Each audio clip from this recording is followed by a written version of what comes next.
Release that witch chapter 392 to chapter 475. After washing up, Paper wrung the towel dry and hung it on the snow-covered balcony. The towel would be completely frozen in a day, and when she used it the next day, all she had to do was rub and pat it repeatedly to remove the ice.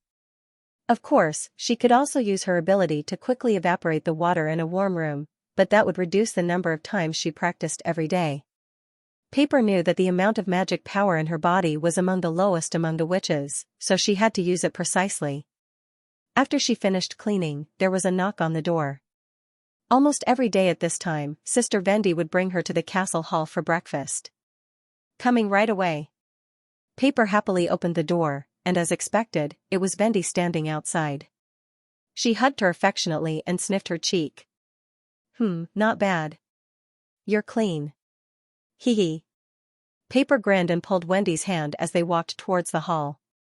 She had been in Border Town for almost half a month, and had basically gotten used to the lifestyle in the castle. She didn't have to leave the shack early to look for food, and she didn't have to worry about the firewood being stolen. All the time she spent on filling her stomach and keeping warm was freed up. Instead, she used it to practice magic power and study. She had only fantasized about such a life when she was chatting with her companions. The only people who didn't have to worry about survival were the sons and daughters of the great noble families. Paper had never thought that she would have such a day. Vendi's palm was soft and warm, a feeling she had never experienced in the slums. It was as if someone was constantly thinking about and caring for her. She wished she could stay in this warm place forever. If this was a dream, she would rather never wake up. Walking into the hall, Paper saw that the witches weren't eating at the long table as usual. Instead, they were huddled around a wall, chattering nonstop. She blinked curiously, but was too embarrassed to ask Vendi what they were doing. The latter seemed to see through her thoughts and laughed. The sisters are all testing their combat effectiveness. Combat effectiveness? Paper was slightly startled. What is that? You don't need to pay attention to the strange words coming out of His Highness' mouth. Vendi bent down, lifted the little girl up and placed her on her shoulder. Do you see that silver piece of metal? It was said to be a relic of the Witch Kingdom more than 400 years ago. It was also a weapon used by extraordinaires in battle. Only those with strong magic power could activate its power. That's why His Highness placed it in the hall so that everyone can test their magic power level, or in other words, to satisfy the curiosity of our sisters. Being able to light up 4 magic stones in one go is equivalent to having the power of a divine will. Paper was extremely confused. The Witch Kingdom? Superhuman? Magic stones? She was momentarily at a loss for words she had never heard before, but this did not affect the shock brought by the scene in front of her. She saw the witches taking turns to place their hands on the metal pieces, causing the inlaid gems to emit bright rays of light, like colorful stars. It looked extremely incredible. I can light up too, shouted Lightning, who was about her age. On her shoulder was a plump pigeon. Paper remembered that it was also a witch called Maggie. 2.5, coo. The pigeon chirped proudly. Hey, you're taller than me? That's impossible. You want to try too? Vendi laughed. I don't think you can do it now. You haven't learned how to infuse magic power into magic stones, let alone activate the sigil. But His Highness has stipulated that this is a compulsory course for witches, so you'll soon have a stone of light for practice. A crystal-clear gemstone that can even emit light? Paper suddenly became excited and nodded at Vendi. I'll practice hard. Good girl. Vendi smiled and rubbed her cheek. Eat first. Only when you're full will you have the strength to practice. After finishing her oatmeal, Paper returned to the witch house and began her daily practice. Vendi told her that everything in this world was made up of invisible little balls. Material changes were also the separation and joining of the little balls. Her ability was to accelerate this process, not simply melt ice and snow or cool hot water. Although she didn't quite understand the meaning of Vendi's words, she still followed Vendi's instructions meticulously. She felt the magic power contained in her body and released it evenly. Her early life in the slums had taught her that the reason she could live such a good life with everyone was because His Highness needed the power of witches. This was also her only value. If she didn't want to be abandoned, she had to do her best. Suddenly, Paper felt a sharp pain in her abdomen. The magic power in her body trembled as if it was about to break out. She couldn't help but groan. "What's wrong?" asked Vendi, who was beside her. "No, nothing." She shook her head. "My magic power seemed to be out of control." "Out of control?" Wendy pondered for a moment. "Do you remember when you became a witch?" "It was probably winter," Paper said in a low voice. "I don't remember the exact date. It's already the end of autumn, and winter is only a few days away." Vendi stopped smiling. "As the day of awakening approaches, the magic power in your body becomes more active. This is also a sign of a backlash. You should rest first. I'll call Nightingale over. She can see the changes in your body." She walked to the door, then turned around and added, "Don't worry. For the witches of Border Town, this is no longer a matter of life and death." Vendi's guess was confirmed. 3 days later, Paper welcomed her second day of awakening. Lying on the big bed, she looked around at the circle of witches who came to visit her. Listening to their words of comfort, she suddenly had the urge to cry. In her memory, the pain of being burned by magic power during her first awakening seemed to be less unbearable. "Since you've only practiced for a short period of time, I can't guarantee that the pain of the backlash will be completely eliminated." Vendi sat on the bed and stroked her hair. "But compared to the torment of the day of adulthood, this pain is nothing. You should be able to endure it. Remember, don't ever think of giving up, and don't let yourself lose consciousness." Paper nodded.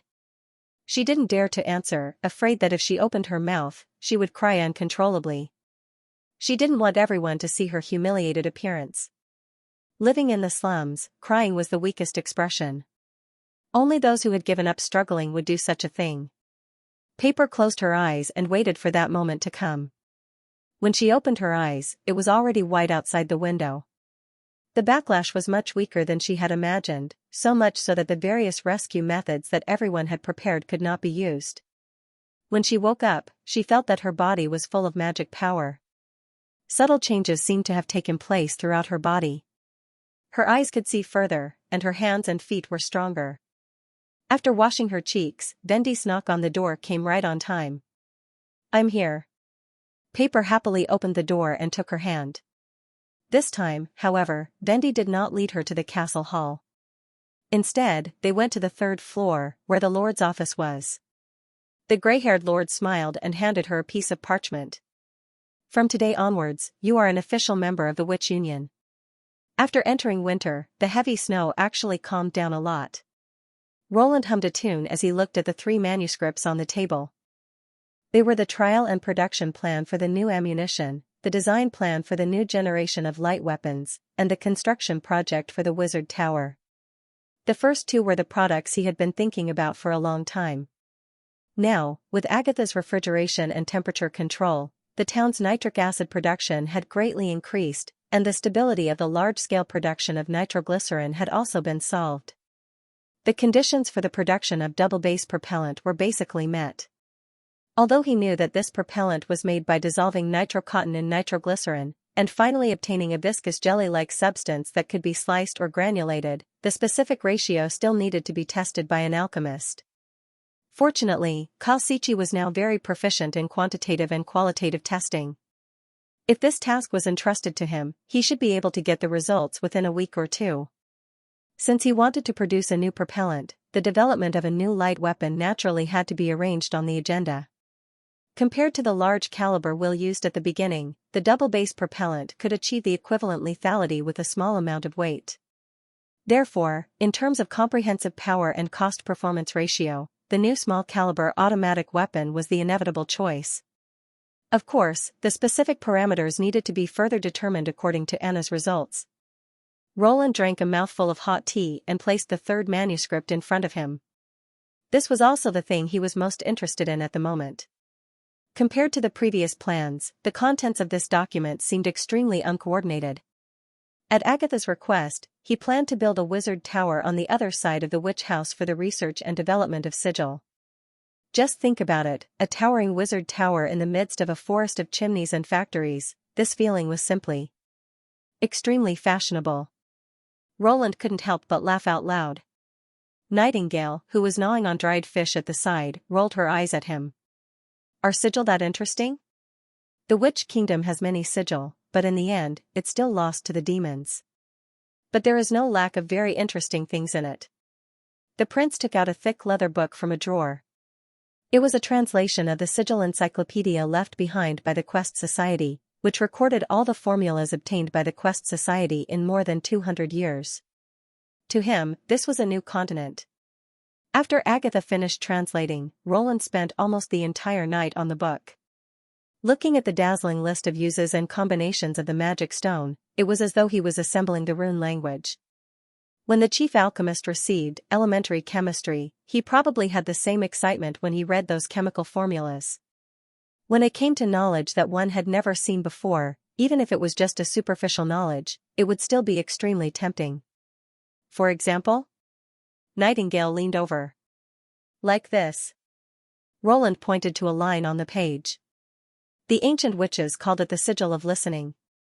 It can be used for long-distance communication, similar to the sigil of tracking. Once it's made, it can work even when separated. He moved his finger down a little. The materials are also very simple. All you need is an echo stone and a marking stone. According to the description in the book, this kind of sigil could be used for dozens of miles. Although it couldn't compare to the mobile phones that were supported by signal towers and satellites, it was enough to be used as a short-distance walkie-talkie. Is that so? Nightingale peeked at it and reached out to move his finger to the page on the right. But it says here that the echo stone comes from the fearsome demon, and the marking stone is commonly found in Devil's Town. How are you going to get these two kinds of magic stones? No, we already have the materials, Roland said excitedly. The red crystal lightning found in the ruins of the stone tower is an echo stone. As for the marking stone, it's also a component of the sigil of tracking. Tilly brought several sets of these sigil with her. You just need to split one of them. Even if Agatha can make it, you can only get one sigil of listening at most. Just let her try it out. Anyway, when I fight with the demons in the future, I will definitely get more and more magic stones. In the past, he did not have the conditions to study the application of magic power. Now that he had the technical support of Agatha, he certainly would not let go of this almost free resource. All right. Nightingale shrugged. What about the sigil of God's will? What magic stones does it need? This. I remember it's on the last page. Roland flipped to the last page of the book. By the way, what's the result of your combat test? Nightingale was stunned. After a while, she spat out two words, it's a secret. Was she shocked by Anna? Found it. It's here. He pouted. The 4 magic stones needed are all written as unknown. Probably because the Quest Society considered confidentiality, they did not record it in written form. But according to Agatha, most of these magic stones came from senior demons. Even if they were written down, I'm afraid not many people would be able to get them. And then you hung such a precious thing in the hall. Nightingale snorted. If those transcendents knew about it, they would probably be so angry that they would come back to life. Because it was not a precious thing at all. It was probably equivalent to 12 kilograms. Roland smiled and did not answer. This time, he waited until Agatha was done with the acid production for the day before he called her to his office. This is the mage tower I designed for you. Take a look. Roland put up a sketch. The basement is the warehouse. There are 3 floors above it. They are the apprentice lab, the tower master lab, and the office. Wait. Why is it called a mage tower? Agatha frowned. I just want a chemistry lab like Mr. Kyle's. It's just a little more spacious and transparent. Also, it's very troublesome to build a stone tower like this. Tequila had to build towers because of the small area of the city. You have a lot of empty space here. That's not fashionable. Roland shouted in his heart. Anyway, the construction problem is not difficult to solve. Do you have any other requirements besides the above functions? No. She spread out her hands. If you insist. Very well. Roland put down the sketch and then told her what he thought in the morning. Can you complete the sigil alone? No. Agatha shook her head. Although the sigil is connected to the magic stone, the magic conduction material is very complicated. Most importantly, it needs the demon's blood. The prince could not help but be stunned. What? You heard it right. It must be fresh demon's blood, she said in a low voice. When the Quest Society was exploring the nature of magic, they did tens of thousands of experiments. In the end, it was proved that the nature of the flesh and blood of witches, demons, and demonic beasts is very different, and can play completely different roles. Witches. Flesh and blood? Roland was shocked. He suddenly realized the meaning behind these words. He could not help but ask, what role can they play? God's punishment army. Agatha said expressionlessly. Roland widened his eyes and said, with dead ones. No, she interrupted. Like the demon's blood, it has to be fresh. He heard Nightingale gasp behind him. This is the top secret of the Quest Society. I left the stone tower of the Holy City not long after the experiment began. The only thing I know is that they used the blood of old and weak witches, mixed it with God's stones of retaliation, and injected it into the bodies of mortals, thus changing the bodies of mortals. Agatha's voice was a little heavy. From the notebook you found, this research should have been a success. How much? Blood? More than half. The witch's answer made Roland's heart sink. And the blood has to come from the same person, otherwise the magic power contained in it will conflict with each other, greatly reducing the effectiveness. She paused for a moment. You're right. Every time we conduct an experiment, a witch will die, and it's also very difficult for mortals to withstand the erosion of the weakened blood of magic. In the beginning, no one could survive. Many members objected to this, believing that mortals could not obtain magic power at all.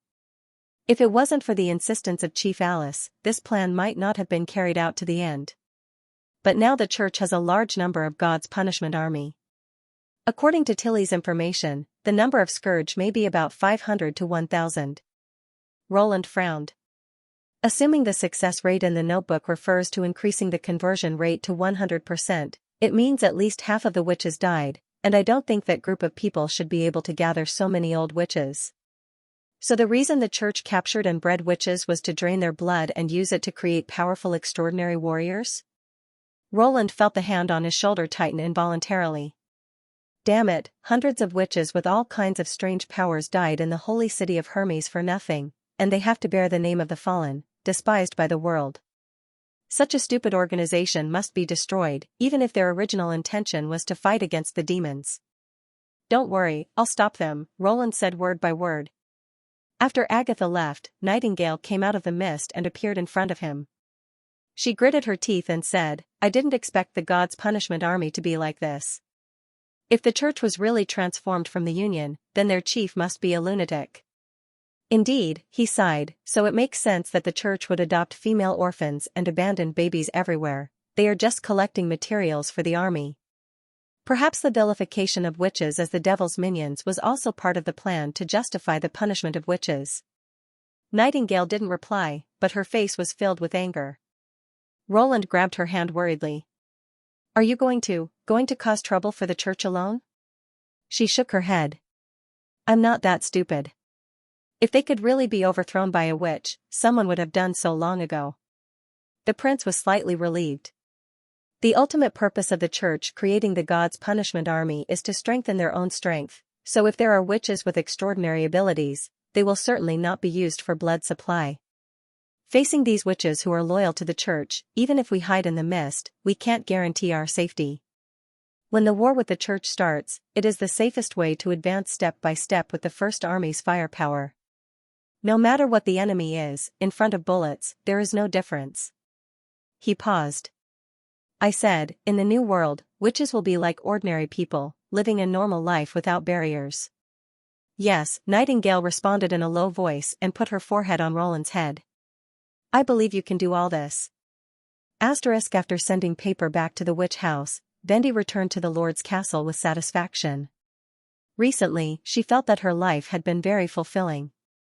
Although her previous life had been quite comfortable, she always felt that something was missing. Now that there was a particularly well-behaved little girl by her side who was full of admiration for her, nothing could make her feel happier. Now that winter had arrived, the time of year when witches were most likely to awaken, there might be more newcomers joining the big family of the Witch Union in the next few months, and the children that needed her to take care of would also increase. Just thinking about it made her look forward to it. Vendi gently hummed a song that she had heard from His Highness. When she opened the bedroom door, she couldn't help but be stunned by the scene in front of her. Oh my God, what did I see? Nightingale was actually sitting in front of the desk, flipping through the book Natural Science Theoretical Foundation. Did she quarrel with His Highness Roland? Ahem, Vendi coughed twice. I'm back. Roland nodded without answering. From the side, she looked very depressed, as if her sadness was written on her face. It seemed that it was true.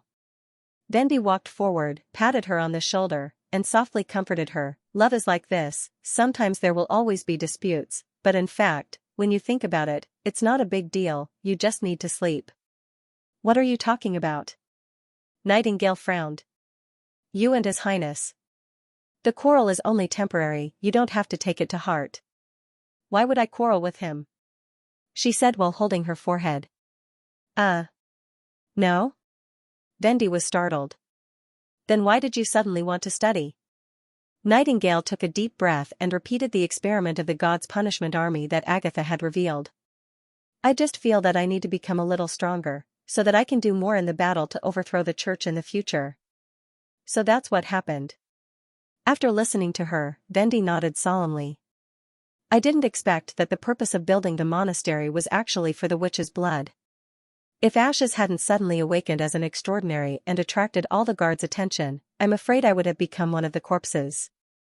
Nightingale was right, perhaps the environment of the castle was too comfortable, so she completely relaxed. She suddenly realized that the enemy was still in front of her, whether it was the church or the demons. The threat had not been completely eliminated, but she had not made any progress for a long time. Although her magic power was growing slowly, her fighting skills and wind-making ability were not much different from when she was in the Witch Cooperation Association, let alone evolution. Compared to her sisters who studied hard, such as Mystery Moon, Hummingbird, and Echo, she seemed to be too lazy. Obviously, she was a senior, but the Sigil of Gods could not even light up 2 magic stones. If this went on, she was afraid that she would not be qualified to stand in front of them as a senior. You're right, I also have to work hard. Vendi took a deep breath. She decided that from today on, she would be like the other witches, spending 2 hours every night to study the knowledge of His Highness before going to bed. After quickly washing up in the bathroom, she returned to the room again, only to find that Nightingale had already fallen asleep on the desk. The temporary shipyard next to the Redwater River was crowded with people. Everyone knew that a strange ship was being built in the wooden shed. Its shell was like a huge bathtub and was made of gray cement. Once the cement solidified, it was no different from a stone. When it was thrown into the water, apart from a splash, not even a shadow could be seen. The craftsmen who came to work here gave it an appropriate name, bathtub ship. Today was the day when the first 2 prototypes were launched. The crowd of onlookers was roughly divided into 2 groups. One group was the new residents of Border Town. They were quite curious about the news, or they couldn't believe it. With a skeptical attitude, they came to see something new. Among them, there were many fishermen and sailors from the eastern and southern territories. The other group were the local residents. They had long been accustomed to the various miracles that His Highness had created, and they had also heard of the little town from before. They had braved the snow to gather here, just to see the prince that they worshipped. Kakuzum was the former. When His Highness posted the news and the new recruitment order on the bulletin board in the square, he said that he had to come here no matter what. Vader had no choice but to ask for a leave from Sir Carter and accompany him. He was unfamiliar with the place and the snow was heavy. He was really worried about letting Kakuzum go alone to a place where people gathered.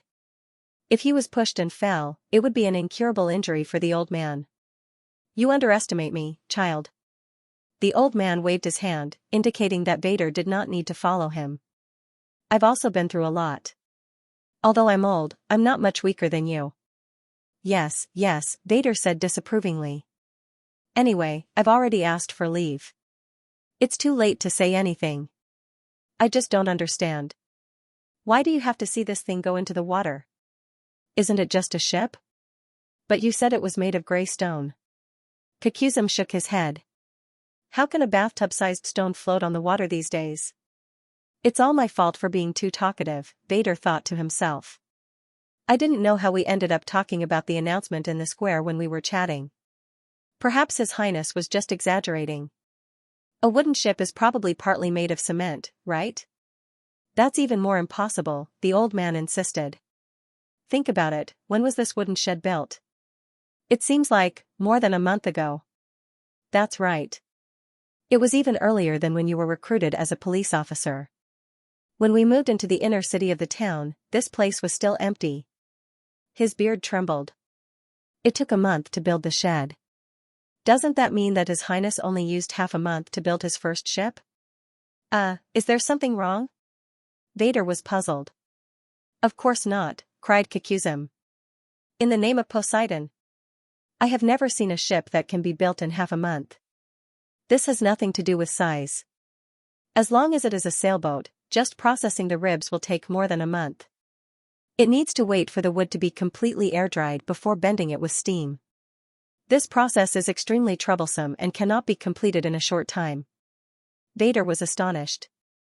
Why are you so familiar with shipbuilding? I used to be a captain, child, the old man exhaled. When I was young, I often carried a large amount of cargo through the Xianxia and the port of Clearwater, and also to the Kingdom of Dawn and the Fjord Islands. Later, because of some things, I ended up in this state. You've never told me this before. Vader widened his eyes. You've never asked, child. Kakuzum shrugged. All right. Vader shifted his gaze to the shipyard. So what you're really curious about is the technology that His Highness can build a sailboat in half a month. No captain wouldn't be curious, he said, stroking his beard. If His Highness isn't lying, do you know what this means? In a year or two, he'll be able to run his fleet on all the rivers in Grey Castle. Vader's heart skipped a beat. Are you planning to? The old man smiled. I can't just eat your oatmeal for free all the time. Of course His Highness wouldn't lie, someone suddenly said. And it's not a sailboat. Vader turned around. The speaker was a young man who sounded like a local resident of the western region. Not a sailboat? That's right. It can sail without sails, and it's faster than any sailboat, the young man said proudly. Have you seen the steam engine that emits white fog in the mine? The kind that can easily drag a basket of ore out of the mine. These cement boats are powered by it. According to His Highness, they're all steam boats. They can sail without sails? Kakuzum questioned. Boy, what nonsense are you talking about? If a boat doesn't have sails, it can only be moved by oarsmen. It can't be faster than other sailboats. Besides, they haven't even entered the water. You haven't even seen them. How do you know they can move? Of course I've seen them, the young man said with a grin. You're new here, so it's normal that you don't know. In the summer, I modified a steamboat for the caravan across the channel. But that boat was still made of wood, so it's not as durable as these stone boats. Vader wanted to say something, but Kakuzum's eyes suddenly lit up. He pointed in the direction of the shipyard. Look, His Highness is coming out. There was a burst of cheers from the crowd. Everyone raised their hands to greet their lord. Prince Roland stepped onto the temporary wooden platform beside the shipyard. After saying a few congratulatory words, he announced the launch of the new boat. Amid the rhythmic cheers, the workers took apart the side of the wooden shed facing the Redwater River. A 40-meter-long gray boat slid down the embankment along the snow and plunged into the cold water. Vader's heart skipped a beat. He almost thought that the boat would sink to the bottom of the river, but to his surprise, after the rest of the boat entered the water, the bow of the boat rose up again, creating a big splash. Once again, the crowd burst into enthusiastic applause. My God, it really floated up. Kakuzum was stunned for a moment. But is it really made of stone? Vader had the same question. The surface of the bathtub boat looked too smooth, like a finely polished granite slab. But there was no trace of it being pieced together. The whole boat was a seamless whole. The cabin without a deck was very shallow, so it was impossible to sleep in. The bottom was very flat, so there was no way to fix the mast. Just like everyone said, it was completely a bathtub.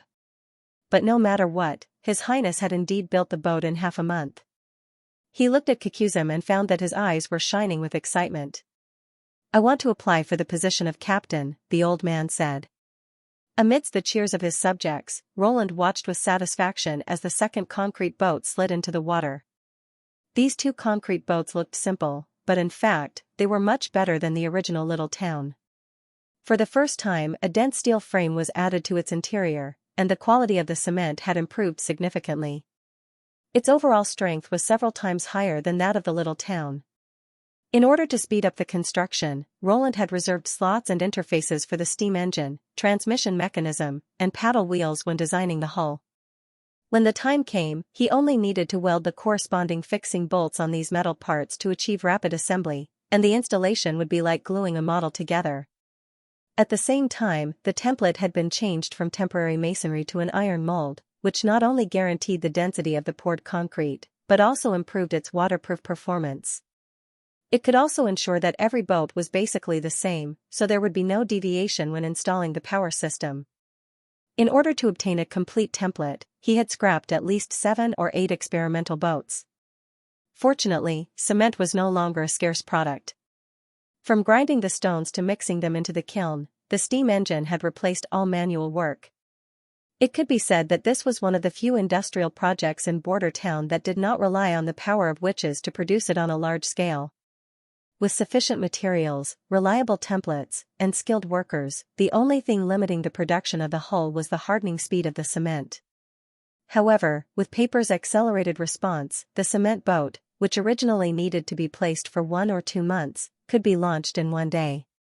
In other words, as long as Roland wanted to, this shipyard could launch a whiteboard boat every 2 or 3 days. If the speed of the steam engine manufacturing and crew training could keep up, he could have a huge transport fleet in a short period of time, so that the entire Redwater River would be filled with his own cement boats. Even the legendary dumplings could not be compared to this. This was the charm of industry. Now that the hull was completed, the next step was to install the power components. The machinery and equipment were basically the same as the modified boats of the Crescent Moon Bay Chamber of Commerce. The craftsman already had practical experience, so he was not worried. "I don't understand. Why do you want to tell this kind of thing to the people?" Nightingale asked. "To promote the strength of the country." Roland smiled slightly. "Ah? I mean, to witness the earth-shaking changes in Border Town." He touched his chin and said, "Before you saw Little Town, I'm afraid you didn't expect a stone ship to float on the water. The same is true for the people. After achieving the impossible, their sense of identity with the town will become stronger and stronger. This kind of improvement in mentality is all-encompassing, and it may even evolve into the belief that there is nothing they cannot do." "I don't really understand." Nightingale's voice was a little doubtful. "Just think of it as a means of publicity," Roland said with a smile. In this era, the nobles and the people only celebrated during celebrations or major events. However, these two events were basically related to the nobles. If it was not for the free porridge, the participation of the people would not be high. The concrete boat was the result of the collective cooperation of hundreds of workers, who themselves were part of the festival. In addition, as a member of the territory, after seeing the miracles that the territory produced continuously, their confidence and sense of identity would also gradually increase. This was the so-called mentality of a great country in later generations. The prosperity of a territory would inevitably cause positive changes in the mentality of its citizens. A week later, Roland received more than 20 townspeople who had applied for the position of captain in the castle hall. At first, when Berev reported the number of people, Roland was greatly surprised. He did not expect that there were so many high-end talents among the refugees. It was not until he read the detailed report that he was dumbfounded. There were many fishermen who operated rafts and small fishing boats, and even boatmen who made a living by ferrying. In a sense, they could indeed be considered to have the experience of being a captain. Among all the applicants, there were only 3 who had the experience of operating a single-masted boat on the river.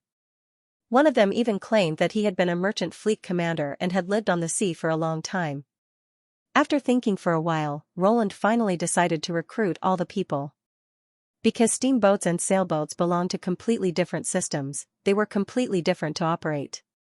Even experienced old captains might not be able to quickly master the steam paddle boat. Besides, he knew nothing about sailing.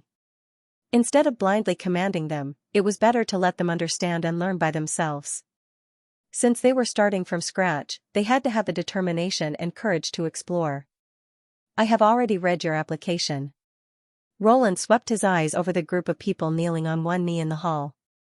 Today, I called you here to tell you that you have passed the initial examination and have gloriously become the first batch of trainee captains in Border Town. All of you stand up.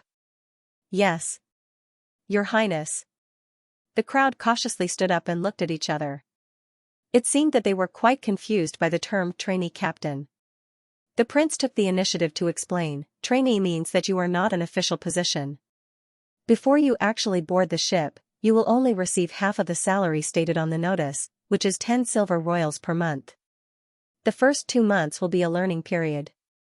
You will be familiar with the performance of the new ship, the operating methods and the operation process. The 3rd month will be a trial run to test your mastery. If you pass, you will be promoted to an official captain, and your salary will be paid in full. If you don't want to accept, you can leave now. No one in the group moved. After a while, an old man suddenly spoke, Your Highness, may I ask who will teach us and who will test our qualifications for promotion? Roland glanced at him with interest. He was probably the fleet commander who claimed to be experienced.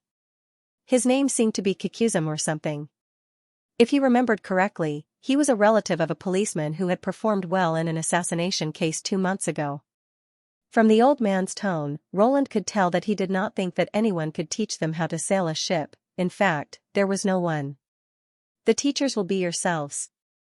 The prince nodded. These words caused a stir in the crowd. Your Highness, what do you mean? Kikuzum asked in confusion. How much do you know about the steam engine? Roland asked. Unsurprisingly, no one could answer. The steamship is a new kind of ship. Past experience is not very useful, so you will have to explore and learn on your own. Of course, I will also send craftsmen from the steam engine factory to help you familiarize yourself with the machine. He paused. The inspection method is very simple. If you can lead a group of sailors to move the ship and complete a transportation mission, you will be considered qualified. Although the saying 10 years of land, 100 years of navy was exaggerated, it also showed that it was not easy to build a navy. If this group of people could familiarize themselves with the operation of the steam ship, they would definitely be able to train a large number of suitable crew for the western region in the future. When it was time to build the steam-powered shallow water gunships, they would be able to be used directly. He was very curious about what kind of army would be formed when the civilian crew and the artillerymen joined forces. Leaf was walking between the treetops and the green leaves, looking for Lightning and Maggie. In fact, it was not accurate to say that she was walking. Her body had blended into the dense forest, and it was only her sight that moved. This feeling was very wonderful. She felt that she was more at ease than a bird, at least, if a bird didn't flap its wings, it would fall to the ground, but she didn't. As long as she maintained this form, she could go from one end of the forest to the other in the blink of an eye. Of course, compared to the whole concealing forest, the area under Leaf's control was only a drop in the ocean. Since her ability had evolved, she had set her sights on the concealing forest to the west of Border Town. If she could bring this vast forest under her control, whether it was fighting against demonic beasts or collecting supplies, it would be a great help to His Highness Roland.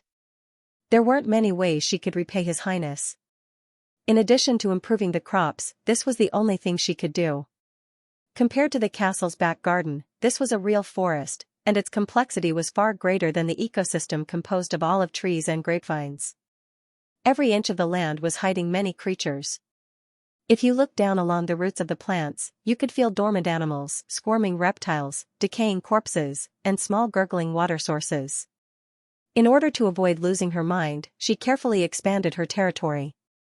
Starting from the western wall, she fused a little bit every day, and when she was completely adapted, she added a new piece of forest.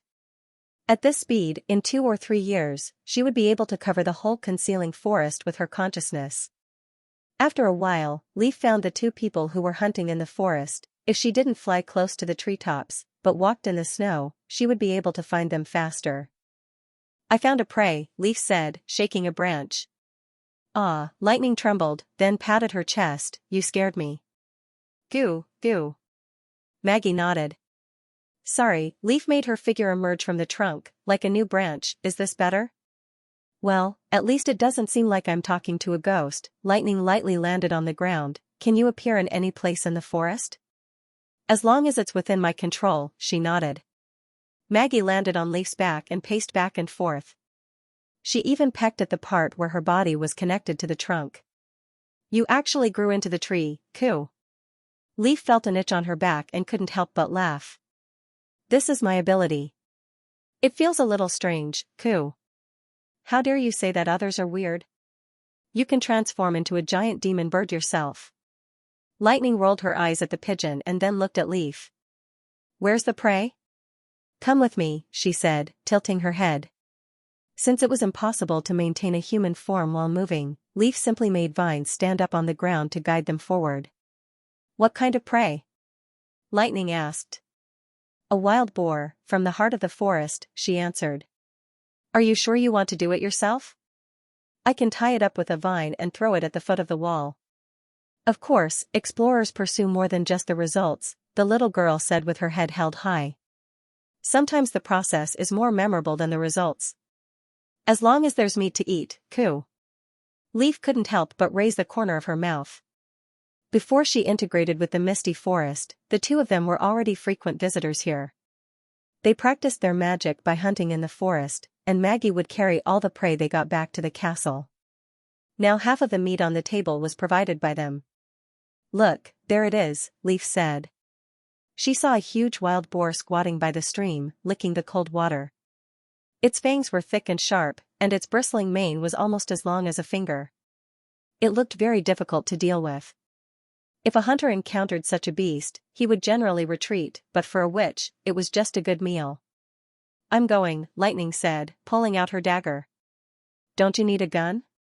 Leaf asked in surprise. "That would be too unchallenging." She touched her nose confidently and rushed straight to the target. "Come on, coo." The little girl's figure was like a golden light, and in the blink of an eye, she pounced on the head of the wild boar from behind, and then rose up. The boar suddenly shook its head and burst into a high-pitched scream. "Missed?" "No." Leaf noticed that one of the wild boar's eyes had become a bloody hole. It seemed that Lightning intended to use her flexibility to eliminate the enemy's counterattack, and then use a war of attrition to slowly drain the prey's vitality. In front of Lightning's air superiority, the wild boar was as clumsy as a stone. It didn't take long for it to lose the ability to resist and collapsed in the snow. She whistled. "How was it?" "Well done." Leaf controlled the vines to entangle the wild boar's hind legs and hung it up. "Let's drain its blood first. His Highness said that meat without blood stains is more delicious." Gulp, Maggie swallowed. "Tonight we can have a full meal, coo." "Wait." Leaf suddenly felt that another creature had broken into the forest. She looked at the edge of the controlled area and saw 2 gray wolves approaching. Something was wrong. She frowned. This kind of beast usually lived in the depths of the forest. Even in winter, it was rare for them to run so close to border town. She was hesitating whether to tell Lightning the news, when suddenly a familiar figure appeared in front of her. Leaf felt the hair on her body stand up, and the tragic battle in the barbarian land instantly came back to her mind. Demons. She saw 2 burly demons slowly moving in the direction of the city wall. They didn't wear magic stones on their arms, nor did they carry spears on their backs, as if they didn't carry any weapons. But Leaf noticed that they both wore a black iron glove. It was the weapon that killed Red Pepper and the others. Why did the demons come here? With great fear and uneasiness, she returned her consciousness to Lightning's side. "Get out of here, the demons are coming." "What?" The 2 were slightly startled. After a brief description of what she saw, Leaf urged, "Hurry up, they don't have a mount, so they can't catch up with you too. I'll follow you later." To her surprise, Lightning hesitated for a moment, then shook her head and said, "I want to stay and fight with them." "Fight, fight?" Leaf was stunned. "Why? If we run away when we meet the enemy, how can we defeat them in the future?" The little girl took a deep breath and pulled out a pistol from her waist. "Dad said that I should get up from where I fell. I won't run away again." It was never taboo for an explorer to take risks, but it was never reckless. Demons were not terrible. They could be killed, and they had a huge weakness: they had to rely on the red mist to survive. Leaf had killed a trapped demon with a crossbow, and Nightingale had killed an enemy in a very unfavorable situation. Lightning secretly encouraged herself that she could do it too. "We should report to His Highness first," Leaf said hurriedly. "Whether it's Nightingale or Ashes, they're much more skilled at dealing with demons than we are. By the time they get here, the demons may have already left." Lightning checked the cartridge of the pistol to make sure that every hole was filled with bullets. It's more risky to let such dangerous enemies wander around the border. "I can stay and keep an eye on them." "What if they go out of your control?" the little girl insisted. "If you stop them, you'll expose your own existence. It's better for the three of us to do it together." Leaf fell silent and seemed to be persuaded. "Coo-coo." Maggie stood on Lightning's head and flapped her wings. I know. She scratched the pigeon's neck. "We'll each take one later." "What did she say?" Leaf asked. Lightning curled her lips. "She said she wanted to crush their heads with her claws and then beat them into meat patties with her wings. Finally, she wanted to roast them over the bonfire and see if they were edible." "She only said coo twice?" Maggie questioned. "That's the gist of it." The little girl nodded seriously. A good explorer should not only be courageous, but also be able to lead the whole team. When they were nervous, they should relax a little, and when they were relaxed, they should not lose their vigilance. "Dad, I'll try my best to do what you said." Lightning flicked her wrist and closed the cartridge, trying not to show her nervousness. She pretended to be calm and said, "How far are they from here?" "About 300 meters, on our right," Leaf replied. If not for the forest, she would have been able to see the enemy from this distance. She thought that she undoubtedly had the advantage of striking first, and the range of a pistol was not something that a magic stone could compare to. "You can trap demons with vines, right? Just like in the wildlands." "I think it should be fine for the time being." "Then we'll attack from the top," Lightning decided. "This direction is the most difficult to be discovered by the enemy, and their attention will be temporarily on the vines, so we can end the battle in an instant." "I understand." The Leaf's movement was a bit hesitant, probably because the experience of the Witch Cooperation Association had left too much of a shadow in Leaf's memory. But at this moment, Lightning couldn't care less about this. If she delayed any longer, the courage that she had worked so hard to summon would vanish. After all, it was she and Maggie who had to face the demon. Leaf, on the other hand, was completely hidden in the forest. No matter how the demons attacked the vines, they could not hurt her at all. "Then let's go." Lightning soared into the sky. "Goo." The pigeon followed closely behind. The forest instantly became a green and white block under their feet. The little girl pulled down the goggles that His Highness had given her, and felt a bit more courage in her heart. There they are. After searching for a while, Maggie, who had turned into a gray-tailed eagle, found the target. Under the gaze of the eagle's eyes, even a rabbit running in the snow could not escape her tracking. Lightning let out a long breath, and in her mind flashed the figure of Thunder and His Highness Roland. She shook her head, threw away the distracting thoughts, and held the gun with both hands. "I'll take the left, you take the right, and when we're halfway down, you'll turn into a giant winged bird." "Leave it to me, do." "Go." The little girl shouted, and then began to dive. The cold wind whistled past her cheeks, and pierced her ears. She shrank her head into the scarf, recalled the shooting method taught by Nightingale, and held the gun horizontally in front of her. The effective range of a bullet was about 100 meters, but to ensure that it hit the target, the closer the better.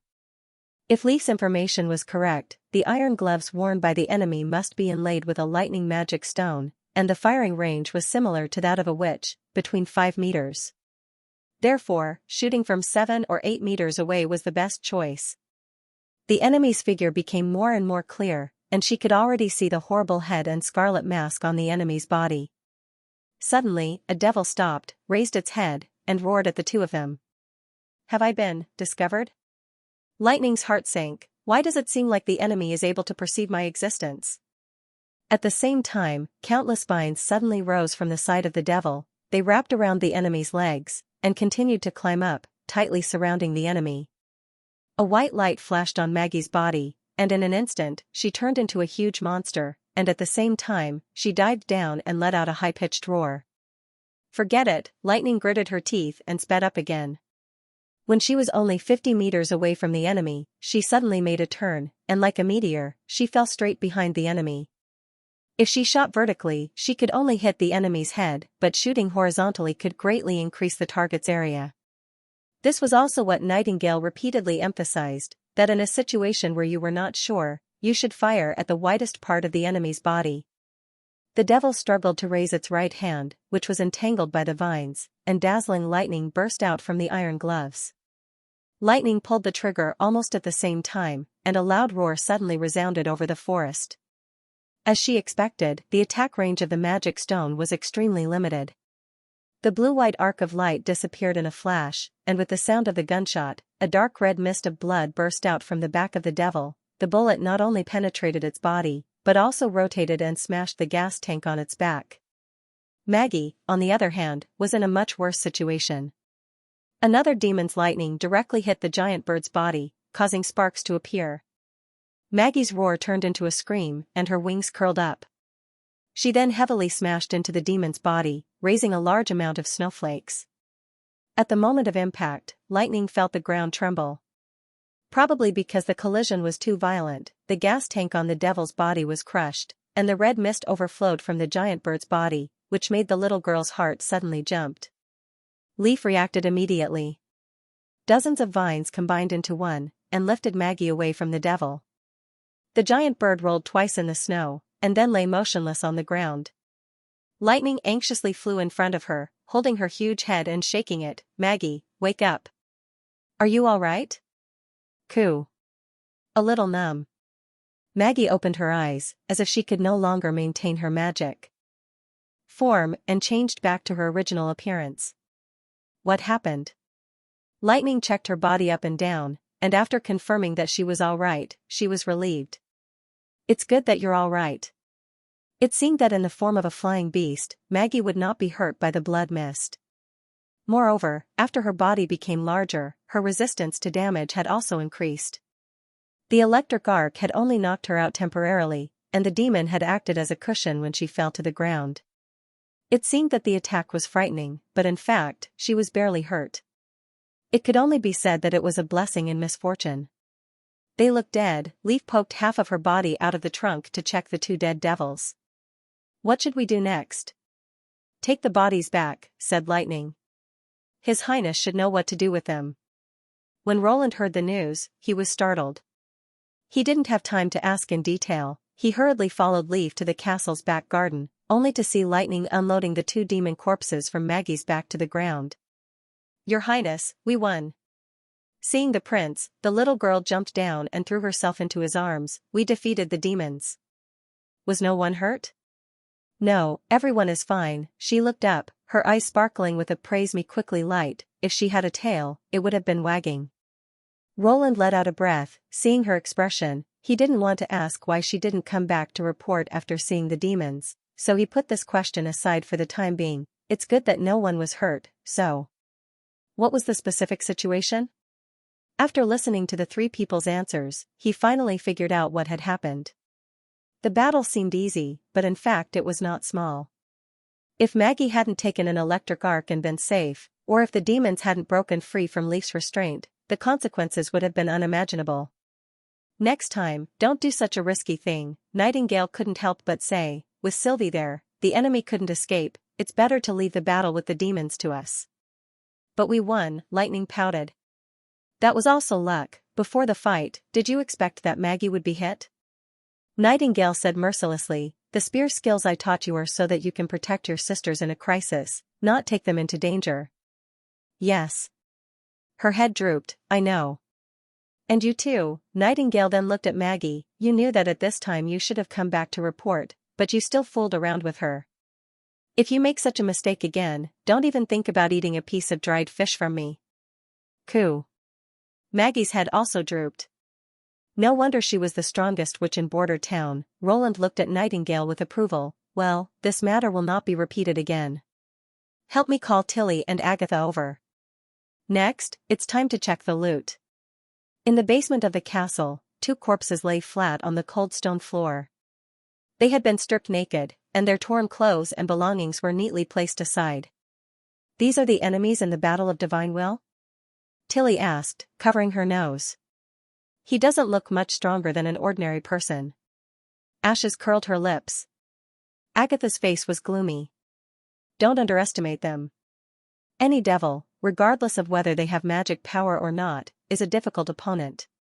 When facing a senior demon, even a transcendent will choose to wear a god stone of retaliation. She frowned and looked at Roland. Did they really appear near Border Town? Almost. According to Leaf, they're less than 2 miles away from the town wall. Roland nodded and carefully looked at the corpses in front of him. They were extremely tall, standing at more than 2 meters tall. Their limbs were thick and strong, and their skin was light green. One of their limbs was severely deformed, and their entire chest cavity had collapsed. Their organs were overflowing from the cracks in their abdomen, as if they had been run over by a cement truck. Thinking of the battle narrated by lightning, Roland could imagine how great the impact was. The other person was in a much better state. At least from the front, his appearance was intact.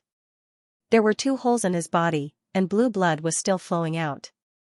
Lightning fired 4 shots at the enemy, and 2 of the bullets hit the target.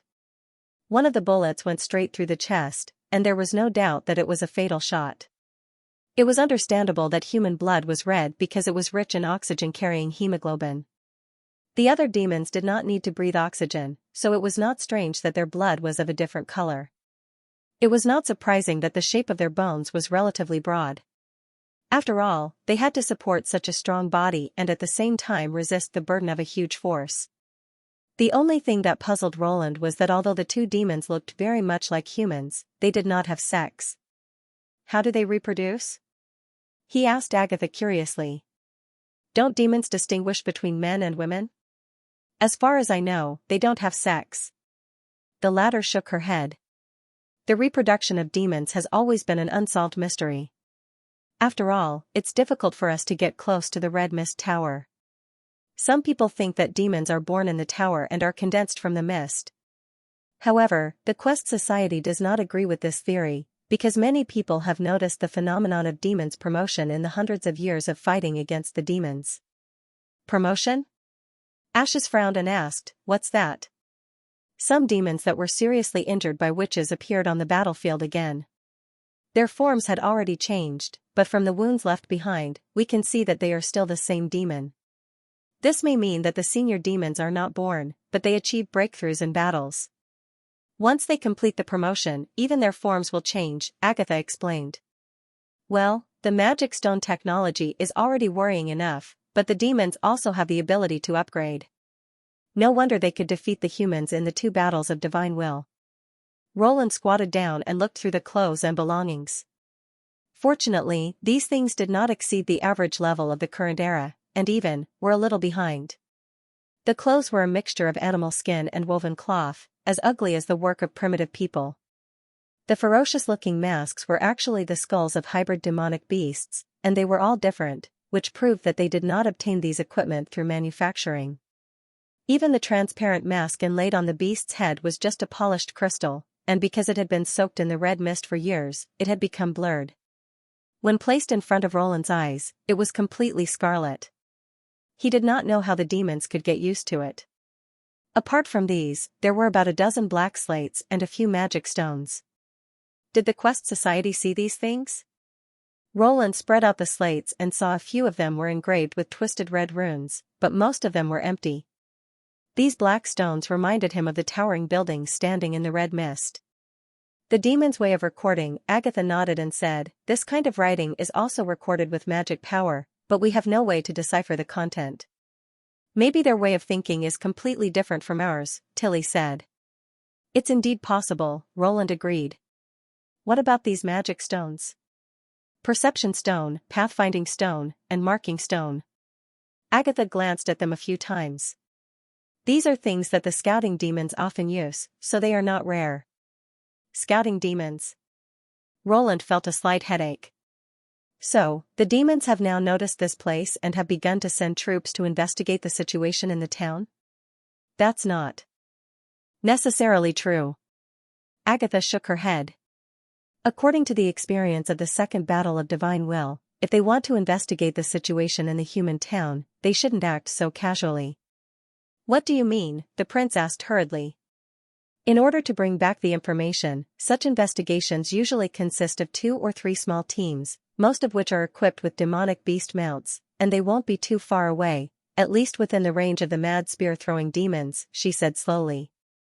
In order to annihilate these small teams, the Union will often send flying witches to intercept them from behind, and send twice the number of blessed warriors to capture them from the front. At the end of the war, the scale of the investigation team will become larger and larger, and even fearsome demons and flying demons will appear. There's no reason for them to only send 2 ordinary mad demons to investigate until now, and their clothes are really a little shabby. Could it be that the demons think that Border Town doesn't need them to spend a lot of effort to investigate, and that they can just send 2 people at will? Ashes said. This doesn't make sense. Agatha thought for a moment and finally denied it. In the era of the Union, even the smallest town, as long as it was located at the border, would definitely be guarded by witches. It's impossible for the demons to know the changes in the human world in the past 400 years, so the investigation should still be carried out according to the arrangement of the Second Battle of Divine Will. You mean they didn't deliberately investigate the town, but just happened to run into it? Roland could not help but feel relieved. It's very likely. She frowned, as if thinking about something. I'm afraid the demons don't know that there is a human town here, and they're just investigating the situation around their camp. Their main enemies are demonic beasts, so they don't carry magic stones of concentration, which can't be used continuously, that is, spear throwing. Instead, they choose lightning stones, which are more convenient to attack. Wait. Roland was startled. You mean the Devil's Town? Of course, otherwise how could they come here from thousands of miles away? Agatha said matter-of-factly. Only after establishing a stronghold on the fertile plains can the demons use it as a springboard to go to the barbarian land. Oh, I forgot that it should be called the 4 Kingdoms now. Damn, this is a big deal. How can we live in the future if the enemy takes a base in front of our home? The prince widened his eyes and asked, a camp like the one behind the snowy mountains? Almost. In times of war, an outpost will have at least a few mist towers to store the red mist, plus 100 or 200 demons stationed there. Agatha nodded.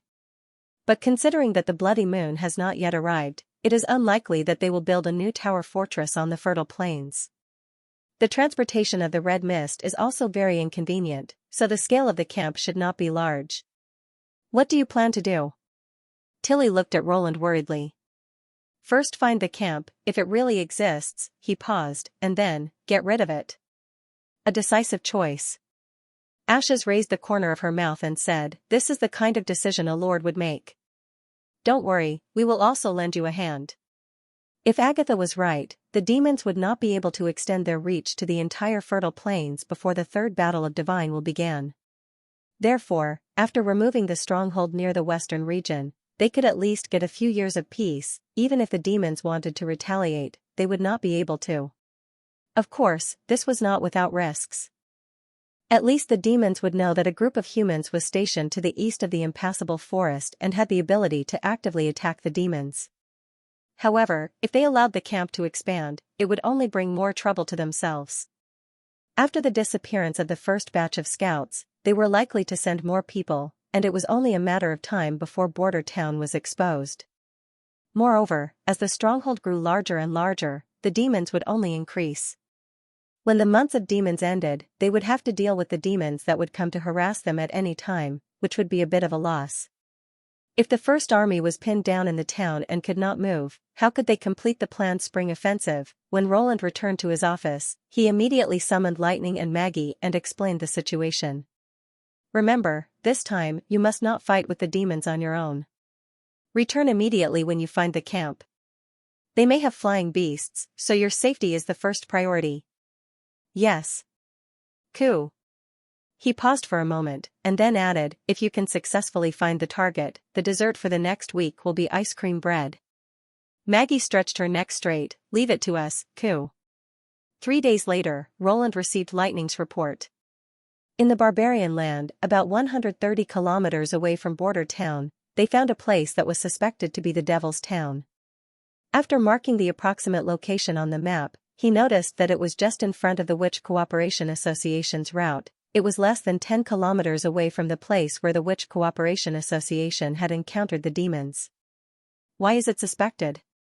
He asked Lightning, did you see the Blackstone Tower? The little girl shook her head, with a strange look on her face. I only saw a piece of wreckage. What? Blackstone fragments, broken fences, and a huge hole. She rubbed her forehead. It's the same as the scene I saw when I found the ruins of Sister Agatha. I didn't continue to follow it, I just circled around the wreckage of the camp twice and then came back. Another hole? Roland was stunned. Could it be that there was also a giant reptile in this hole? If the last time it was the reptile that swallowed the stone tower, then this time, it also took away the Devil's Town. Between these two matters, did he miss out on some important information? He shook his head, temporarily suppressing the doubts floating in his mind. Apart from that, did you find anything else? No, the whole camp was empty, not a single demon could be seen. I also didn't find any sparkling magic stones, Coo. Maggie added. I know, Roland thought for a moment and quickly made arrangements. He looked at the white-haired little girl. You first take Nightingale and Soroya to this place, and then take Nightingale and Sylvie to see if there is anything missing. Why not just let Soroya and Sylvie go directly? Lightning asked. In case of encountering a flying demon, Maggie won't be able to get rid of it. Roland simply explained, in this case, Nightingale can use the mist to cover the witches to escape from the demon's pursuit, and you can directly speed up in the air and leave. Soroya's photo was quickly placed in front of Roland. Just as Lightning said, there was a big hole about 5 or 6 meters in diameter in the center of the collapsed fence, and the surrounding snow and mud were mixed together, as if something had stirred it up. Broken black stones were scattered on the side, most of them crushed into the soil. No doubt that only a huge creature could cause such damage. Sylvie's discovery made him feel even more uneasy. The underground passage led to the snow-capped mountain range, which was exactly the same direction as the hole that appeared in the ruins of the Misty Forest. They all pointed to the same place. In the underground palace of King City of Grey Castle. Timothy sat on the throne with his right hand supporting his cheek. He looked impatiently at the candidates who were performing their assassination skills in the hall. How many idiots have there been since the beginning of winter? I'm probably too lenient, so these clowns are coming at me one after another. He yawned and felt his eyes go dry. Since the Hall of the Sky Dome was destroyed by the snow powder, he had moved the court to the underground palace. After some remodeling, several storage rooms were connected, and the space was large enough to accommodate the ministers and nobles attending the meeting. Most importantly, this place was absolutely safe. There was only one entrance and exit, and above it was the magnificent palace. No amount of snow powder could affect this place. The only downside was that there was no light underground, and all the light was provided by rosin torches. The torches around the walls made the air in the room extremely dry and stuffy, and the sweet smell of rosin made him sleepy. Timothy gnashed his teeth at the thought of his fourth brother. If not for the witnesses who noticed that the attack came from the sky, he would probably still be building watchtowers. Since he knew that this method could not be defended, he could only hold the meeting here for the time being. Roland Wimbledon will pay for this. Your Majesty, the voice of the candidate pulled his thoughts back to the hall. Look, as long as the rebel King Roland dares to appear before me, I can complete the mission you entrusted to me. Timothy glanced in front of the candidate and saw 4 throwing knives accurately inserted into a wooden barrel 20 steps away from him. This is your so-called assassination skill? Yes, Your Majesty, he said confidently. To tell you the truth, I used to do this, and I've killed more than 10 rats. If I attack in the crowd, most of the targets won't even know where the throwing knives came from. What's the reward? Timothy asked as he moved his somewhat stiff body. Just 25 golden dragon, the candidate said while counting on his fingers. 5 for travel expenses and for dressing up. It's easier to get close to the rebel king if you dress up inconspicuously. Sir Wymer, the king gestured. Yes, your majesty. Steelheart Knight unsheathed his sword, removed his shield from his back, and walked into the hall. What do you mean? He was startled. Defeat my knight and I will give you the reward. Timothy winked at Sir. The latter nodded, pulled down his armor, and walked towards him. Wait. No, your majesty, this won't do. The candidate rolled over awkwardly to avoid the knight's slash and stammered, I can't face it head-on. The knight followed up with a vicious kick to his abdomen, causing him to swallow the rest of his words. After rolling twice on the ground, the responder weakly threw out a throwing knife, but it was easily blocked by the shield. Then, Sir stepped on his hand and swung his sword down. Half of his arm was immediately separated from his body, and the blood that splashed out formed an arc on the ground. My hand. The responder screamed and curled up into a ball, hugging his arm. First, the royal family is not a mouse. Even my stupid brother won't easily get close to a crowd. Second, if you can't even deal with a knight, how are you going to assassinate the lord who has multiple knight guards? I'm afraid that once you get 25 golden dragons, you will never come back here again. Timothy waved his hand. Throw him out. If it had been a month or 2 ago, he would not have treated this group of ignorant and greedy people this way. At most, he would have driven them out of King's City and ordered them not to come back until they got Roland's head. He had given a certain amount of financial support to those who had a slight chance of success, but so far, Roland was still alive and well. It was probably because of this benevolent attitude that more and more people came to him claiming that they could solve the rebellion, and their methods were getting more and more ridiculous. There was even a guy who used a maid in a tavern as an assassin, claiming that the maid was so skilled that no man could refuse her service. Simply ridiculous. Don't they know the difference between ordinary women and witches? The notice had repeatedly publicized his fourth brother's depravity.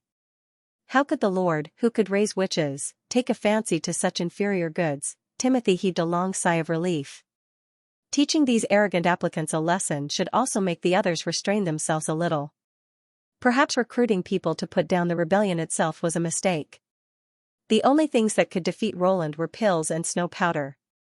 He glanced around the hall, and after seeing that there were no outsiders, he asked the Prime Minister, how is the progress of the snow powder weapon development? According to the information collected from Longsong Stronghold, the reason why the miners of Border Town were able to defeat the Duke's Knight Regiment and the frenzied militia was because they used a strange snow powder weapon. It should be a semi-closed iron tube that used the impact of the explosion of the snow powder to propel a lead ball to attack the target, similar to a crossbow arrow. Timothy was very concerned about this, and immediately summoned the experienced blacksmiths in King City to start copying this new weapon. It's not ideal, Your Majesty, Marquis Wyke shook his head. According to the information, the blacksmiths have tried to make a dozen of such weapons, but the power is far less powerful than the rumors. Only a few of them can penetrate the knight's breastplate within 10 steps, and it's difficult to hit the target beyond 50 steps. 10 steps? Timothy frowned, isn't that the same as sticking to the knight's face? With this, can they still stop the charge of the knight regiment? Indeed, there may be some tricks that we haven't mastered. In addition, even if we gather all the blacksmiths and apprentices in the city, we can only produce 20 iron tubes a month at most, and we may not be able to guarantee that all of them can be used.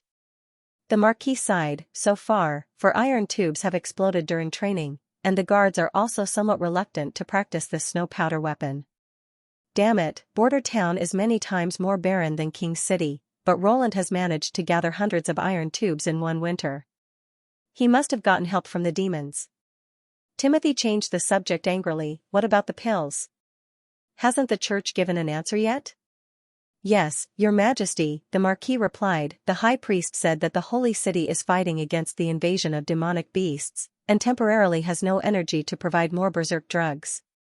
He hopes that we can wait patiently until the end of the months of demons before discussing further. I don't want to see the traders still safely staying in the castle in the western region, not even for one more day. It seems that I have to write a letter to the holy city of Hermes, Timothy thought bitterly. If I want to recruit more believers in Grey Castle in the future, I'll have to give you pills in exchange.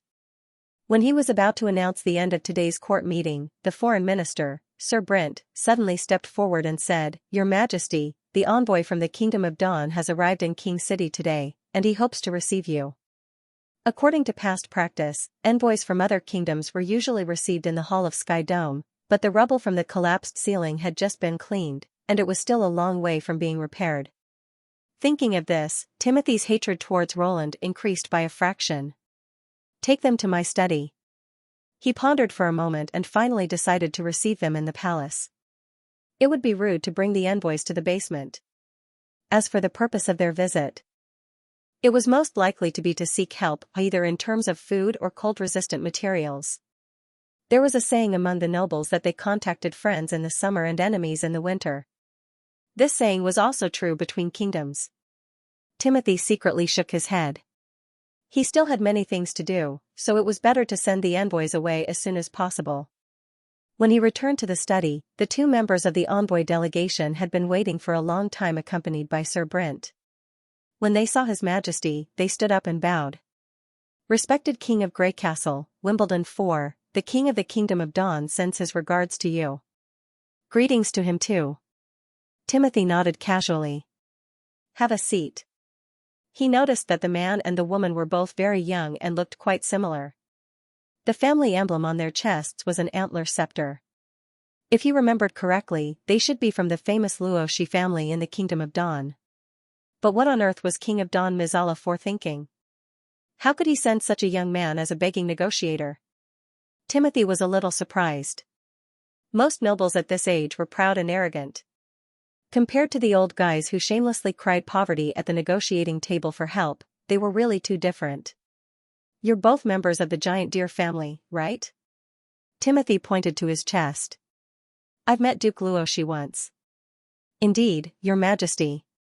The young man smiled.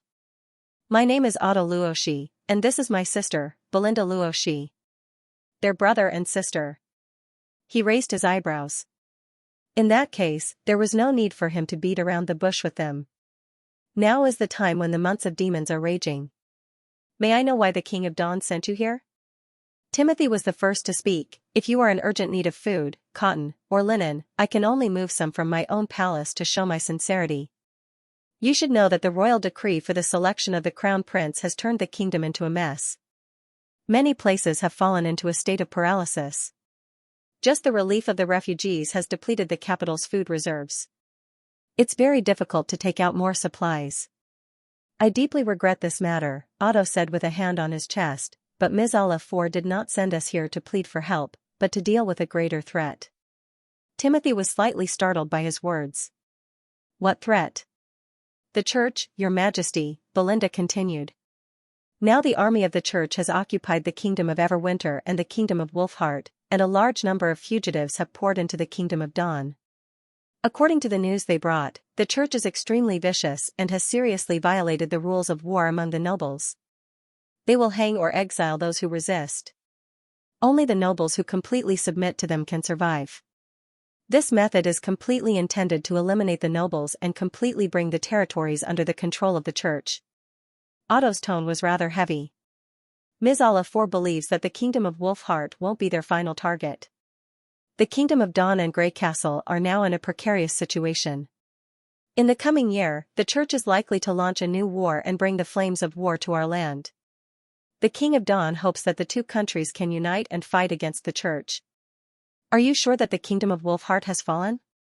Timothy could not help but frown after listening to the other side's statement. "Absolutely, Your Majesty." The two nodded. Timothy had heard a little about the invasion of the church, but he did not expect that the church would be able to conquer two kingdoms in such a short period of time. If they were not lying, then the power displayed by the church was a little too terrifying.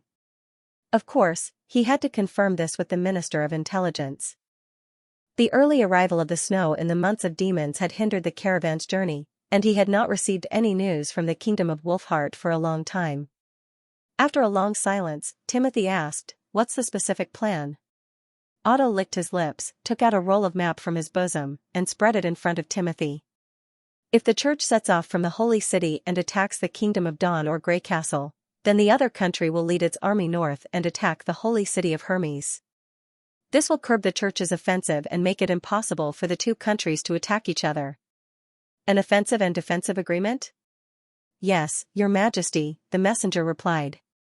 "Regardless of whether they set off from Coldwind Ridge in Grey Castle or from Northshire in the Kingdom of Dawn, they can reach the holy city of Hermes within a week. As long as the main forces are stationed in these two cities, the church may retreat. If this war can be avoided, it will be a blessing for both countries." In this way, he would not be able to buy the pills from the church. Timothy thought to himself, "Without the pills, how can I drive Roland Wimbledon out of the western region?" However, the church was also a target that he had to be wary of. It was best to buy enough pills and unify the whole territory of Grey Castle before reaching an agreement with the Kingdom of Dawn. This is a matter of great importance. I need to discuss it with the ministers before I can make a decision. You can stay in the palace for the time being and wait for news." "Of course, Your Majesty. In addition, I want to ask, how much do you know about the situation in the Kingdom of Everwinter and the Kingdom of Wolfheart? Did you get all the information from the refugees?" "There are some reports from spies, but not much. The church besieged Broken Tooth Castle and Wolfheart City while blocking the roads around the cities, so we don't know much about the process of the battle," Otto replied.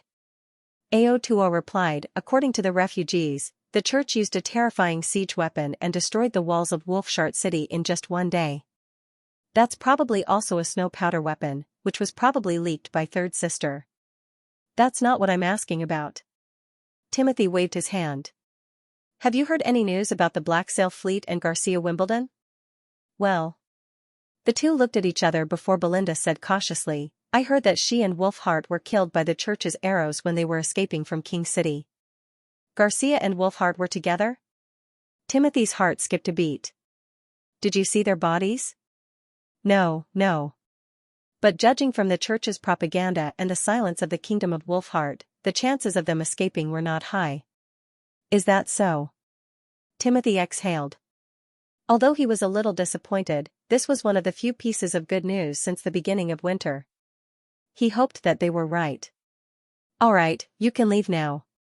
Otto hesitated for a moment. "Well, there's one more thing. You said that you could provide some food and cloth, could you?" "Sure enough, it's troublesome to contact people in winter." He shrugged. "Fine, I'll just take it as a reward for the information about Garcia's death. I'll arrange for people to carry it out." "Thank you, Your Majesty." The two bowed happily. Watching the messenger leave, Timothy could not help but raise the corner of his mouth. "Roland Wimbledon, did you hear that? This is the fate of rebels, and you'll end up like them. The fjords, sleeping island. Novels, Chinese novels, when the last house rose, the skyline had turned into a dusky yellow. Although the setting sun could not be seen, the afterglow that penetrated through the clouds still left a golden ripple on the surface of the sea. If it were not for the gusts of cold wind blowing in their faces, such a scene would not have looked much different from that of autumn. "Well, it's done." Lotus lifted the scarf around her neck so that her ears could be wrapped in soft cotton hair. "Next, we just need to move the furniture and bed in, and then we can move in." "A masterpiece." Durat Goldbeard clapped his hands and said, "It only took half a month to build so many houses." "I thought Lady Tilly was just exaggerating at first." "Lady Tilly never lies." Breeze interrupted. Yes. He touched his thick chin and said, "In this way, I can move my people here without worry." "Huh? What's this?" The merchant from Crescent Moon Bay curiously touched the low wall of the house with a raised groove. He even bent down and poked his head inside to look around. "This is a heating device I learned in the western region. It's called a fire pit," Lotus explained. "It's connected to the kitchen. As long as there's a fire there, the pit will also become very warm. When the time comes, we can lay a layer of wood on top of it, then cover it with linen or straw. Whether it's a bench or a bed, it's much more comfortable than ordinary furniture, especially in winter. Interesting design. Durat looked at Lotus. If I hire you for a long time, how many golden dragons do I need? What do you mean? Lotus was slightly startled. Go to Crescent Moon Bay to work. There are still a few undeveloped areas in my territory. With your ability, you'll be an excellent helper. He rubbed his hands and said, how many golden dragons do I need to pay the sleeping spell for Lady Tilly to agree to let you follow me? No, I don't want to leave. There you can live better than this, interrupted Durat. You can live in the same courtyard with me, and enjoy wine and game from the Four Kingdoms every day, and be accompanied wherever you go by a squire, which is a life many men long for. If you serve me, all this will not be a problem. Besides, didn't Lady Tilly say that the sleeping spell will grant all requests? No matter how high the recruitment fee is, I can still afford it. Lotus wrinkled her brows. She wasn't unfamiliar with this kind of attitude. He kept saying that he was hiring her, but in fact, it wasn't much different from buying her. Just when she was about to yell at them, Breeze gently held her hand. Being able to fulfill your request doesn't mean that you'll definitely agree to it. There are some things that even a witch can't do. Another point of the contract is that the parties must agree to it. Are you saying that I can't pay you back? I've never seen anyone do business like this, Durat said unhappily. Don't tell me that the words you said when you activated the sleeping spell were just to tease us? Sooner or later, no one will care about us. That's not necessarily true, someone behind him suddenly chimed in. Whether it's the fjords or the Four Kingdoms, there's only one bounty guild formed by witches. If you don't patronize us, others will naturally come. You again? The merchant turned his head and couldn't help but be startled. Thunder, Lord Thunder. When the sleeping spell was drawing up the rules, I came up with an idea. Signing the contract requires the consent of the employees, considering the possible risks in the task. We can't force them to go through a mountain of blades and a sea of flames, Thunder said with a clear laugh. Do you think there's a problem? No, it's very reasonable. Durat's expression quickly returned to normal. Then, I'll have to trouble you in the future, Miss Lotus. Phew, Lotus looked at the back of the merchant and his party and breathed a sigh of relief. Thank you. It's okay, I just happened to pass by. Thunder smiled. Didn't you go to the western region with Lady Tilly? Yes, but I came back with Honey and Breeze because Sleeping Island needs to prepare supplies and houses for the winter. She briefly explained what had happened. Have you completed your adventure? Ha ha ha, yes, it was really an incredible journey. When it came to the adventure, Thunder's eyes lit up. It was the first time I saw a sea of completely different heights. The ship almost seemed to be flying, sailing vertically toward the precipice formed by the waves, but we didn't fall into the deep sea. If I hadn't seen it with my own eyes, I would never have believed that such a strange scene existed in the world. Sea of different heights? Lotus murmured. What kind of scene is that? The sea isn't a stone, can't it flow down? Well, I named it the Sealine, which is northeast of the Shadow Islands. After climbing over it, the precipice is like a long line with no end in sight, dividing the sea into two distinct sections. He excitedly patted his chest. I can't wait to try the next farther voyage. He's worthy of being the most outstanding explorer in the fjords. The first thing he talks about when he comes back is adventure, and not his daughter in the western region. Lotus looked at his endless talk and shook her head helplessly. When night fell, the temperature outside plummeted. Lotus climbed into bed early, which was also the most relaxing moment of the day. Over the past month, in addition to building a new batch of houses, she had also remodeled the other witches' old houses. She would huddle with the others on the warm Kong bed, chatting about what she had seen and heard in Border Town, and answering her companions' sometimes curious and sometimes envious questions. She could casually talk for most of the night. This time, she talked about the birdbeak mushroom. When he talked about rolling it in a little bit of butter a few times, frying it until both sides were golden brown, and sprinkling some salt on it to make an extremely delicious dish, the sound of people swallowing their saliva could be heard in unison. Ah! I also want to eat this, Shadow shouted. After chewing dried fish on the ship for a month, my mouth is full of salt. That's great. Molly couldn't help but pinch Lotus. If only Lady Tilly's brother had invited me. Hey, what's more amazing is that you haven't heard, someone laughed. The water comes directly from the wall when bathing there, and there's also a fragrance soap that emits a fragrance after bathing.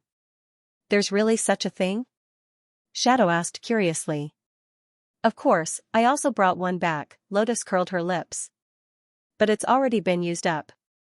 Don't talk about that, at least they've experienced it. I followed Lady Tilly to the western region, and then immediately brought them back, so I didn't enjoy anything. Breeze complained. Listening to the witch's lively discussion, Lotus suddenly couldn't help but have an idea pop up in her mind. If the person who wanted to hire her for a long time was His Highness Roland Wimbledon, instead of Durat Goldbeard, would she agree? After thinking about it, she realized that if the other party was Roland, she wouldn't be able to say a word of refusal. It would be too shameful. Lotus shrank back into the quilt and looked around. Fortunately, the oil lamp had been blown out, so no one would discover her thoughts. But when would Lady Tilly accept His Highness Roland, if only they could always be together? Lotus tightened the scarf in her arms. In this way, whether it was herself or the other witches, they could all live happily in Border Town. A genius in a second to remember if you want to go? On the internet, we provide you with wonderful novels to read. At the beginning of the second month of winter, Berev walked into Roland's office with a stack of books under his arm. As soon as he walked to the table, his eyes were attracted by a huge colorful picture on the table. Is this a map of the entire western region? Not only the western region, Roland said with a smile. It also includes a part of the barbarian land and the misty forest, especially this open space. He pointed to the area north of the impassable mountain range, which was the fertile plains mentioned by Agatha. At present, the explored area is nearly the size of 3 western regions. If we can reclaim it, it can support hundreds of thousands of people. In order to completely eliminate the threat of Devil's Town, he asked Lightning and Maggie to scan the area and draw a map. Since Maggie could now carry Soroya to do the drawing, the map was more accurate. Although the mystery of the disappearance of Devil's Town remained unsolved, the good news was that there were no signs of a second enemy camp within 200 kilometers of Border Town. But there are not only demonic beasts in the barbarian land, but also the terrible enemies you mentioned. Berev hesitated. Isn't it too dangerous to reclaim the land in the northwest? By that time, the First Army should also have the power to fight against the demons. Roland slowly moved his finger on the plain. If we can't defeat these enemies, it doesn't matter where we build our territory. Since the appearance of demon scouts in the misty forest, he realized that it was no longer suitable to hide the news. In order to avoid panic caused by sudden exposure, the prince revealed the existence of the demons to a few high-level officials. As far as the current situation was concerned, the reaction of the people was quite normal. Of course, he also slightly suppressed the strength of the demons, claimed that these enemies were basically equivalent to demonic hybrids, and did not reveal the history of the previous 2 battles of divine will. Roland knew that he could not stay at the border of the continent forever. Compared to the 4 kingdoms, the barbarian land, or the fertile plains, was a place worth managing. The explored area was only a corner of the entire plain. It was not hard to imagine how vast the territory occupied by human beings was during the second battle of divine will. He retracted his finger, rolled up the map, and put it aside. Do you have anything to report? Yes, Your Highness. Berev nodded and spread the book under his arm in front of the prince. I have already drawn up a plan to expand the city hall according to your request. Oh? Let me see. In order to cope with the rapid growth of the territory after the construction of the city, Roland formulated a new framework for the future management organization according to the classification of the functional departments of the later government. Generally speaking, the entire upper echelons were divided into 4 parts: City Hall, the Army, the Security Bureau, and the Witch Union. According to the expansion plan, the new City Hall would assume the role of the cabinet or the state council, and would also be the core organization of the entire territory. At that time, the number of employees would be increased to about 500, with 6 departments: finance, foreign affairs, education, agriculture, industry, and justice. New departments could be added at any time according to the needs. In addition, after Greycastle was unified, other cities could follow suit and set up corresponding subordinate organizations, which would be managed by City Hall. In addition to combat personnel, the army also had independent production departments and medical departments as logistical support. Each army would have a commander-in-chief, who was responsible for specific combat matters, and the highest authority of the army belonged to the commander-in-chief. The Security Bureau was a secret organization hidden in the dark. Its funds were not allocated by City Hall, and its members were not recorded in the files. Its main function was to monitor the territory's internal security and official corruption. Finally, there was the Witch Union. Roland thought about this organization for a long time, and finally decided to count it as an independent department, rather than separate it and integrate the witches into other departments. The reason was that some witches' abilities were so different before and after the evolution that they could work in multiple departments, for example, Anna and Soroya, from industry to agriculture, and then to national defense and education, they could play an important role.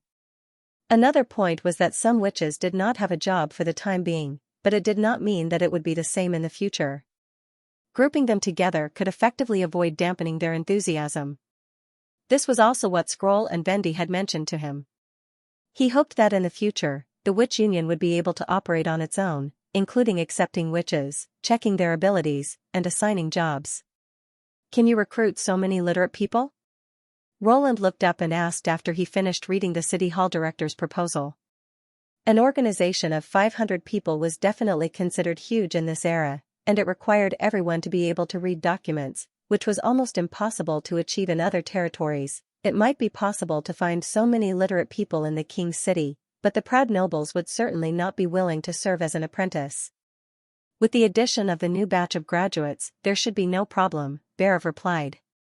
Now from the feedback of the recruitment announcement, the position in City Hall is the most popular. It seems that the popularity of being a civil servant is the same in any world. Roland could not help but raise the corner of his mouth. In that case, let's recruit people according to the proposal. The next task is to formulate the laws. As long as you give me the main provisions you mentioned last time, I'll gather the apprentices to complete the rest as soon as possible, the City Hall director said in high spirits. That's called the basic law, Roland smiled. It seemed that the witches were not the only model workers who were interested in their work. For a new regime, this was a good sign. By the way, Your Highness, Berev said, if we expand the size of the City Hall according to the plan, the current house may not be able to accommodate so many people. Can we build a new City Hall? The prince nodded. Of course, I'll arrange for Carr to carry it out. In the eyes of the subjects, this was equivalent to the face of the Lord. They rarely had the opportunity to step into the castle, but often went to the City Hall to handle affairs, so a certain degree of luxury and style was still necessary. If it was too simple and close to the people, it would instead reduce the trust of the people. After waiting for Berev to leave, Roland asked his guards to summon Prestiza, the knight of the Elk family. Roland had not seen him for more than half a year, and he had obviously gained weight. His cheeks were glowing red, and it seemed that he was living a good life. Recently, there have been a lot of eggs and poultry in the convenience market, and it's all thanks to you, Roland said with a smile. It seems that you're really good at raising chickens and ducks. Haha. He smiled a little embarrassedly. Without your initial support, I wouldn't have been able to do this. The path of breeding was not always smooth sailing. In the beginning, there was a foul plague, which caused a large number of chickens to die. With the idea of paying his tuition, Roland did not throw him into the mine, but continued to buy chicken seedlings from the stronghold and let him raise them. Now, Prius could be regarded as one of the irreplaceable talents in Border Town. I plan to let you work in the City Hall under the Ministry of Agriculture. Are you willing? Your Highness, you don't want me to continue feeding chickens and ducks? Prius was slightly startled. Of course not. You've done a good job, so I hope you can bring more people to invest in this industry, Roland encouraged him. Next, I plan to expand the scale of breeding by dozens of times. You and your family won't be able to take care of everything.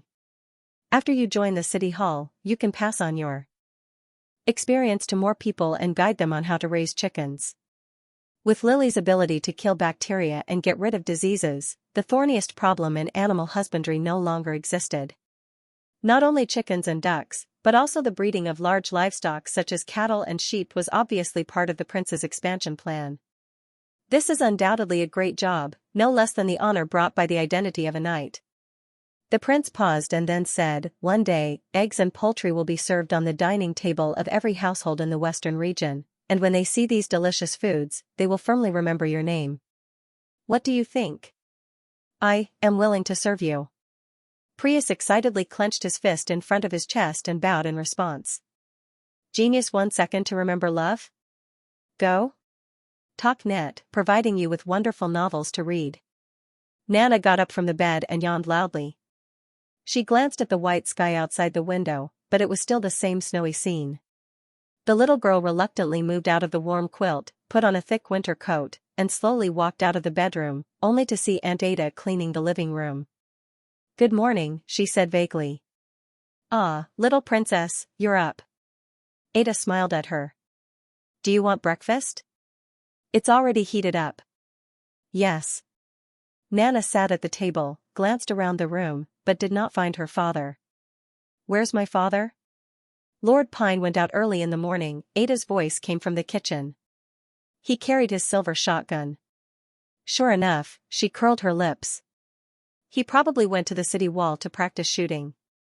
Ever since he fought against demonic beasts with a gun, he had been fascinated by this kind of explosive weapon. Every day, he wiped the barrel of the gun, and whenever he had time, he would go to the city wall. He even used his medical ability as a bargaining chip to get a special gun from His Highness Roland. It's all because His Highness said that a long-barreled shotgun is the standard equipment for hunters. Nana thought, if my mother was still here, he would not go out all day. "Breakfast is here." Ada put 2 steaming plates in front of Nana. "Fried eggs and white bread, eat it while it's hot." "Thank you." Breakfast should have been prepared before her father went out.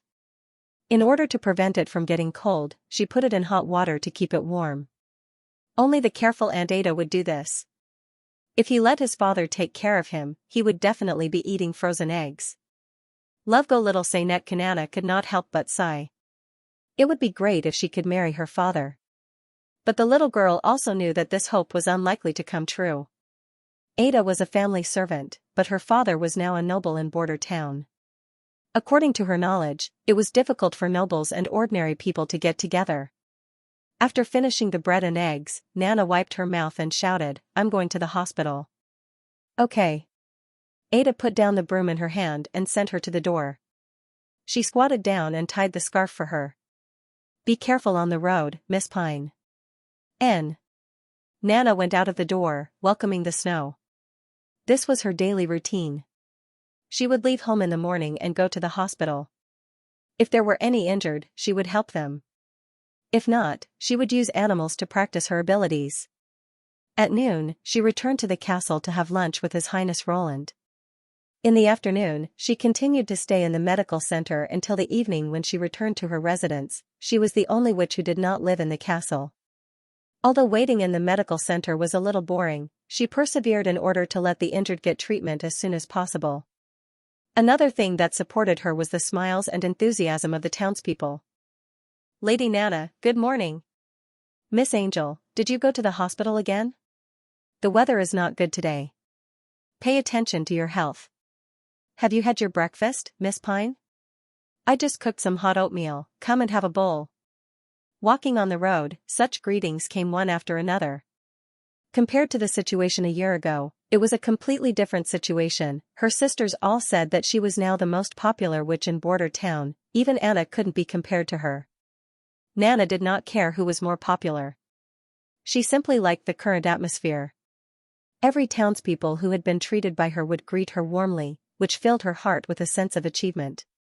Sister Anna was right, Nana thought.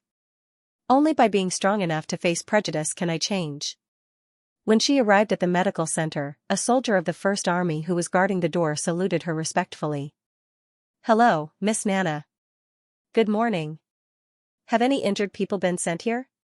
"Not at the moment," the soldier replied. "But your friend has come." "Friend?" She was slightly startled. "Has Anna come to see me?" Thinking of this, Nana ran up to the second floor. When she opened the door, she saw Mystery Moon, Hummingbird, and Lily lying by the table, bored to death. When they saw her, they immediately got up and surrounded her. Are you pleasantly surprised? We specially came to play with you. Mystery Moon raised her hand and shouted. Because Mystery Moon said that since we have nothing to do in the castle, we might as well come out for a walk, Hummingbird added. You're very free, yes, but I'm not idle at all.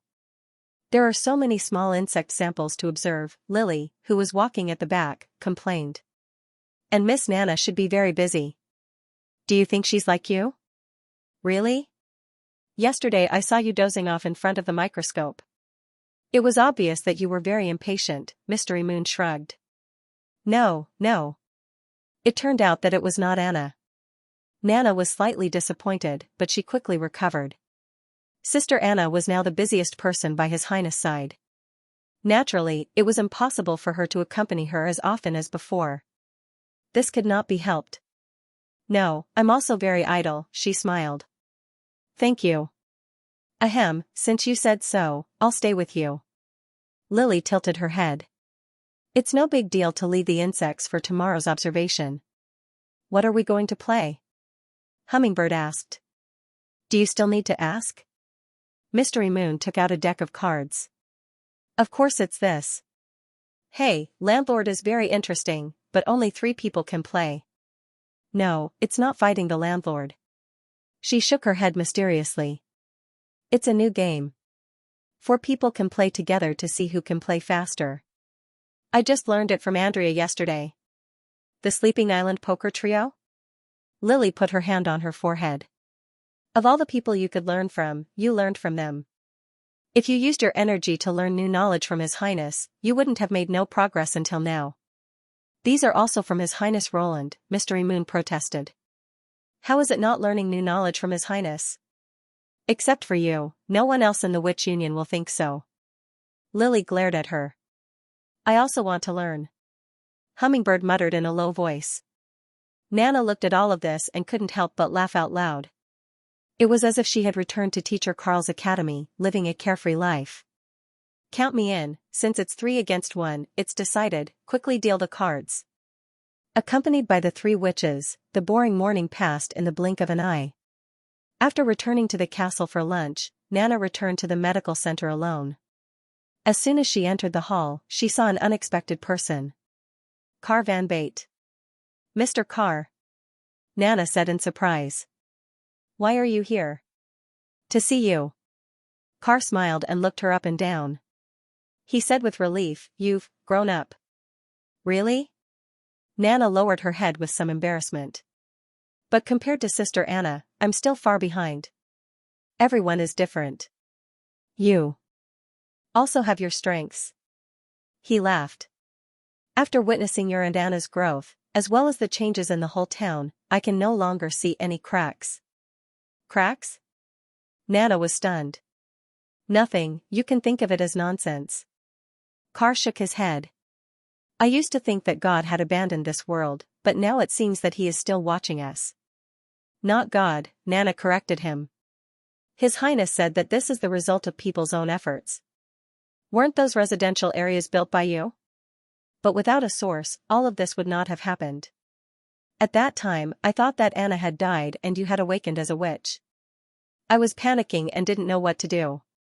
Maybe some god heard my prayers and responded to my call. Carr said softly. He brought us His Highness Roland.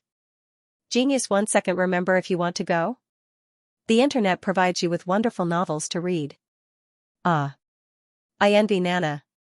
Mystery Moon wiped her wet hair and put her face in front of Lily, who was sitting at the desk. Oh, the latter replied without turning her head. Aren't you going to ask me why I envy her?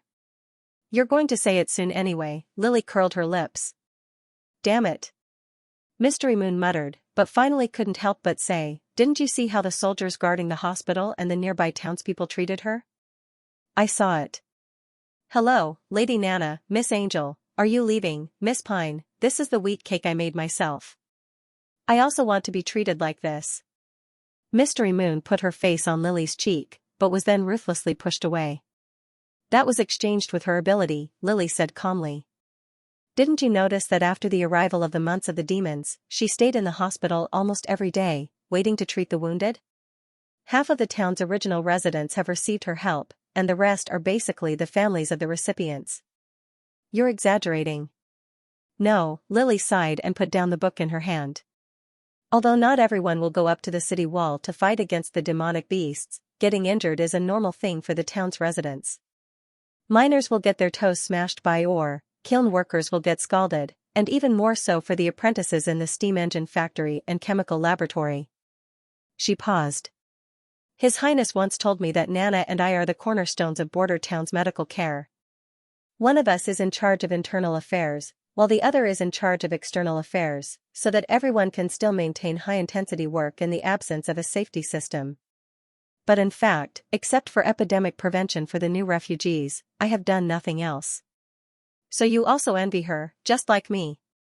Mystery Moon unyieldingly came closer. I don't. She said loudly, and stay away from me, you're disturbing my reading. Oh. Mystery Moon shrank her head. But I really envy her.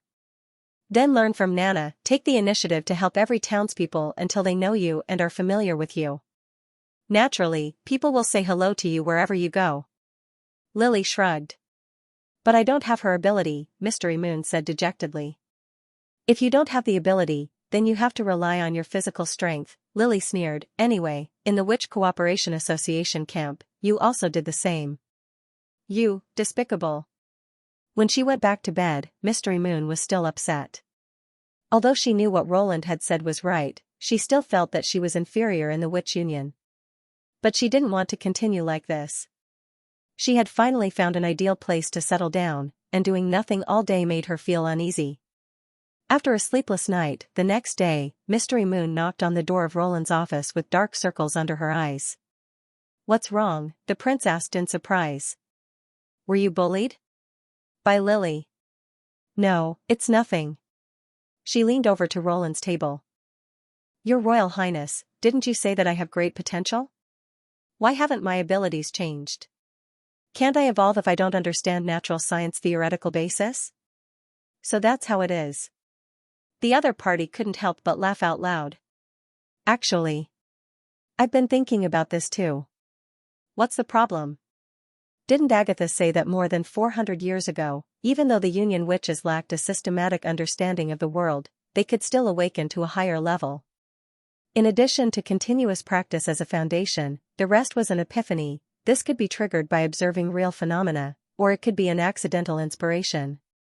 Roland said, but the awakening caused by this is obviously not as good as the understanding and evolution after systematic learning.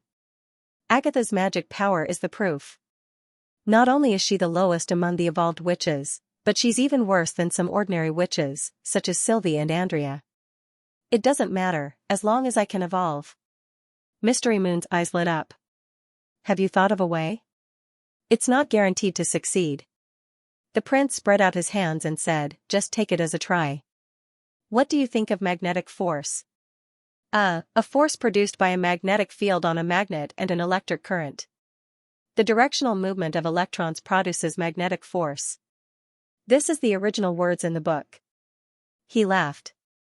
You've memorized it quite well, but I guess you don't understand the content at all. After a moment of hesitation, Mystery Moon nodded. You've seen the use of iron powder to simulate magnetic lines of force, and you know the direction of magnetic force. You've also seen a direct current generator. So I think, you may not be able to quickly cut magnetic lines in a closed circuit, but you can change the magnetic field you form, and then you can personally experience the change from magnetism to electricity. I don't quite understand. The essence of magnetism to electricity is the change of magnetic flux in a closed circuit. If you want to change the magnetic flux in a constant magnetic field, you can only achieve it by changing the area. In other words, you have to cut the magnetic induction lines. The prince drew a diagram on the paper. What if the area is constant? Then you have to change the magnetic field. If the magnetic field changes, it's equivalent to the magnetic flux changes. Mystery Moon opened her mouth, but found that she didn't understand a single word. His Royal Highness laughed. It doesn't matter if you don't understand. You just have to follow the following method: quickly release and restrain your own magnetic force, instead of continuously using your ability. And then? Mystery Moon waited for a while, but found that he didn't continue. That's all. He shook his head. Just this step. Huh? As long as I keep releasing magnetic force?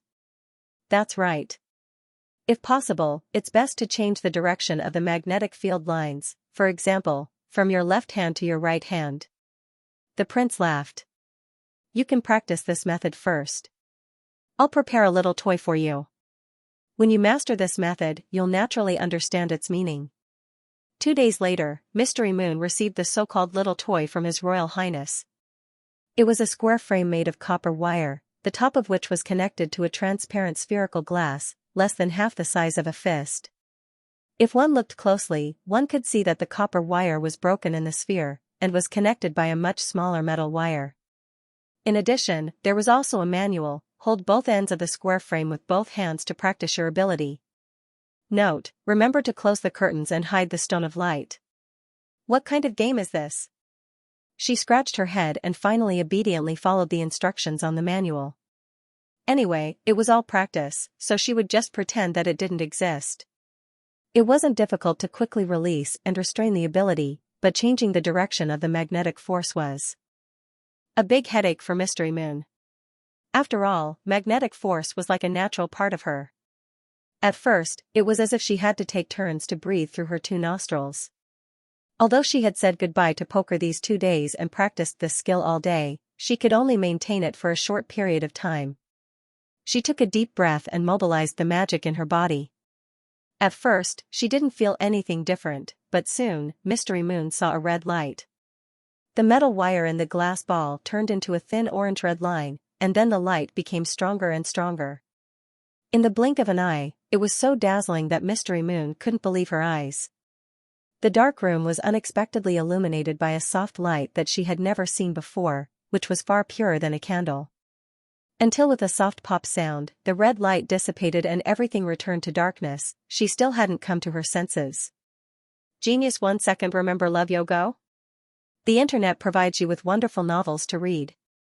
The next morning, Mystery Moon hurriedly ran into the office, the dark circles under her eyes widening. Why did the glass light up? After that, no matter how I used my ability, it didn't respond. As soon as she opened the door, she couldn't wait to shout. You did it so quickly? His Royal Highness looked a little surprised.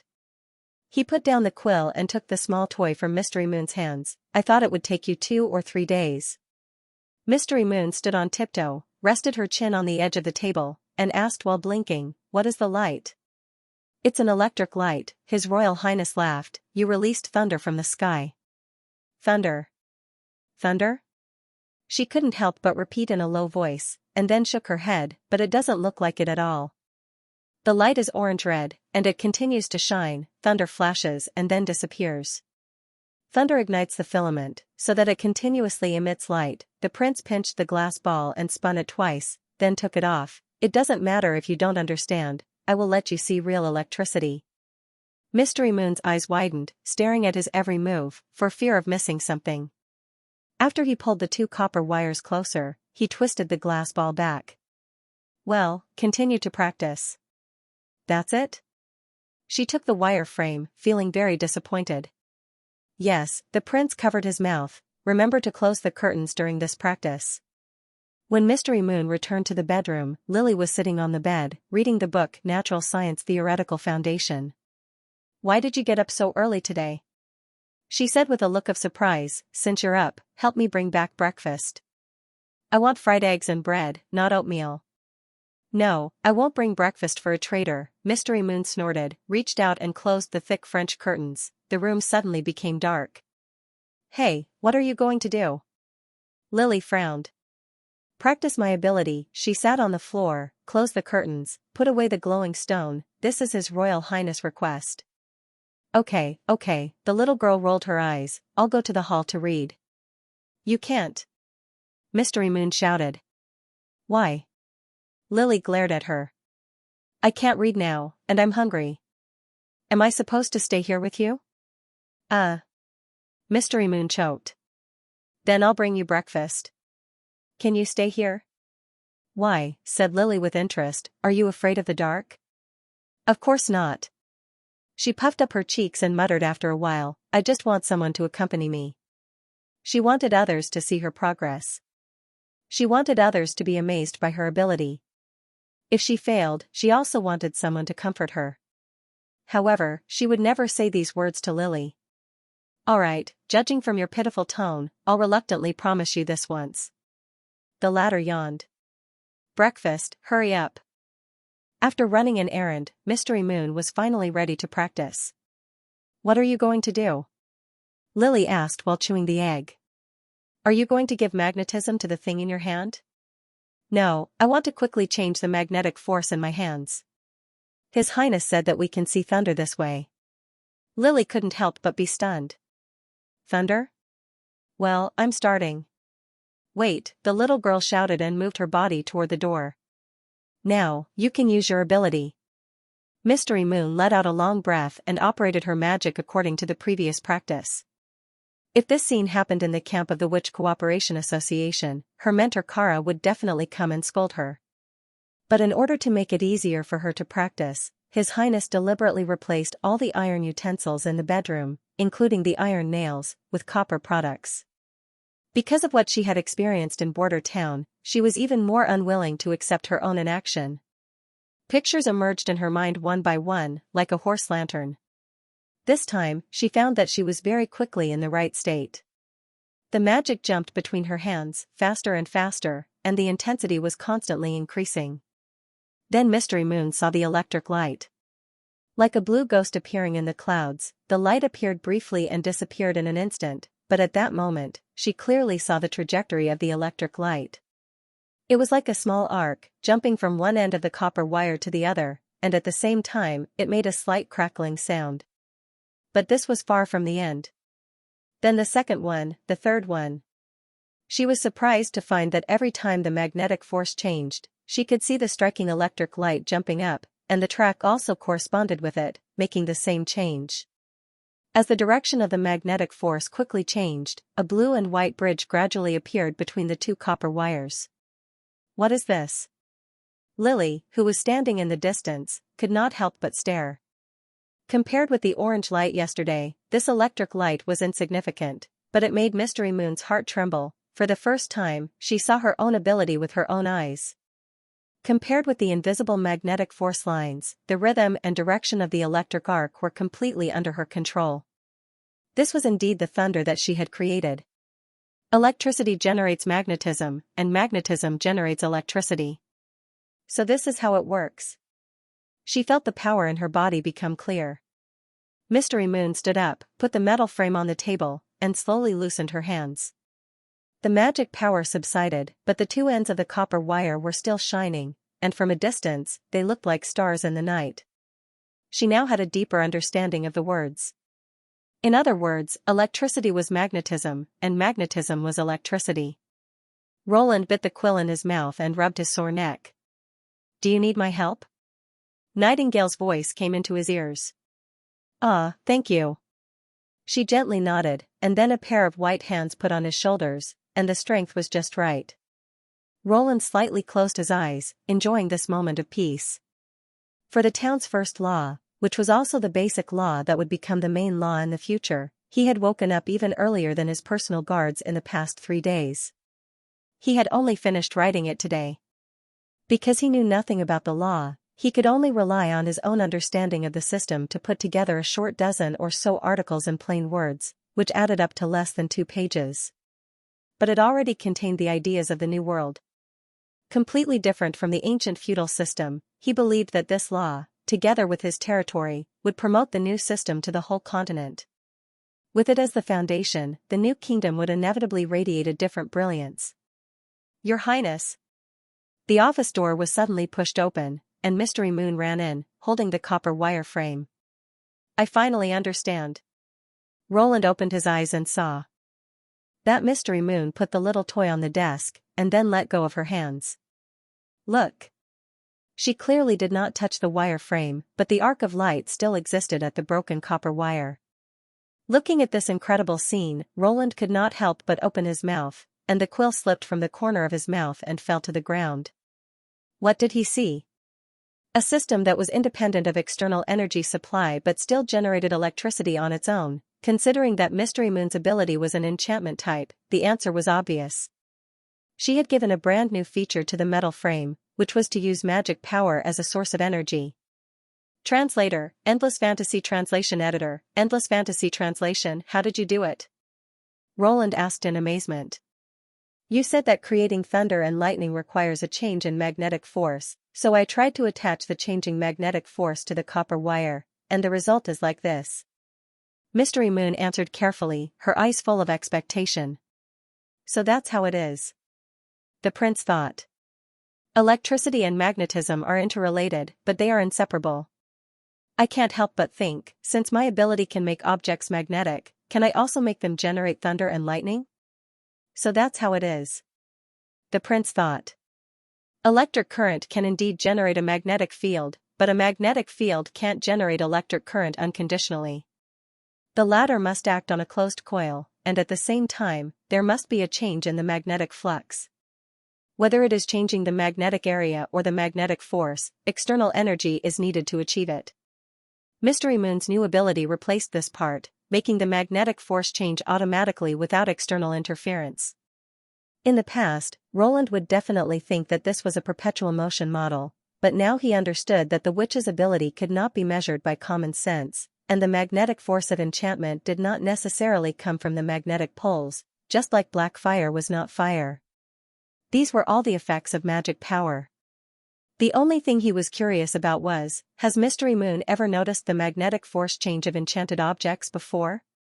When Roland asked this question, she nodded at first, but soon shook her head and said, when I was in the Witch Cooperation Association, I also thought of changing the magnetic force of objects at will. When not in use, I can reduce the magnetic force to avoid causing trouble to other sisters.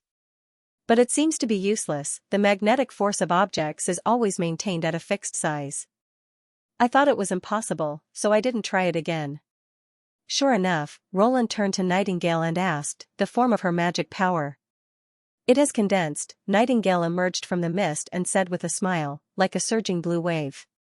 Mystery Moon's voice suddenly became excited. Is it true that that's right, your ability has evolved, Roland affirmed. Without a long period of unremitting practice, it's impossible to understand the key to advancement so quickly. You've performed very well. From today onwards, you will be the 6th witch in the Witch Union to gain an evolved ability. Congratulations. Nightingale smiled as she walked over and patted her head. Then can I do more for your highness now? Mystery Moon asked, her eyes sparkling. Yeah, too many to count, Roland said with a smirk. As I said before, your potential is limitless. But, take a good rest first. Your dark eye circles are almost as big as a fist. Let me test your abilities in the afternoon. She nodded vigorously. After Mystery Moon left the office, Nightingale immediately closed the door and came over. Instead of returning to the table or the floor-to-ceiling window as usual, she flashed close to Roland, pressed his shoulders excitedly, and bent down. Her pale blonde hair fell on his cheeks, making him feel slightly itchy. Looking at her watery eyes and soft red lips, Roland's heart suddenly beat several times faster. Huh? What's going on? Does she want to do it here? But it's still daytime. Tell me the method. Nightingale's words stunned the prince. Wait, the story seems to be developing differently from what I thought. What method? You didn't need to understand the theoretical basis of natural science to find a way to evolve, she said excitedly. With Mystery Moon's exam results, it's impossible for her to understand the content of the book, but you still helped her evolve a new ability. What should I do? Do I also need to practice with a small toy? Ugh, so it's about evolution. This request is really regrettable, isn't it? It should be a relief. Roland cleared his throat and collected his thoughts. I'm afraid that it'll be very difficult for you to achieve a breakthrough in your ability through epiphany. Why? According to Agatha, it's possible to trigger evolution by witnessing phenomena related to the ability in reality. Your mist is so incredible that I don't know its specific principles, let alone guide you to understand it, Roland explained. If you want to condense magic power, I'm afraid there's only one way to go, which is to master all the knowledge of nature and physics, and advanced mathematics is also a skill that you must be familiar with. Nightingale's expression immediately collapsed. She walked to the recliner and leaned softly against the back, as if her body had been hollowed out. After lunch, Roland spent half a day to conduct a comprehensive test of Mystery Moon's new ability. He named this ability Indefinite Magnetism. Like the previous Magnetic Bestowal ability, it could be attached to any object and produce periodic changes according to the magic power injected during the enchantment. But for insulators, there was almost no electric current effect. In addition, her magic power was also the lowest among the evolved witches. She could only light up 2 magic stones on the sigil of God's will, which was half less than Maggie's. Moreover, the enchantment ability had a very high demand on magic power. The greater the upper limit of the change of the magnetic force, the longer the duration, and the more amazing the magic power required. After a series of tests, he found that Mystery Moon's new ability was stable as a battery, but it was far from enough to drive a large motor and reach the power of an existing steam engine. He used the DC motor, which was originally assembled for water electrolysis, to transform it into an electric motor for the test, and the result was quite bad. Mystery Moon consumed all her magic power to enchant the motor rotor, but it could only run for half a day, which almost negated its practical value as a source of power. However, Roland did not disclose this to Mystery Moon. Instead, he encouraged her to continue to practice her new ability and not to fall behind in her studies. For her, evolution was not easy, and any bad news might make her depressed. Fortunately, ability evolution was not a one-time deal. As long as Mystery Moon could make another breakthrough through systematic learning, there was still a chance to make up for the magic power she lacked. In addition, Roland also thought of the method of making the Stone of Light with the help of many people, which Agatha had mentioned. If there was a witch who could control or transfer magic power, they could also circumvent the limitation of Mystery Moon's own power.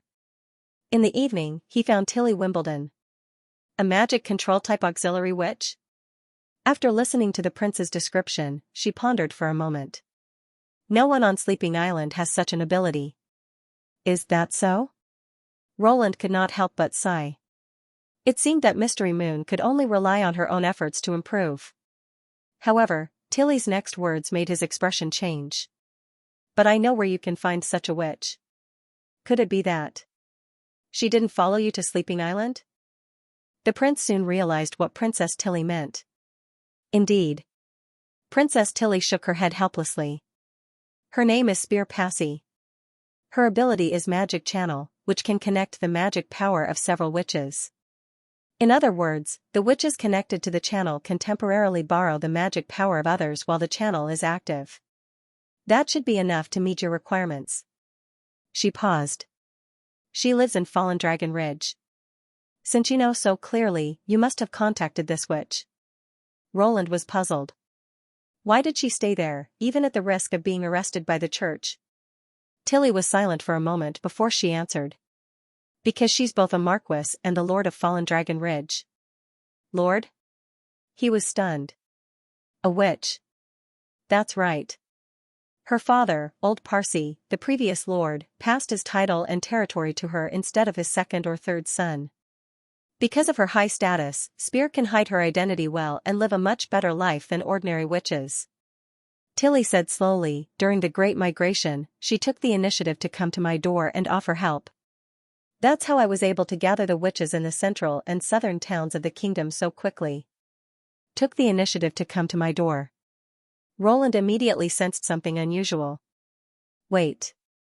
She doesn't intend to take in her compatriots? No. Tilly shook her head. Not only that, she also wants these witches to leave their territory as soon as possible to avoid being persecuted by the church. For Spear, the position of lord is obviously much more important. If the church found out that the lord was sheltering witches, the position would undoubtedly become precarious. After all, Fallen Dragon Ridge was not a desolate border town. There were local churches and resident priests, and the area of influence of the believers was much larger than that of the western region. Although Roland knew this, he was still surprised by her choice. If the local witches are caught, does she? I asked her the same question, Tilly said regretfully. Spear Passy told me bluntly that if they were caught by the people, she would find a way to replace the witches in the prison with other prisoners and smuggle them out of the country. But if they were caught by the Judgment Army or the Church, she would basically choose to sit back and do nothing. So, in order to solve the hidden danger of the witches, he took the initiative to contact Princess Tilly. It was probably because of this that Tilly did not consider settling down in Fallen Dragon Ridge. Instead, she took the risk to cross the strait and go to the strange fjords. Thinking of this, Roland frowned. Do you think I can persuade her to go to Border Town?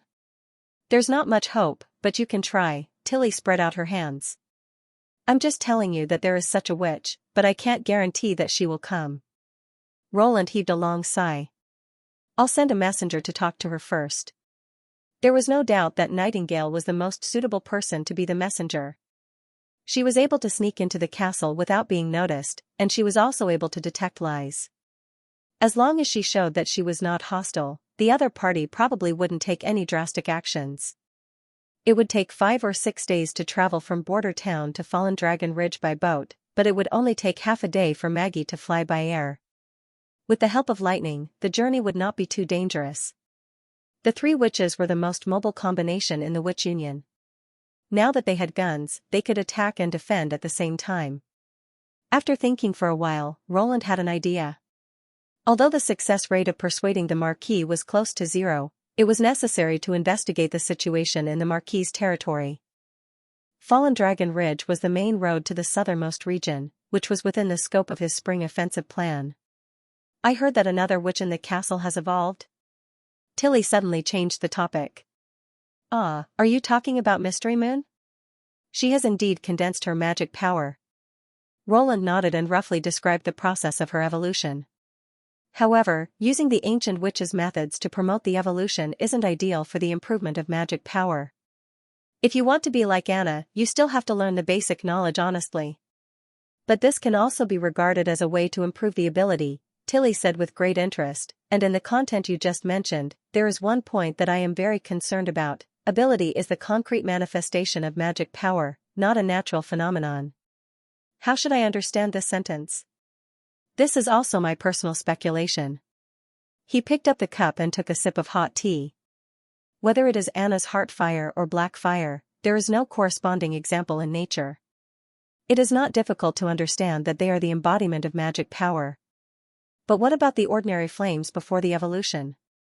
So I assume that from the beginning, they are all composed of magic power, a reflection of the heat in the brain, and with the gradual deepening of understanding, the image of heat is constantly changing. This coincides with Agatha's experience. Many witches have similar abilities before they evolve because they mostly see the same natural phenomenon. But after the High Awakening, the witches' abilities will become completely different, which is caused by the huge difference in everyone's cognition. It sounds reasonable, Tilly said noncommittally. But according to this, if witches of the same kind have the same understanding of things, they will still be very close to each other when evolving new abilities, right? Something like that, provided that their ability to understand is exactly the same. Roland still had a thought that he didn't say, and that was, to what extent could magic power evolve in the end? Since it formed the basis of all kinds of abilities, it fully showed that it had a fundamental nature and versatility. If there was an omniscient and omnipotent witch, wouldn't she be able to display all of her abilities at will? You came from a world without magic power? Tilly suddenly asked. The prince almost spat out all the tea in his mouth. He wiped the corner of his mouth and asked, what are you talking about? In the past month, I have read through all the books you wrote, and I always felt that something was wrong. Princess Lannister looked straight into his eyes. It was not until what you said just now that I finally understood what the problem was. You have completely excluded magic power from nature. Whether it is natural science theoretical foundation or elementary physics, there is no mention of magic power at all. You said that the effect of magic power is a phenomenon that does not exist in nature, but magic power itself is a part of nature. Roland suddenly froze. He suddenly realized that he had completely forgotten that she lived in a world where magic power naturally existed. Not only Tilly Wimbledon, but also Prince Roland when he was alive. But he had put magic power on the opposite side of natural phenomena, and he was used to it. Should I blame this careless mistake on the sudden extra memory? This time, I'm afraid it won't work. If Prince Roland's own knowledge was shallow, it would make sense that he copied the contents of these books exactly according to the content in his memory, but why does he even believe in this part of the memory, and subconsciously separate magic power? Can he still swear that this is the memory of Prince Roland as the dominant one? Roland felt a little thirsty. He did not expect that the other party's question was actually a trap for him, and the source of this trap was already buried when he was writing all kinds of books. At Chinese Northwestern. It was just that when an average person came into contact with such a huge and complex information for the first time, it was extremely difficult to understand, and it was impossible to notice the flaws. As a natural science that studied the nature of everything in the world, it was absolutely inconceivable that the word magic power was not mentioned from the beginning to the end. And Roland himself had completely forgotten the memory of Prince Roland, except for the first month of his transmigration when he consciously imitated Prince Roland. After that he no longer cared about it. The minister did not dare to question him, and he did not need to hide himself in front of the witches, so he became more and more unscrupulous. But Tilly was not an ordinary witch. In addition to being the sister of Prince Roland, she was also an extraordinary. Not only did she read all the books in a short time, but she also keenly noticed this abnormality, and the clarity of her logical thinking was no less than that of a modern person who had received universal education. Not only that, but she also used questions to guide his opinion, and the two sides confirmed each other, making it almost impossible for him to refute. A big crisis. Roland's brain was spinning rapidly, but he could not think of any feasible response. For someone who could see this, any far-fetched explanation would only increase the other party's doubts, and a lie needed more lies to cover up, and the loopholes would only increase. In the midst of the awkward silence, Tilly spoke again, and this time her voice was much slower. You don't need to rush to tell me the answer, it's already late, I'll go back to the witch house first, you should also rest early, Your Highness. Ah, yes, Roland stared at the gray-haired woman, not knowing what she was thinking about in the end, and for a moment he even forgot to get up to see her off. When Tilly walked to the door of the office, she stopped and looked back at him. Can I trust you? In the past, Roland would not hesitate to pat his chest and say yes, but at this time, he found that he could not easily say yes, and finally just slowly nodded. After the door was closed, Nightingale clicked her tongue in wonder and said, She left just like that. Why do you look so regretful? Roland glared at her. I feel like she was so close to knowing your true background. Nightingale stuck out her tongue carelessly. Why didn't she ask more questions? Because she didn't want to end up not even being able to be friends. The prince sighed. What? No. It's nothing. Roland leaned against the back of his chair and felt a slight chill on his back. Tilly's performance could be said to be impeccable. She did not question him too much. As an ally of Sleeping Island, Border Town was undoubtedly the most powerful partner. In the face of a formidable enemy, allies were more important than the truth of identity. It would not be good news for the witches of Sleeping Island if the alliance broke down because of this issue. That was why Tilly chose to leave after raising her question, giving herself some buffer time. However, this didn't mean that she didn't need an answer. If she kept dragging things out, she would lose the trust of the other party when the threat of the enemy was eliminated. Now that she had put down this chess piece, it was time for him to respond. But Roland could not reveal the real information to Tilly, at least not now. Anna and Nightingale were not a big problem. They had known him from the beginning. But Tilly was Prince Roland's sister after all. Before he found out what kind of thoughts she had about Prince Roland, he had to bury this information in the bottom of his heart. Shaking his head and putting these annoying things aside, Roland looked at Nightingale and said, You heard the conversation just now. I plan to let you, Maggie, and Lightning inquire about the situation. What do you think? Of course, no problem, Your Highness. It's not as simple as a conversation. To be honest, I'm a little worried about you, he said in a slow voice. What do you mean, worried? Nightingale's voice suddenly became a little stiff. I'm fine, even if I have to kidnap her and bring her here. That's exactly what I'm worried about. Roland knocked on the table and said, "What do you mean kidnap her and bring her here? I'm afraid she'll tear us apart." "Listen, you can't do anything stupid this time. Find out the situation first, and then find a chance to meet Spear Passy. It's okay if she refuses, but don't threaten her. As a witch, she's not a stranger to you." That's it?" she said disappointedly. "That's all about witches." Roland curled his lips. "In addition, you need to cooperate with Lightning to record the surrounding environment of Fallen Dragon Ridge, the city defense facilities, patrols, and garrison arrangements, and then return as soon as possible." Nightingale mumbled a response. "Last but not least." He paused. "Pay attention to your own safety. That's the most important thing. Asterisk here, another glass of ale. Hey, is the oatmeal not ready yet?" Coming. Sorry to keep you waiting." Otto Luashi walked into the tavern named Underground Trumpeter and was immediately surrounded by the noise. The roaring fire dispelled the chill, and the dull smell of sour and body odor hit his face, making him frown slightly. As a noble, Otto rarely stepped into cheap civilian places, and he was not used to drinking close to people. If it were not for his appointment with Rat, he would never visit this alley tavern in the outer city. According to the rules of this place, he soon found his target. A skinny man wearing a hood was sitting in a corner of the tavern. There was no candle on the table, and half of his body was hidden in the darkness. Beside his hand was a small piece of white bone. Otto walked to the man and sat down. "To Skeleton Fingers. You don't have any wine. What are you going to offer?" "Something to measure everything with," he said the code word. The man shrugged. "Just call me Hood." "I heard that you're here to ask for information?" Otto nodded.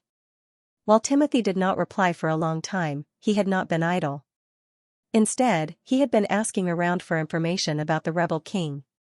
The fact that the king could still firmly occupy the western region after half a year after his ascension to the throne, and that Timothy could not do anything about it showed that the rebel king was a force to be reckoned with. To get as much information as possible, dealing with Rat was the fastest way. This was the 6th Rat he had made an appointment with. Otto was shocked by the information he had received so far. The legendary rebel king, Roland Wimbledon, the 4th son of Wimbledon III, not only did not show any signs of decadence, but even issued a challenge to the new king, claiming that he would take the initiative to overthrow Timothy sooner or later. Moreover, Timothy had not only said so, but had also really done so. Although Timothy had tried his best to conceal the news, Otto had still noticed the strangeness of the collapse of King City's buildings. If this news was true, then the value of forming an alliance with Timothy would be very questionable. He had to get to the bottom of this to prevent the Kingdom of Dawn from falling into trouble. "That's right," Otto Luashi said in a low voice. "I want to know what the loud noise and collapse of the palace in King City were about 3 months ago." "You found the right person." Hood grinned. His voice was a little hoarse, making it hard to tell whether he was 21 or 21. 21? Although I live in the outer city, I happened to be near the palace on the day of the incident. When the roar sounded, I ran to the gate of the palace wall. You probably don't know how terrifying that sound was. If thunder exploded on the ground, it would be nothing more than that. The windows of the surrounding houses, whether made of paper or glass, were all destroyed by an invisible force. Some people were even scared to death by the sudden sound. Every rat claimed that he happened to be nearby and witnessed the whole incident, but after a comparison, everyone's story was different. Alright, let's not talk about these meaningless things anymore. How was it born? Otto Luashi interrupted. Is this incident really related to Prince Roland Wimbledon? Hood coughed twice and stretched out his right hand. Of course I can tell you, but you need to measure everything, right? Otto untied his waist pouch. How much? The so-called measure of everything was just another name for the Golden Dragon. Only a group like the rats liked to set up simple signals or passwords to show off their mysteriousness. They had no standards at all. Hood gestured with his hand. He took out 2 golden dragons and put them in Hood's hand. This is not a cheap fee. I hope your information is worth it. Of course, this is related to the credibility of Skeleton Fingers. Hood smiled greedily and put the golden dragon in his arms. The credibility of the rats was probably as ridiculous as the benevolence of the king. Otto snorted coldly in his heart. Speak. I'll answer your first question first. Probably because of the money, the hooded man's posture was much more relaxed. He took a sip of ale, leaned back in his chair, and pointed at the ceiling. Thunder comes from the sky. What do you mean? Otto frowned. Didn't you ask how the thunder came about? Hood lowered his voice. All thunder comes from the sky, and this time is no exception. I saw with my own eyes, before the roar, a white stone floated into the palace, and then what happened next happened. Ridiculous. Are you trying to tell me that a huge rock fell from the sky and destroyed most of the palace? Hee, I'm telling the truth. Otherwise, Skeleton Fingers wouldn't have assigned this job to me. If you think I'm lying, you can leave now. Hood shrugged. But the fee won't be refunded. Continue. Otto suppressed his displeasure. From the moment the stone appeared to the moment it fell into the palace, it was only a few breaths of time. But I saw it clearly at that time. It wasn't big, nor was it fast. It was impossible for it to smash the Sky Dome Palace. That's why I said it was floating. In addition, at the same time as the loud noise and thick smoke appeared, I also saw rolling flames. The momentum was very threatening, and it was definitely not caused by a collision. Hood smacked his lips. In fact, didn't His Majesty Timothy's final search prove this? He closed the inner city and cleaned it several times, but didn't catch any suspects. Plus, the palace itself is heavily guarded. If the attack didn't come from the sky, where else could it have come from?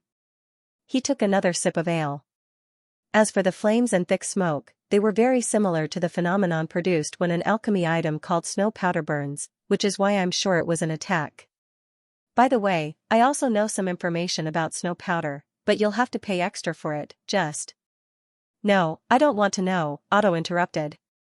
He had heard a little about this thing from other sources.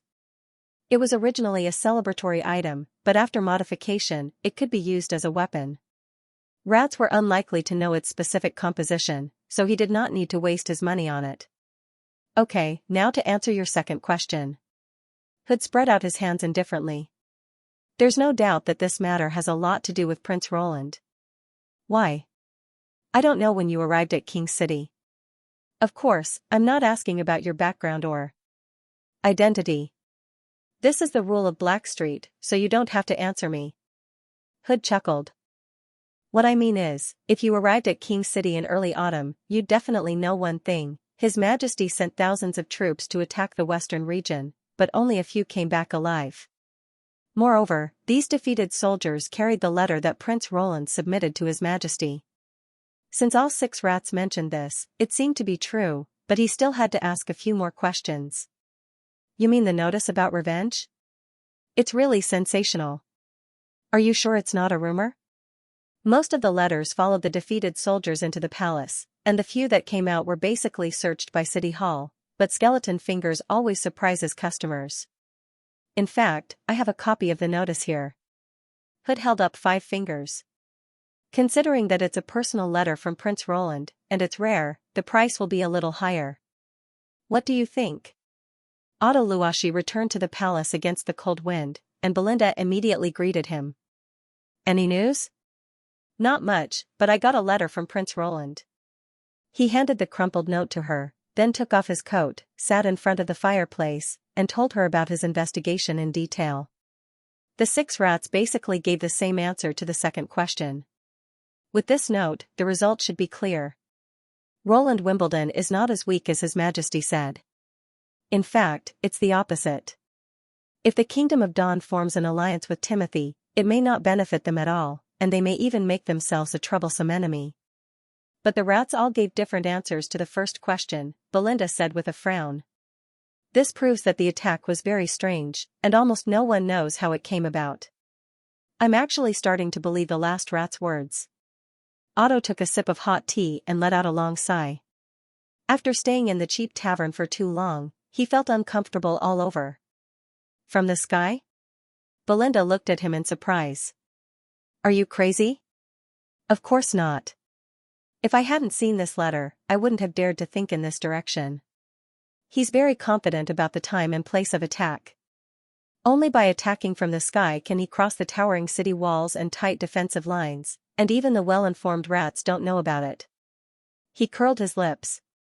But that's not the point. The point is what we should do next. The threat of the church is imminent. They should stop fighting and unite against the foreign enemy. That's not for us to decide. Otto shook his head. The only thing we can do is to try our best to win over a reliable ally for the Kingdom of Dawn. His Majesty Timothy Wimbledon doesn't seem to be reliable. Do you want to go to the Western region? Belinda was slightly startled. Isn't that place affected by the months of demons and in danger? It's nothing compared to the danger of the kingdom's destruction. After a moment of silence, he made up his mind. You stay here and wait for the new king's reply. I'll go to the Western region alone. The water vapor condensed into a uniform layer of white mist on the window glass, like a thin gauze curtain.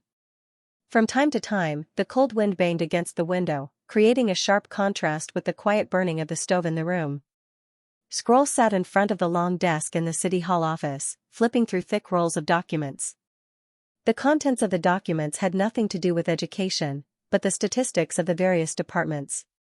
Whenever she had time, she would write down these things so that everyone could refer to them. This was also one of her main jobs recently, since the Ministry of Education didn't have much to deal with. After all, the second round of assessment had just ended, and the next round would probably have to wait until next summer. After working for His Highness Roland for half a year, she found that His Highness had a special fondness for data. He liked to convert everything into a long list of precise numbers to describe. Comparison, comparison, and comparison were all words that he often used. Now, all the members of the City Hall were infected with this atmosphere.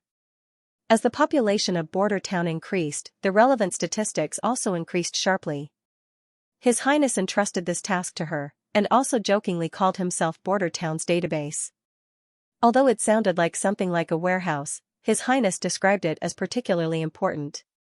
He said that with the database, he could calculate the next year's development, and formulate economic and military plans. Even all the future strategies of the territory would be based on data analysis. Lady Scroll.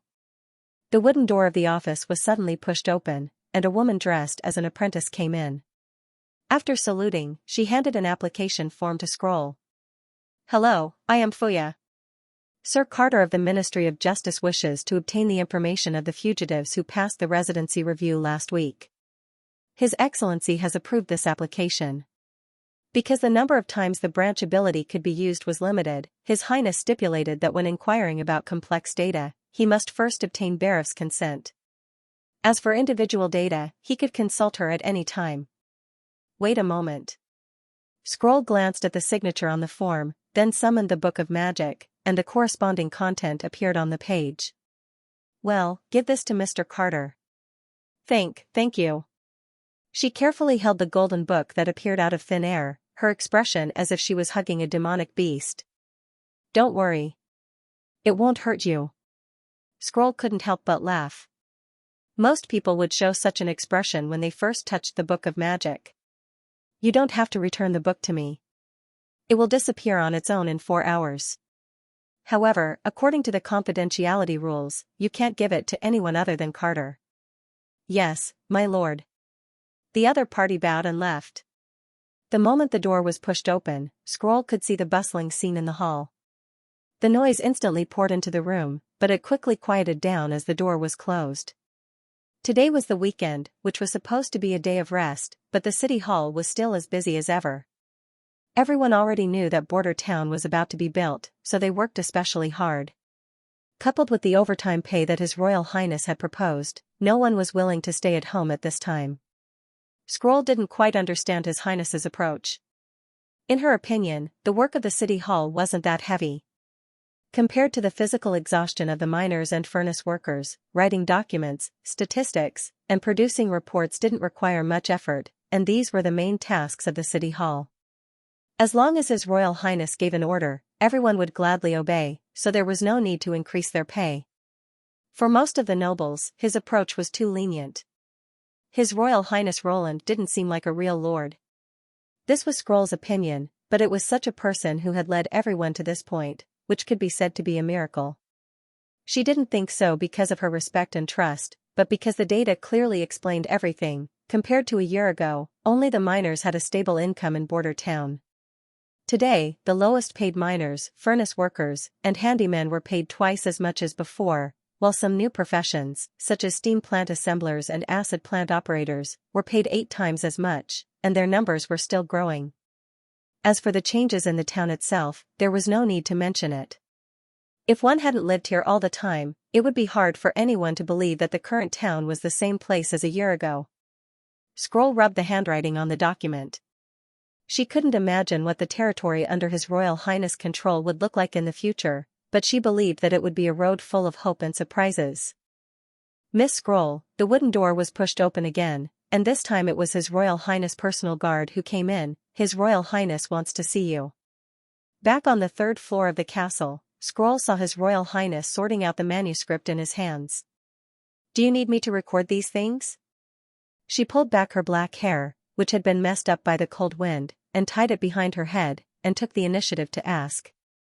Yes, in order to write this, I used up at least half of my brain cells. The prince rubbed his neck and muttered some words that were difficult for her to understand. Even if it was common knowledge at that time, I could only make up a rough idea, and some of the formulas had to be derived by myself. Scroll had long been accustomed to this, so she ignored those strange words and curiously picked up the manuscript. She saw that the words on the cover were in an unprecedented orange color, and they were also made up of a string of words, which together meant calculus. After flipping through 2 pages, she gave up the idea of trying to understand the meaning of the title and concentrated on memorizing the contents. Compared to the equations she had learned before, she found that there weren't even numbers in the formulas on the cover, only strange symbols, just like a new set of words. Perhaps only Anna and Tilly would be interested in pondering this kind of thing. By the way, Roland opened his mouth and asked, what's the current per capita income of the residents? The lowest is 10 silver royals per month, and the highest is 40 silver royals, Scroll replied while memorizing the calculus. But to calculate the average, I need to use the Book of Magic, which I've already used today. It doesn't matter, just give me the results the day after tomorrow. Roland waved his hand. I need to use this value to determine the cost of water and heating for the residents. The collective heating project will officially start in a week, and when it's completed, even if it's a long winter, this place will be as warm as spring. A neverwinter city that doesn't fear the cold, this is also part of the miracle, she thought. If there's no other task, I can give it to you tomorrow. Tomorrow. I hope you can turn the Book of Magic into a storybook. Roland smiled and shook his head. As long as it's something that Anna hasn't read before. Storybook? Scroll was slightly startled, and then immediately understood. Tomorrow is Miss Anna's, the day of awakening. The prince nodded. Without the flickering candlelight and the crackling fire, the room was warm and pleasant even if one was only wearing a thin layer of clothing. The luminous stone on the bedside table brightly lit up the room. The stable and warm yellow light reflected on the bed and carpet, adding a wonderful sense of the times to the scene in front of him. Roland sat on the edge of the bed, listening to the occasional hissing sound coming from the heating pipe. He felt as if he were in a dream, as if he was not in the backward era of royalty, nor was he in the modern society where electronic products were everywhere. Instead, he felt as if he was in between, his childhood. His impression of that era was the same as the scene now. Everywhere was covered in a dim yellow. Whether it was incandescent lights, movies, or developed photos, they were all filled with the same color. But this part of his memory did not include Anna. Thinking of this, he could not help but look at the girl sitting on the edge of the bed. She was flipping through the storybook in her hands. The hair on her forehead glowed with a golden light, and her long eyelashes fluttered occasionally. The most striking thing about her was her sapphire eyes. Even under the reflection of the magic stone, they were still a clear lake blue. If there was anything different, it would be that the lake was not as calm as it used to be. She alone made the whole scene come alive. Roland could not help but think that Anna was a different color in the scene, and also a mark that distinguished his memory from reality. When he saw her, he realized that everything was real. What are you looking at? The prince did not know when, but he found that Anna had put down the book of magic and was looking at him with her head tilted. Me? Ahem. He subconsciously looked away, but quickly looked back. Yes. Yes. After spending nearly a year together, the two of them were very familiar with each other. Naturally, Roland was no longer as passive as he was in the beginning. Plus, there were only the two of them in the room tonight, so he also relaxed his restrained emotions. The two looked at each other for a while and laughed at the same time. Do you think that my request is a little willful? Anna smiled and shook her head. Everyone is obviously concerned about me, but I rejected them. You're being too serious, Roland said. They just looked a little surprised at the time. If Miss Agatha hadn't mentioned those ancient methods, I wouldn't have made this request. She stuck out her tongue. It was rare to see such a playful expression on Anna's face. But the other sisters will definitely follow suit in the future, and you'll be busy then. Roland smiled helplessly. I guess their request is probably to eat a few more ice cream buns. Knowing that Anna was about to have her day of awakening, Agatha immediately shared her experience in the holy city of Tequila. According to the research of the Union, when a witch awakened or became an adult, in addition to emptying the magic power in her body to reduce the impact of the backlash, personal emotions were also very important. Positive attitudes such as joy and satisfaction could greatly improve one's resistance, so the Union would even send someone to meet the needs of some outstanding witches when they reached adulthood. When Anna learned about this, she asked Roland to accompany her on her day of awakening. Thanks to Miss Agatha, I feel very happy now, she said calmly. I can finally make up for the regret of not being able to see you through your adulthood. Faced with such a serious expression, even Roland felt a little embarrassed. He cleared his throat, took out a thin book tied with a colorful ribbon, and handed it to Anna. This is a gift for you on the day of awakening. He had written down the knowledge of calculus and advanced mathematics just in time for this day. For witches, the importance of the day of awakening was more important than their birthdays. It could be called a second rebirth.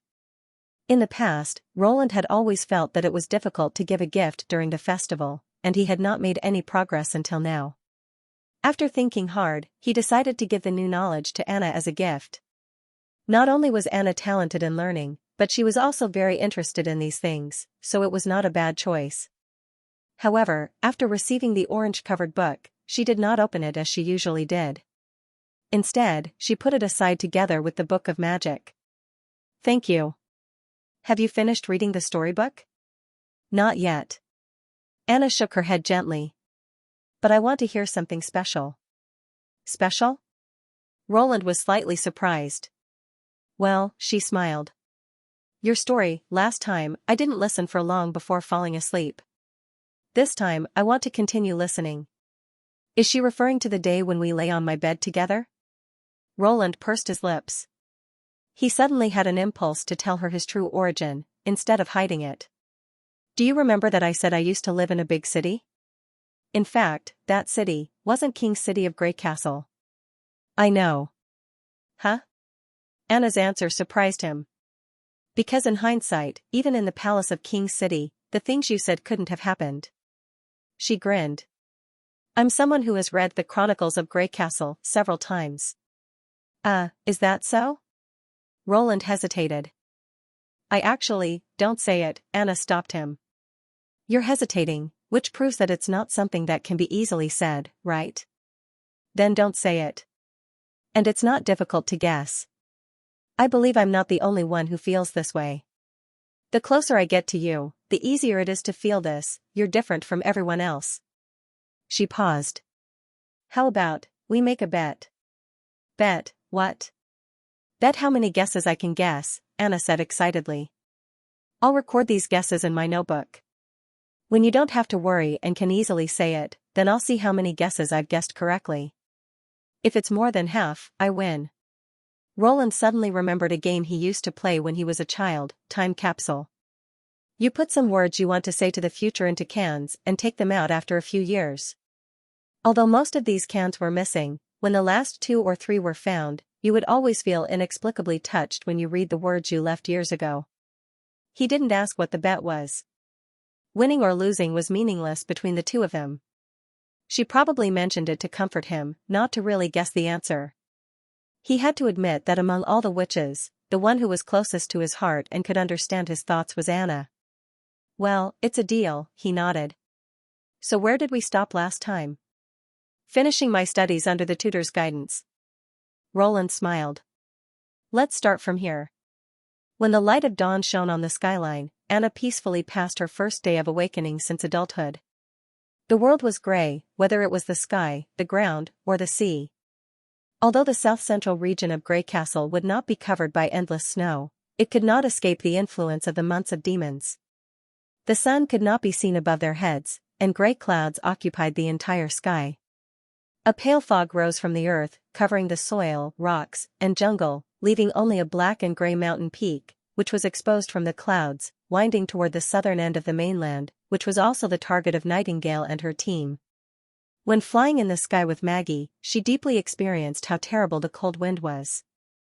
Even if she wore the special wind-proof clothes given to her by His Highness before they set off, the scarf and cuffs could not resist the cold. Especially the ears and fingers, because of the low temperature, they would soon lose feeling, so they had to stop and rest for a while. Therefore, flying at full speed only took half a day, but in the end it was extended to the next day. "We're here," Lightning came close to her.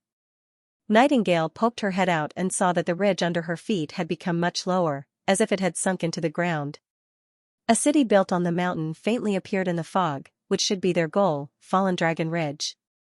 "Let's land," she patted Maggie's broad back, "be careful not to let others see you." "Ow." Maggie nodded, folded her wings, and glided down. The fog hit them in the face, and soon the three people were shrouded in it. Until they landed, Nightingale found that the visibility around them was extremely low, almost 50 steps away. It was difficult to distinguish what was in the distance. This was good news for witches, at least it was not easy to be found. After entering the fog, the world would show its true appearance, so she did not worry about running into the arms of the church's army of judges because of the thick white fog. "You can wait for me here," Nightingale said, "it shouldn't take long." "His Highness asked me to provide security in the air," Lightning shook her head. "He also asked me to be responsible for emergency communication, in case you kidnap the target, coo." Maggie turned back into a fat pigeon, squatting on the little girl's head. "His Royal Highness is making a meaningless request again," Nightingale thought helplessly. "In that case, let's go." The world turned black and white in an instant. The fog disappeared, or rather, it turned into other forms and could no longer obstruct his observation. Everything in front of him suddenly became clear. The dark city wall appeared 200 meters away, extending out from the side of the mountain like a cover connecting the city and the mountain. Compared to the outer wall of Longsong Stronghold, this stone wall was much shorter, and there were no sentries at the top of the wall. Nightingale walked to the wall and easily found the entrance formed by the twisted lines. She took a step forward and found herself behind the wall. This city was half the size of a stronghold. Just the part that protruded out of the mountain wall was more like a small town. However, the main body of the Fallen Dragon Ridge was among the rocks, and the Lord's castle was embedded in the mountainside, which could be seen from afar. After confirming that Lightning and Maggie had entered the city, Nightingale went straight to the castle. She was no stranger to this work, and could even be said to be very good at it. When she was coerced and driven by old Guylan, it was a common task to sneak into other noble mansions and castles. Most of these houses had the same structure, and the owners of the mansions always liked to set their rooms in the most central and most spacious positions. At that time, she could not freely pass through the walls, so she could only hide herself, carefully avoid possible traps and God's stones of retaliation, and steal the letters and documents hidden in the cabinets. Now with the fog, it was even easier. The God's stones of retaliation inlaid at the corners of the castle passages showed dark black holes, as eye-catching as the bright moon hanging in the night sky. The hidden traps were also nowhere to hide. Their twisted contours wriggled slowly like earthworms, and she could easily destroy them through the wall. Within the range of her ability, Nightingale could move freely. Walls, doors, and roofs were nothing in her eyes. Walking into the largest room on the top floor, she found her target. Although she had never seen her before, Nightingale immediately recognized that she was the Lord of the Fallen Dragon Ridge, Marchioness Spear Passy. Because her body was running with blue magic power, which was also the only color in the world of fog. The Marchioness sat at the desk, the quill in her hand flying up and down, as if she was writing something. She was about 30 years old, with wrinkles at the corners of her eyes. Her silver curly hair and plain robe made her look even older. Nightingale carefully checked the room. There were no godstones of retaliation or traps in the room. The Marchioness' only weapon was a short crossbow hidden in her sleeve. Its structure was exquisite, and it was obvious that it was expensive. After leaving a mark by the window, she gathered the fog and showed herself. "Hello, Marchioness Spear Passy." The sudden voice made the Marchioness tremble. She quickly raised her head and met Nightingale's eyes. Then she quickly calmed down and asked, "Who are you?" Nightingale could not help but think of the scene when she first met Prince Roland. His first reaction was to turn around and run away, and she had to use a dagger to stop him. Now that she thought of it, she could not help but laugh. "My name is Nightingale, and I come from Border Town in the Western region. As you can see, I'm a witch." "I thought so. Except for witches, no one can come uninvited." Spear pretended to be calm, her hand slowly reaching into her sleeve. "Don't you know that you should knock before you come in? Then I'll be greeted by the guards instead of you." Nightingale chuckled. "Don't worry, I don't mean to hurt you. I'm just here to talk to you, so you don't need to use the crossbow in your sleeve." Spear was stunned, and then her face quickly darkened. "You know a lot." She pulled out her hands and crossed them over her chest. "Tell me, why are you here?" "I brought a message from Prince Roland Wimbledon, the Lord of Border Town, the Guardian of the Western region, and the 4th Prince of Grey Castle." Nightingale bowed slightly. "Now he has established a new order in the Western region where witches and ordinary people can live together and work hand in hand. He hopes that you can go and help him." "The 4th Prince?" The Marchioness frowned and thought for a moment. "The incompetent playboy who is often a laughingstock among the nobles?" Her face showed an absurd expression. "Are you kidding? The Lord of Border Town? He's just a rebel who was banished to a remote place." "Timothy is the real usurper," Nightingale corrected. "And it won't be long before he'll be dethroned by Prince Roland. But that's not the point. His Highness hopes to use your magic channel to strengthen the ability of a witch. I wonder if you'd like to go to Border Town?" Spear Parsi was silent for a while before she said, "Is this a threat or an invitation?" "Of course it's an invitation." Nightingale spread out her hands and said, "His Highness doesn't approve of using coercion to order any witch around. In fact, I hate that method too." "Then I refuse," Spear said without hesitation. "If he really needs my help, he can bring the witches to Fallen Dragon Ridge and visit me with noble etiquette. He won't send someone to sneak into my castle. Of course, if it attracts the attention of the church, I can't guarantee the witch's safety." This answer was not out of Nightingale's expectation. In fact, there were only 2 ways to make a stranger agree to a difficult request: coercion and temptation. She didn't want to use the former, and she didn't want to use the latter. Marquis Parsi was already the lord of a city, and above her was the realm guardian. His Highness not only didn't want to grant her a title, but also planned to take back all the nobles' power, which was called centralization. So in other words, if she worked for His Highness, her status would be reduced in the eyes of the traditional nobles. As for following Prince Roland to create a new world and fight against the terrible enemies in the battle of divine will, she probably wouldn't believe it even if Roland told her. "I see." Nightingale curled her lips and said, "Then I'll take my leave." "Wait." Spear looked very surprised. "That's it? I was responsible for delivering His Highness' message. Now that you know and have given me a reply, the task is naturally completed." She grinned. "Otherwise, would you like me to tie you up and bring you back?" "How do you know my ability is magic channel?" The Marquis hesitated. "Have you been in contact with the witches who plan to go to the Fjords Islands?" "You guessed right. The leader of the witches, Lady Tilly Wimbledon, is now in Border Town, fighting against the months of demons with her brother." Nightingale shrugged. "His Highness also learned about you from her." "They didn't go to the fjords?" "No, before they went to the fjords, they didn't know that His Highness Roland had already established a foothold in the Western region. They didn't contact each other until they settled on Sleeping Island. She gave a brief account of the process of the alliance between the two sides. This time, Lady Tilly went to the western region at his invitation, just like you. Did Prince Roland really establish a coexistence system for witches and ordinary people in his territory? Spear frowned and asked, obviously not believing it. Not only that, but he also drove the church out of his territory, Nightingale said with a smile. Now there are more than 10 witches living in Border Town, and the townspeople are accustomed to their existence. I never lie about this. The Marquis stood up and poured her a cup of tea. Can you tell me more about how he did it? If you want to know. Nightingale turned around, walked back to the table, and sat down. These deeds might not be able to change the Marquis's decision, but it was never a bad thing to get to know each other better. She decided to focus on the establishment of the Witch Union by His Highness, the war with the Duke of Ryan, and the governance after the recovery of Longsong's stronghold, so that the Marquis could roughly understand the situation of witches in Border Town. When His Highness unified Greycastle in the future, this witch Marquis would probably not put up much resistance. Just then, there was a sudden rapid knocking sound outside the window. This is. Spear looked at Nightingale in surprise. The latter opened the window, and sure enough, it was Maggie squatting outside.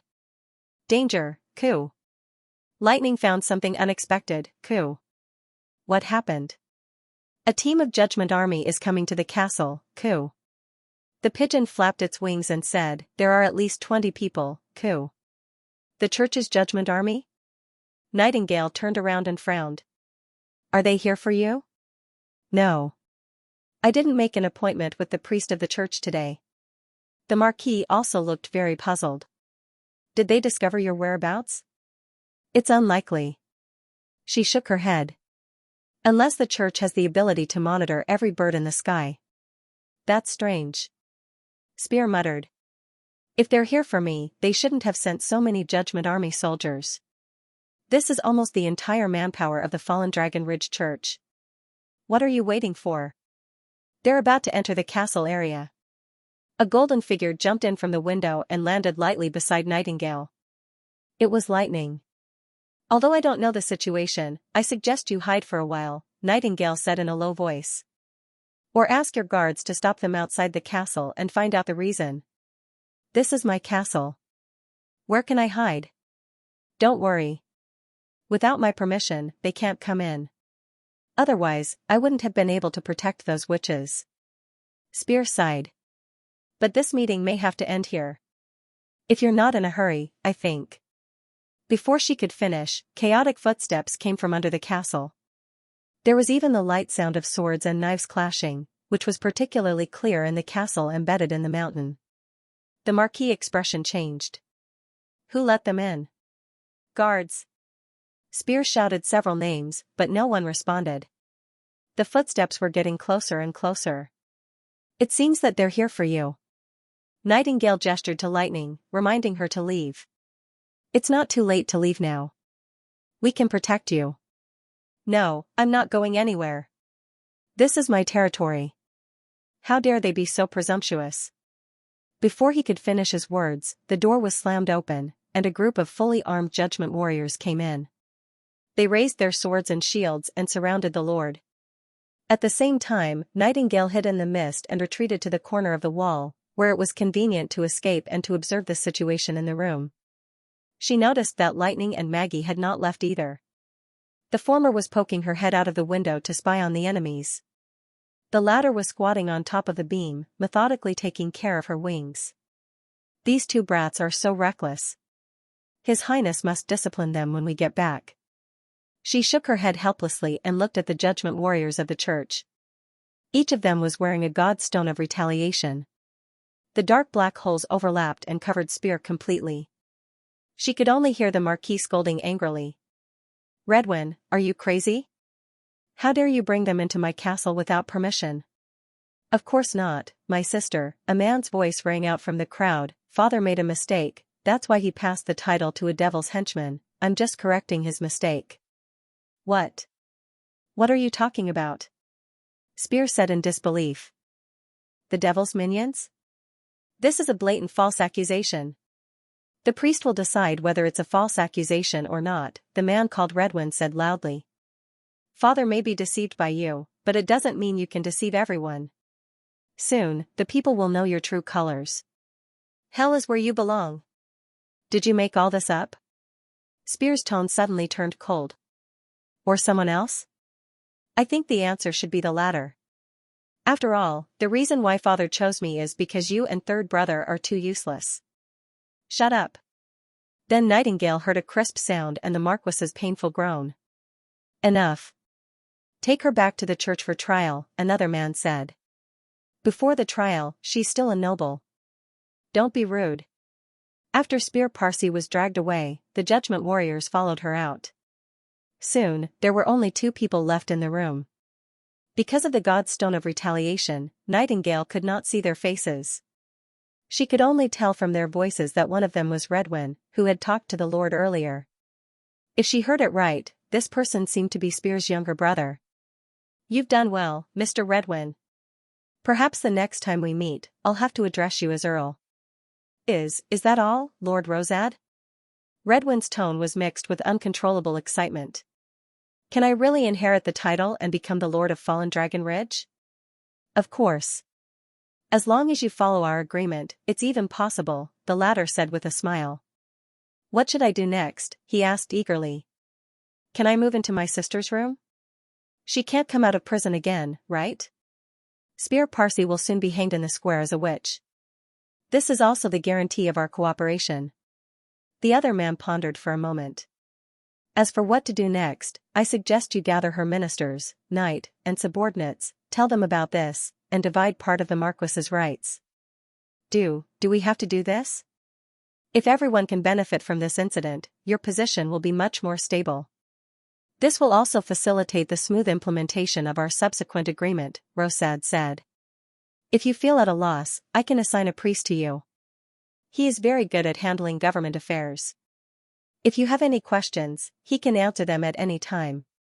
Then I'll leave it to you, Redwin replied quickly. You'll be a great help to us if you're able to secure your position as the Lord, so the church is naturally duty-bound to help you. The other party laughed out loud. After the 2 of them left, Nightingale emerged from the mist, followed by Lightning and Maggie. This is troublesome. She looked at the 2 of them.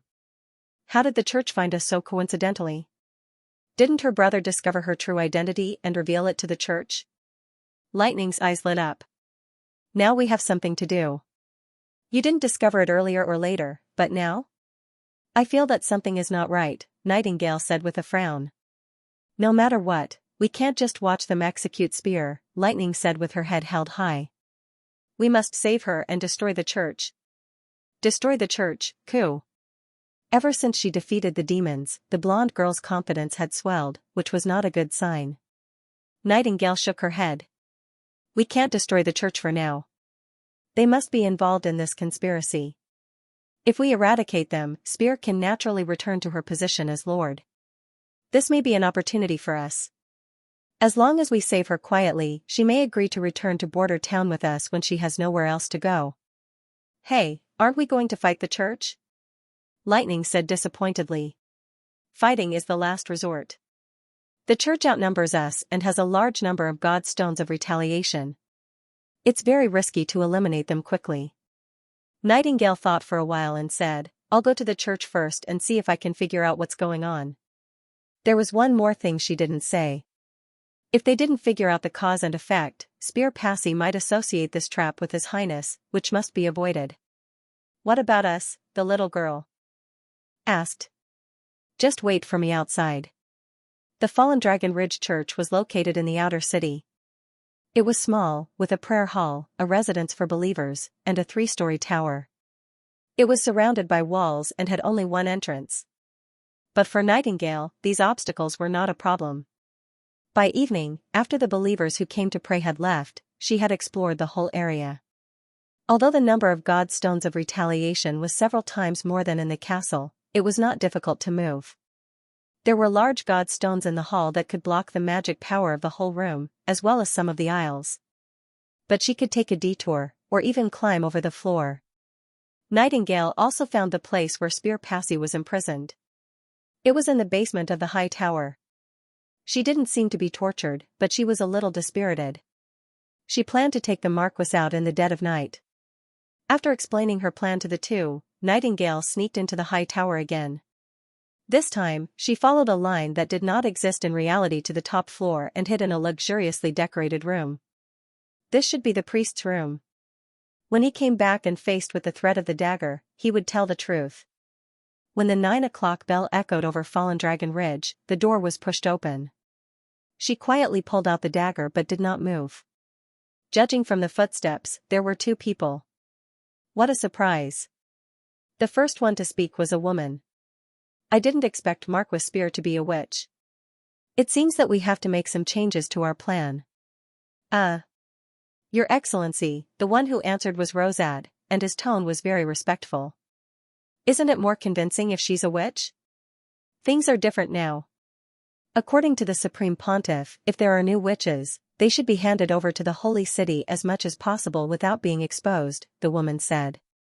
As for the original hanging, let's change it to burning, and replace it with a masked death row prisoner with a similar figure. Yes, Rosad replied. But why did His Holiness set such a troublesome rule? It's not easy to transport a witch to Hermes. I don't know, but I heard that it's just a return to tradition. Return to tradition? You don't need to know too much. Just focus on what you need to do. The saint did not continue. When things are settled here, I'll go to Redwater City. Yes, Your Excellency. Rosad said in a cold voice. Who is this person? Why does the priest not even dare to breathe loudly in front of her? And from their conversation, it seems that they did not know that the Marquis was a witch before they arrested Spear Passy. Is it a conspiracy against the Lord of Fallen Dragon Ridge? Nightingale could not help but walk out of her hiding place and look at the saint with the help of the mist. To her surprise, the saint was not wearing a god stone of retaliation. In the black and white world, the magic power in the saint's body was as eye-catching as fluorescent light. This person is a witch. Who's there? Nightingale reacted quickly. Almost in an instant, a dazzling silver light pierced towards Nightingale. Years of accumulated combat experience played a role. Nightingale's brain did not have time to think, but her body had already reacted. She subconsciously leaned back, and the silver light passed by her cheek. Even in the mist, she could feel the power contained in this light, which was hot and violent. It was definitely not something ordinary could have. After avoiding the sudden attack, Nightingale took advantage of the momentum and rolled away from the other side. What happened, Lord Holy Messenger? Rosad asked in panic. It seems that a mouse has sneaked in, the witch licked her lips. Find a safe place to squat, and be careful not to get involved. You mean? There's a witch here. The priest's expression changed. I'll go and call the judgment warriors. No, I haven't personally hunted a witch for a long time. It's rare to have such an opportunity. How can I leave it to others? You just need to stay on the side and watch. While the two were talking, Nightingale was also looking at the woman called the saint. Although she knew that the church was probably secretly raising witches, when she really confirmed it, she still felt extremely sad. This witch had completely become a part of the church, and may even be in a high position. From the other side's words, it could be heard that she was full of interest in hunting witches, and did not regard herself as one of her own kind. Nightingale could not help but think of the raider she met at the dock on the outskirts of King's City, who did not hesitate to stab Vendi with her dagger. These people could no longer be regarded as the same kind, and they had already embarked on a completely different path. Thinking of this, she no longer hesitated and pulled out the revolver from her waist. Even if she did not like this kind of battle, she had no other choice. Sometimes, only killing could stop killing. Where do you come from? The saint turned her head and looked at the place where Nightingale was standing. The priest can't see you, which means that you have the ability to hide yourself. You can avoid my attack, which means that you have received combat training, or have personally experienced hundreds of battles. Either way, for a wild witch, it's rare and precious. Where I come from, what does it have to do with you? Nightingale said coldly. She noticed that the man's face was covered with a ribbon that completely covered his eyes. It was an attire that only blind people would wear. The silver whip in the saint's hand did not disappear. It was still entrenched beside her, and the sharp end was like a raised snake head, shaking at her. In the mist, only magic had color. Did she rely on this strange whip to determine her position? There are some things you may not know. The church has crowned a new pope. He is tolerant and compassionate. He believes that wild witches also have the value to be redeemed. As long as you are willing to serve God, the church can wash away your sins and accept you as a pure one. The saint put her hand on her chest and said, "This is a once-in-a-lifetime opportunity for you. If you don't come here alone and no other fallen witches, you can take them to the holy city of Hermes to welcome your new life."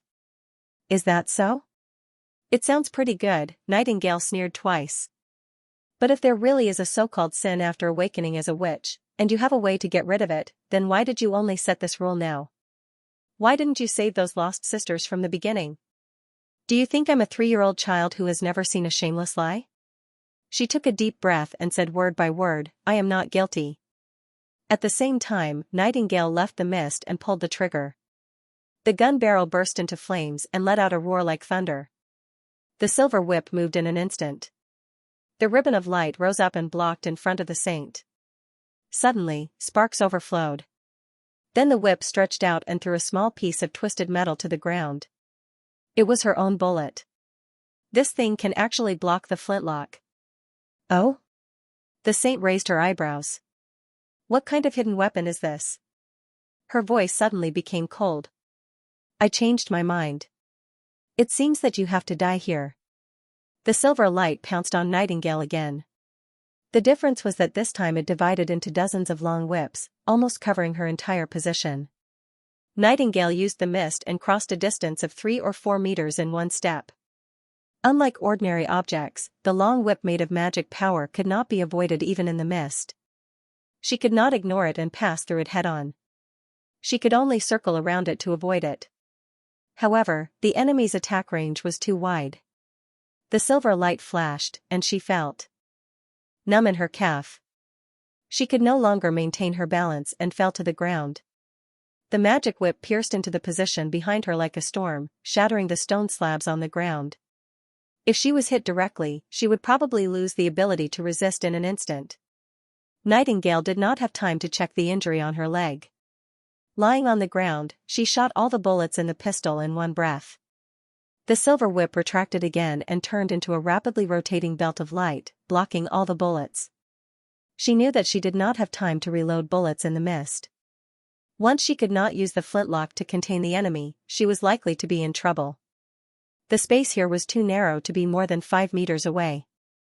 In addition, she could not bypass the enemy's attack, so her range of movement would only become smaller and smaller. She quickly took out another pistol and emptied the bullets. Then she escaped into the mist, passed through the floor under her feet, and went straight to the second floor. She ran away. The saint roared. Summon the judgment army to block the church and guard the dungeon of the Marquis. She may be coming for this person. Ran? Rosad looked around and found no signs of damage, whether it was the doors, windows, or the entrance to the secret passage. Where? The walls, ceiling, or floor.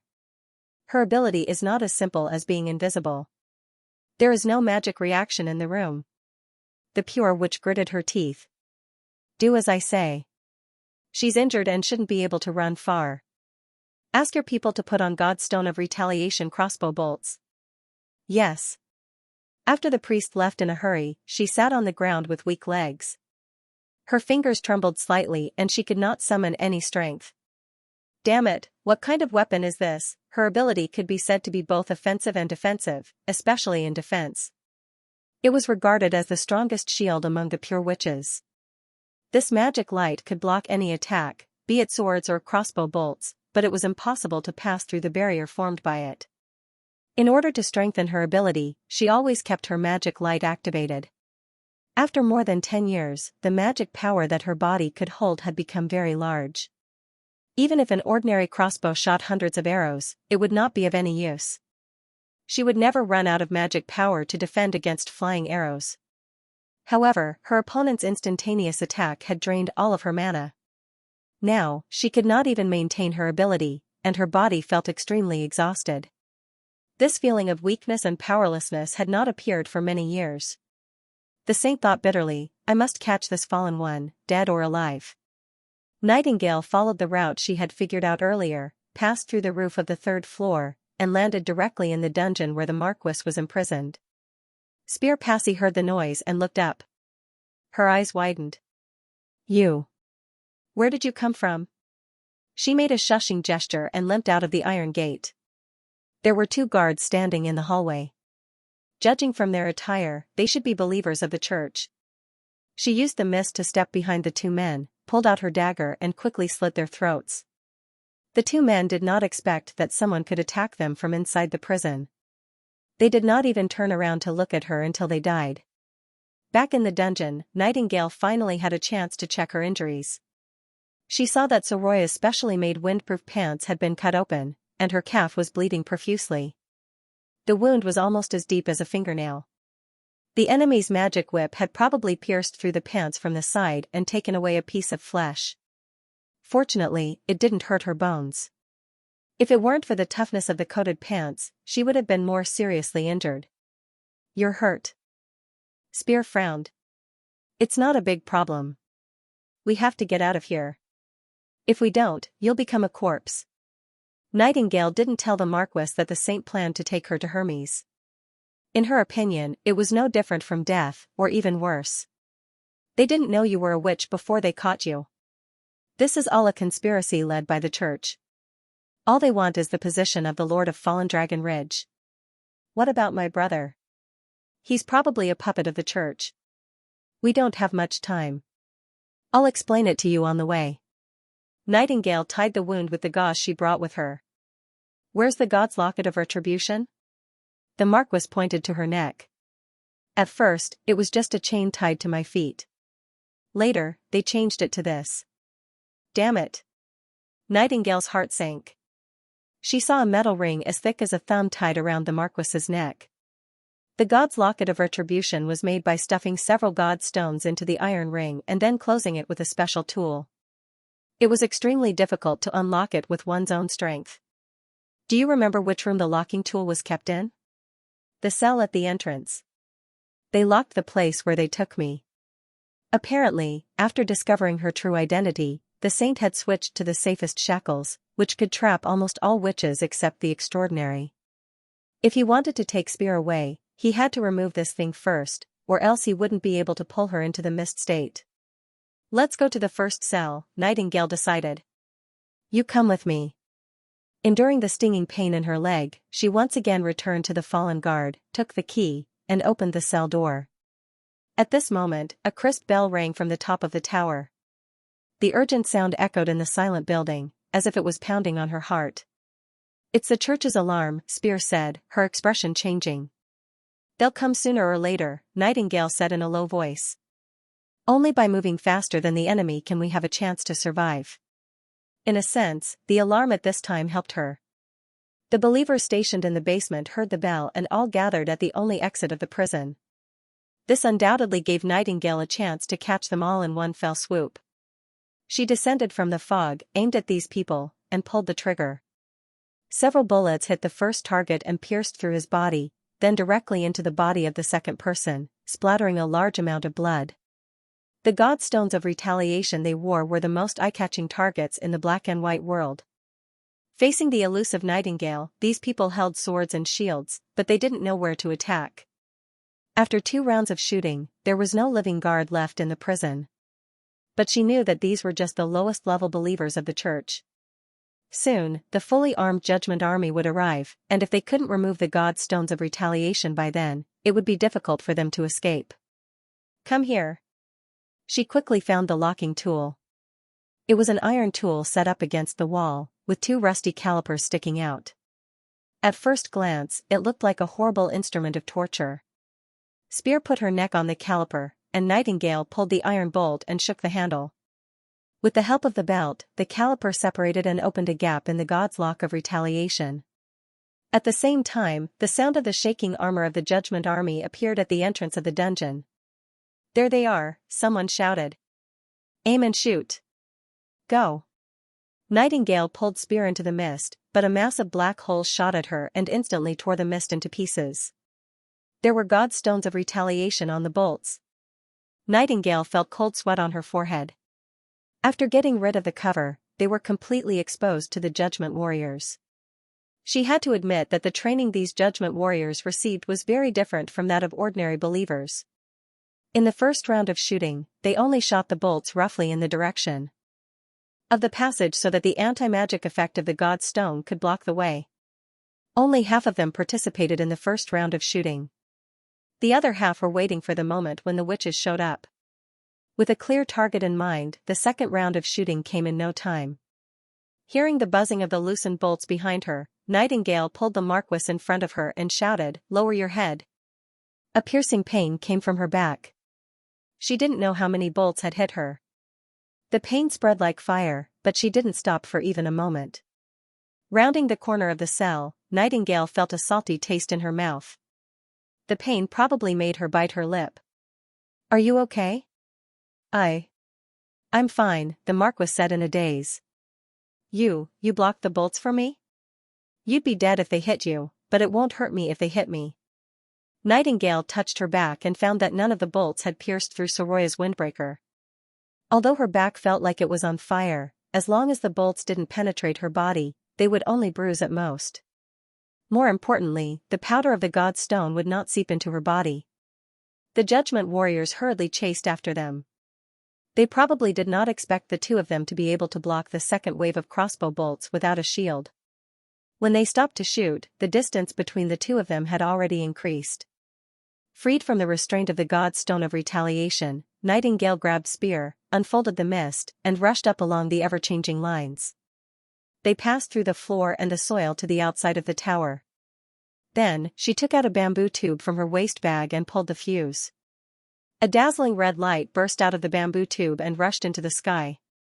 Then it exploded into a circle of dense light spots, as if there were countless stars in the sky. She remembered that when His Highness gave this to her, he had said that a cloud-piercing arrow would bring thousands of troops. Now she didn't need thousands of troops. She just hoped that Maggie could see the signal. Soon, a huge shadow fell from the sky. Maggie landed next to the tower with great force. Her burly body directly crushed the wall, and the airflow from her wings blew away the surrounding fog. What is this?" Spear Passy couldn't help but widen her eyes. "My companion." Nightingale asked Lightning to help fix the Marquis to Maggie. She used the last of her strength to climb onto Maggie's back and patted Maggie's rough body. "Take off." "Ow ow." Maggie roared at the Judgment Warriors who were chasing after them. Then she flapped her wings and soared into the sky. Carrying the two of them, they soon disappeared into the night sky. On the ridge of Fallen Dragon Ridge, Lightning found a leeward place and skillfully set up a tent that could accommodate 4 people. The burning bonfire dispelled the cold. Nightingale rolled up her trousers, revealing her blood-stained calf, which was swollen from where she had been hit by the saint. She hadn't felt anything when she had been running with her teeth clenched, but now that she had relaxed, she found it extremely difficult to move her legs. If Maggie hadn't arrived in time, she really didn't know how far she could have run with the Marquis. It was extremely dangerous to walk through the fog when it was difficult to move.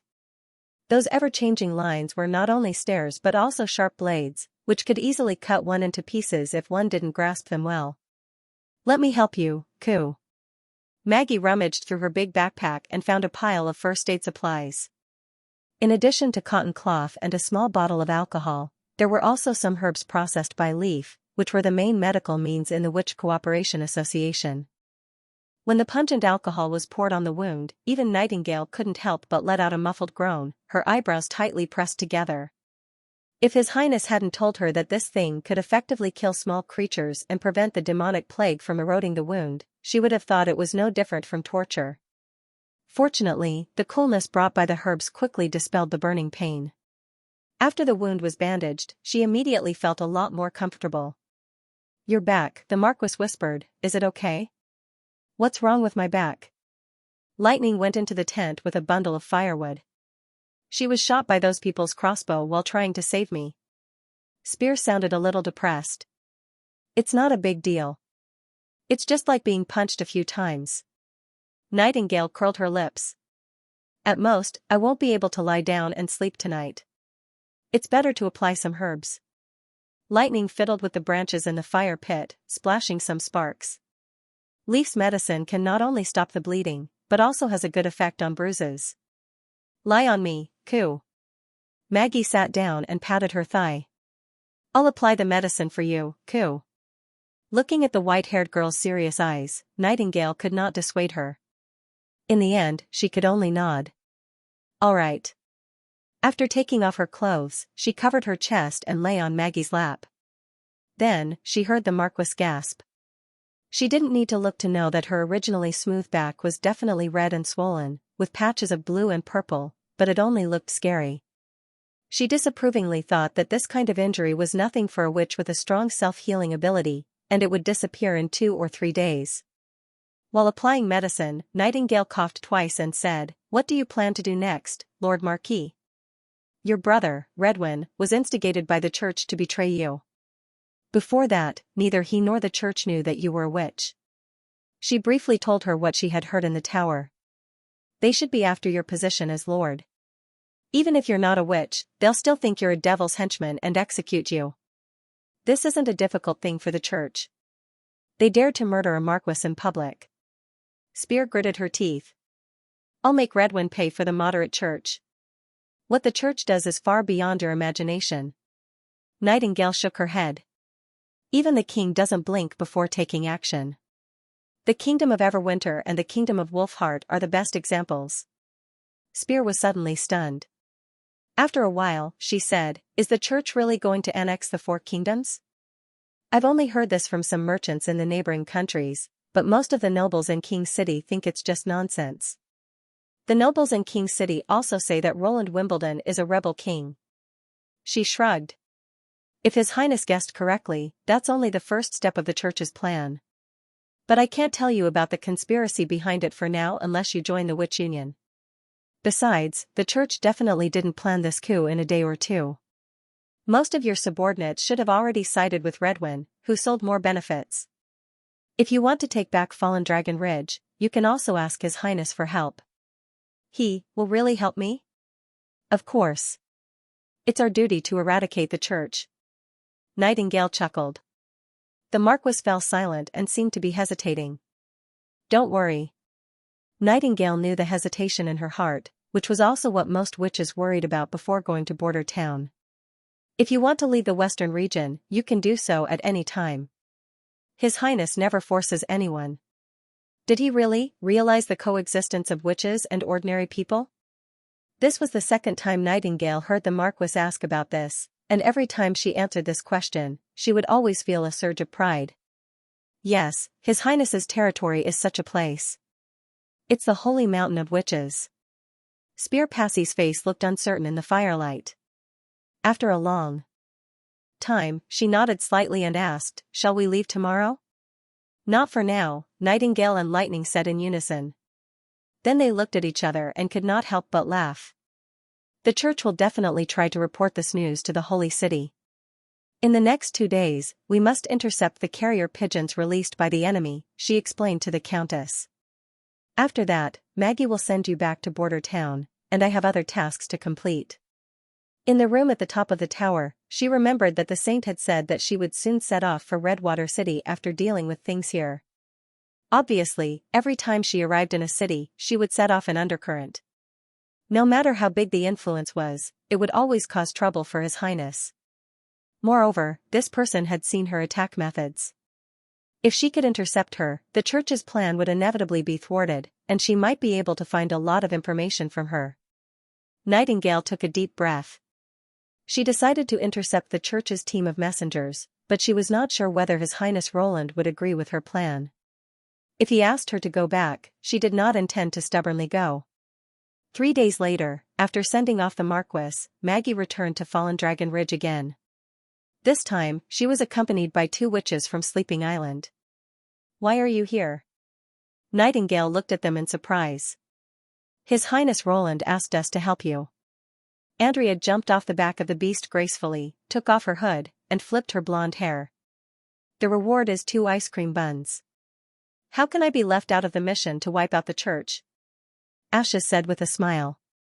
His Highness said you can do it, but you must be careful, Ku. Maggie changed back to her human form. He said he'll wait for you in the castle. Is that so? Nightingale suddenly felt a warmth in her heart. I see. How many people do they have? Ashes raised her eyebrows. I heard there's a witch. I'm not sure, but there are at most 20 judgment warriors, as well as their attendants and believers, she said word by word. I don't care about the others, but I must deal with the witch. When Lightning detected a large group of people coming from the north gate of Fallen Dragon Ridge, they had already been on the ridge for a week. The size of the emissary delegation of the church was similar to what Nightingale had expected at the beginning. The armored judgment warriors walked at the front of the team. There were 25 people in total. Behind them was a long supply team. Judging from their dressing, they were probably composed of believers and mercenaries. There were about 100 people in total. Except for the judgment warriors who rode on horses, the others walked on foot. There were 2 carriages in the emissary delegation, and the saint was undoubtedly in one of them. The 5 people quietly followed the team toward Redwater City. According to the plan, when the enemy team was out of the range of the sentry tower of Fallen Dragon Ridge and could not get support quickly, they would take action. In the mist, Nightingale quietly looked at the 4-wheeled carriage in the middle of the team. Through the twisted silhouette of the carriage, she could see the silver magic light looming. If she was alone, she might be able to find a chance to kill the saint of the church, but she could not guarantee that everyone would be buried here. Now, with the help of the witches of Sleeping Island, the possibility of sealing the news in the southern region was much higher. Once these people disappeared, it would be at least the next spring before Hermes realized it. Even if they wanted to find out the mystery of the disappearance of the emissary delegation, it would be very difficult. Nightingale didn't like killing, but this time she took the initiative to do so. In order to reduce the burden of His Highness and to make the holy mountain of witches last forever, she did not regret turning into a sharp blade. As the emissary delegation entered a woodland, Nightingale saw a black shadow in the sky approaching from afar. Maggie folded her wings and roared as she swooped down. The horses immediately neighed in fear and ran away uncontrollably. The people who witnessed this scene were all dumbfounded and did not know what to do for a moment. The horrible giant beast did not rush into the crowd to bite and trample them as they had imagined. Instead, it spread its wings when it was about to land and swept over the team. The wind pressure made it difficult for the people to open their eyes. One person jumped off the back of the giant beast and landed on the ground. Enemy attack! A judgment warrior shouted in the emissary delegation. Only then did the believers come to their senses. They pulled out their weapons and slashed at the strange enemy trapped in the middle of the group. In Nightingale's black and white vision, a group of lightless black holes tightly wrapped around the other party. If it were an ordinary witch, she would not be able to fight back at all. However, their opponent was an extraordinaire, Ashes. A streak of sword light flashed past, and the believers near her were all cut in half at the waist. Like harvested wheat, they immediately fell to the ground. She did not use the iconic heavy sword, but an ordinary one-handed iron sword, so that Maggie could carry another witch at the same time as her. The iron sword quickly broke in the slash, but there were still many weapons scattered around for her to pick up. Whether it was a halberd, a club, an iron hammer, or a machete, they were all deadly weapons in her hands. Blood splattered and limbs flew everywhere. Ashes had cut the team in half with her own strength. The mercenaries in the rear were also unable to go forward to help, and they found themselves in another predicament. Andrea's figure was like a sprite leaping in the forest. She used tree trunks and branches as cover, constantly changing her position, and at the same time, using every gap to shoot arrows. Every time she shot, someone would be hit between the eyebrows and fall to the ground. In less than a quarter of an hour, the whole team became a mess. Screams, shouts, and the sound of fighting intertwined, echoing in the silent forest. Nightingale did not stop to join the battle. She quickly moved through the fog, closely following her target. There was only one enemy she had to deal with, the church's saint, the witch hunter. After the 2 carriages ran wildly for a while, the frightened horses finally calmed down, but they did not turn back. Instead, they left the main road and rushed into the forest in 2 different directions. It seemed that the saint realized that there was an extremely difficult extraordinaire among her enemies. For most witches, an extraordinaire wearing a god stone of retaliation was almost invincible. But this still could not escape from Nightingale's tracking. She had already determined the location of the saint. As for the person in the other carriage, it should be a priest or a high-ranking person such as a priest. The latter would be taken care of by Lightning and Maggie. Passing through the potholes in the forest, the carriage was bumpy and felt like it was about to fall apart, but the coachman still kept waving his whip, as if someone was urging him to go faster. Nightingale closed the distance between her and the carriage, aimed at the 4 judgment warriors around her, and pulled the trigger. In order to ensure a hit rate, she would always move behind the enemy and fire only when they were in a straight line, and the distance between them was no more than 10 meters. Hearing the gunshot, the judgment warriors immediately scattered, but they were only a few steps away from Nightingale. Full armor was meaningless in front of a large caliber bullet. The bullet that penetrated through the armor would only cause more damage to the body. After getting rid of the 4 judgment warriors, she aimed at the horses. As the 2 galloping horses crashed to the ground, the carriage that had lost its traction flew out diagonally due to the inertia. It crashed into a tree trunk, and the fragile wooden carriage immediately broke into pieces.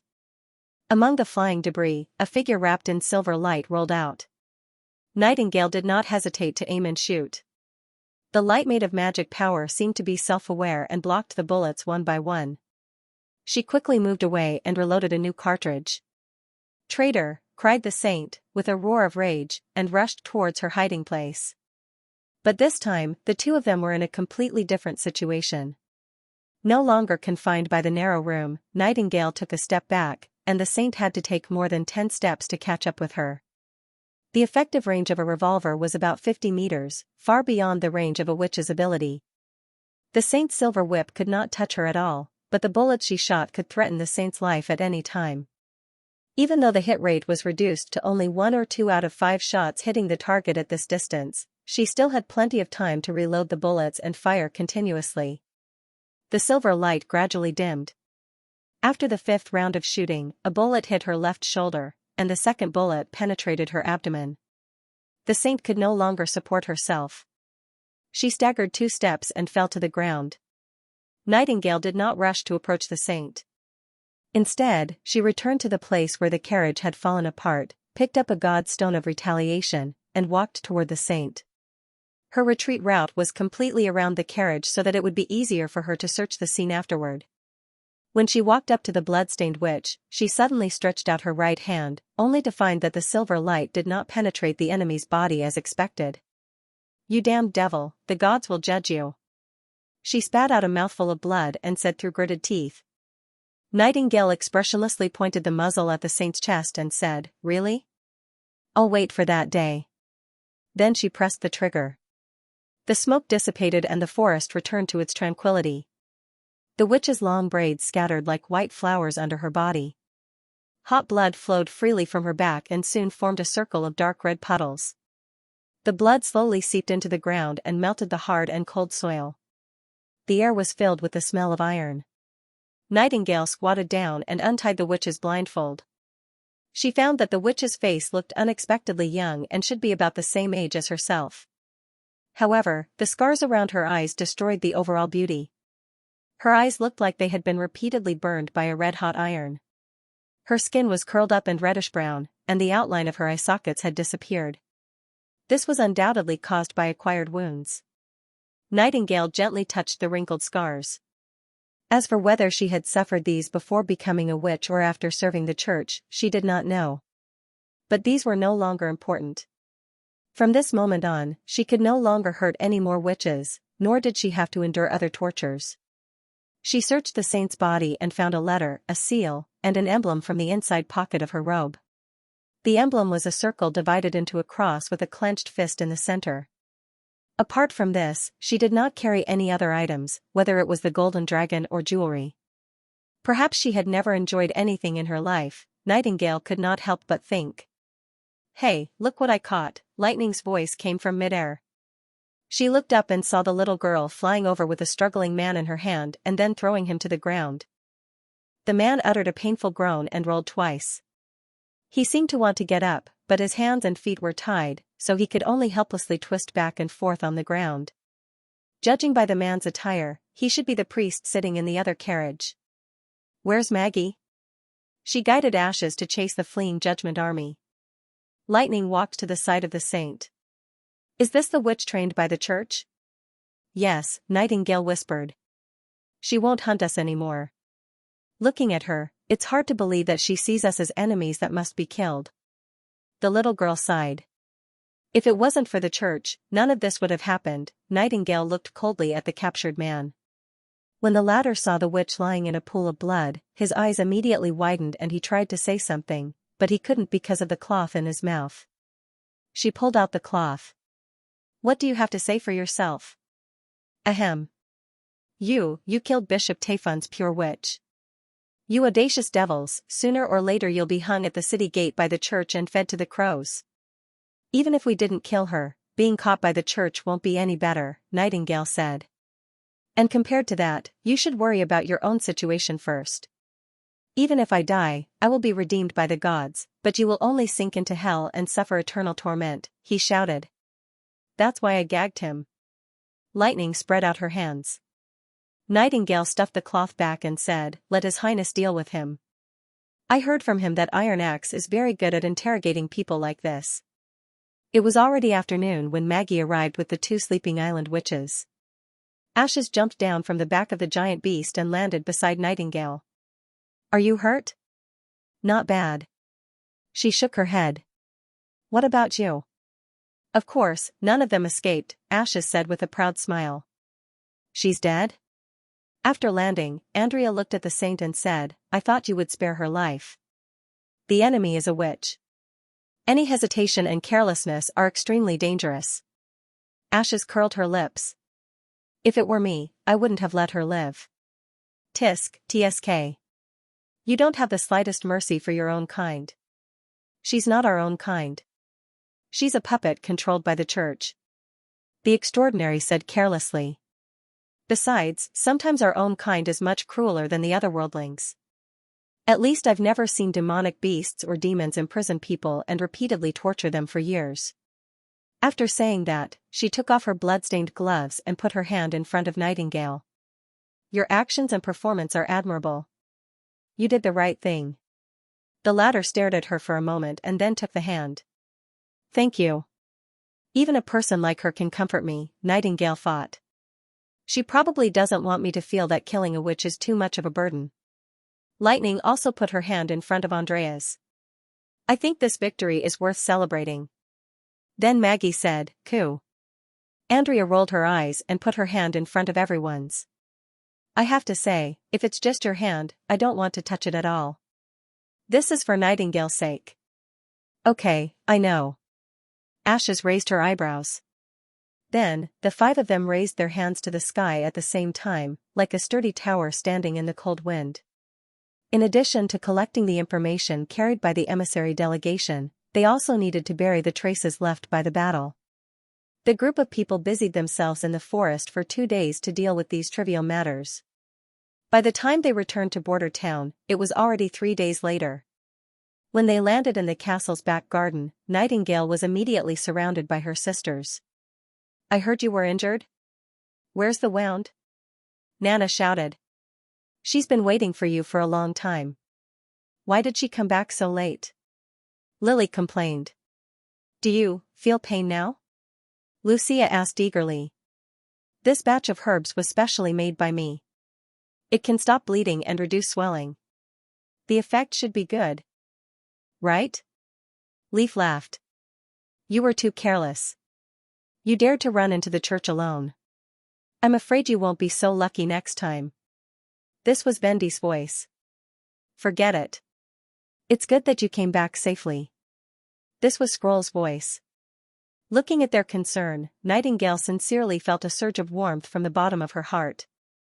She didn't know what kind of life the church's witches lived, but she knew what kind of scene the witch union was. There was no doubt that this was a place that was worth sacrificing everything for. Then she saw His Highness Roland. Lightning had already thrown herself into his arms, sticking to him like a gecko. Maggie also flew over and lay on Roland's shoulder, rubbing his cheek. Although Nightingale also wanted to do the same, she knew that she was no longer a child. She resisted the urge to hug him, walked in front of His Highness, and said with a smile, "I'm back. Well, I've been waiting for you for a long time." The prince's smile was still as familiar as ever. "Take a hot bath first and have a good rest. I put several bags of honey-grilled fish in the office drawer." "Well, I won't be polite." Nightingale raised the corner of her mouth. She was once again convinced that what she was doing was right. That night, Roland held a grand banquet in the Lord's castle. This was the first time that the Witch Union had initiated an attack on the church. In addition to rescuing Spear Passy, they also captured Priest Hermes. When the 5 witches who had participated in the battle stepped onto the stage, the hall burst into applause. Roland, who rarely drank 2 glasses of Evelyn's special iced white wine with fruit juice. Although it was only a small victory, the long months of the demons itself made people nervous, so he also hoped to take this opportunity to relax everyone's mood. The next day, when Roland walked into the office, rubbing his dizzy head, Nightingale was already sitting cross-legged on the table, waiting. "Don't you need to rest?" he asked with a smile. Ever since he agreed to intercept the emissary delegation, he had never really felt at ease. Even though he knew that once they entered the open area, her mist ability would make her invincible, he was still worried about accidents. After all, this was not a daily practice, but a real battle of life and death. Now that he saw her in high spirits, he suddenly felt much better. Nightingale swallowed the dried fish and said, "Of course not. I've recovered to my best state." As soon as Roland sat back in his seat, she jumped off the table, went around the back of the chair and hugged him. "If I rest for one more day, I won't have to see you for one more day." The prince was slightly stunned. "Actually, I wanted to do that in the castle garden yesterday. But it doesn't matter now," Nightingale whispered in his ear. She didn't let go of him until she heard footsteps outside the office. She then disappeared into the mist. "Your Highness," the guard shouted, "Marquis Passy, the Lord of Fallen Dragon Ridge, is here to see you." "Let her in." Roland cleared his throat and straightened his posture. Spear Passy walked into the office, bowed, and then sat in front of the table. "I've carefully considered your requirements. What do you think?" He poured her a cup of tea. While Nightingale, Ashes, and the others were fighting the church, he had not been idle. Other than bringing the Marquis around the town, he had also held many discussions with her. During that time, Roland briefly explained the crisis that the kingdom was about to face, the origins of the church, and the threat of the devil. He also told her about his plans for the future. When Spear heard the origin of the church and the reason for hunting witches, she was so shocked that her eyes almost popped out. If it weren't for Tilly and Agatha's testimonies, she probably wouldn't have believed that witches had once ruled the entire barbarian land. But since then, her attitude had changed a lot. Taking back the power of enfeoffment, implementing the same laws and administrative system, not inheriting positions, and not selling. "I can accept these requests, but..." She paused. "I'm just curious, do you really intend to promote them to the whole territory?" "That's right. If we don't do this, Grey Castle will just be a pile of loose sand." Roland nodded. "Before the arrival of the final enemy, I have to gather as much power as possible." "By doing this, you'll be offending all the nobles," Spear said slowly. "Especially the non-inheriting of positions. If I understand correctly, being the lord of a territory is also a kind of position. In this way, your identity as the rebel king will be confirmed. So I never expect them to take the initiative to give in." He tapped the table lightly. "Before the fateful battle of divine will, the resistance of the nobles isn't the most important thing to consider. Besides, I'm not trying to kill them all. As long as these people can integrate into the new system and even keep their own territories, they'll only lose the power of enfeoffment. I believe they'll make a wise choice." Centralization of power was a system that could only be achieved when the central government had absolute power. If the local forces were too strong, not to mention centralization of power, even his position could be overthrown at any time. Unlike a year ago, the town now had the power to change. When this step was completed, Grey Castle would only have one real ruler, and that would be himself. "It seems that you've made up your mind." Spear sighed. If I don't accept it, I'll be overthrown by your army. In this plan, what I lack the most is manpower, Roland said sincerely. Especially managers who have the experience of governing a city and a place. Just as I said, you did not lose your territory, and you can also openly appear in front of the people as a witch. You will no longer be threatened by the church. The Marquis was silent for a moment. I also have a request. Go ahead. After you help me take back fallen dragon territory, I hope that nothing will change for the time being, she said bluntly.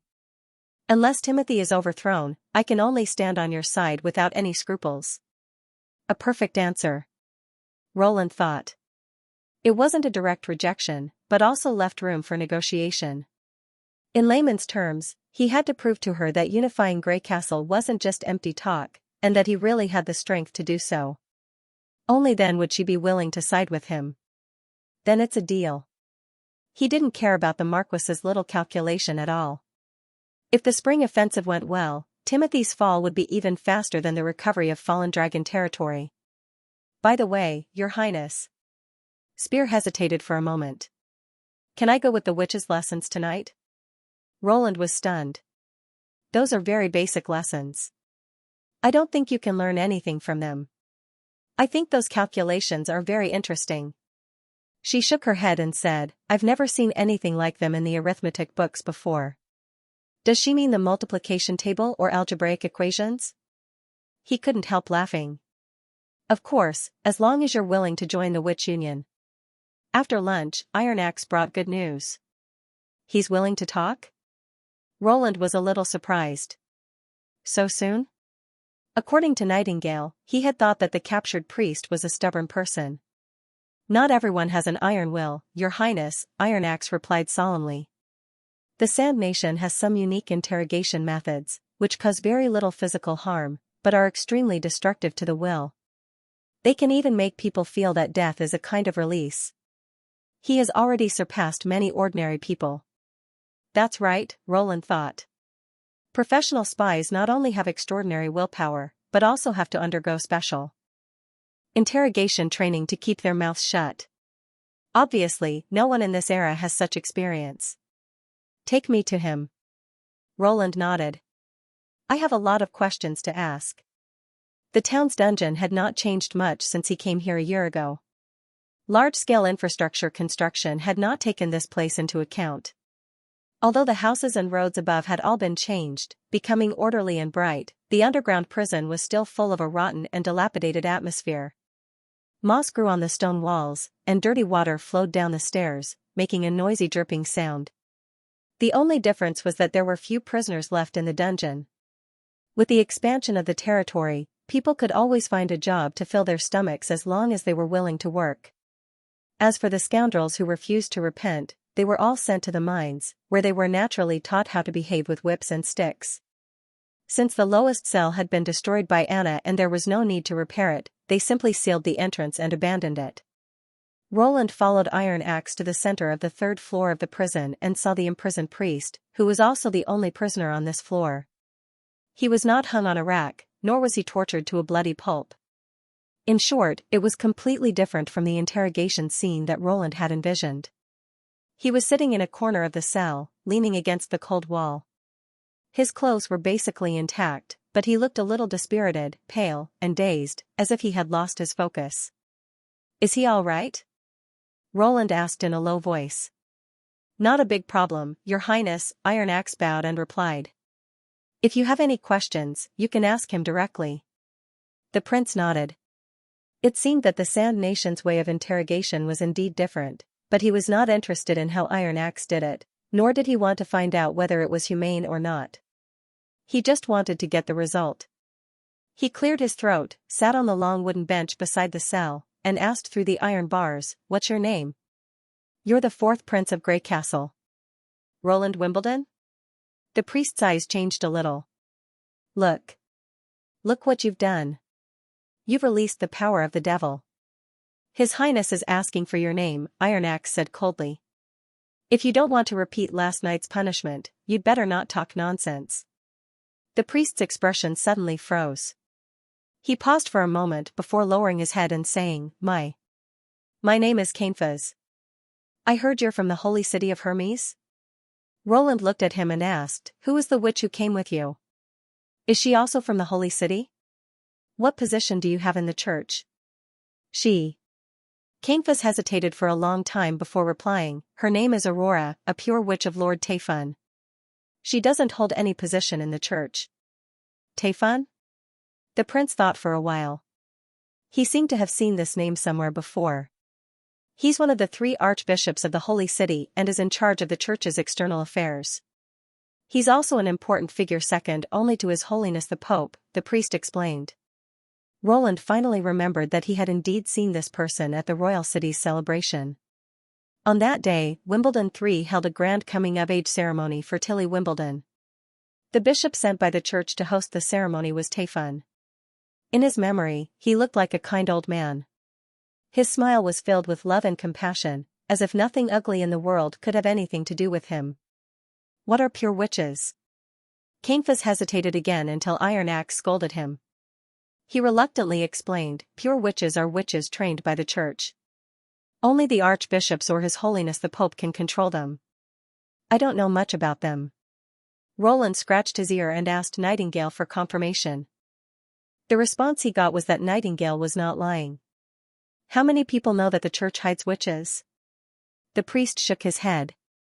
I was only told by Lord Taifun in the last 2 years. He told me not to mention it to other believers, so. I don't know who knows. It seems that the church is very secretive about training pure witches. At least they don't implement 2 sets of rules in public, Roland thought. This is good news for me.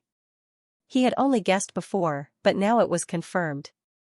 He had one more piece of evidence to destroy the church's faith. If the believers knew that the doctrine they regarded as the truth was just a piece of fictitious waste paper, and that the church secretly adopted the devil's minions in the name of eliminating the devil's forces, what would they think? Why did you plot to frame the Lord of Fallen Dragon Ridge? Why did you want to take her to Hermes? I don't know. My task was to monitor Aurora's actions. Only she knew the specific purpose. I changed my mind later because Aurora found out that the Lord was a real witch, and the new pope asked us to send the captured witches to the holy city for purification. Purification, Roland snorted. Do you believe it yourself? If the purified witches. No, the pure witches are innocent, why does the church hide their existence? Because some believers aren't devout enough, so this is the only way. His voice became lower and lower, and finally he closed his mouth. The prince sneered. Where do you plan to go after leaving Fallen Dragon Ridge? Redwater City. What's next? Impassable Castle. Anything else? Only these 3 cities. After revealing the information about the pure witches, the priest seemed to have given up and replied numbly, Lord Taifun didn't say when we'll return. Before the new order is issued, we'll stay in Impassable Castle. This answer matched the contents of the secret letter seized from the witches. Why these 3 cities? Xianxia shook his head. It seems that this guy doesn't know much. For the church, he's probably just an insurance beside the pure witches. Roland touched his chin and thought, Fallen Dragon Ridge is in the southern region, Redwater City is in the center of the kingdom, and Impassable Castle is at the junction of the northern region and the western region. They are basically unrelated, and neither are they pass or hub cities.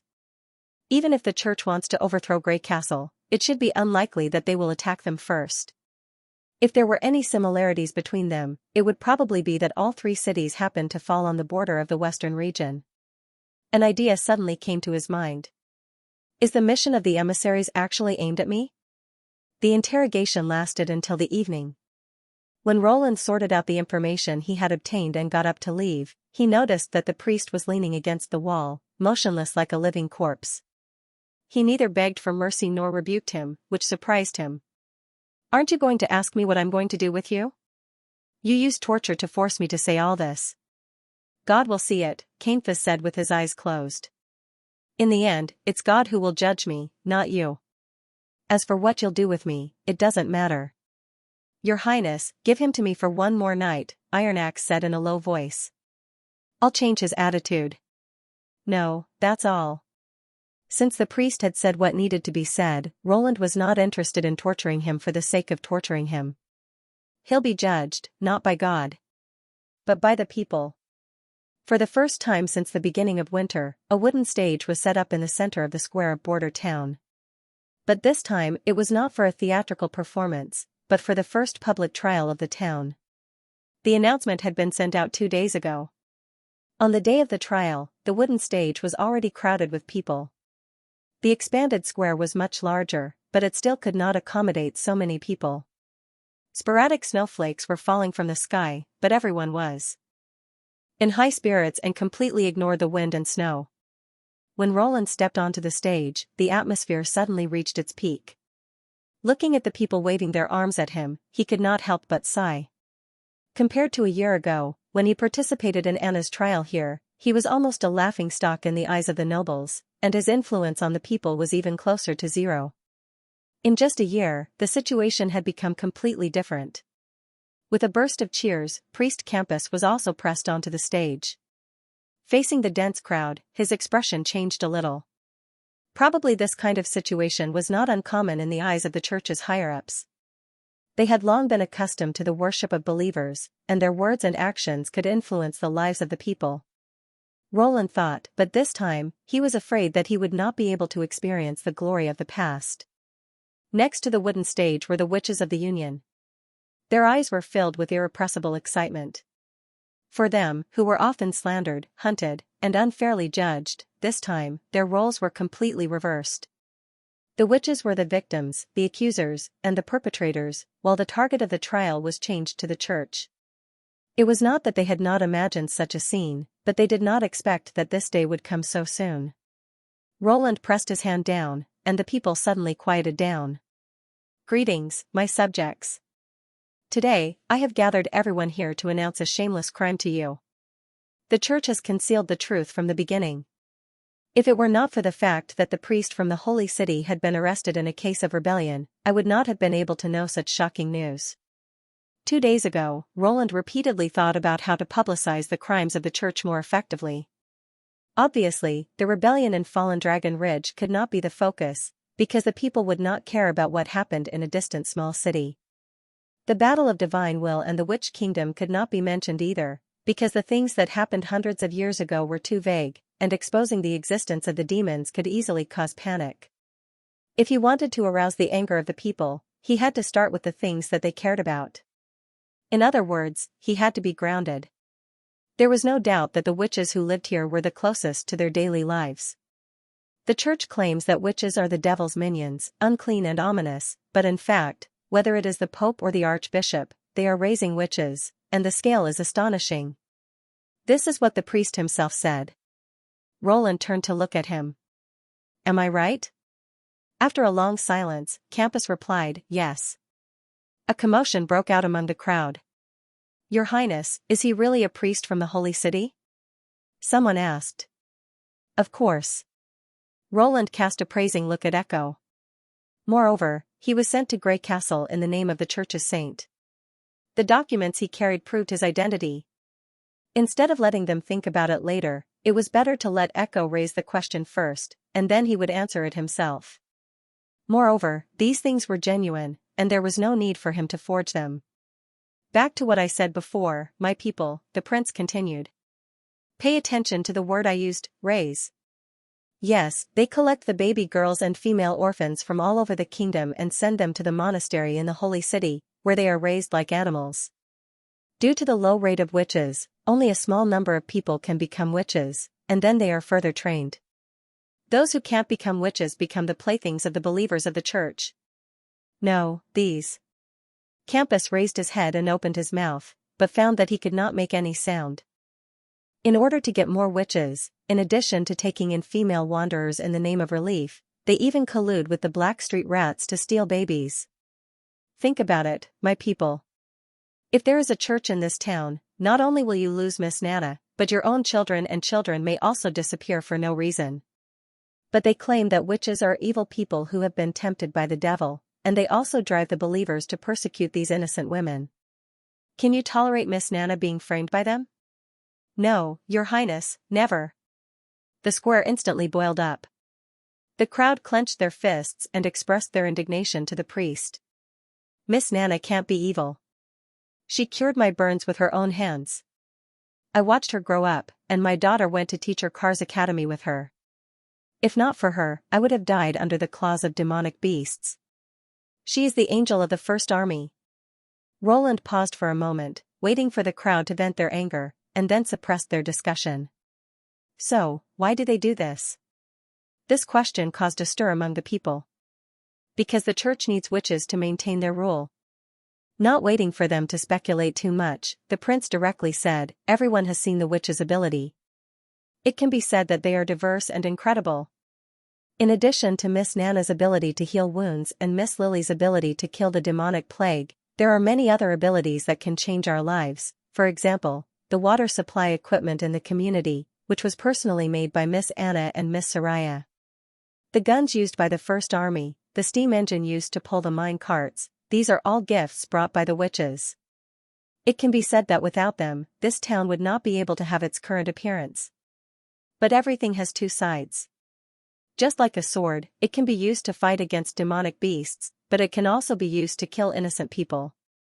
The church wants to use the witch's ability to harm good people. Those who do not listen to their teachings are regarded as the abandoned children of God. But in fact, the high level of the church is doing heinous deeds, completely regardless of whether their God is watching them or not. My people, if your children were taken away by the church and trained to be the whips and blades in their hands, then turned against you, how sad it would be. Roland turned around, walked in front of Cainfas, unrolled a long scroll, and asked loudly, regarding the accusations recorded on this scroll, do you have anything else to say? These are all true. The priest's eyes widened, as if he could not believe that this answer actually came from his own mouth. I plead guilty. After hearing the confession, the crowd suddenly burst into an uproar. I give the power of judgment to you. Roland took advantage of the crowd's excitement and said loudly, in the face of such evil acts, your choice is execute him. Execute him. Execute him. Everyone's voice became uniform, and soon there was only one voice left in the square. In the winter snow fluttering over Border Town, the people made their choice. After reading the two contracts several times, Spear Passy solemnly signed her name at the end. One of them was the Memorandum of Unification, and the other was the basic constitution of the Witch Union. The former stipulated that after Timothy Wimbledon's rule was overthrown, she would lead the whole of Fallen Dragon Ridge to pledge allegiance to Roland Wimbledon. At the same time, she would respond to the new king's request and hand over the enfeoffment power. In return, Roland would guarantee her other rights as the Lord of Fallen Dragon Ridge. The memorandum categorized the duties into three categories: personnel, administration, and finance. Although it was a bit novel, it was easy to understand and basically included the matters she dealt with daily. The latter was a decision Spear made after a long consideration. At present, the Witch Union was undoubtedly working for His Highness Roland. She didn't want to tie herself to Prince Roland's carriage so soon. After all, he only occupied one corner of Grey Castle. However, the content of the evening classes was quite attractive. She vaguely sensed that the strange calculation methods would be of great help in the management of the territory. Fortunately, the requirements in the Constitution of the Witch Union were very loose. It was more like a formal consensus and didn't even restrict the members' freedom of movement. She had asked His Highness about this, and the answer she got was that they could leave whenever they wanted. I've signed it. Spear handed the two exquisite parchments to the table, but Roland didn't respond. His eyes were fixed on the empty space beside him, as if he was thinking about something. Your Highness? Ah. He blinked as if he had come back to his senses. Let me see. This kind of distracted state was rarely seen in the previous negotiations. It seemed that after yesterday's trial, there was a trace of hesitation between His Highness' eyebrows. It was hard for her to understand. The trial was undoubtedly a great success. The people stood on His Highness's side without hesitation and cheered for him. Before this, Spear had never thought that the common people would support a noble so much. She had thought that they were from two different worlds and that nobles didn't need the people's understanding and didn't care about their support. But yesterday, her way of thinking had changed. Looking at the people around the square waving their fists and making the same kind of earth-shattering sound, she suddenly realized that there might be a kind of power that she had never been aware of, and it might even be much stronger than the nobles themselves. Moreover, His Highness's decisive judgment was also one of the reasons why she was determined to sign these two contracts. Regardless of whether he wanted to protect the witches or not, at least he was able to punish the thief who had plotted against him so quickly. This in itself was a kind of sincerity. Since that was the case, she should respond. However, His Highness did not seem satisfied. Was he regretting publicly opposing the church? Spear knew that this was not an easy enemy to deal with.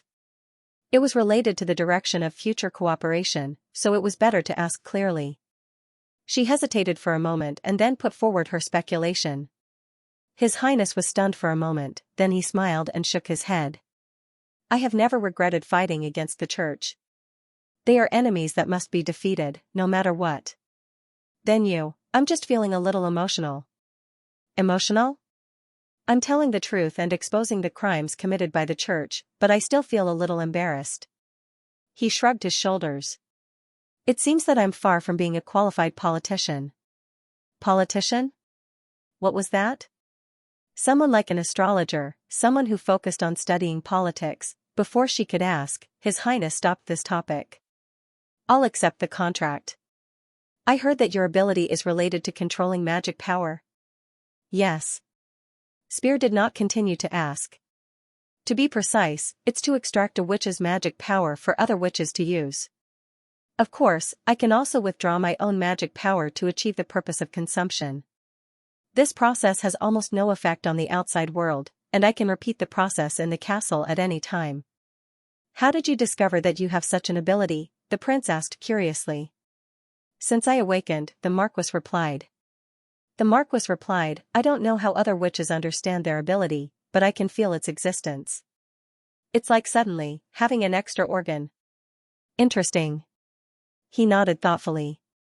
You should know why I sent Nightingale to Fallen Dragon Ridge to invite you. You need my ability. Spear paused for a moment and put her hand on her chest. It's my pleasure to serve you. Since she could not return to Fallen Dragon Ridge now, she might as well see what the prince usually did.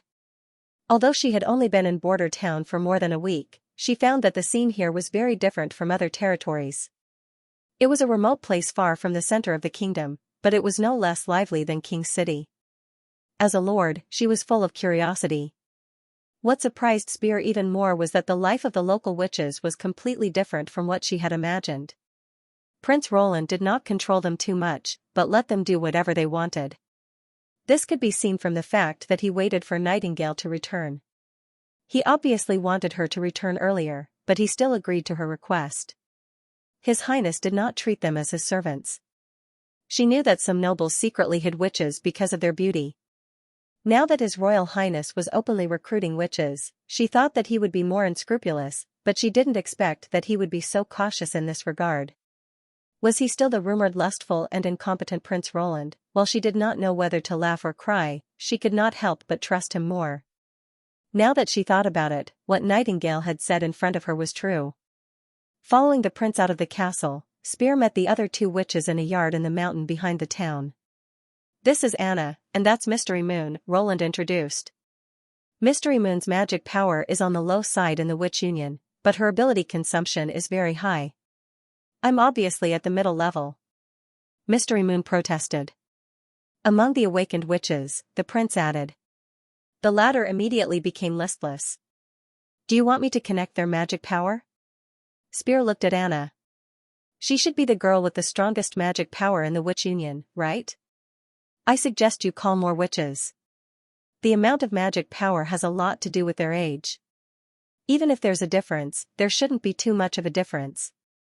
It's just a test, His Highness said, stroking his chin. If this method works, I'll call them over.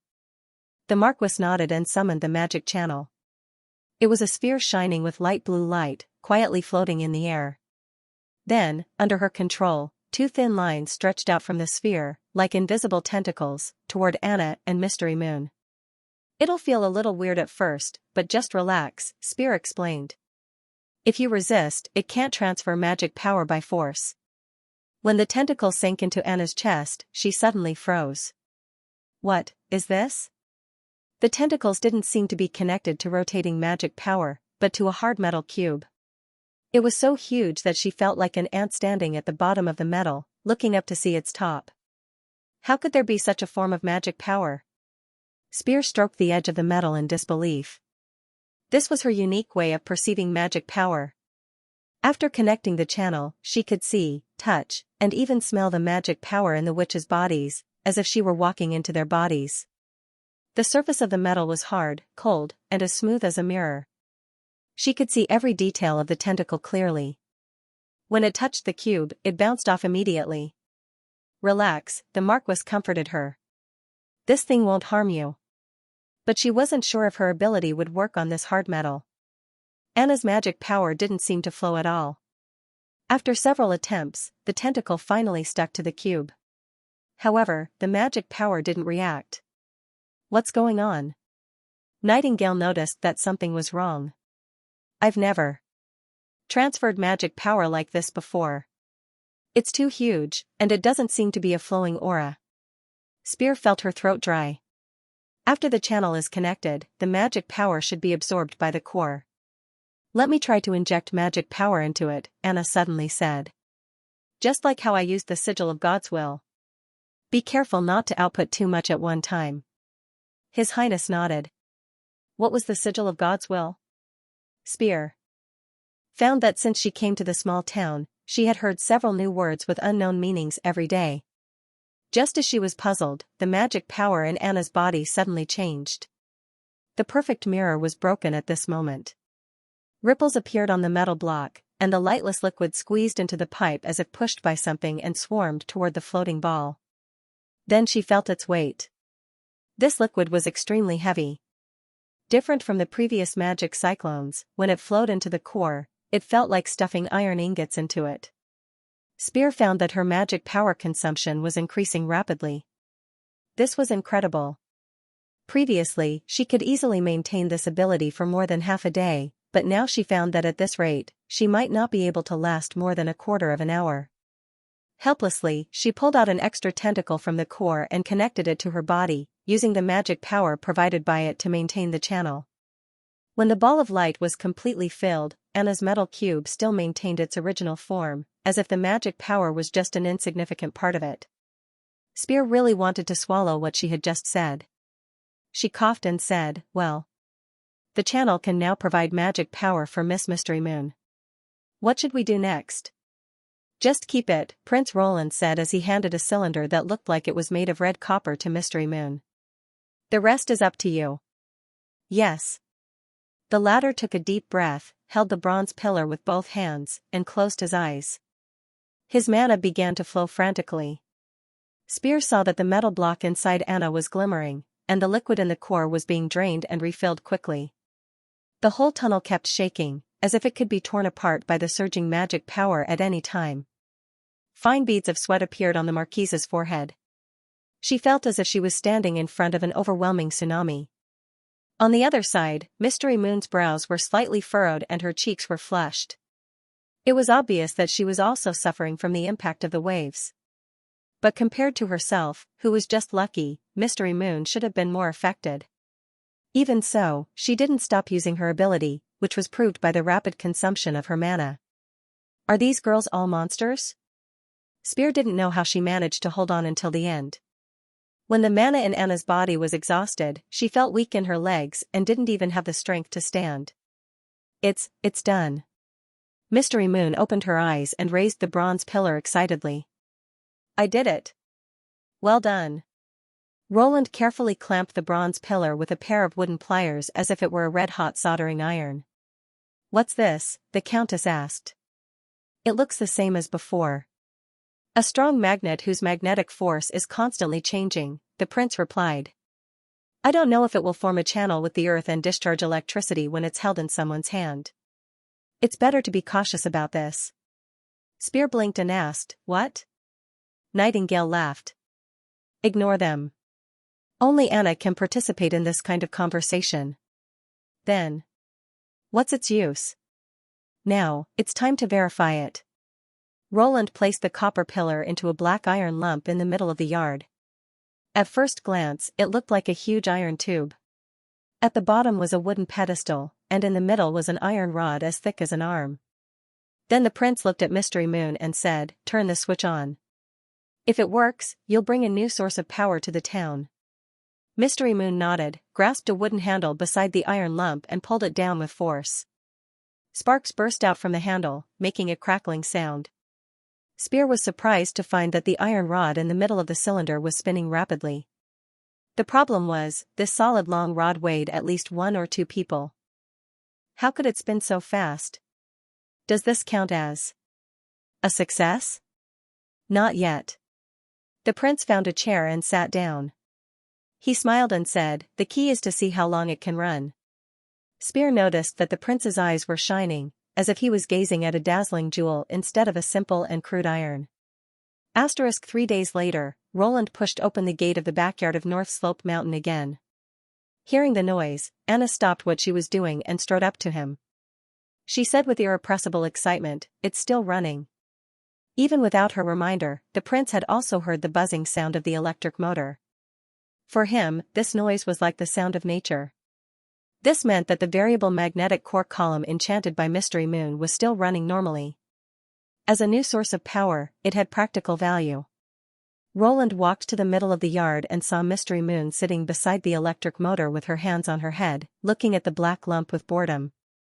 "Your Highness, you said my ability is full of potential. Are you referring to this thing? It looks no different from a steam engine." "This is just the first step to changing the world," Roland said with a smile.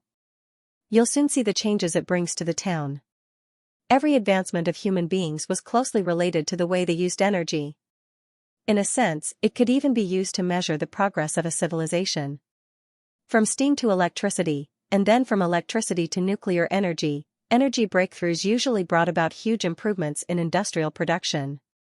Mystery Moon's variable magnetic core column was such a new energy source. Similar to a large battery, it could convert magic power into electricity. Although its production scale limited its application and it was far from being able to bring about a revolution in energy, it was still an excellent source of power as a supplement to the steam engine and internal combustion engine. Moreover, as Anna's magic power continued to grow, or as a stronger source of magic power was found in the future, it would have great potential to be tapped. The name variable magnetic core column is too hard to pronounce. He smiled and said, "Let's call it Dawn Eye." The electric motor finally stopped running on the afternoon of the 5th day. In other words, one dawn I could provide power for the large electric motor for 5 days. If it was used intermittently, the working time could be extended even longer. After losing the magnetization effect, the copper pillar could be enchanted again. It was a low-consumption, pollution-free, and recyclable green energy source. Its shortcomings were also obvious. One enchantment would exhaust the magic power of Anna, Mystery Moon, and Spear. Even if the 3 of them produced 1 Dawn Eye a day, they could only keep 5 electric motors running at most, when the motors weren't turned off. Anna was still an irreplaceable figure in the town's fine processing and steel smelting. Although Roland had tried his best to hand over most of the manufacturing to the ordinary townspeople, the production of revolving guns and bullets would immediately dry up without the machine tools and material supply that Anna manufactured and maintained. Not to mention that the 152mm long-song cannon, new light weapons, and his own ideas all needed Anna to realize, so he couldn't accept her spending all her magic power on charging the batteries. Roland leaned against the high-backed chair in his office and let out a long sigh. To overcome this shortcoming, there were undoubtedly 2 ways. One was to continue to increase the duration of Dawn Eye, which required a larger source of magic power or more people. Unfortunately, it was already very difficult for the Marquis to transport Anna's magic power through the magic channel. After the magic channel was fully charged, she was almost physically and mentally exhausted. Even if she wanted a few more witches to supply energy for Mystery Moon, it would be impossible. Only Spear could slowly adapt to this problem. After all, she probably wouldn't focus on studying how to improve her ability during her tenure as the Lord. The second way was to replace Anna with other witches. Compared to the busy Anna, Soroya, and Agatha, most witches wouldn't exhaust all their magic power every day. It was feasible to use the remaining magic power to make the magnetization core column. As long as the total amount didn't exceed Anna's, Spear should be able to persist. She had said before that the magic channel wasn't a one-to-one transmission, but could be used to connect multiple people at the same time. Roland wrote down this idea on a piece of paper. As for who had more magic power, who had less, how much was used and how much was left, he could ask the Witch Union to calculate it. Vendi, who was trusted by everyone, was undoubtedly the most suitable candidate. After solving this problem, the next step was to consider how to use this new energy source. Obviously, the factory could produce 4 or 5 steam engines a month, which could be used after adding some water to boil. Limited by the number of Donai, there was no point in building more terminal converters. Judging from the current level of magic power, he estimated that the town could only maintain 3 to 4 terminals at most. Whether it was used as a source of power, boiling water, or lighting up the lights, and if he wanted the system to run stably, he would probably have to specialize in one. After thinking for a long time, Roland finally drew a circle on the lamp. The source of power, namely the electric motor, had more advantages than the steam engine, such as stable speed, easy control, and convenient automation, but the latter was enough to meet the current demand for power. He had also imagined some high-end electric equipment, such as the electric scooters that could travel between Longsong Stronghold and the town, or the electric airship that could be controlled by ordinary people, but it was not cost-effective. After all, the operation of these machines was based on the fact that Anna or other witches had to stop working for a day. The same was true for boiling water, which could be solved by a boiler and firewood. Even if he had to hire a few more people to look after and maintain it, it would be more cost-effective than wasting magic power. He wasn't rich enough to squander electricity at will. Lighting had many meanings. Not only could a stable and clean light greatly improve the happiness of the residents, but it would also provide better conditions for them to study at night. Not everyone was willing to go home and continue reading in front of a dim candle after a busy day. Besides, capturing the legendary power of thunder for the people to use would be very beneficial to dispel superstition and improve the spirit of science. This was probably the most intuitive understanding of the use of electricity. Airships and electric scooters, no matter how incredible they looked, were still far from them. Another important point was that the weak light of candles could not meet the needs of night production. With electric lighting, the factory could maintain production even at night, and could even implement 3 shifts when necessary, which meant that the work efficiency of the town would be further improved. After setting the direction of development, to achieve this goal, a series of problems needed to be solved, such as the manufacture of light bulbs, the erection of lines, the power supply plan, and the promotion of electricity consumption. But these could be considered later. Thinking of this, Roland called Vendi. "You mean, we should calculate the daily consumption and remaining magic power of the sisters and send it to Mystery Moon according to the plan?" Vendi asked after listening to his explanation. "Yes, we don't need to calculate the combat witches who have fixed tasks." The prince nodded. "What do you think?" In essence, it was to deduct the remaining magic power after ability practice, task consumption, and emergency preparation, and then break it up to ensure the production of Donai. In this way, not only could they make full use of the witch's power, but they could also strengthen their practice, which was a great help to the improvement of magic power on the Day of Awakening every year. "I think Hummingbird and Echo will be very happy," Vendi said with a smile. "In this way, they can also play the same role as Anna." "But how do we measure the remaining magic power?" "Let's use the stone of measuring to determine it. This is the common method used by the Union in the past." "Yes, Your Highness." She bowed slightly and said, "By the way, today is Lucia's day of adulthood. Should we gather all the members of the Union to spend the night with her?" Roland was startled. "Ah. If you didn't mention it, I would have forgotten." "You have too many things to remember," Vendi said softly.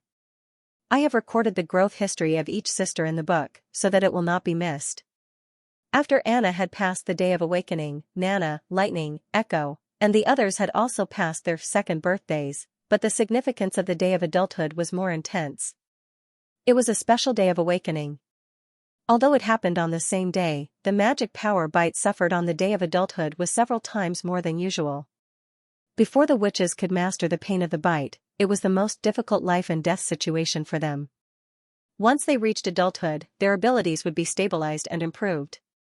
Some witches would also awaken branch abilities, which were no less significant than evolution.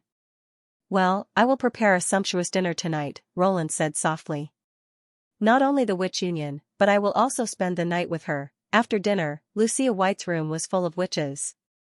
Seeing everyone's encouraging and comforting expressions, she felt her eyes moisten. Holding back the urge to cry, she closed her eyes and took a deep breath. I can't cry, it's already shameful enough to cry in front of Nightingale, Lucia warned herself in her heart. My sister is here, so I have to set a good example. Before she took the ship to Border Town, she had only heard that there was a witch organization stationed here. In addition to wanting to cure her sister who was infected with the demonic plague, she only wanted to find a place to stay. She didn't expect to live a good life here. But she had never thought that the life here was not only comfortable and free, but also a group of people who treated her like family. Since her parents had been killed by pirates, she once again felt at home. Will my sister really be in danger? Belle asked, leaning against Lucia's chest. How painful is the magic bite? The pain is unbearable, it's like there are countless knives stirring inside your body, Nightingale said with a grin. There are very few witches who can endure it. Probably only 1 or 2 out of 10 can safely live through adulthood. The little girl's expression turned cold. Don't scare her, Vendi glared at Nightingale. That was during the time of the Witch Cooperation Association. Now, as long as you practice every day and empty your magic power before the day of awakening, there won't be any big problems, Scroll said with a smile. I heard that Anna is still sleeping into adulthood. Moreover, there was also the first high awakening, Agatha yawned. If it were 400 years ago in Tequila, it would definitely cause a sensation. No witch has ever been able to have an epiphany in their sleep. Are you okay? His Royal Highness looked at her. Although work is very important, don't force yourself too much. The Battle of Divine Will is just around the corner. My busy schedule is nothing, Agatha said while covering her mouth. If we fail again this time, it won't be a problem for me to sleep forever. We won't fail this time, Roland said confidently. It's precisely because I'm interested in your inventions that I decided to do more. The Ice Witch rolled her eyes at him. Otherwise, do you think I like staying in the laboratory every day? With that, she tilted her head and muttered softly, even if you don't fulfill your promise, there's nothing I can do to get even with you. Alright, don't discuss such a heavy topic at a time like this. Vendi interrupted, by the way, didn't Miss Agatha say that witches can get a wish on the day of awakening? This time it's Lucia's turn. Is there anything you want to fulfill? Me? Lucia was startled when she saw that everyone was looking at her. Big sister, let's trade for ice cream buns. Belle's eyes lit up as she said, just 10 will do, we'll each take half. This fellow only thinks about eating. She knocked on her sister's forehead and looked at Roland. Can I save this wish? If that's what you want. Roland could not help but laugh. But it won't become much if you save it. 1 is enough, Lucia said gratefully. She could live in this small town and had nothing else to ask for. She only hoped that Belle could also live a happy life. Her sister was not a witch and would leave her one day to form a new family with someone else. If anything happened at that time, this wish might be able to help her. At this moment, Lucia suddenly felt that her empty body began to tremble. Magic power was generated once again, as if it had suddenly appeared out of nowhere and continuously flowed into her body. It's starting, Nightingale reminded her. Although her sisters had told her not to worry, she still could not help but grip the quilt tightly. Perhaps it was because she was nervous, she felt that her hands and feet were a little cold. Relax. Vendi leaned over and held her hand. Magic power is part of our bodies. Should we talk about something to distract her? Lucia heard someone ask. It seemed to be Lily's voice. What should we talk about? It was Mystery Moon who answered. For example, the results of the second exam. Lily's voice seemed to come from far away. Generally speaking, if we talk about this, the other party will immediately want to stop the topic and divert her attention. For example, Mystery Moon's results. Don't say it. See, it's very effective. Lucia wanted to laugh out loud, but found that the expression on her face was very stiff. Her body became extremely hot, and at the same time, there was an indescribable feeling of contraction. More and more magic power seemed to be sucking in everything around it. Does everyone experience this feeling when they are adults? What is Lucia's result? Mystery Moon's words became intermittent. Average score of 86, the prince replied. What? Is it that high? Look, she didn't even stop us. Your trick failed. Accept your punishment. Go away. Wait, don't fight, Lucia doesn't seem right. Mystery Moon's and Lily's voices alternated, and finally, Nightingale's voice came out, but she found that the witch's words had become blurred.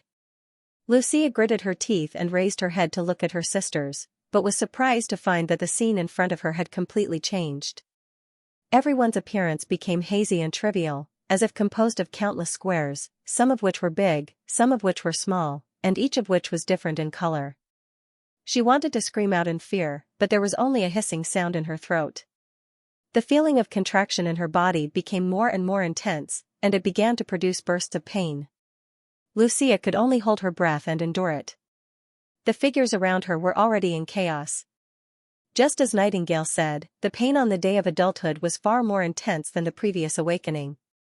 The more she persisted, the more obvious the pain became, as if she would be cut into pieces at any time. Suddenly, a strange magic power entered her body. Lucia could clearly feel that this magic power did not belong to her. It was like a tube, connected to the magic vortex. She had no time to find out what it was, and subconsciously squeezed the surging magic power in her body into the tube, and the pain was immediately alleviated. As if she had found a savior, Lucia kept injecting magic power into the tube to suppress the pain in her body. After an unknown period of time, the strange contraction finally subsided. The magic power no longer rotated, but became full, which was completely different from the previous experience. She blinked, and her vision returned to normal. Looking at Belle, who was about to cry, Lucia patted her head and said in a dry voice, "It's okay now." Only then did she realize that her body was soaked in sweat. The cold wind blew, and she felt a bone-piercing chill on her back. No, how could there be wind in a room full of heating? She turned her head and could not help but be stunned. She saw a huge gap in the wall facing the garden, and the two windows had disappeared, from which the cold wind came. Through the gap, she could see the dark night sky and the lights in the town. Standing in front of this half of the wall was Anna. She looked at her with concern, and the sigil of God's will in her hand shone slightly. Her ability has condensed, Nightingale said. When dawn broke, Roland yawned and walked into the office. He had thought it would be an easy day of adulthood, but he did not expect so many accidents. When Nightingale discovered that Lucia's expression was not right, the magic power in her body had already become restless, which was a sign of magic power devouring the body. For a witch who had practiced regularly and had emptied all of her magic power before adulthood, it was really inconceivable. Agatha came up with a solution. As a former member of the Union who had witnessed countless witches awakening, she quickly came up with a solution. The Ice Witch asked Spear Passy to summon a magic channel to draw out the backfiring magic power from Lucia's body. Anna, who had the largest capacity, was responsible for transferring the magic power, and then used the sigil of God's will to absorb the restless magic power. Surprisingly, the drawn-out magic power directly lit up 4 God stones and activated the sigil of God's will. Anna didn't hesitate for a second and decisively released it towards the open area. At that moment, the sky above the town was illuminated by a golden sun. The dazzling light penetrated the castle walls and pierced the starless sky. Thick clouds appeared in the night sky, and thousands of tassels flowed above people's heads. It was a beautiful sight. Although it only lasted for a few seconds, it was a miracle. Lucia was safe and sound in the end, and she even evolved a new ability during adulthood, which was exactly the same as Anna a year ago. However, it was not without trouble. It happened at about 8 o'clock in the evening, and most people were still awake. Many people must have witnessed this strange scene. When Roland returned to his room, he had to think about how to explain this phenomenon to the people. "Your Highness, Director Barov wants to see you," the guard at the door knocked and said. "Let him in." The white-haired Barov quickly walked into the office and asked without saluting, "Your Highness, what happened last night? Why did the night suddenly turn into day?" As expected, he came for the light. Roland glanced at the dark circles on his face and knew that he did not sleep well either.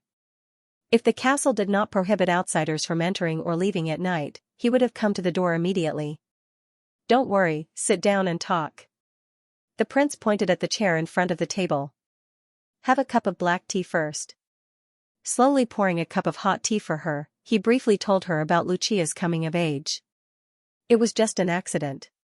You don't have to worry too much." "So, this is caused by a witch?" The city hall manager frowned. "Don't think about the demons." Roland quickly guessed what the other party was thinking. No one was hurt except for the missing half of the wall of this dilapidated castle. "But the townspeople will think in this direction," Berev said, shaking his head.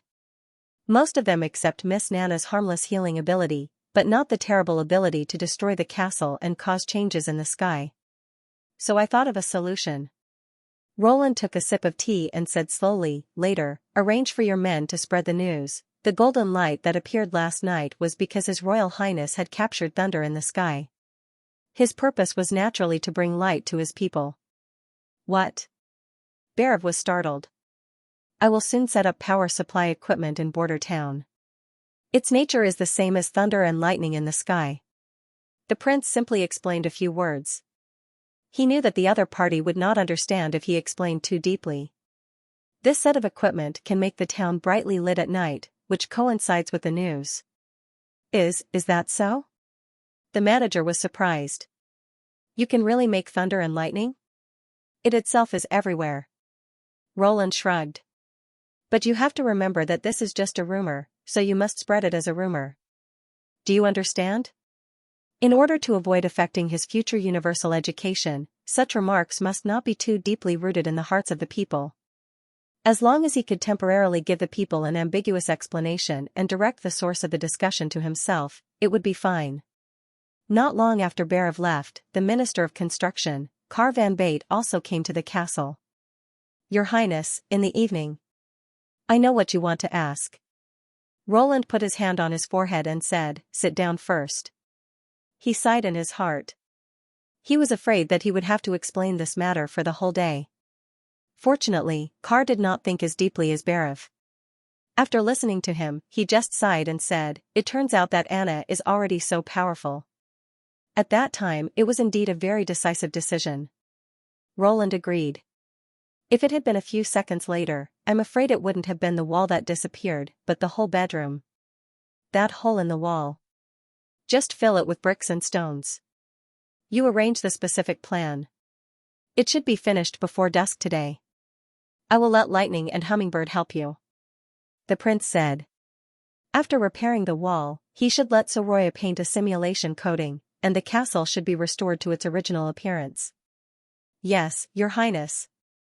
Just as he expected, Chief Knight Carter Lannis, First Army Commander Iron Axe, and alchemist Kalsichi took turns to ask about last night's accident.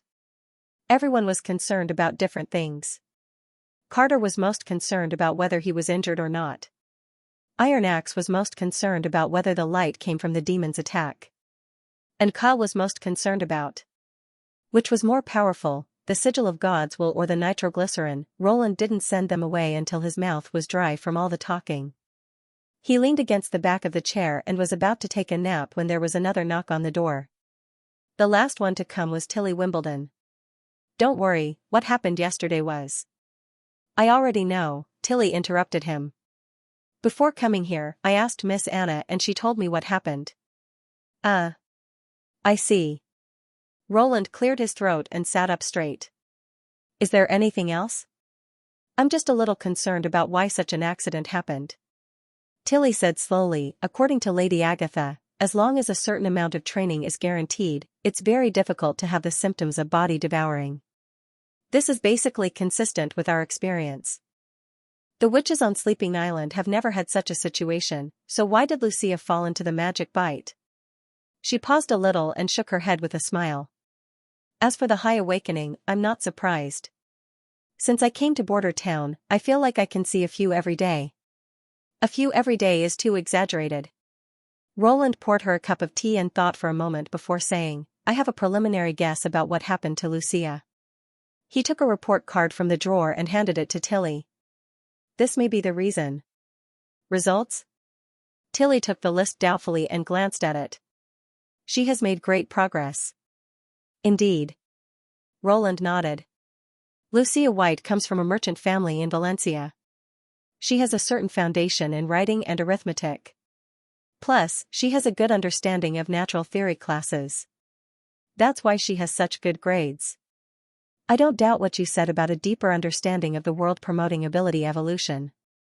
Tilly twitched her mouth. But what does this have to do with Magic Bite? According to my observations of Lily, Leaf, and Mystery Moon, the evolution of their abilities will also increase the upper limit of their body's magic power capacity. I think this effect has a lot to do with the level of understanding of the world.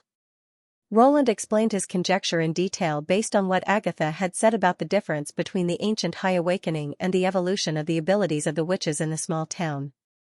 They are essentially the same thing, but the effect of a partial or isolated epiphany is far less effective than a comprehensive and holistic understanding of the world. Mystery Moon is an excellent example. Although she's a member of the Witch Union, she completed her evolution through epiphany, so her magic power level is far less than that of Anna and Soraya. Tilly pondered for a while and soon understood what Roland meant.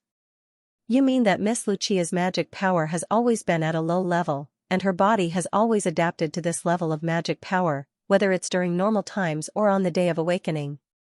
And this time, when she reached adulthood, she happened to trigger an evolution at the same time, which caused the magic power in her body to suddenly increase several times, making it far beyond the level that her body can accept. Roughly, but I tend to think these two are different. Roland counted with his fingers. For magic power, the key points of improvement are the day of awakening, the day of adulthood, and the evolution. The effects seem to be the same, but I think the first two are forced to increase, while the last one is an active improvement. Why do you say so? Because the ability evolution will not cause the symptoms of Magic Bite, the prince said slowly. If there is no difference between the two, the rapid increase of magic power during Anna's evolution will only kill her. I assume that there is a warning line for the magic capacity of a witch's body. If this limit is exceeded, the body will feel the pain of the Magic Bite. Daily training can gradually increase the upper limit, which is also the purpose of emptying magic power before awakening. Cordon? Interesting theory. Tilly said thoughtfully. Do you think that Miss Lucia's magic power increased too much during her evolution, which led to the lack of space reserved for the forced influx of magic power into her body on the day of awakening? So she finally exceeded the limit and caused this accident? That's right. Like Lucia, Anna underwent her first evolution when she reached adulthood. However, her previous magic capacity was already very astonishing, and her vigilance against the backlash was also much higher than that of ordinary witches. Roland paused for a moment. It also explains why Lucia went back to normal after Spear withdrew the agitated magic power.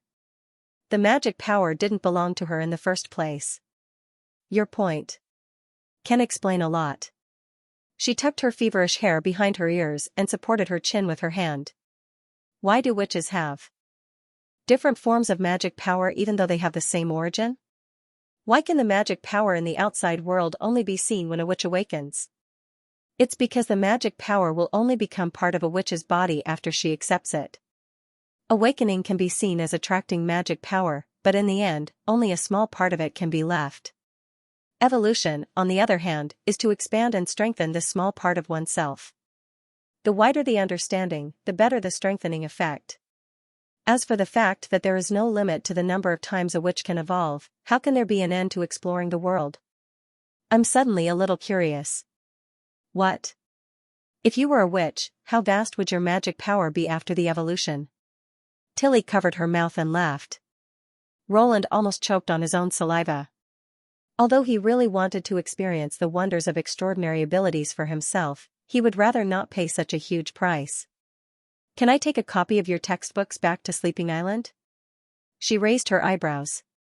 Although her tone sounded very casual, Roland noticed that her right hand was gently pinching the hem of her skirt. Of course, no problem. For such a basic question, he would definitely not make a mistake. Generally speaking, the more decisive the better. If we can help the witches of Sleeping Island evolve, it will also be good news for Border Town. Not to mention, you're my sister. Then he felt Nightingale pinch his left shoulder hard. Tilly did not respond to the second half of the sentence. Instead, she nodded slightly and said, "Thank you. I'll leave now." Okay. It seemed that he had been too exaggerated. Before getting a credible explanation, she might not be interested in this kind of flattery. But to Roland's surprise, Tilly stopped at the door and turned around to whisper, "Sometimes, I wish you weren't my brother." After Tilly left, Roland was still sitting at his desk. Her last words were all over his mind. "I don't wish you were my brother." What does that mean? Hey, are you stupid? Nightingale appeared and waved her finger in front of him. What do you think she was trying to say? How should I know? Nightingale shrugged. She probably thinks you're more suitable as an ally than a relative. Roland naturally would not speculate in the wrong direction. After getting along with her for half a winter, he already knew the temperament of this royal woman very well. Does she want to say that she doesn't want Prince Roland to come back? Or is it simply because of my relationship? Anyway, you're not her brother. Why do you care so much? Nightingale turned over and sat on the table. She lifted her long legs, took out a piece of dried fish and stuffed it into her mouth. And when you said that, I could see that you were lying without using my ability. Is that so? Roland touched his nose. So the answer should be the latter? In addition, since Tilly isn't your sister, is it okay to give her the principles of nature? That's called the theoretical basis of natural science. The prince sighed. Do you think she can't make a copy during the winter months? I'm willing to bet that she's already memorized the contents. Even so, she's still making this formal request to me. This is enough to show her attitude. At least from the perspective of political friendship, Tilly's sincerity was impeccable. He paused for a moment and then said, "And Sleeping Island is mainly made up of witches. Even if all of them evolve, they still rely on the witch's power. But I'm different. This knowledge can not only help witches but also the people. I rely on the power of all people." Walking into the backyard of North Slope Mountain against the howling north wind and falling snow, Lucia closed the wooden door to block out the cold. Since winter had come, a wooden shed had been built above the yard. Although it affected the lighting, it could at least prevent the snow from burying the place. A bonfire was burning on one side of the yard. Standing at the door, Lucia could feel the heat from the flames. She took off her gloves and put her cold hands to the bonfire to absorb its warmth. "Are you cold?" Anna, who was standing in front of the workbench, turned her head and said, "Come here. I'll warm you up." "Ah. Thank you." Lucia trotted to her, and then her whole body was surrounded by a ball of warm green fire. She felt comfortable and soft from head to toe, as if she was soaking in a bath in the castle. What a convenient ability. Lucia thought enviously. She had never been afraid of the cold. "Is it warm now?" "Yes." She nodded hard. "What are you making?" "No, some parts of a new gun." Anna picked up a slender steel pipe with a piston in the middle and pulled it back and forth. His Highness said he wasn't sure if he could make it on the first try, so he had to try again and again. These parts were shiny and smooth, obviously made of the best steel and carefully cut by black fire. Before coming to the town, Lucia would never have thought that the surface of iron could be made as smooth as glass. It was like a work of art. Thinking of this, she could not help but raise the corner of her mouth. His Highness Roland and Anna had both said that without high-quality materials, no matter how precise the processing method was, the finished product would only be full of holes. "Didn't His Highness come with you?" Anna withdrew her green fire. "He said he had something to deal with and would come later. He asked me to familiarize myself with my new ability." Lucia curled her lips. "What did your ability become after your evolution?" she asked with great interest. "I don't think anyone in the Witch Union could have caused a bigger sensation than you when you became an adult." Lucia touched her head in embarrassment. "If it weren't for you and Lady Spear, I'm afraid I wouldn't have made it to the last moment." "You've already thanked me. You don't have to keep it in your heart." Anna waved her hand. "Show me your new ability." Lucia nodded and began to drive the magic power in her body. The strange feeling from that night came back to her again. The outline of everything became no longer familiar and continuous, but divided into many small squares, which gathered together according to the color, forming patches of color. But this time, she did not feel the pain of the magic backlash, so she could calm down and carefully examine each square. She picked up a part that Anna had processed. The previously smooth grayish-white surface had become bumpy. Surrounded by magic power, the spots on the surface were clearly visible. There were about 7 or 8 colors, the largest of which was cyan. There was no pattern to their arrangement at all, as if a painter had accidentally spilled a pile of paint on the ground. The only difference was that they had clear boundaries and did not encroach on each other. These weren't the tiny particles His Highness had mentioned. Lucia realized that if they were really the foundation of all things, then these cubes and spots were too big. Above the particles, there was a larger classification, which was called the elements. Particles combined into larger balls according to different rules. These balls had different structures, so they reacted with completely different properties. Back in Valencia, she was still confused about her ability and did not understand its specific functions. But now, she could clearly understand the concept of elements. According to His Highness' description and classification, what she had observed should be these things. After telling Anna what she had seen and what she thought for a while and said, "This may be a branch of ability." Branch? Ability? That's a rare talent. Anna laughed. Only a small number of adult witches in the Witch Union have it. According to Ms. Agatha, it seems that it only appears on the day of adulthood. Once you miss it, you won't be able to get it again. I think it's closely related to a witch's main ability, or it can be said to supplement and strengthen the main ability. For example, Soroya's magic pen, without it, she would need to mix the paint first before she could paint. The same is true for Teacher Scroll's Book of Magic. She once told me that before she became a minor, although she could quickly memorize most of the books she read, she couldn't share the contents of the books with others because she had no money to buy a pen and paper. She paused for a moment before continuing, "And your main ability is decomposition and restoration, so I'm guessing that these blocks of color may be guiding you to precisely separate a certain type of element. Perhaps you can give it a try and see if you can separate a certain color block?" Lucia nodded and once again used her ability on a piece of pig iron ingot next to the work table. Different from the previous decomposition, this time she carefully let her magic power bundle into thin threads to pull those cyan cubes. This process was much more difficult than she had imagined. She had never manipulated her magic power so meticulously, but Lucia was also very happy. Compared to before she became an adult, she could now feel the existence of magic power more clearly, as if it had become her fingers or even an extension of her consciousness. As more and more fine threads stuck to the color cubes, the cubes finally loosened and were pulled out of the iron ingot. The remaining color cubes suddenly changed. The original clear border trembled, and then the whole iron ingot collapsed and curled into a yellowish-green crystal the size of half a fingernail, with a square iron cube next to it. Lucia withdrew her ability and wiped the fine sweat on her forehead. She noticed that the color of the two cubes was different under the magic vision and normal vision. The previous cyan color cubes had become silver-white, which was the common luster of pure iron. The latter was still colorful, but if she didn't use her ability, it looked like a clean gem. "What's this?" She gently pinched the small crystal. Compared to the iron ingot, its size was insignificant, but it looked much more beautiful. "This may be a compound of other elements in pig iron." Anna's eyes sparkled. "I'm not sure, but I can do a small experiment to verify it." "If it's true, do you know what it means?" "You can separate a part of an element from a complete object, and the remaining elements won't turn into a pool of sand, but recombine according to the conditions of the lost element.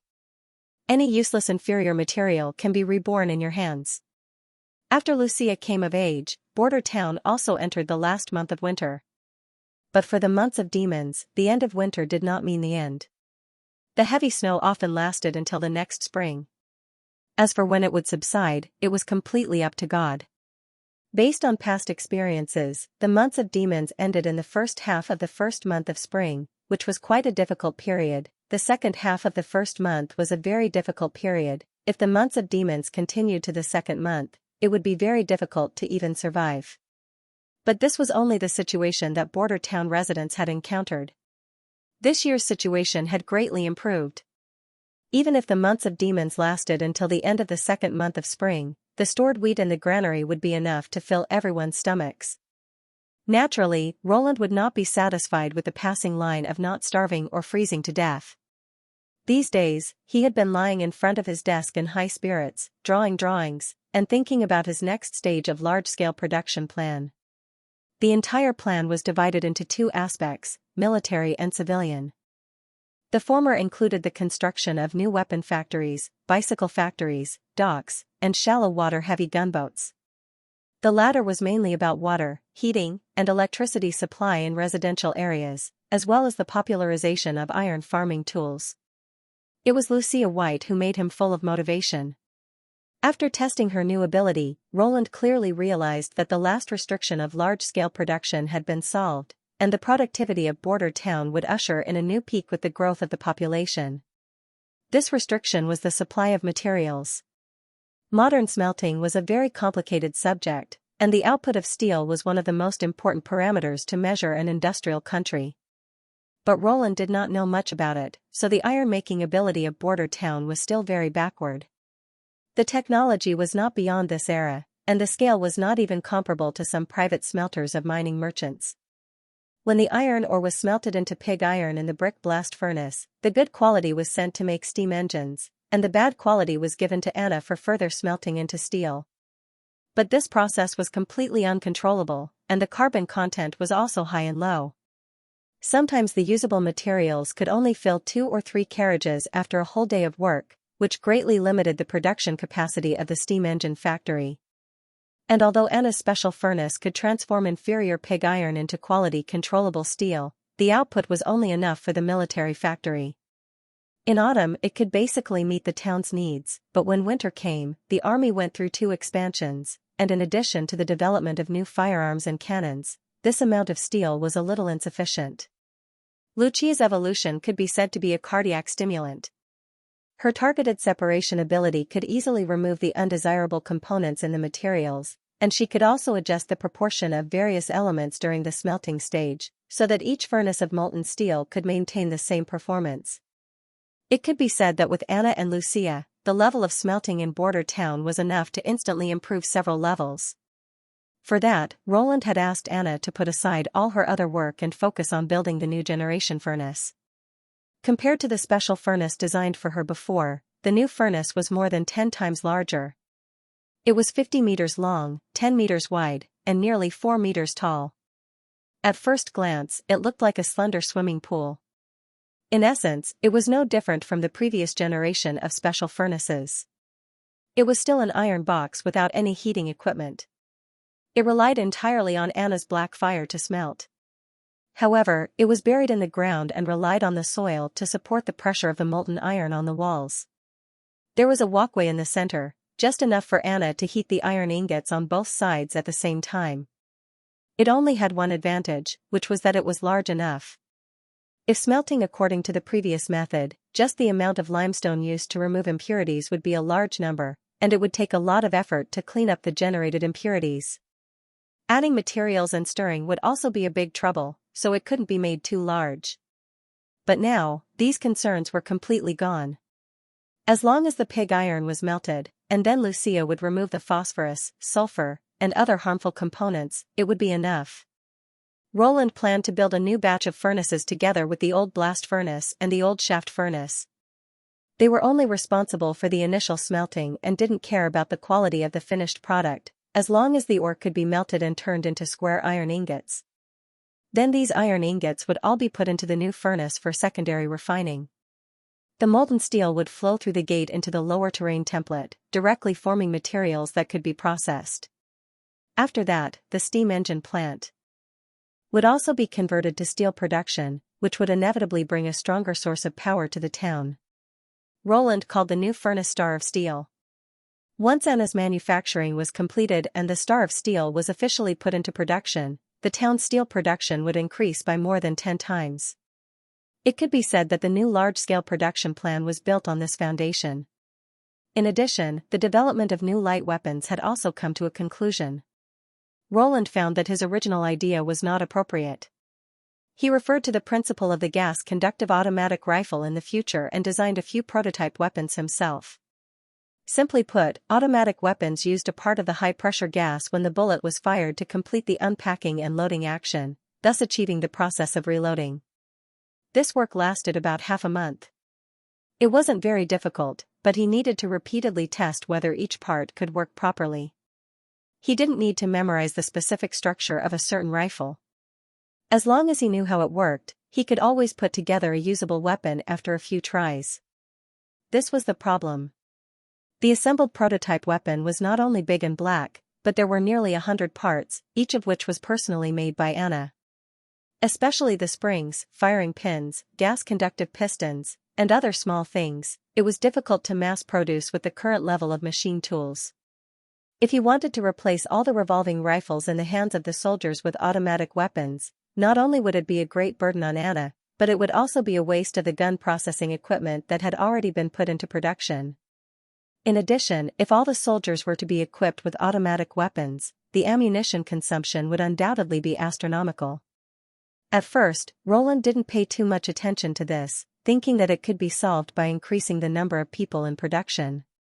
However, he soon discovered that once the new weapons were produced on a large scale, they could easily swallow all the output of the acid factory.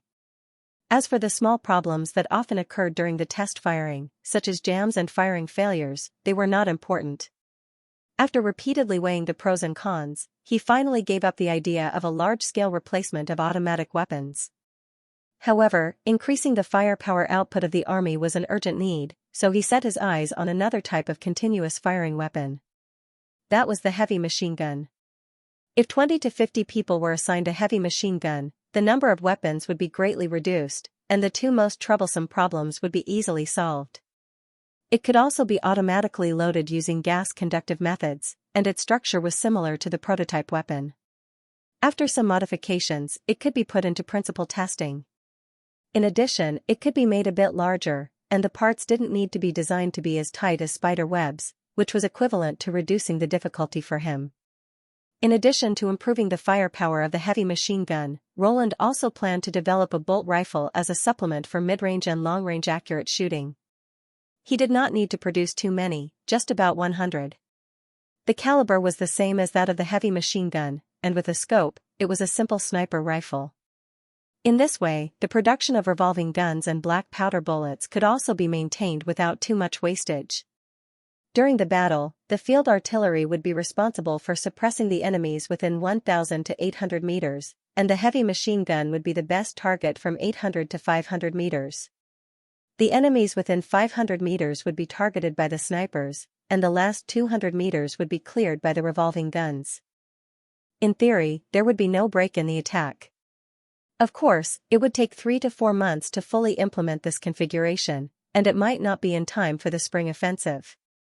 Therefore, he needed another piece of equipment to make up for the lack of offensive firepower, the river gunboat equipped with 152 mm long-barreled guns. As long as he had one, he would be able to put great pressure on the enemy when he took the initiative to attack. At the thought of the city-building ceremony to be held after the months of demons, the unification of the entire western region, the removal of Timothy from the throne, and the acceptance of the new population, Roland felt that the task on his shoulders was getting heavier and heavier. He even hoped that time would pass more slowly and the months of demons would not end so soon. After entering the western region, the surrounding scenery became different. Luashi lifted the wooden plank of the window and looked out. All he saw was a vast expanse of whiteness. The sky was covered with dense snowflakes, which drifted and swirled in the cold wind and finally merged into the whiteness. It seemed that the snow would never stop. During the 2-day voyage, he saw nothing else. Everything here was covered with snow, including mud, rocks, and trees. If it were not for the constant shaking of the ship, he would not have felt that he was moving forward at all. "Close the window," the captain said grumpily. "If you really want to see, you can go to the deck. No one will stop you." "Has it always been like this here?" He closed the plank indifferently. "Of course. Do you think I'm bluffing?" The captain took a sip from the flagon. Every year during the months of demons, the western region will be closed by heavy snow. There's no other way to get there except by the Redwater River. There are no more than 10 people in King City who are willing to brave the damned weather to take this route and still have a ship in their hands. He hiccuped. So 5 golden dragon is a very reasonable price, understand? It's a little expensive, but I didn't bargain when I paid, Otto said with a smile. That's a good answer, the captain said as he tossed the flask over. It's warm. Drink a few mouthfuls. It'll drive away the cold. He wiped his mouth and said, there was a businessman like this in the past. He wanted to get to the western region earlier than anyone else to buy goods, but he was reluctant to pay the extra fare. In the end, he found a group of rats in Black Street to send him there. What was the result? The 2 or 3 mercenaries we brought with us were completely useless. They were all fed to the fish. That's really unfortunate. Otto did not pull out the cork and pour the wine into his mouth.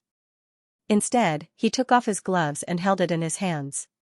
He was not used to sharing the same vessel with others. You get what you pay for. It's the same everywhere. There are always people who think they can take advantage of others.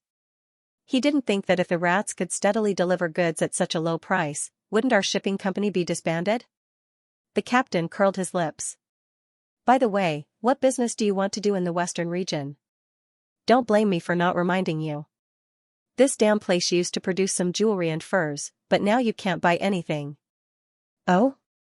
Otto pretended to be curious. As far as I know, don't they make a living from this? Are the people in the western region all robbers now? That's all old news. The captain put his pipe near the charcoal brazier and took a deep breath. Since Prince Roland took over Border Town, the western region has become strange. You know, both furs and jewelry are produced in that town. No one knows what he's doing in his territory. The whole business is almost only in and out. Longsong Stronghold still sells jewelry, but the nobles have their own fixed channels. You can't get involved. Only in and out, he asked in surprise. Yes. Although you can't buy local products, the merchants who sell their goods are still doing well. Whether it's food, clothes, cloth, or sundries, they can basically sell everything. I don't know where Prince Roland got so many golden dragon. The captain blew out a ring of smoke. So you're probably going to return empty-handed. Otto pretended to be worried about his personal gains and losses, and didn't answer. In fact, he didn't care whether he would return empty-handed or not. The real purpose of this trip was to meet with the Lord of Border Town. Because of Roland Wimbledon's identity as a rebel king, he could not go as an emissary with great fanfare. He had to disguise himself as a merchant and go to the border. Before he set off, he had carefully inquired about the destination. As its name suggested, it was an insignificant border town in a neighboring country. It was originally built to monitor the invasion of demonic beasts and later changed into a permanent residence. It was reasonable to say that when a prince was enfeoffed to such a place, he was extremely disliked by the king and left to fend for himself. Judging from Prince Roland's reputation, it was very consistent. But the problem was that he not only gained a firm foothold in the western region, but also posed a great threat to the new king. This was what Otto found most difficult to understand. If Prince Roland really had such ability, how could he have left such an unbearable comment and been kicked to a remote place by the king? According to the intelligence, the rise of Roland Wimbledon was incredible. A year ago, he was enfeoffed to Border Town. In fact, it was more like a kind of exile. He did not have any ministers accompanying him, nor did he have his own guards. Even the knights by his side were sent by the king. With such a thin team, it was difficult to subdue the local nobles, let alone implement his own policies. This enfeoffment was also discussed as a joke by most people. However, only 6 months later, Prince Roland defeated the invasion of the Duke Ryan, sent troops to capture Longsong Stronghold, and became the real ruler of the western region. There were various rumors about this battle. Some people said that the Duke died in an internal rebellion, while others said that he died because his horse lost its footing, which led to the loss of the Knight Regiment to a group of miners. After that, Roland firmly sat on the position of guardian of the western region. The war caused by the order for the selection of the crown prince became more and more intense. Prince Gerald and Princess Garcia died one after another, and Princess Tilly was missing. The cities of the southern and eastern region were destroyed in the continuous war, and only the western region was safe. This was not because of Timothy's mercy, but because the troops sent by the new king had repeatedly disappeared. Otto was very curious about this. What had Roland done to cultivate such fierce soldiers? "Boss, border town is just ahead." The sailor opened the cabin door and said, "We're almost there." "Oh, finally." The captain tapped his pipe. "Lower the sails and raise the flag. Tell the dock we're coming. After we get ashore, I have to find a tavern to have a few drinks." He looked at Otto and said, "Hey, don't forget your luggage. We'll meet in 2 days. If you don't arrive on time, I won't wait for you." Otto shrugged to show that he had no objection. Among all the news about Prince Roland, there was one particular rumor that he was particularly concerned about. It was that Roland had turned to the demons and was secretly recruiting witches. This was the real reason why he could quickly defeat the Duke and occupy the entire western region. The burning of the stronghold church, the killing of the chief priest, and the expulsion of the believers were all evidence of this. In fact, this rumor was also the reason why he made up his mind to come here. He did not care whether Roland had made a deal with the demons or recruited witches. He only cared that Roland had a grudge against the church. In this regard, Roland was more to the Kingdom of Dawn's liking than Timothy. With a violent shake of the cabin, the sailboat docked. Since it was a quiet trip, no one would come to greet him. Therefore, Otto did not intend to go straight to the castle at the beginning. No words could compare to seeing with his own eyes. He planned to spend a day or two to observe the prince's territory, and then find the local rats to get some information. When he walked out of the cabin and stepped on the trestle, he was shocked by the scene in front of him. Is this a dock in Border City? Within a few hundred steps along the riverbank, there was a dock area made of reddish-brown bricks. There was a trestle at regular intervals, and there was a sign at the junction of the trestle and the dock, with a number written on it. Otto roughly counted them. There were 26 of them in total. They were neatly arranged, like tentacles extending from the shore. Some of them were covered with snow, while others had yellowish-brown planks exposed. This showed that even in the months of demons, there were still people guarding the town's pier. In contrast, the length and number of trestles of the canal in King's City of Grey Castle were less than half of this, but what surprised him even more was the ships docked at the dock. A line of grey wide-bodied ships that he had never seen before was docked not far in front of him. There were 7 or 8 of them. They had a shallow waterline, no sails, no masts, and the size of their hulls did not seem to be able to be moved by oarsmen. The most unique feature of these strange ships was that there was a huge wooden wheel on each side and a thick iron pipe sticking out of the center. They looked different from any other inland river sailboat. Otto watched them for a long time until he felt a chill on his head, but he still could not figure out how these strange ships could move. Patting the snow on his head, he put away his doubts and decided to follow the crew into the town. This smooth wind from King City would obviously not only transport him. Otto saw the crew moving bags of goods off the sailboat and piling them up on the side of the dock. Several guards in black uniforms were recording something with pen and paper. From time to time, they would pick out 2 bags and check them. It seemed that they were inspecting the goods. Who are they? Mercenaries hired by the buyer? Otto walked to the captain. Mercenaries? The captain grinned. These people are the patrols of Border Town. He could not help but be surprised. Patrols? Wouldn't that be equivalent to running into a gang of robbers? The first time he left the inner city of the King's City, he was blackmailed of 2 silver royals by the patrolmen, and the situation was almost the same everywhere. They were the opposite of underground rats, but the work they did was not much different from the rats. The only difference was that they charged more, and often took the money but did not do the work. But to Otto's surprise, the captain just smoked his pipe leisurely and didn't stop them from inspecting, nor did he take out a few silver royals to ask them to leave. I had the same thought as you when I first came here. The captain seemed to have read his mind. The patrol here is different. As long as you follow their rules, you don't have to pay any fees before entering the market. The patrol team's rules? Otto frowned. Even bandits were reasonable in this place, and they even knew how to write things down with pen and paper. Although they were probably just some crooked symbols, it was still incredible. "What are they recording?" he asked. "The type and quantity of the goods. Especially the wheat." The captain spread out his hands and said, "They have to check the goods after they arrive at the market in case you sell them to someone else. Here, only the Lord can sell the food. Of course, I don't have any wheat in my goods, so the check will be faster." When all the bags were loaded onto the carriages, they left the dock and headed for the market along the spacious street. Otto suddenly found that his eyes were not enough to see everything. Was this really the most remote territory of the Grey Castle Kingdom? Looking at the flat hard road under his feet, the neat rows of beautiful houses on the street, and the people coming and going, it was not much worse than the city of Glow, the capital of the Kingdom of Dawn. As a noble, it was not that he had never seen beautiful and magnificent buildings.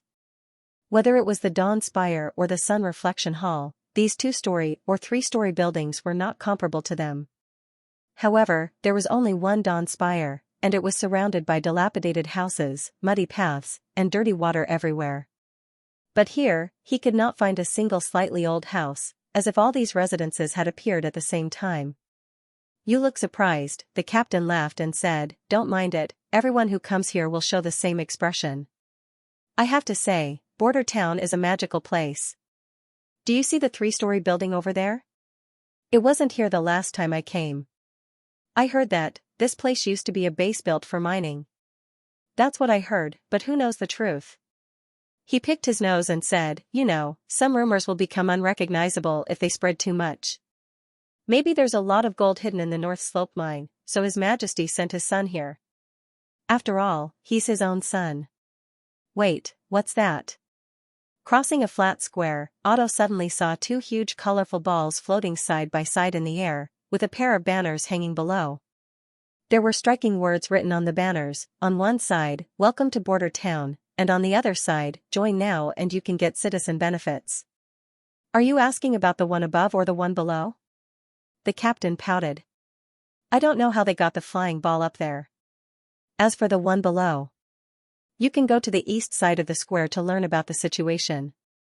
The Lord's notices are often posted there, and this banner is to attract travelers, merchants, and refugees from all over the country."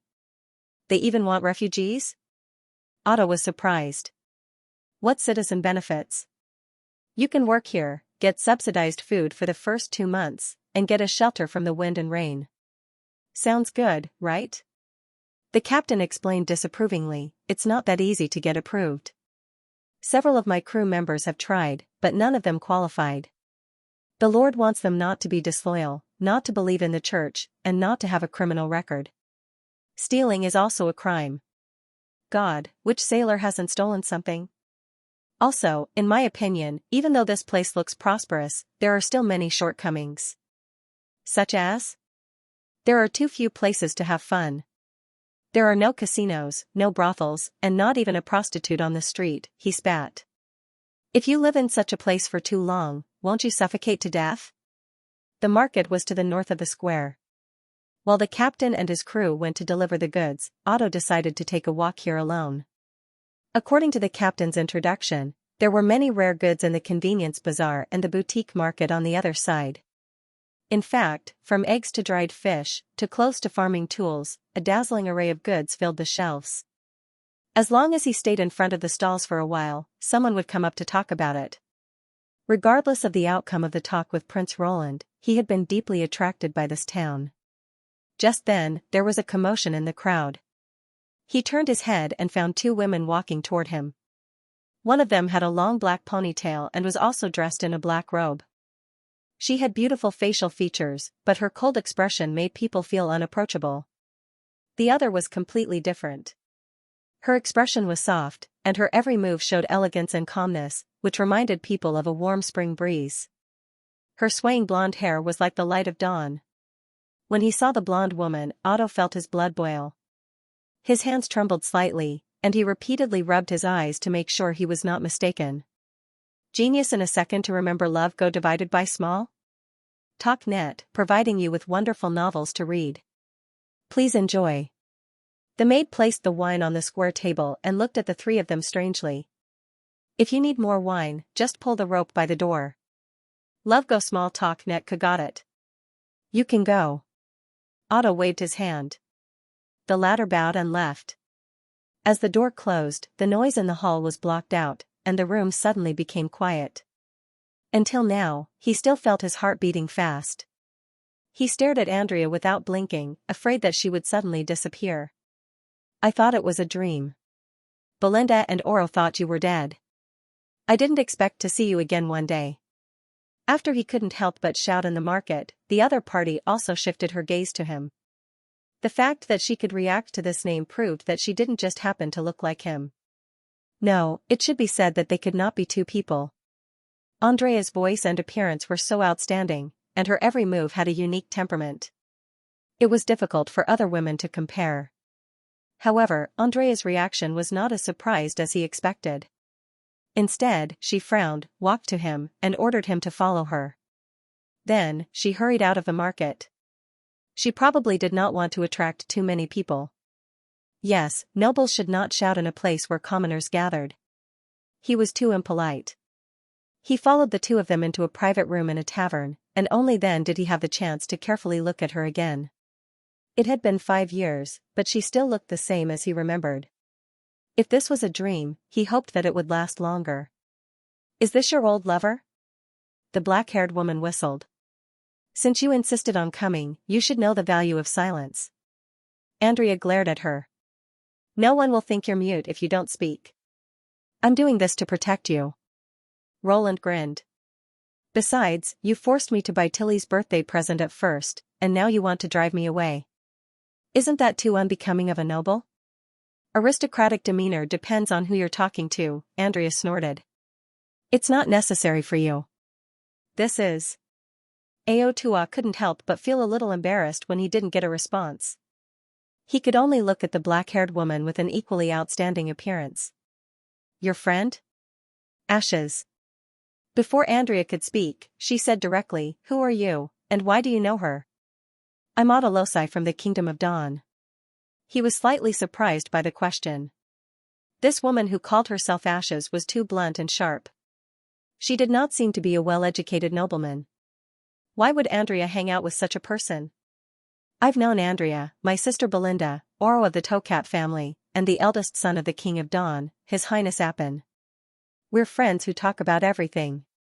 It sounds like a story about a group of powerful people. Ashes shrugged. Did you just say she's dead? That's because, enough, Andrea interrupted. Belinda and Oro are right. The lady of the Quinn family you're familiar with is dead. But you're still here.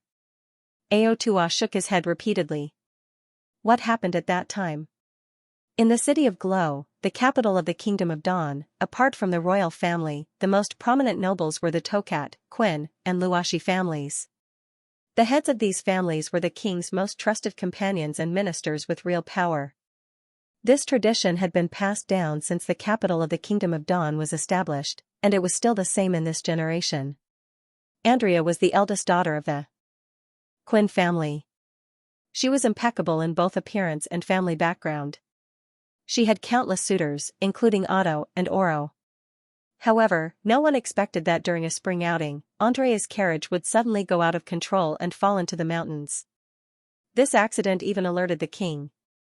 The royal family, together with the 3 families, searched for a long time before they found her mutilated body at the foot of the mountain.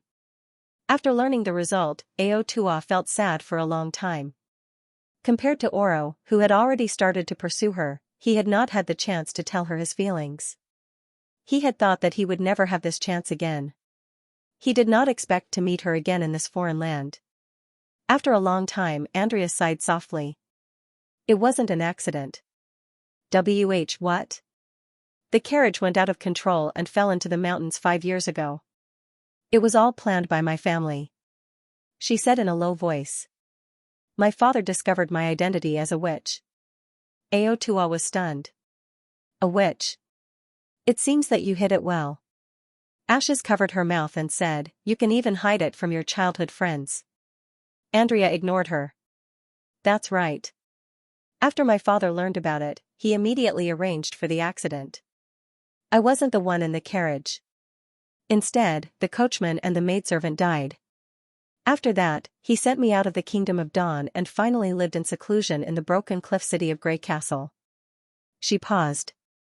In fact, he never asked for my opinion, nor did he care about my opinion. All he did was to get rid of me as soon as possible.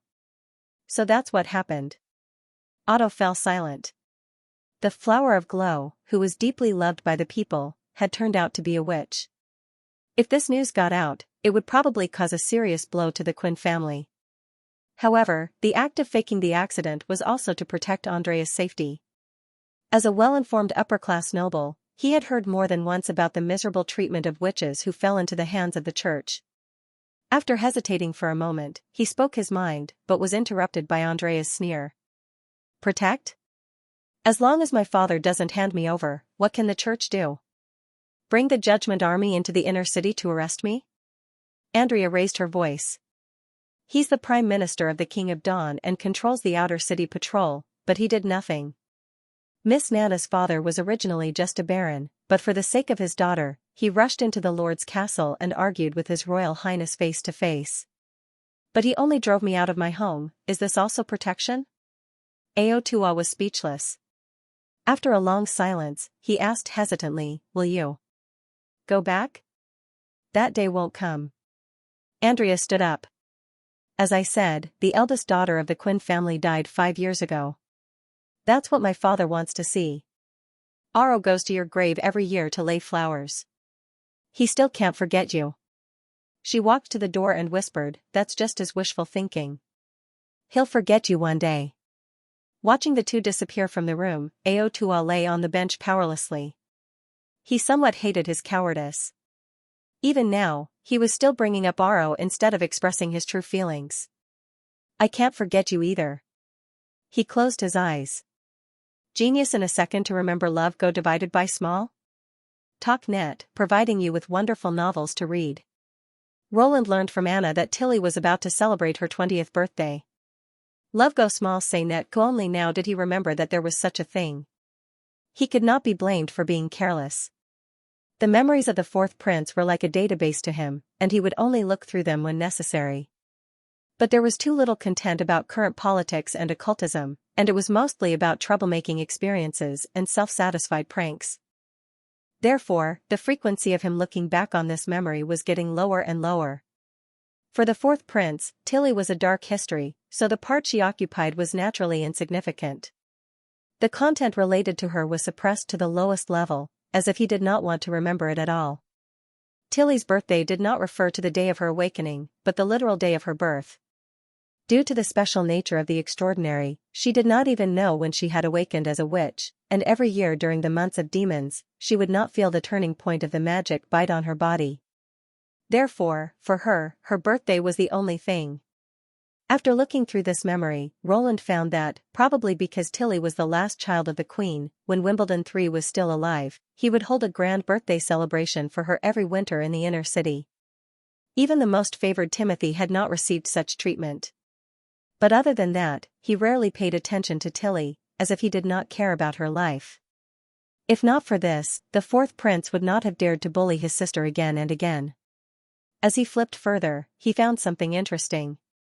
On the day of Tilly's coming of age, the scale of the celebration was also the largest, even the subsequent coming-of-age ceremonies could not compare. Not only did the 4 border guards rush to the capital, but there were also gifts from the Kingdom of Dawn, the Kingdom of Wolfheart, and the Kingdom of Everwinter. Even the Fjord Islands had sent emissaries. They wanted to teach Tilly a lesson and let her understand that she was not the kind of person her father liked. The reason why Wimbledon III had done this was just to make it up to the late Queen. His kindness to Tilly was just to comfort his mother in heaven. Regardless of whether Roland believed it or not, they believed it at the time. So, the two of them went to find Prince Roland and tried to instigate him to fight. However, ever since he was taught a harsh lesson by Tilly 8 years ago, he was no longer willing to provoke his seemingly quiet but rebellious sister. So, he refused to agree no matter what. Left with no choice, the two of them decided to do it themselves. Prince Roland did not know how exactly they did it, but the result was that a pair of bear cubs as a gift from the kingdom of Wolfheart were poisoned to death, which was also Tilly's favorite gift at that time. Seeing his sister holding the dead bear cubs in a daze, Prince Roland found a trace of pleasure in his heart. No wonder he was the scum of the royal family. Except for murder and arson, he really did all kinds of bad things. No matter what, this must be a terrible memory for Tilly Wimbledon. Love go small say net coup. After reading it, Roland quickly thought of what he should give her. He spread out a piece of white paper and began to draw his gift. What is this? Nightingale poked her head out from behind. A bear? Yes, a bear plushie, the kind that you can hug to sleep, Roland said with a smile. Based on his limited gift-giving experience, he knew that most girls had no resistance to cute and furry gifts, and a plushie of the same height could perfectly blend these 2 points. Of course, simple plushie production was not difficult for him, so it was not unusual. Since he was a prince and had the technical support of a group of witches, he could naturally make it more unique. On the day of Tilly's birthday, Roland came to her room with a gift. After knocking on the door, she was the only one in the room. When she saw him, she was slightly surprised. Why are you here? Today is your birthday. I will hold a sumptuous dinner in the castle tonight, Roland said with a smile. But before that, I have a gift for you. A gift? Tilly was slightly surprised. Is it the one in your arms? She turned her body sideways. Come in. It's a little big, but I promise it's very special. The prince wiped his forehead and put the gift on the floor of the living room. In this era, gifts between nobles were small and exquisite. From flowers to rings, they could be hidden in the gown in advance, and then taken out unexpectedly to give the other party a surprise. It was indeed rare to see a gift like him holding a wrapped cardboard box, and this thing was much heavier than he thought. You've never given me anything before. Tilly's tone was a little unpredictable. You were given a quill when you were born, Roland corrected her. Although it's not a precious gift. Well, it's a royal tradition in Grey Castle. She shrugged. What about this? Can I open it? Of course. Roland smiled and sat beside her, watching her untie the ribbon little by little. When the cardboard box was put down, he heard her slightly gasp. What is this? Tilly blinked. A bear. Roland grinned. How can a bear look like this? She curiously circled the doll twice, and then could not help but touch it. It's so soft. Its skin was drawn by Soroya, and the template was the fur of a northern wolf cub. It was extremely smooth to the touch. As for the shape, Roland designed it completely according to the giant panda of the future. As an ancient species that could survive by acting cute, and was popular as a diplomatic gift around the world, its cuteness was evident. I've never heard of this kind of bear. Its color is too strange. Doesn't it look good? No, I mean. Tilly did not seem to know how to describe it, but her sparkling eyes revealed her inner thoughts. It's called a giant panda, and it's a widely loved animal. She quickly realized, this is from another world. Roland nodded. And it's not just a doll that can be hugged. Try pinching its neck. After Tilly did as she was told, the panda suddenly moved. Its legs moved back and forth, as if it wanted to climb onto Tilly's body. She covered her mouth in surprise and took 2 steps back. The doll did not stop after landing on all fours, but slowly crawled towards her. This was the reason why it was so heavy. Roland had implanted connecting rods and gears in its body that could move back and forth. Each of its limbs was driven by a small motor, and the motor was powered by the shrunken dawn eye. As the intensity of the magnetic flux was reduced, the duration of the enchantment was also greatly extended. When not in use, it could last for 3 to 4 months, but when used continuously, the duration would be reduced by about 20%. Even if Tilly returned to Sleeping Island, the panda would be able to accompany her for a long time. Pinch its neck again, and the doll will stop. Roland smiled. I hope you like this gift. This time, even if Tilly did not reply, he could see the answer from her expression. Genius in a second to remember love or go away? The internet provides you with wonderful novels to read. Why did you want to give me this? After a while, Tilly put down the doll. Do you remember what happened when you were an adult? Roland said slowly. She pursed her lips. Did you do it? No, it was Timothy and Garcia. The prince told her about the past. But I'm also responsible. If I had told my father, none of this would have happened. You were beaten up by them. Tilly sighed. So it's normal that you didn't tell them. It won't happen again. I thought the extra memories in your head were all true knowledge and knowledge. She did not respond. Instead, she changed the topic. Now it seems that's not the case. Are there any other new things besides the panda?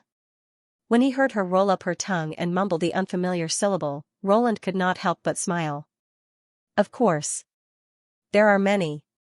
If there's a chance, I can tell you slowly. Tilly was undoubtedly smart.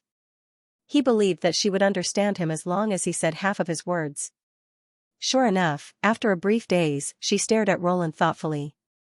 At this time, Andrea's voice suddenly came from outside the door. Lady Tilly, I brought you a present. Go away. I was the first one, okay? Then came Ash's voice. I was the first one. Roland laughed and stood up. A lot of unpleasant things have happened in the past, but they are in the past. I don't think we should be bound by our memories, whether it's me or you, Border Town or Sleeping Island. If you encounter any trouble in the future, you can come to me at any time.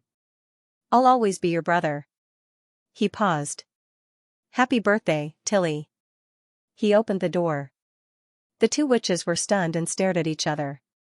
The prince smiled. Don't argue. I'm the first one. Otto felt lost as he walked down the street. Andrea's words still lingered in his ears. The eldest daughter of the Quinn family died 5 years ago. This is what father wants to see. He felt that this sentence was not correct.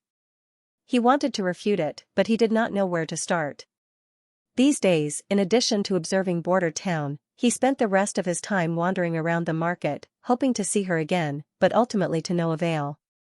Otto walked to a stone bench by the side of the square, brushed away the snow on it, and slowly sat down. Although his thoughts were surging, he did not forget the purpose of his trip. Apart from the military camp, he had walked through every corner of the town and gained a comprehensive understanding of the place. For example, the townspeople's lives were not as well off as they had been in the beginning. Instead, they were no different from ordinary poverty. All these changes came from Lord Roland Wimbledon. Not only did he lead the people to repel the terrifying demonic beasts, but he also invented all kinds of magical machines and tools to improve everyone's lives. Otto witnessed the operation of the black machines in the mining area. 2 of them could do the work that dozens of people could do, and it was extremely easy. There were also the towering iron towers by the Redwater River, which were said to be able to deliver water to the homes of the residents. There were also the rapidly built city walls, residential areas, and docks. Nowadays, ditches were dug everywhere in the town, which seemed to be for the installation of more convenient heating equipment, so that the residents would no longer have to suffer from the cold. He could see such news on the bulletin board in the center of the square every day. What was even more shocking was that most of the townspeople could actually read the official documents posted there. The more he observed, the more incredible it was. The changes in Border Town were everywhere, and they were completely beyond his imagination. Otto opened his notebook, intending to write down today's new discoveries, but his hand holding the pen was suddenly grabbed. He looked up and found 2 patrolmen in black uniforms standing in front of him. Are you Silvereye? That was the fake name he used when he pretended to be a businessman. Otto responded calmly and looked around, only to find that there were also black uniforms on the other 2 sides of the square, but they did not approach, and their eyes were fixed on him. They were here for him. Otto's heart sank. He had thought that the patrolmen here were different from what he saw outside, and that they were very well behaved. He did not expect that he would get into trouble now. What's the matter? He asked coldly. There was no benefit in currying favor with these greedy people who bullied the weak and feared the strong. Even if it was blackmail, he could not allow them to open their mouths. If he could not get rid of them, he could only use his noble identity. However, the reply of the man in black was completely unexpected to Otto. We received a report that you are suspected of spying. Now put your hands behind your back and act according to the instructions. If you have any intention of resisting, we can't guarantee your safety. Spy? What kind of reason is this? Do they want to find a scapegoat? I don't understand what you said at all. Otto shook off the man's arm. I'm a noble from the Kingdom of Dawn, the Luashi family in the City of Glow. I'm not. Just as he shook off the man's arm, he was suddenly punched in the abdomen. Most of his strength suddenly disappeared. A stream of acid flowed into his mouth, and his body involuntarily curled up. Then the two men pressed him down in the cold snow, and his hands were firmly tied together with a rope. Noble? You said a few days ago that you were a merchant. One of them sneered. I told you not to resist. The other man kicked him hard again. You asked for it. A few days ago? Could it be that they had been watching him for a long time? That was impossible. At least in the first 2 days, no patrol team had noticed his whereabouts. Ahem. I'm indeed a noble. There are documents in my bag. Otto struggled, but the man did not budge. Go and explain to Lord Carter. The two men lifted him up. If you confess everything, you might be able to live. After a day in prison, Otto, hungry and thirsty, finally saw the man they had been talking about, Lord Carter. Before the man could speak, he grabbed the iron bars and poured out everything he knew. I'm really Otto Luashi, from the City of Glow in the Kingdom of Dawn. I was entrusted by the King of Dawn to come to Grey Castle to seek allies against the Church. I'm not a spy like you said. I want to see your lord, His Highness Roland Wimbledon. He had long heard of the darkness in the prison. The patrol team often colluded with the rats and imprisoned some outsiders as scapegoats. If he was regarded as a lamb with no background, he was afraid that he would never have the chance to see the light of day again. The man was obviously stunned. I haven't asked anything yet. He tilted his head. What do you think? To Otto's surprise, a woman emerged from the shadows. She was shrouded in a white robe, and her face was covered by a hood. But judging from her figure, she was no less beautiful than the flower of glow. What he said is true, the woman said, spreading out her hands. Really? So he's really a messenger from the Kingdom of Dawn? Carter put his hand on his forehead. It seems that we've caused trouble for His Highness again. A genius in a second to remember love? The internet provides you with wonderful novels to read. Otto finally met the legendary Prince Roland of Grey Castle. After confirming that he was indeed a noble of the Kingdom of Dawn, he was taken into the castle by Carter. Then the servants brought him toiletries, new clothes, and hot food. At the same time, Carter searched him from head to toe. This was probably the most rude reception Otto had ever seen. Prince Roland stayed in a room on the 3rd floor of the castle facing the north. When he opened the door, the first thing he saw was a floor-to-ceiling window that took up half of the wall. The snowy scene behind made the room look very bright. Although the fireplace was not lit, the room was extraordinarily warm. The prince sat in front of a mahogany table, flipping through a black leather notebook in his hand. Otto found that it was his notebook. The official documents of the ambassador and the family seal were also on the side. It seemed that the hotel where he lived had been thoroughly searched. His hair color was the same as Timothy's, and his face was somewhat similar, but the feeling he gave off was very different. Whether it was his sitting posture or his expression, he seemed very casual, which somewhat matched the rumor that Prince Roland liked to do things his own way. When he saw Otto, he closed the notebook and smiled. Are you the messenger from the Kingdom of Dawn? Please sit down. Otto bowed according to the etiquette of the nobles. No matter how badly the other party had behaved, he had to follow the etiquette. After all, Prince Roland might not care much if he was treated as a joke, but he represented the royal family of the Kingdom of Dawn. I've taken a look at what you've written, the prince said with a smile. Some aspects are indeed recorded in detail, so it's not surprising that it was misunderstood. Besides, my subjects don't know where you come from. They enthusiastically reported you because of my order. Here, I apologize to you. Reported. By subjects? Otto frowned slightly. However, no amount of explanation could absolve a noble from being rudely violated, not to mention that the other party was a person without a title. If it were not for the heavy responsibility on his shoulders, he would definitely ask His Highness to bring this person to justice. He suppressed the displeasure in his heart and said, "No, Your Highness, you are doing this for the stability of the territory, but this action may hurt those innocent outsiders. Most of them may not be able to produce documents to prove their identity like I did. You don't have to worry about that. The evidence collected by the Ministry of Justice has nothing to do with identity documents. We have a series of measures to ensure the innocence of the innocent." Prince Roland waved his hand.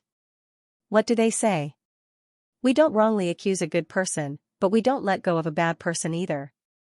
At this point, he raised the corner of his mouth. "I've heard about how you were arrested.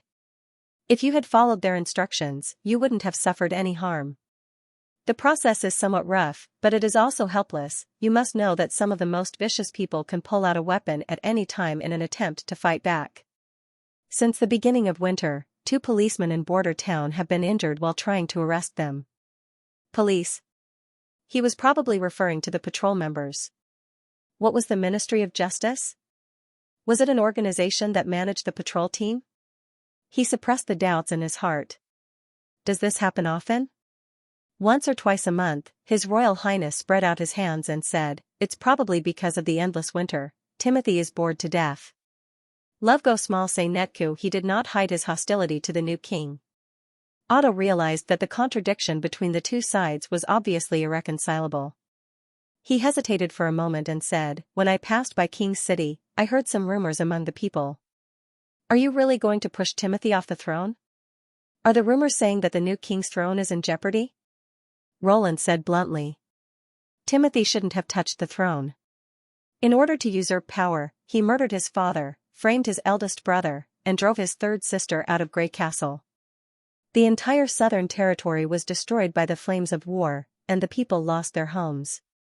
These are all crimes he has committed. Only by overthrowing him can Grey Castle regain its former prosperity. Otto was a little stunned. Roland and Wimbledon's reaction was even worse than the new king's. At least in terms of determination to fight, Timothy was far less active. The positions and momentum of the two seemed to have been reversed. He cleared his throat and continued, "In this case, as a friendly neighbor of the Kingdom of Dawn, I hope that Grey Castle can regain its stability as soon as possible. This time, I came with the covenant of the King of Dawn, His Majesty Degan Moya." "Oh?" The prince said with great interest, "Where is it?" "To avoid leaking the news, I didn't bring Wenhan with me, but His Majesty granted me the right to sign it myself." Otto repeated the offensive and defensive alliance agreement given by the King of Dawn. "If the two countries can work together, we can effectively contain the attack of the Church and avoid repeating the mistakes of the Kingdom of Everwinter and the Kingdom of Wolfheart." "That's it?" The prince's response surprised him. What did he mean by "that's it"? He had clearly made it very clear. When he was about to repeat it, Roland shook his head and said, "This plan may not work. The Church's determination to annex the 4 kingdoms is much stronger than you think. Coupled with the outstanding God's Punishment Army and witches, your so-called troops stationed at the border will probably be surrounded and destroyed by the enemy before they can set off." God's Punishment Army and witches? Otto was surprised. "It seems that you know nothing about the ambition of the Church." Prince Roland took a sip of tea and said, "I'll tell you all the information I know, and I hope you can bring it back to the Kingdom of Dawn so that the king can re-examine this covenant. If we want to defeat the Church, what we need to do is not deterrence, but an all-out attack." The meeting did not end until the evening. When the prince put down his teacup, the field and forest behind him had become dark. The room lit up with a strange light, brighter and purer than candlelight, but Otto was not in the mood to pay attention to it. He felt the cold sweat on his back soaking his clothes. His fingers unconsciously clenched into fists, and his palms were slippery. His mind was filled with His Highness's words. Using wild witches to create extraordinary warriors, secretly training combat witches, pure witches. And the purpose of the Church to destroy the 4 kingdoms at all costs was to prepare for the coming Doomsday War. These pieces of news were simply too unimaginable, but many details matched with the information he had learned, such as the pill of madness used by the Church to weaken the resistance of the 4 kingdoms, the continuous collection of female orphans in carriages to the Holy City, and their attitude toward the defeated nobles. If it was to completely erase the influence of the nobles and achieve a complete unification of the church and the kingdom, everything made sense. I can't make a decision, Otto stammered. These things are too important. I have to report to His Majesty. Of course, this concerns the life and death of the two kingdoms, the prince said calmly. We can't be too careful. But don't forget, we don't have much time left. When he was about to leave, Otto walked to the door and turned back hesitantly. Your Highness, I heard that a group of witches has been recruited in Border Town. I wonder if you've heard of the name Andrea. Ah, she used to be a noble of the Kingdom of Dawn. Unfortunately, she was stranded in Grey Castle. The prince raised his eyebrows. Why, do you know her? Yes. Otto's heart skipped a beat. Can you let me see her? The prince nodded. I can arrange it for you, but it's up to her whether she will see you or not. Isn't Andrea your? He shook his head with a smile. The witches are just people who live here, not my servants. I can't control their thoughts. A genius in a second to remember if you like it? TalkNet, providing you with wonderful novels to read. After Otto Losai left the office, Nightingale's voice came from beside him. What he said wasn't all true, especially about his experience before coming to Border Town. It's not strange, he must have arrived in King City first, and after negotiating with Timothy, he turned to the Western Territory. Roland smiled. If he had come straight to me from the beginning, then it would be strange. Diplomats like to bet on both sides. If it were me, I wouldn't put all my eggs in one basket. You mean? They won't necessarily be on our side? At least not right away. He fetched a pot of hot water and refilled the teacup. How much do you think the King of Dawn will believe after receiving this information? Nightingale was stunned for a long time. I don't know. I don't know either. As soon as Roland finished speaking, he was pinched on the shoulder. But one thing is obvious. This information sounds terrible, but it will happen several years later. We can't even give an exact date. However, the threat of the church is right in front of us. Perhaps they will take action at the beginning of spring. Therefore, the King of Dawn will not side with us because of this information. In all likelihood, he will continue to watch from the sidelines until the winner between me and Timothy is decided. If he has the strength to spare, he may even give benefits to both sides in order to seek for future returns. This was also a common tactic of politicians.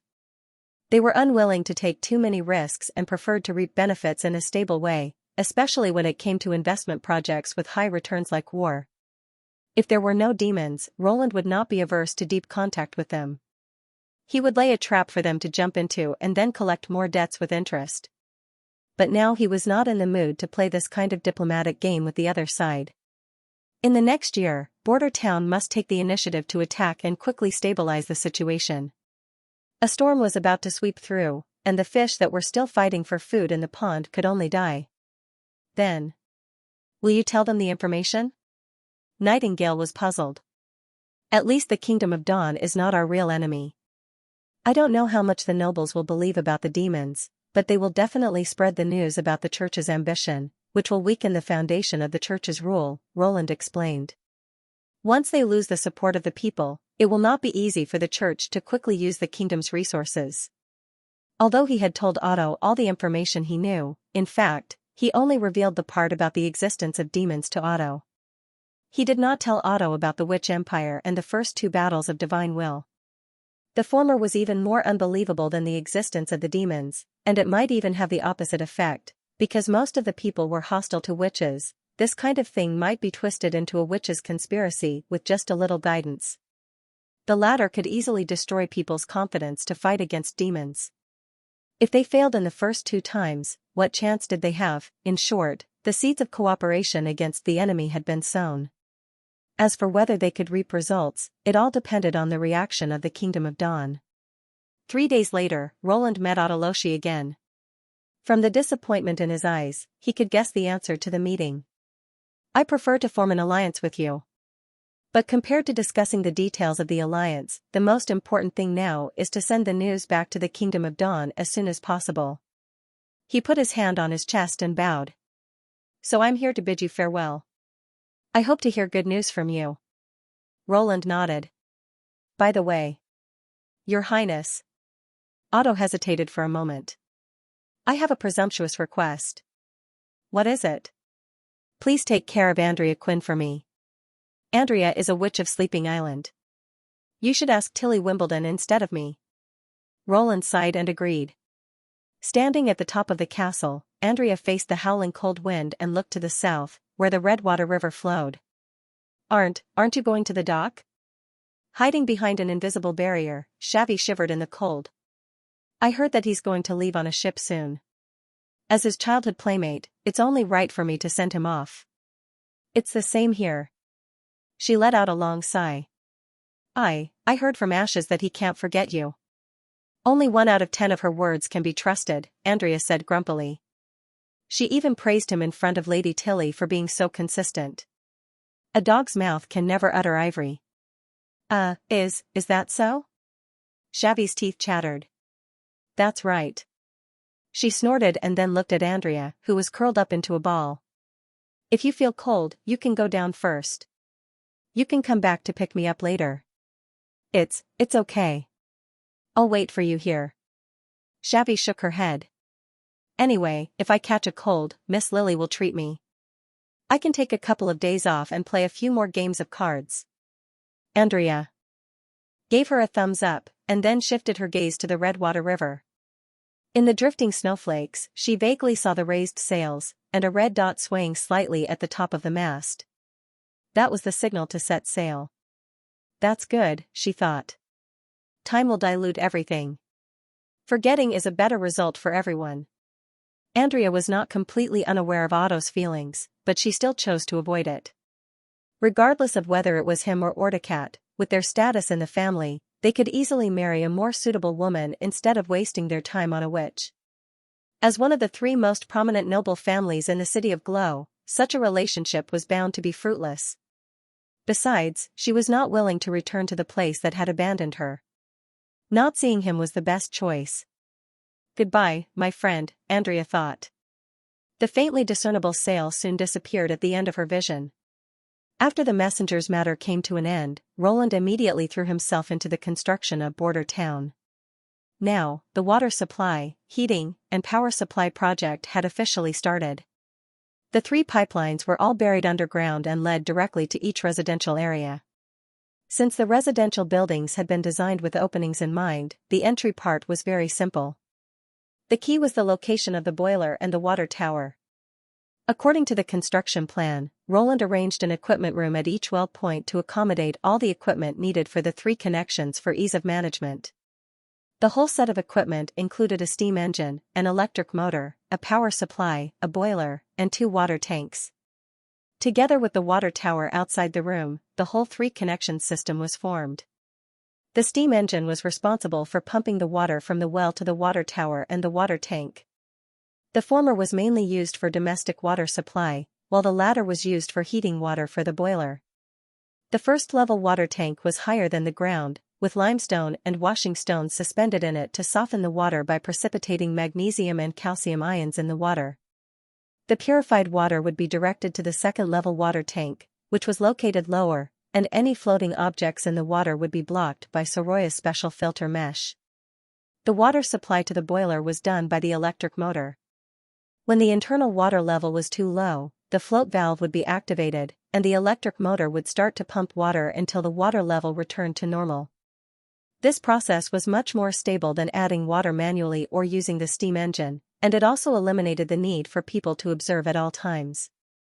Since the water supply and heating system had been verified in advance, there was naturally no difficulty in the construction. The key was the power supply system, which was the first time for the town. Neither Carr nor the other members of the Mason Guild knew anything about electricity, so Roland planned to make a small model in the yard first, and then explain it to the Ministry of Construction after it was successful. After all, he did not know much about electricity, and his knowledge of circuits was basically at the high school level. With a reliable and stable power supply, the first step should be to create a qualified electrical equipment, namely, a light bulb. Thinking of this, Roland put on a thick coat and set out for the backyard of North Slope Mountain. Traveling through the mist of Nightingale, it took him only 3 or 4 minutes to reach the destination, which should have taken a quarter of an hour. When he opened the wooden door, Anna and Lucia immediately noticed him, but Anna was busy with her work and only nodded at him, while Lucia ran to him happily. "Your Highness, good morning." "Good morning." Roland nodded with a smile, then walked to Anna and asked, "What are you busy with?" "A new barrel and locking mechanism." She pointed to several long steel barrels on the table seriously. "Your drawings are a bit unreasonable, so I think it would be better to make some changes." Roland could not help but reach out to touch her head, but she shook her head and refused. He seemed to have seen this scene somewhere before.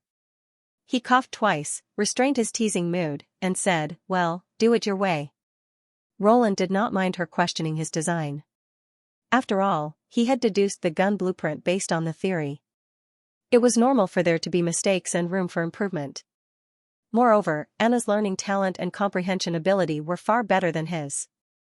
He felt that one day, her understanding of knowledge would reach a level that even he could not reach. After a while, Anna put down the parts in her hands, walked to Roland. Roland could not help but be surprised. Is she going to make up for the previous touch? He tried to rub her soft hair, and Anna raised her head in satisfaction. Do you have something new you want to try out? Yes. The prince looked at Lucia. How is the separation of the messy ores in the mine going? It's basically done. The results are all here. Lucia handed him a stack of books. But I'm afraid it will take a long time to test the mixing of the ores with the steel, because there are too many simple elements that have been separated. It's already very good to be able to do this, Roland said approvingly. This was also an extension of the material improvement plan. Compared with the previous control of the carbon content and the elimination of impurities to obtain high-quality steel, the elements involved now had expanded to the resources that the entire North Slope mine could provide. There were not many tricks in this part of the content, but only a little bit of experimentation. Roland spread out the books, checked the characteristics of the various unknown minerals in the yard, and soon found the element with the highest melting point. He pointed to the column marked Test Item Number 12. Where is this ore? Lucia immediately found the test samples, which were sealed in a transparent coating bag. One was a raw stone, and the other was a bag of decomposed elementary particles. As for the black raw stone, Roland felt that he had seen it somewhere before. Wait, isn't it the same as the black stone that was sent to my office before? Ever since he handed it over to the alchemist, he had forgotten about it and never paid attention to it again. But it turned out to be the mineral with the highest melting point in the North Slope mountain. In the record book, Anna could not accurately mark the specific value of the melting point, so she could only use words to describe it. Between ordinary, high, and relatively high, only its characteristics were written as extremely high. As for the bag of elementary particles, they were silver-white like most of the metal elements, and there was nothing different about them. Is this thing tungsten? But it doesn't matter, as long as it is difficult to melt. Roland asked Anna to process it into a very fine metal wire, twist it into a spiral shape, and fix it on the glass shelf. Then, he put the shelf into the glass bulb, and the main part of the electric lamp was completed. Of course, there were still 2 steps to make it stable, and this was also the most difficult part of the lamp technology. The first step was to vacuum it to prevent oxygen from reacting with the filament, and the second was to seal it to prevent air from entering the lamp. Without a doubt, these 2 steps could only be done by witches. The first thing Roland did was to find Agatha. The main reason for vacuum was that the filament would become extremely active under high temperature, and it was easy to oxidize and produce new oxides, which would cause the filament to melt. To achieve this effect, filling the filament with non-reactive gas would be equally effective, or even better. And pure nitrogen was an excellent filler. Using the principle that nitrogen was lighter than air, a simple downward exhaust method could easily fill the lamp with nitrogen, which was much simpler than the vacuum step. When nitrogen was also discharged from the other end, and Soroya was responsible for sealing it, a simple incandescent lamp was completed. Looking at the palm-sized electric lamp in his hand, Roland's heart was filled with emotion. This thing, which had been eliminated in the future, now represented the highest level of production in Border Town. The next night, He summoned all the members of the city hall to the front yard of the castle, and at the same time ordered the guards to extinguish the torches in the yard. In the snowy night, when dusk covered everything, Roland turned off the switch of the circuit. In an instant, an orange-yellow light lit up in the center of the courtyard. It was not like a candle that would be extinguished in the cold wind, nor was it like a bonfire that flickered. The illumination range was not large, only about a few meters, but the stable light in the wind was something that people had never seen before. At this time, there was no need for any explanation. The people's unblinking expressions and the quiet scene explained everything. "Brother Vader, is this really okay?" Firehead touched his clothes uneasily. "Chief Knight said that the uniform is a symbol of our identity. We have to wear it neatly when we're on duty. And we'll be punished if we get it dirty, not to mention that we're not wearing it at all." Whistle kept looking around as if he was afraid of being seen by his peers. "Don't be long-winded. Wearing it is enough of a symbol. If you stand in the snow in midwinter, people will know that there are policemen hundreds of steps away. How can you arrest people then?" Vader spat.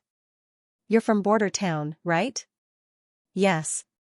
At the mention of this, both of them suddenly became spirited. "My father is a hunter who used to live in the old street. He's very skilled. He can even shoot a fox in the neck with an arrow." "Me too. My father always says that hunting is not stable and that it's better to go mining. He even prepared a hoe for me. If His Highness hadn't become the Lord, I'm afraid I would have to stay in the mine." "I can see that." Vader shrugged. "Only the children of a hunter's family would have such a strange nickname. Since you're from Border Town, you should be more concerned about the order of the town than an outsider like me, right? Even I'm not afraid of punishment." "What are you afraid of? Is it more important than upholding the rules set by His Highness?" "This."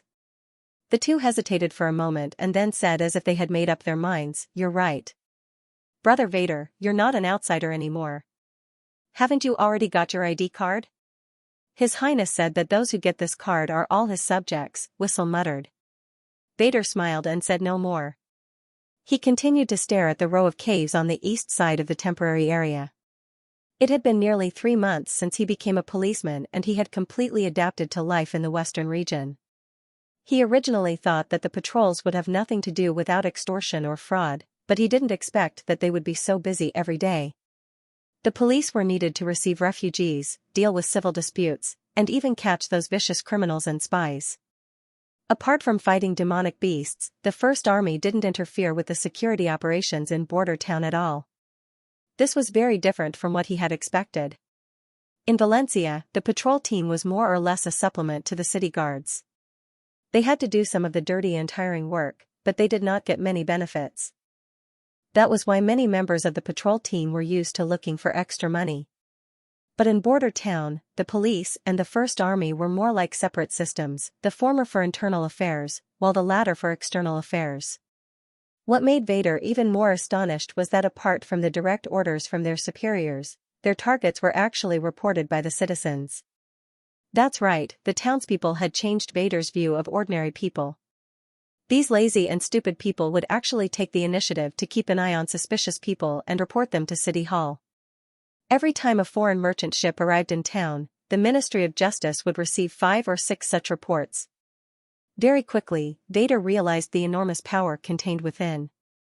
No spy could completely avoid contact with the outside world or completely blend in with the natives the moment they arrived at a certain place, unless they had grown up in that place. When everyone became a vigilant sentry post, what enemy could hide themselves? Of course, not every capture would yield results. For example, the sneaky person they caught the last time turned out to be a noble of the Kingdom of Dawn. Vader was prepared to be punished, but there was no response from the higher-ups, as if they had turned a blind eye to his beating of a noble. This further strengthened his view. "Gold has appeared," Firehead exclaimed in a low voice. "Don't worry about him. Just pretend to sweep the snow," Vader said calmly. "He didn't bring any goods. He's just here to investigate the situation." Gold was the codename of the target. 2 days ago, the Ministry of Justice received a report that serfs were smuggling grain. Lord Carter attached great importance to the matter and immediately assigned the task to Vader, asking him to catch both the person and the goods, calling it a gold hunt. However, the task did not proceed smoothly. After some inquiries, they initially locked on to the target. 5 or 6 people took turns to monitor the temporary residential area for 2 days, but in the end, they did not even find a trace of the target. Vader was clear that the reason for the lack of progress was that the police uniforms were too conspicuous here. He had lived in the Western District for a long time before, so he naturally knew that as long as a City Hall official appeared, the news would quickly spread. The Eastern District was not much better. The people living here were all serfs, and their black uniforms were as eye-catching as fireflies in the night sky. Therefore, he simply persuaded Firehead and Whistle to take off their uniforms, put on a tattered coat, and disguise themselves as snow sweepers, blocking the main road between the Eastern District and border town. As long as there was a suspicious person passing by, it would definitely not escape their eyes. After circling around the Eastern District, Gold returned to the cave. However, when it reappeared, it was carrying a large cloth bag on its back. He really is smuggling wheat. Whistle clenched his fist. Damn it, he simply doesn't care about His Highness's words, Firehead said angrily. Let's arrest him now. Don't worry. Vader waved his hand. Didn't Lord Carter say that we want both the person and the goods to be caught? We'll act in 3 groups. Vader ordered according to the previous plan to trap the rats. Firehead, you set off now and first go to the area around the old city wall. If he wants to enter the inner city, there's only one way for him to go. Okay. Next, I'll follow him. This requires a certain level of skill, so I'm the most suitable. He licked his lips. Finally, Whistle. Keep a distance of about 100 steps from me, and slowly keep an eye on him. Just don't make eye contact with Gold. Got it. Then let's begin. Although the 3 of them did not have a hierarchy, they still obeyed Vader's instructions. Vader shouldered the broom and calmly walked 3 or 4 steps in front of Gold. According to his past experience, following from behind would easily arouse the target's vigilance. However, if he were to lead the way in front, it would greatly reduce the target's vigilance. If he could roughly figure out the area the target wanted to go to, this kind of accompanying method was the most reliable. His attention was completely focused on Gold. As long as there was even the slightest change in the other party's footsteps, he was confident that he could pounce on him within a few breaths. After passing through the gap in the old city wall, Gold stopped and leaned against a corner of the street to rest. Obviously, the other party also knew that if he continued to walk towards the center of the town, the chances of encountering the police would greatly increase. Vader took a few more steps forward and turned into a fork in the road, waiting for the buyer to appear. Not long after, a townsman pushing a small cart appeared. Similarly, he looked left and right for a while before slowly making his way to the side of the serf. After opening the cloth bag and inspecting it, the townsman took out a handful of coins from his bosom. At the same time, Vader gestured for them to take action. The 3 of them rushed towards the target from 3 different directions. The trader was immediately dumbfounded and stood rooted to the ground, not knowing what to do. When Roland learned of this matter, he was studying the layout of the residential area's power grid.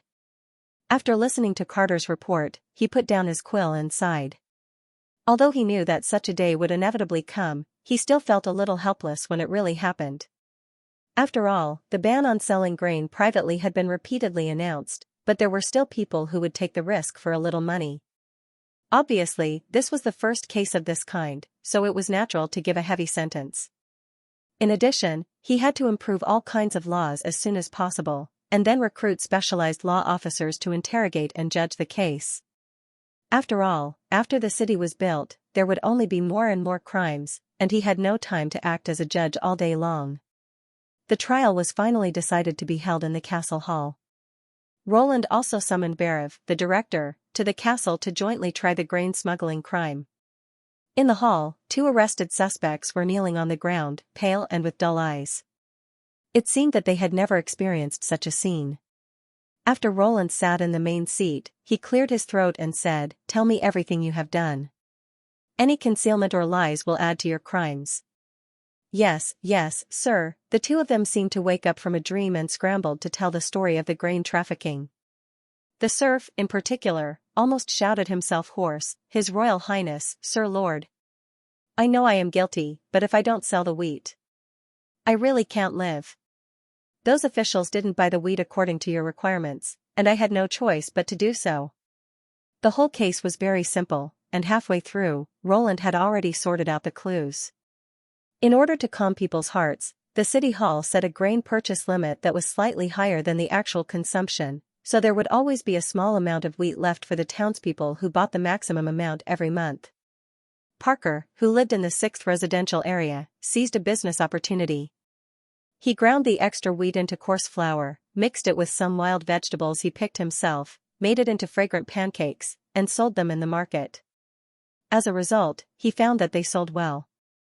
This was also another major function of the convenience market, which limited the trading to staple foods, while the chickens, ducks, and eggs raised by the townspeople could be sold at their own stalls. This business could bring him several silver royals every month, but there was only so much wheat left. If he wanted to expand, he had to be frugal. So Parker set his sights on the serfs who did not sell all the grain to the City Hall. After several inquiries, he contacted Gold, and then there was the smuggling case. But the serf's last sentence made Roland frown. What did he mean by the officials didn't buy wheat according to the regulations? Was it related to the City Hall? He looked at Berev, who leaned over and whispered, "The Ministry of Agriculture is in charge of the acquisition, and the minister is Sirius Daily. It's unlikely that he would make such a mistake. You can call him over and ask him." Roland nodded and had the guards summon the Minister of Agriculture to the castle. Sirius Daily quickly arrived at the hall. After making a standard knight's salute, he inquired about His Highness' orders. He still had the demeanor of a former Wolf family knight. The prince explained the unclear parts of the case. "Did you refuse to buy serfs' food?" "Reporting to your highness, the situation is like this," Sirius answered without the slightest hesitation. "In accordance with your instructions, after the bumper harvest, we did not stop the purchase work, but gradually reduced the purchase price according to the quality of the wheat. In the first 2 months, the price was almost the same as the original price." He paused for a moment, then continued, "However, after winter, most of the serfs lacked suitable storage space, coupled with the fact that they moved from the original shanty towns to the temporary residential area. The quality of the wheat declined significantly. When we purchase, we can often find damp, discolored, moldy food, so the price is 20 to 30% lower than at the beginning. Most of the serf's food has been damp and moldy, and it is almost impossible to continue to store it. Therefore, the price I offered is 20% of the harvest price. 20% is no different from not buying, Your Highness." The serf shouted, "I've been working in the fields for a year, and the things I've grown can only be sold at this price. It's even more ruthless than the Black Street. Didn't you say that the price of grain would remain unchanged?" "That's referring to paying on time, idiot." Berev scolded in displeasure, "Do you think no one knows your real purpose for hoarding wheat? If there is a problem with the town's food supply, I'm afraid you can sell it at 3 or 4 times the original price." At this point, the case was completely clear, but the result made Roland slightly surprised. He had originally thought that it was just a simple case of smuggling grain, but he did not expect that it would involve a case of black-hearted food. Parker clearly knew that the quality of this batch of grain was poor, but he still agreed to buy it multiple times at 50% of the original price. It was likely that he did not care whether the moldy wheat was edible or not. What the serfs had committed was undoubtedly a felony, but the sentence given by the townsman Parker made it somewhat difficult for Roland to make a decision. He had heard from Scroll about the lives of the poor. When these people lacked food, let alone moldy black bread, even tree trunks and grass could be used to satisfy their hunger. It was precisely because of this that Scroll repeatedly emphasized how great it was to be able to let all the subjects eat wheat. Parker was also a poor person before, so he probably did not realize that using inferior grain to make wheat cakes was a crime. After discussing with Berev for a moment, Roland finally made a verdict. He stood up, looked around, and said in a deep voice, "I pronounce, 2 guilty." The serfs violated the ban by selling grain privately and knowingly. Their crime is 1 level higher and they are sentenced to 10 years of mine labor. If their subsequent performance is good, the length of service may be reduced at their discretion. Parker, a resident of the town, also violated the ban by using inferior wheat to make pancakes and selling them to other townsmen. Both crimes are punished together. In addition to 10 years of labor, a fine of 3 times the profit from the pancakes will be imposed. The above sentence will be carried out immediately. The 2 people's bodies went limp and they involuntarily collapsed to the ground. The guards standing at the side immediately came forward and dragged them out of the hall. The prince then ordered Sirius, write this matter into a notice and give it to Berev to review and publicize it.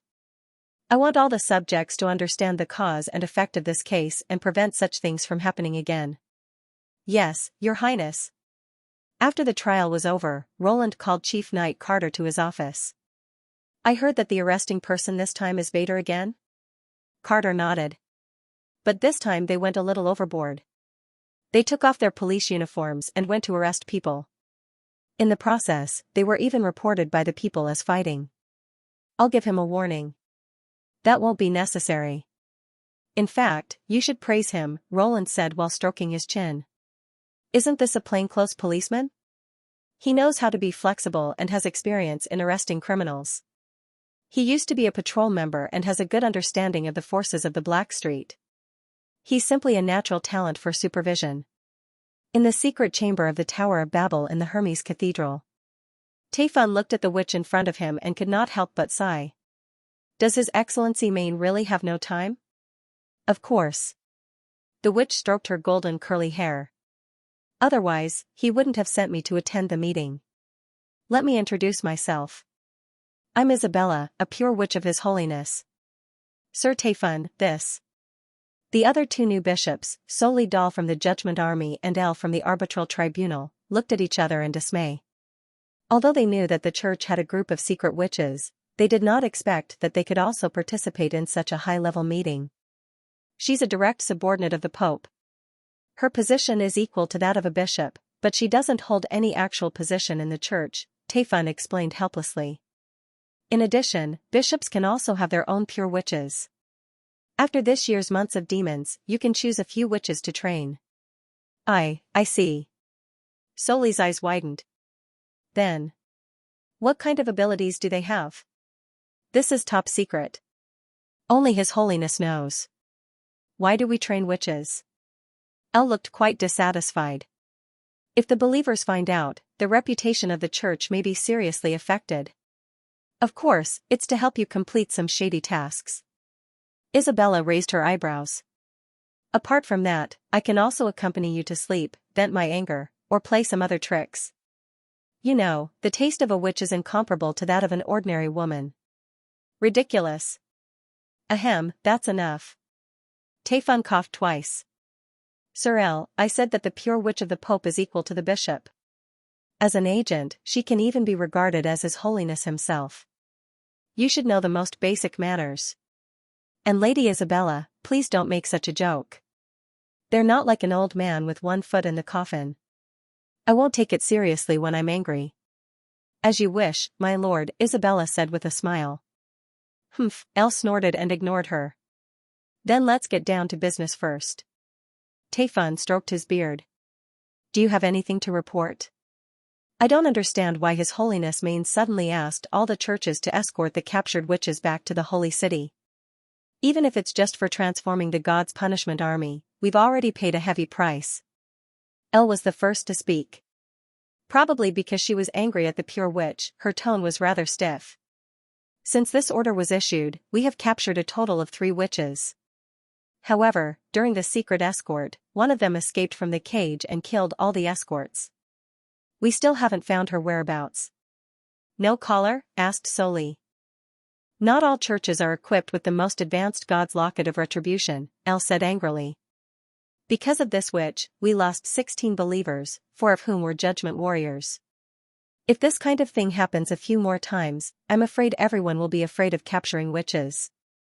However, we all know that combat witches are only a small part of the population. Most of the fallen don't have the ability to resist, so this kind of thing is bound to be uncommon.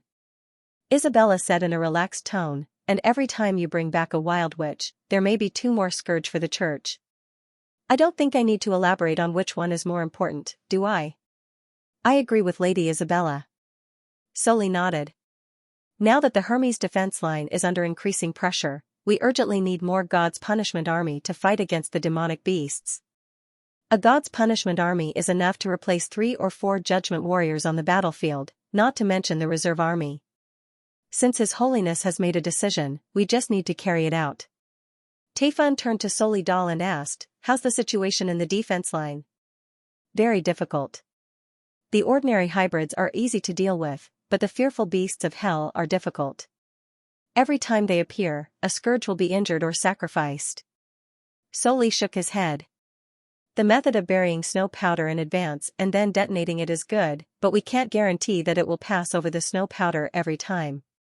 His Holiness has also considered this, Isabella said bluntly. He plans to use the siege beasts in advance. What's that? A kind of siege weapon controlled by a pure witch. Its range, accuracy, and power are far better than that of a catapult, and it's also the trump card to conquer the kingdom of Wolfheart. The pure witch explained, the siege beasts are originally used to deal with demons and giant demonic beasts. Since the fearful beasts of hell have appeared in advance, it should be dragged out of the pivotal secret area. Why didn't we use it from the beginning? Soli was puzzled. Because of the wear and tear. Isabella shrugged. We can't build a new one, so we can only repair it locally. Then where did it come from? Elle asked with a frown. This is confidential. You have no right to know. You. Seeing that there was a silence in the secret room, Taifun clapped his hands and broke the silence. Well, since all of you have brought us bad news, let me share a piece of good news. Except for a few cities in the kingdom of Wolfheart that are still resisting, the nobles in the other places have already surrendered to us, just like those fence-sitters in the kingdom of Everwinter. More and more believers have joined the church. By next summer, the holy city's various resource income will double, and so will the scale of the judgment army. In addition, the Kingdom of Dawn has also caused a riot due to the wanton expulsion of believers. My people are secretly helping them fight against the suppressed nobles. It's estimated that they can hold on until the end of the months of demons. Finally, there's some positive news. Elle exhaled a white breath. I thought the church was finished just now. What nonsense are you talking about? Soli glared at her. Aren't we progressing steadily according to the plan? Well done. Isabella nodded approvingly.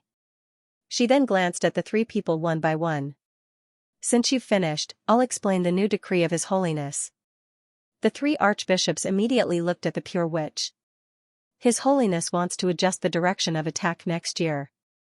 The priority will be to capture Grey Castle, and the Kingdom of Dawn will be the last. What? Solidal was startled. But all the previous plans were made for the Kingdom of Dawn, including the mobilization of materials and supplies. If we change the plan now, I'm afraid the date of attack will be greatly delayed. Wasn't this the order planned by Lord O'Brien when he was in power? Why do we need to change it now?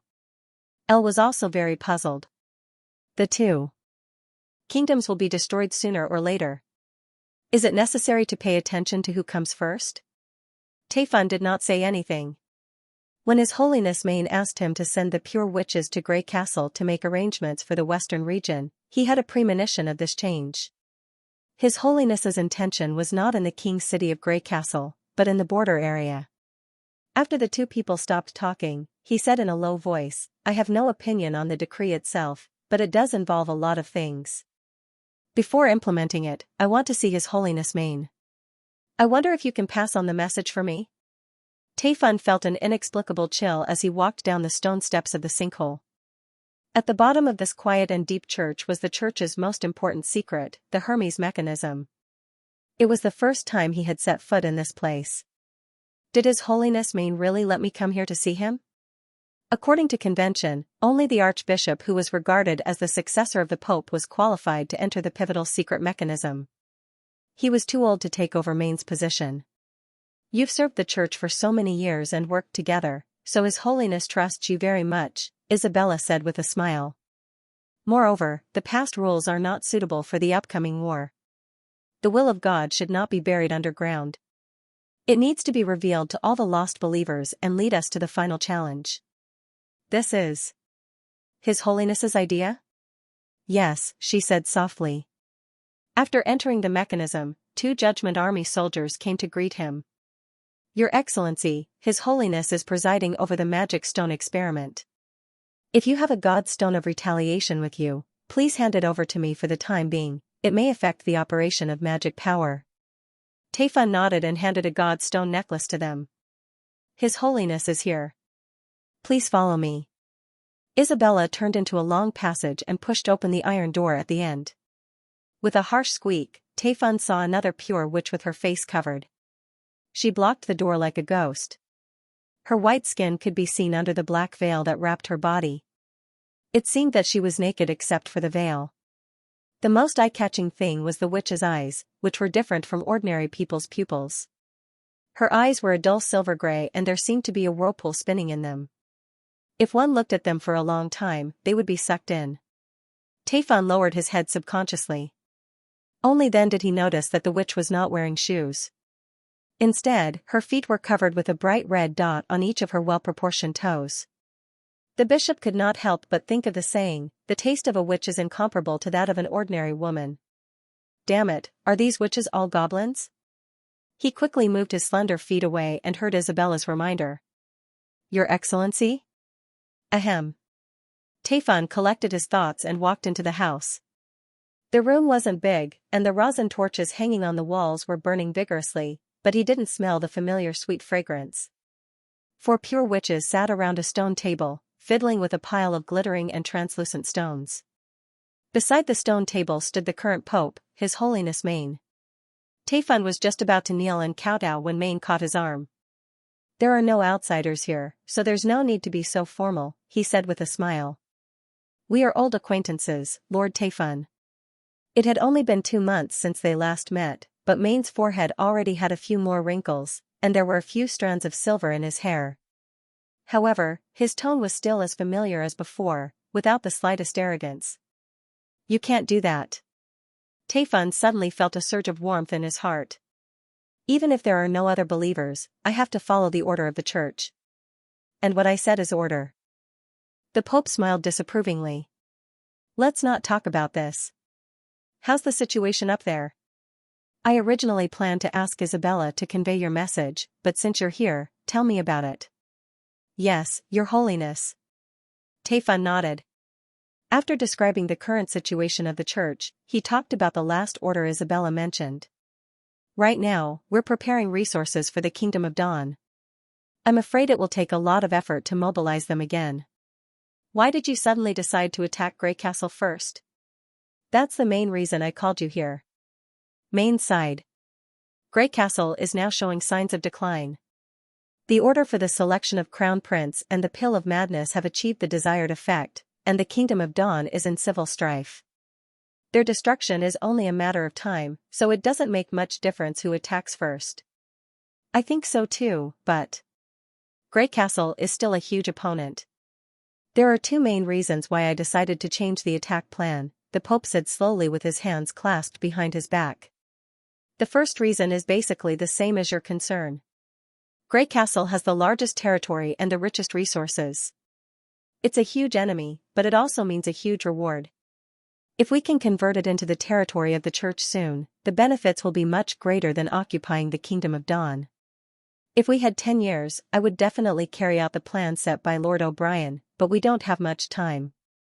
The appearance of the fearful beast of hell means that the bloody moon may appear much closer than the date mentioned in the Holy Book. At this time, it's worth taking some risks and making more sacrifices. Taifun nodded slightly.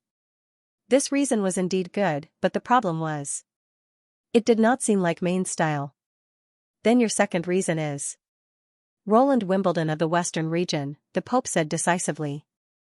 You mean Prince Roland of Grey Castle? He could not help but be startled. Based on the information we gathered over the past year, I discovered something incredible. Maine patted the bishop's shoulder. Whether it was the church's actions against him, or the Kingdom of Grey Castle's actions against him, they all failed without exception. The first failure can be traced back to the Duke of the Western region's attack on his territory. At that time, what did Roland have? Nothing but a rundown town. Outsiders think that he surrendered to the demons and defeated the Duke's Knight group. But we all know that, except for extraordinaries, 1 or 2 witches are no threat to a fully armed knight equipped with God's stones of retaliation. Later, the information became more and more unbelievable. For example, in a secret letter sent to the Holy City 2 months ago, the new King Timothy once sent nearly 2,000 crazed soldiers to attack the western region, but they were defeated immediately. What does this mean? Tayfun could not help but gasp. 2,000 crazed soldiers. Even in Hermes, they were still a force to be reckoned with. If we look at the information separately, we might not find anything, but when put together, it's very shocking. Roland Wimbledon has never been defeated in a war. The Pope said in a deep voice, and from the information, we can see that his power is growing at an amazing speed, and there's a tendency to expand outwards. If this drags on for another year, the entire Grey Castle may fall into his hands. At that time, I'm afraid that if we want to annex this vast land, we'll have to pay a much greater price. He paused and looked at Tayfun. There are many things to deal with in the agency. I have no time to take care of the operation and expansion of the church, so I can only entrust these matters to you. After the Archbishop left, the appearance of the room also changed. The torches on the wall disappeared, and so did the pure witch who was studying the magic stone and the stone table. The figure of the Pope gradually faded away, and finally, only Isabella, Zero, and the black-veiled woman were left. If you didn't tell me, I wouldn't have known. That Prince Roland of Grey Castle is such an interesting person. Isabella smacked her lips. Why do I think he's more likely to defeat the demons than the church? What do you mean? The black-veiled woman frowned. Do you want to betray the church? Betray? Don't make it sound so bad. Isabella shrugged. Isn't the purpose of the church to ensure the survival of human beings in the battle of divine will? If someone else can do it, I don't mind serving them. You. West of Grey Castle, north of Longsong Stronghold. Sir Schilt sat by the fireplace with a serious look on his face. Yesterday evening, after Miso Schilt left the mansion, there was no news of him, and he did not return until the next morning. He had a bad feeling in his heart. Recently, Miso had been very close to several big families in the western region, and the Honeysuckle family, which was in charge of Stronghold, had also released the news that His Highness planned to integrate the western region. At that time, all territories would adopt the same law, and at the same time, the great nobles' power of enfeoffment would be taken back, which meant that they could not expand their own lower nobles, nor could they recruit a knight to fight for them. As for small nobles like Schilt, it did not have much impact, and even had a lot of benefits. After all, according to the news, as long as they were loyal to His Highness, they would be rewarded handsomely. So at this time, the small nobles became the most stable group. Whether His Highness' reform plan was successful or not, they could accept it. So the wisest thing to do was to wait and see. But Miso Schilt did not think so. Master, the attendant who went out to look for the second young master has returned, the butler said as he pushed open the door of Sir's study. How is it, did you find him?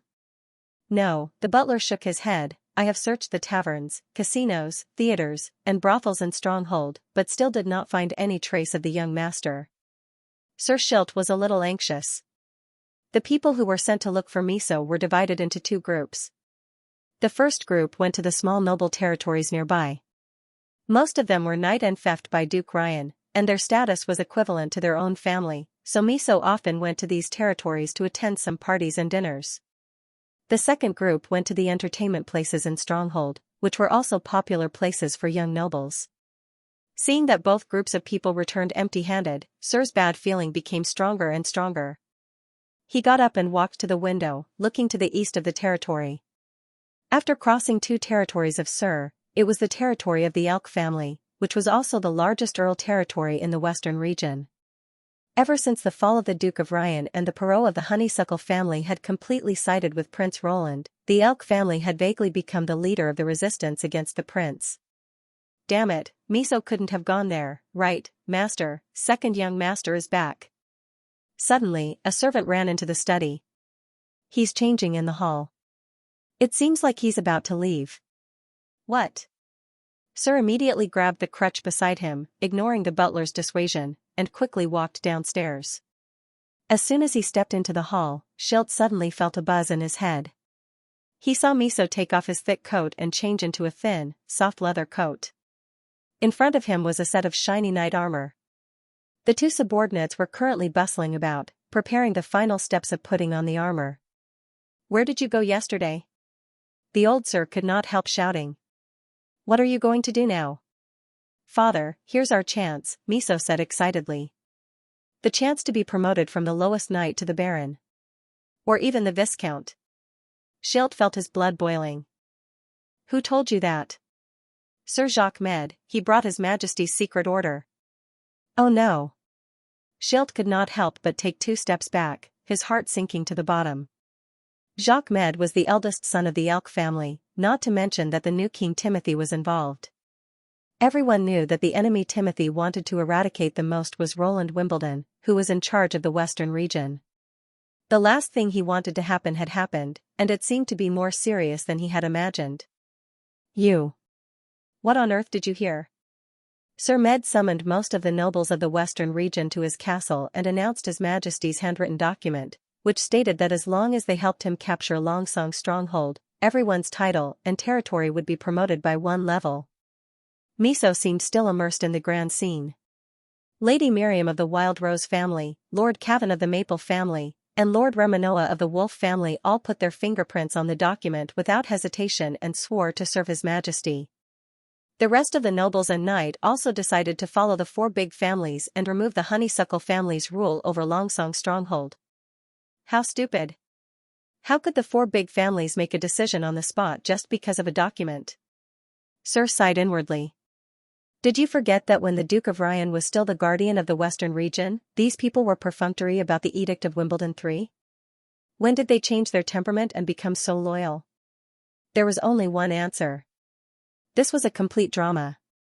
The purpose was to make the small nobles who participated in the gathering believe in the good situation and encourage them to become the vanguard of this undercurrent. The specific plan was probably started several months ago. By now, the 4 big families had probably already determined the division of benefits after the victory. Schild opened his mouth, but he couldn't say what he thought. Miso Schild was not the first son villain, so some dissuasion had no effect on him. "Where are you going with this armor?" the old sir asked after a moment of silence. "To win honor and status." Miso put on the steel breastplate. "Even if the Light of Dawn becomes the first knight of the western region, he will only be honored. But I will be honored for the whole family, father. When the dust settles, you will find that I am no worse than my brother. If Timothy can completely defeat Roland, you are right. But the new king's army is still far away in King's City, while His Highness Roland is close at hand. Have you forgotten how the Duke of Ryan was destroyed?" Schild said in a low voice. "This time, it's different. His Majesty the King has shipped a batch of snow powder weapons, the same as the ones used by Prince Roland before. I heard from Sir Med that there are more powerful ones to come. Without the advantage of weapons, can I still recapture Longsong stronghold?" Miso put the long sword on his waist and nodded to his father. "The battle will begin soon.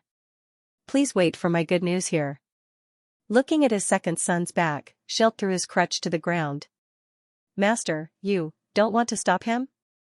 The butler came up to support the trembling old sir and asked worriedly. "It is easy to stop him, but I am afraid that the family will be destroyed." He slowly shook his head. A noble who attended the rebellion meeting did not go to the attack site as agreed. What did this mean for the 4 families?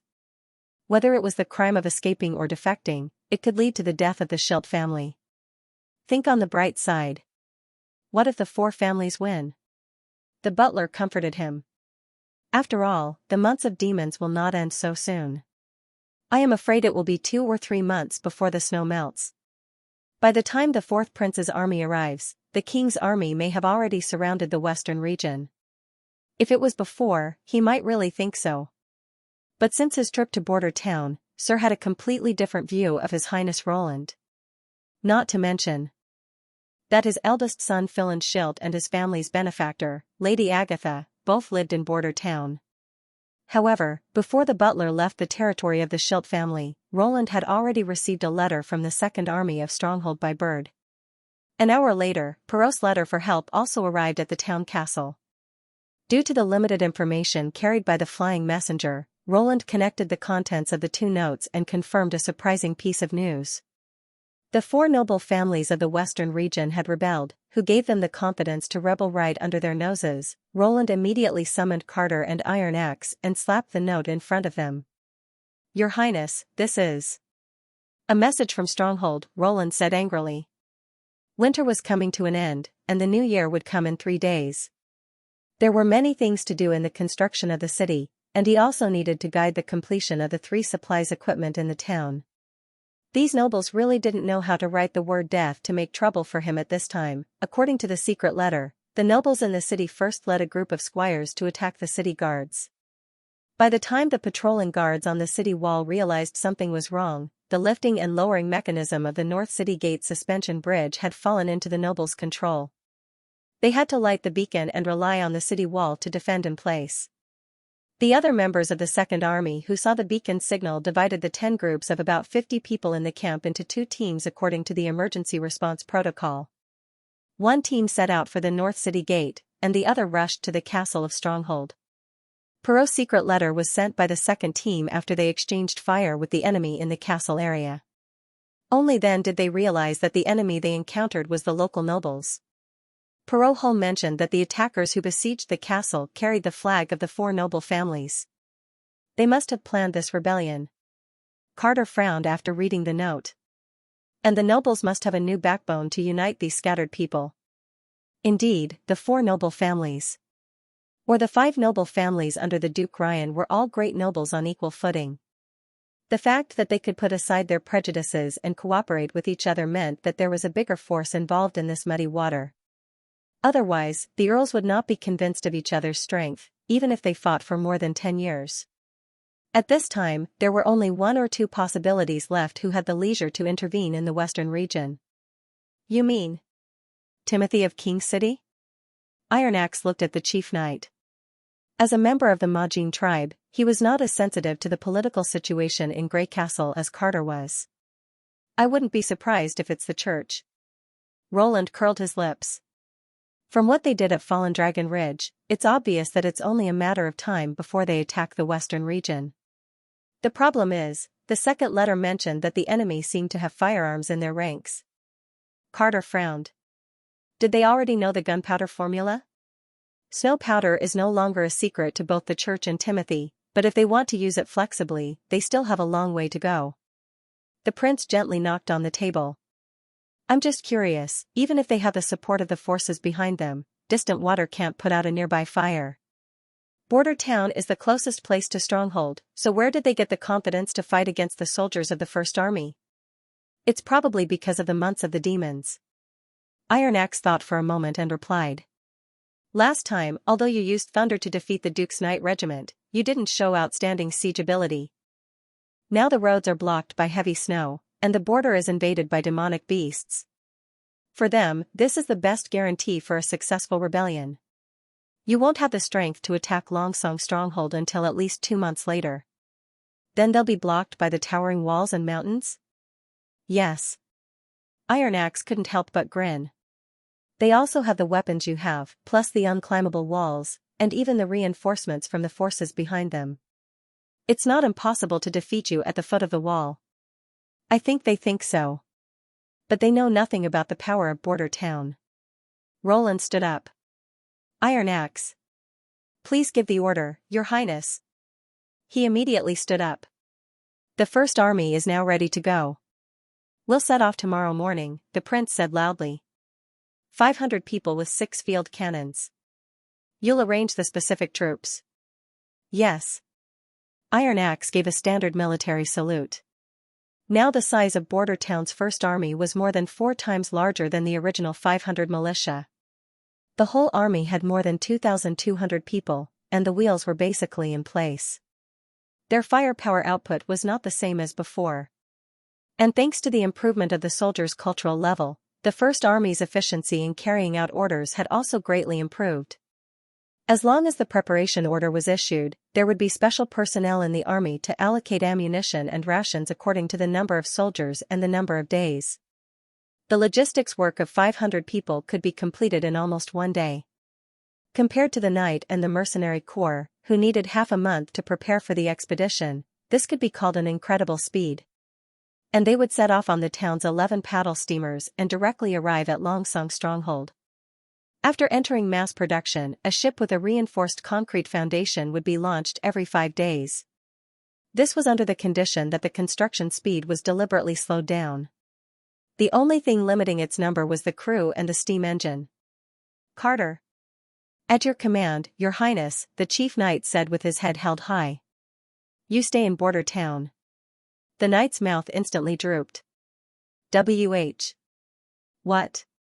No, Your Highness, how can you leave me here again? It's the months of the demons now. The demonic beasts are a bigger threat than the nobles. Roland was unmoved. Guard my town well. After the two left, he sighed. This time, the witches also need to go with me. I'll follow you wherever you go, Nightingale said with a smile. Considering that the opponent might be the church, before all the members of the First Army were equipped with God's stones of retaliation, only witches could effectively deal with the pure witches' sneak attacks. Roland finally decided on the list of 6 witches: Vendi, Lightning, Maggie, Sylvie, Nana, and Nightingale. If he added the 3 combat witches from Sleeping Island, it would be difficult for the pure witches to threaten him. Roland walked to the window and looked out at the snow-capped mountains and snow-covered fields. If the impassable mountain range was regarded as the walls of Longsong stronghold, then the barbarian land to the north of the mountain range was equivalent to the territory of the 4 big families, which was also a place where his power could not reach. Elk, Wild Rose, Maple Leaf, Wolf. They had operated in their respective territories for hundreds of years and formed their own laws and customs.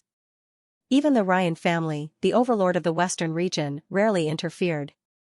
He had originally planned to slowly divide and absorb these nobles' territories after building the city, but this rebellion gave him an opportunity to annex the vast land and population in the suburbs of Longsong stronghold. He did not intend to let this group of nobles go. To be continued. At dawn, Kikuzum arrived at the dock. What was different from usual was that the dock was filled with silent people. They carried backpacks and long spears on their backs, like a dense forest in the wind and snow. Despite the large number of people, the scene was very orderly. The soldiers boarded the paddle steamer one by one. The scene alone made Kikuzum speechless. Kikuzum could not help but swallow his saliva. These were the soldiers of His Highness. It's incredible, the old man thought. When he was young, he had traveled more than half of Grey Castle, from Xianxia to the port of Clearwater, and led a merchant fleet to the fjords. He had seen the mighty armored knight and the fierce barbarians who could kill beasts with their bare hands. To him, those people were undoubtedly extremely powerful warriors.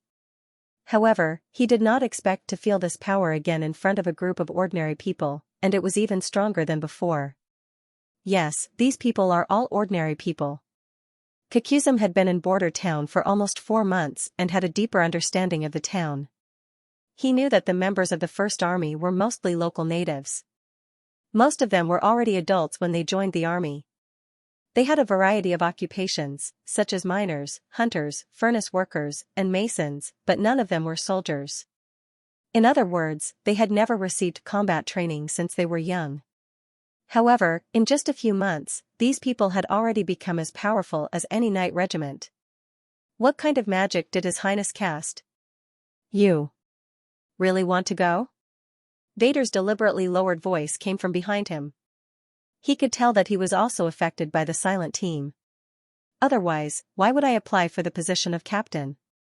Kikuzum took a deep breath. But they're going to war. They're all serving His Highness, the old man said without turning his head, and so am I. The voice behind him was silent for a moment. Don't die out there. He did not answer and just waved his hand. Kikuzum boarded the number 6 paddle steamer in the snow. According to tradition, captains could name their ships. Although this strange ship belonged to His Highness, he was told that he had the right to do so. However, the old man was hesitant. This was the first time he had taken up the position of captain after more than 10 years of sailing. He hoped that he could come up with a memorable name. Boss, you're here. As he walked into the cabin at the bow of the ship, his assistant immediately came up to him. The boiler is now warming up. I guarantee it will be up soon. This young man was called Barracuda. He came from the Southern Territory and had several years of fishing experience. If he was on another fleet, he might not even be able to become a sailor, but here, it was no different. Everyone was a newbie. Is the crew all here? We arrived a long time ago. You're the last one. The man winked. If you don't know how to respect a captain, I'll be happy to let you scrub the deck for the whole day. Yes, Captain, said the young man, standing erect, of course I do. That's more like it, Kakuzum said, stroking his beard. Tell the boiler room to make the fire bigger, but don't close the damn steam valve. I don't want to hit the bottom of the ship in front again. Okay, I got it. Before he finished his sentence, Barracuda showed his true colors. He winked at the old man and then flew out of the cockpit. This little rascal, Kakuzum shook his head with a smile. The solemn atmosphere of the First Army was greatly diluted. He felt as if he had returned to the days when he was sailing on the sea. Walking to the steering wheel, the old man gently stroked the wooden handle and began to calm down to review the operation process of the paddle steamer. The stone boat invented by His Highness was completely different from sailboats. It had no masts or cabins under the deck. There were only 2 rooms in the bow and the middle of the hull. The one in front was called the steering room, where you could clearly see the route through 2 large windows. The one in the middle was the boiler room, where the boat was powered. The rear of the cab were bare decks. During their training, they would often bring some miners along with them to the west along the Redwater River. They would go to the edge of the concealing forest and dig up some coal. This coal was more durable than firewood, and was also a relatively common source of heat in the Xianxia region. Now, the deck was covered with windproof cloth and a shed was set up overhead. Obviously, it was prepared for the soldiers. Even though Kakuzum had never touched this new thing before, he soon discovered that it was not difficult to make it move. In fact, it was much easier than a sailboat. Just the fact that there was no need to adjust the sails according to the direction and strength of the wind had saved a lot of manpower and time. Any villager could heat up the boiler, but it was impossible to master how to operate the sails without half a year of practice. As long as the chimney blew out white gas and closed the valve, the boat would leave. Just then, a dull whistle came from the front, breaking the tranquility of border town in the early morning. It was the signal to set off. Boss, the water in the boiler is boiling. Barracuda scurried back to the steering room. Ring the bell. Tell Bigfoot and Grizzly to close the valve. Speed, forward 1 step. Kakuzum ordered solemnly. Yes, forward 1 step. The Barracuda pulled up a thin iron wire on the wall, and along this wire, the corresponding bell in the boiler room would vibrate, conveying the captain's orders. The boat shook violently, and the wooden wheels on both sides slowly turned. Kakuzum held the steering wheel and looked straight ahead. When Vader asked that question, he did not say what he really wanted. Or rather, serving the Lord was only a small part of the answer. He simply liked the position of captain more than anything else. Whether it was a sailboat or a paddle steamer, Kakuzum felt sincerely happy when he held the steering wheel and broke the waves on the water. This was the life he wanted. Pull the sail. No, continue to add coal. The old man turned the steering wheel to the right and shouted, Boys, hurry up, we're leaving. Asterisk as long as you can take me to border town, the Schilt family will reward you handsomely. How about 5, no, 10 golden dragon, the butler asked the boatman, who was in a dilemma, as he blocked the door of a small wooden cabin by the river.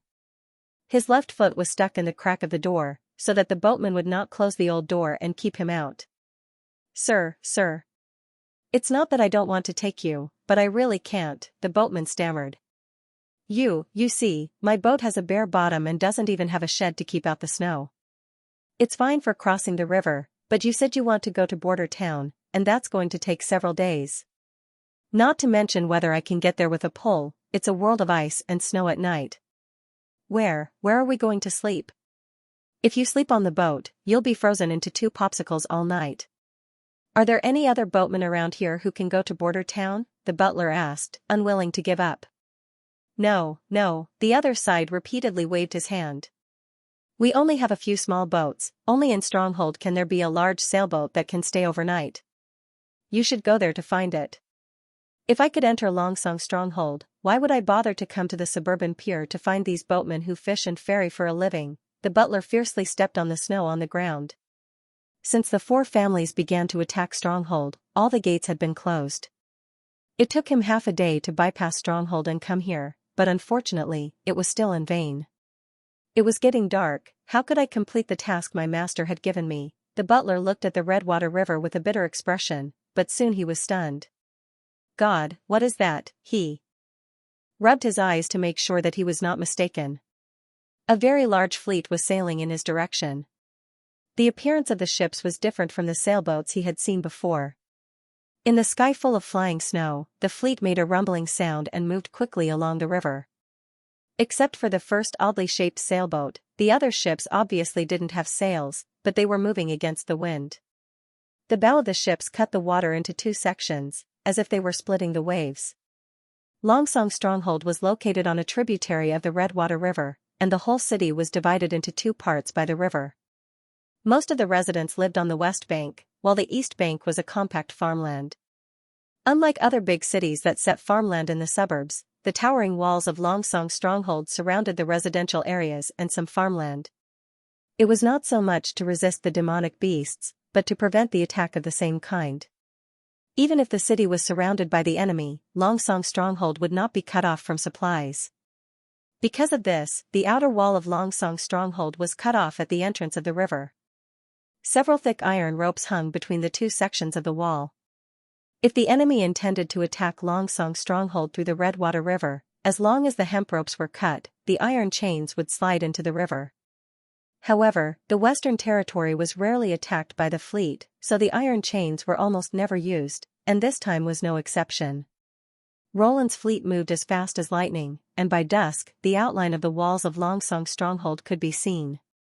The smoke of the beacon still floated above the city, adding a bit of ink to the gradually darkening sky. The enemy is mainly concentrated in the area of the Lord's castle, and there are still a small number of militias fighting with the guards at the north gate, but it seems that they won't be able to hold on for long. Lightning had already investigated the situation in the city and reported in detail to the prince. The number of people besieging the castle is about 200, and the first layer has been lost. The enemy does have a weapon similar to a gun, but it is completely different from the one we use. Is Perot all right? Roland was most concerned about the safety of his agent. He's fine, just a little frightened, but what? His family suffered a disaster, Lightning said, curling her lips. Probably Sir Perot received the news in advance and summoned his father to the castle, but the rest of his relatives in the territory, including the countess, were killed by the nobles as hostages to force him to surrender. The little girl paused. I found a chance to fly into the castle to meet him, and told him that you would arrive soon. He only asked me one thing. Roland nodded. Go ahead. An eye for an eye. There was an unwritten rule among the nobles that it was rare to kill someone with a title. As a relative of the Earl of Honeysuckle, most of them had the title of Sir. But now, the four great families actually dared to completely fall out with each other. Apart from their hatred towards the honeysuckle flower for relying on Roland to earn a lot of benefits, the other reason was probably the forces behind them. By now, Roland could basically confirm that it was the new king, Timothy Wimbledon, who was supporting the church to kill the nobles and helping the king to execute the rebels were two completely different things. He looked in the direction of the stronghold and said coldly, pass down my order. All troops are to enter the city and occupy the docks. 8 heard footsteps below the city wall. Numbly, he raised his flintlock and aimed at the dark hole under his feet. This was the only way to climb up the wall from the inside. After the enemy seized the gate, they launched several waves of attacks, but in the end, they failed to take down the northern part of the wall. The battle had been going on since noon yesterday. He had never thought that he would be able to last so long in the biting cold wind. However, when he saw his teammates fall into a pool of blood one by one, he could no longer think about anything else. They're here again? A spear appeared beside him. 8 glanced to his side and found that it was his team leader, Copper Mountain. I heard something, he answered weakly, but it's so dark now, I can't see how many people there are. They also don't know how many of us are left, Copper Mountain comforted him. Then. How many are left? Copper Mountain hesitated. 5. Crow just breathed his last. Most of us won't live through tonight, 8 said bitterly. From the initial fear and panic to the current numbness, he finally understood what his instructor meant when he said, "Only real battles can make you mature quickly." However, this did not change the predicament they were in. Of the 3 squads that had gathered together, only 5 people were left. Even if the enemy did not attack the top of the wall, they would still freeze to death due to the lack of food and winter supplies. What's the use of surrendering now? Surrender?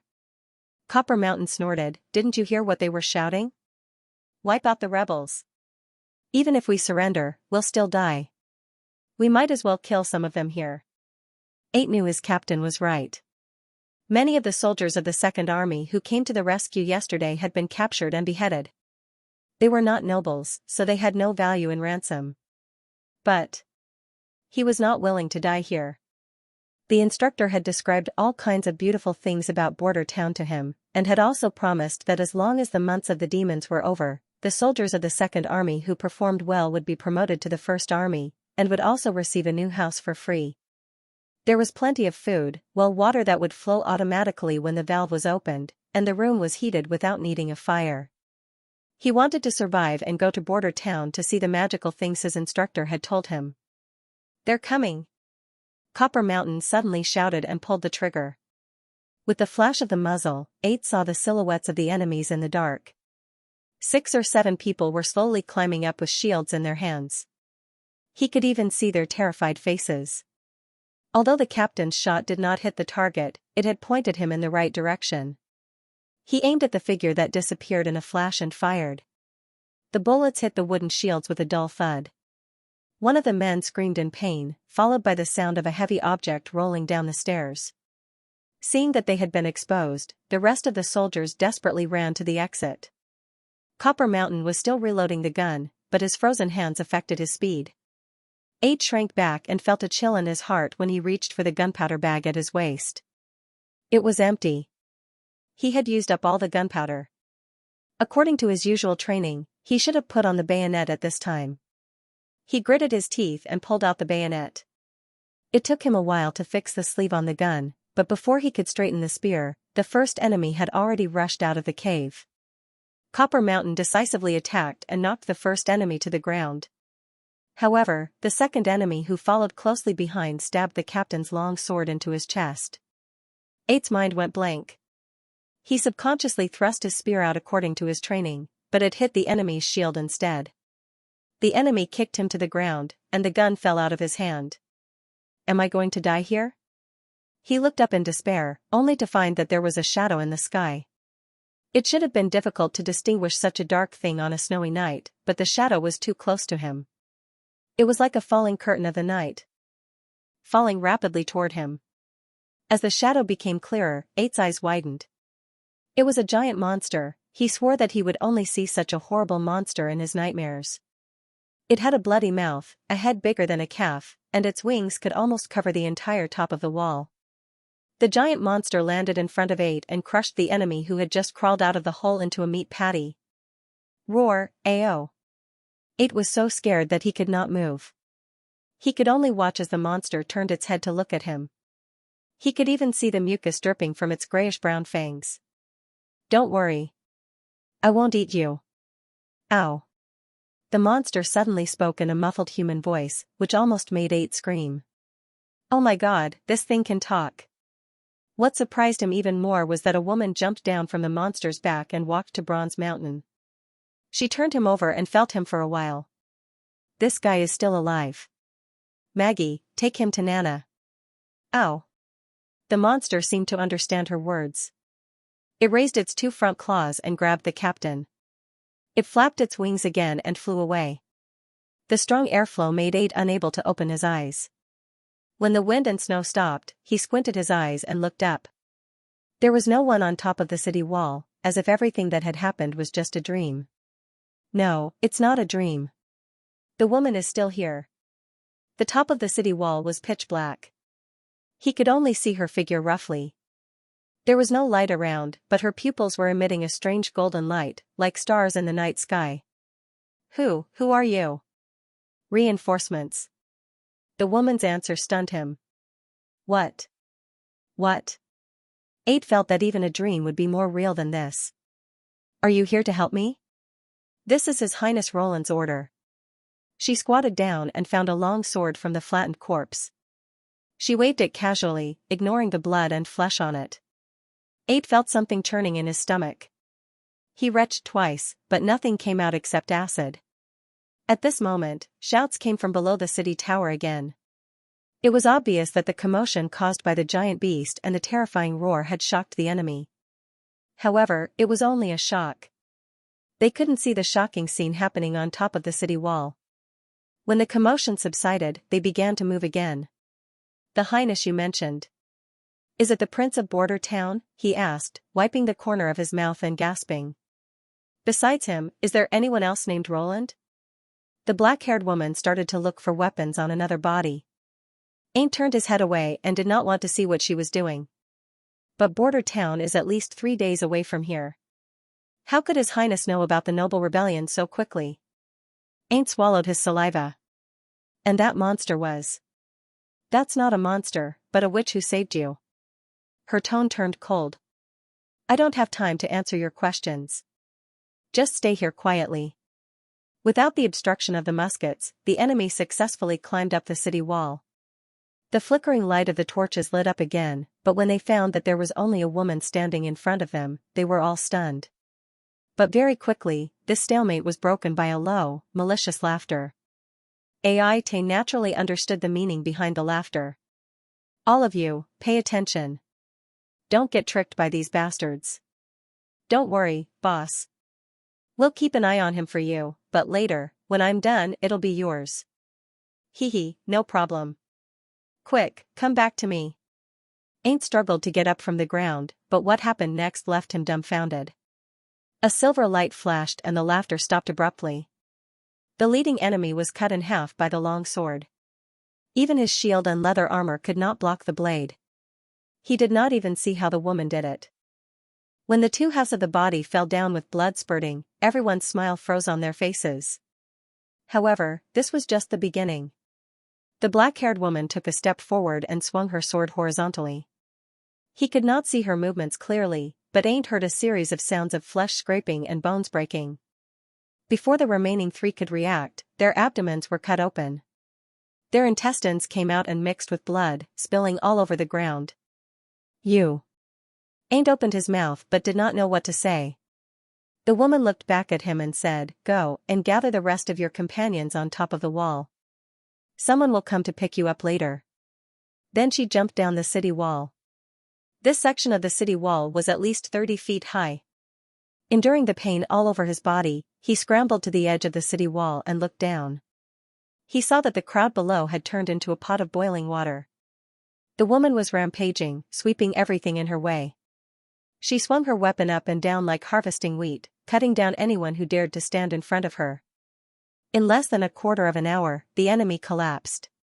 They had never seen such a terrible opponent. She was faster than a snow wolf and stronger than a grizzly bear. No one could survive a round of her sword. They could not avoid or block her attacks. The subordinates of the nobles all fled. The siege had been broken by one person. She chased after the fleeing crowd, leaving a path of blood behind. Ain sat on the ground, feeling cold sweat soaking his back. Was this the power of a witch? But no matter what. He survived. Dozens of bonfires lit up the surroundings of the stronghold castle. The people of the 4 families had surrounded the place tightly.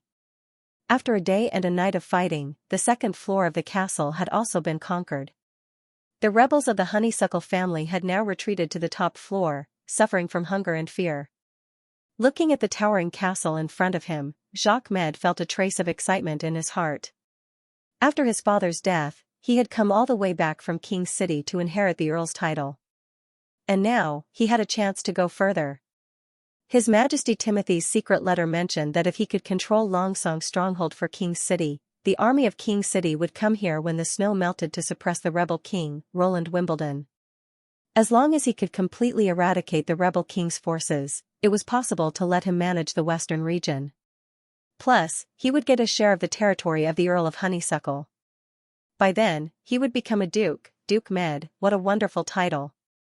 And this castle would also be his permanent residence in the future. My lord, the 6th attack team has retreated, and night came over and reported. They said the enemy's gunfire has become much less frequent. Should we send the armored team? Jacques Med nodded and said, go ahead and arrange it.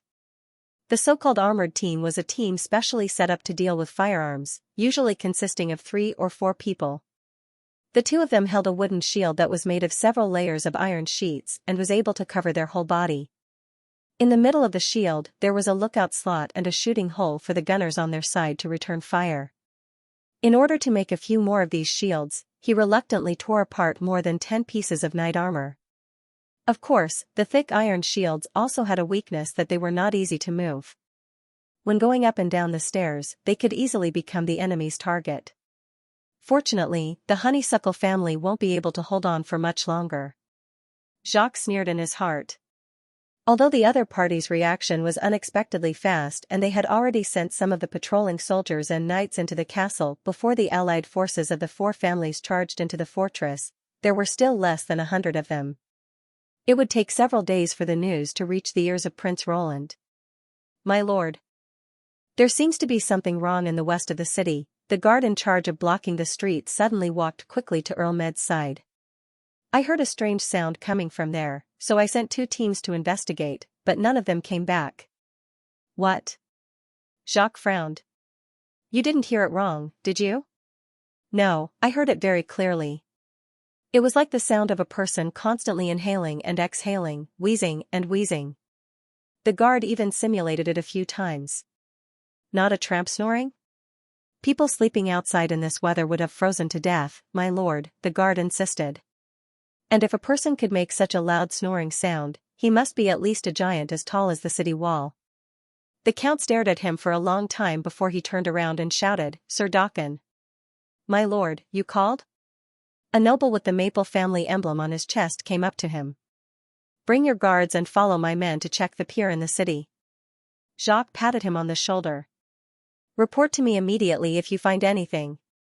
Can you find someone else? The young noble hesitated. Father told me to go into the castle with you. How long will it take to check the pier? It's a long time, the count said with a smile. Even if the Honeysuckle family rebels surrender, I'll wait for you here. Well. Okay. Watching the 2 leave, Jacques' face turned cold. What the hell? Do they think they can get the same credit just because they sent their son to the castle with me? His Majesty's secret letter only mentioned me. What a good plan. Not long after, he vaguely heard gunshots coming from the west. What's going on? Jacques immediately became alert. The eldest son of the Maple family did not get any guns at all. Just when he was about to send his knight to check the situation, the guard who had reported earlier stumbled into the camp. My lord. Bad news. What's bad news? The rebel king. The rebel king is here. The guard said with his eyes wide open. There are thousands of them, and they're coming to the castle. You mean Roland Wimbledon's team? Jacques raised his hand and slapped the guard. There are thousands of them? Do you believe that I won't hang you on top of the city gate right now for spouting nonsense in the camp? Sir, they were indeed holding the flag of the Grey Castle royal family. The guard did not dare to dodge, so he knelt on one knee and said, I wanted Sir Dauphin's squire to capture 2 people for questioning, but as soon as they rushed over, they. So what? The count asked, gritting his teeth. He was shot down by a concentrated volley of gunfire. The guard's expression was as if he had seen something extremely terrifying. At that time, there seemed to be countless sparks in the darkness, and the crackling sound almost never stopped. More than 20 of them had only rushed out less than 100 steps, and they all fell to the ground. Even the horses couldn't stand. He swallowed his saliva and said, Sir, I've never seen such a concentrated shooting. If there weren't more than 1,000 people, how could they kill Sir's guards in an instant? Where's the eldest son of the Maple family? He's already escaped. The count sat on the chair with his legs weak. How could this be possible? His mind was in a mess. Counting the time it took for the news to come and go, the four families started to act yesterday at noon, and Prince Roland could arrive at Longsong Stronghold tonight. Did it mean that he could travel back and forth between the two places in one day? Even a sailing ship with the wind all the way could not achieve this speed. And 1,000 people was even more like a fantasy.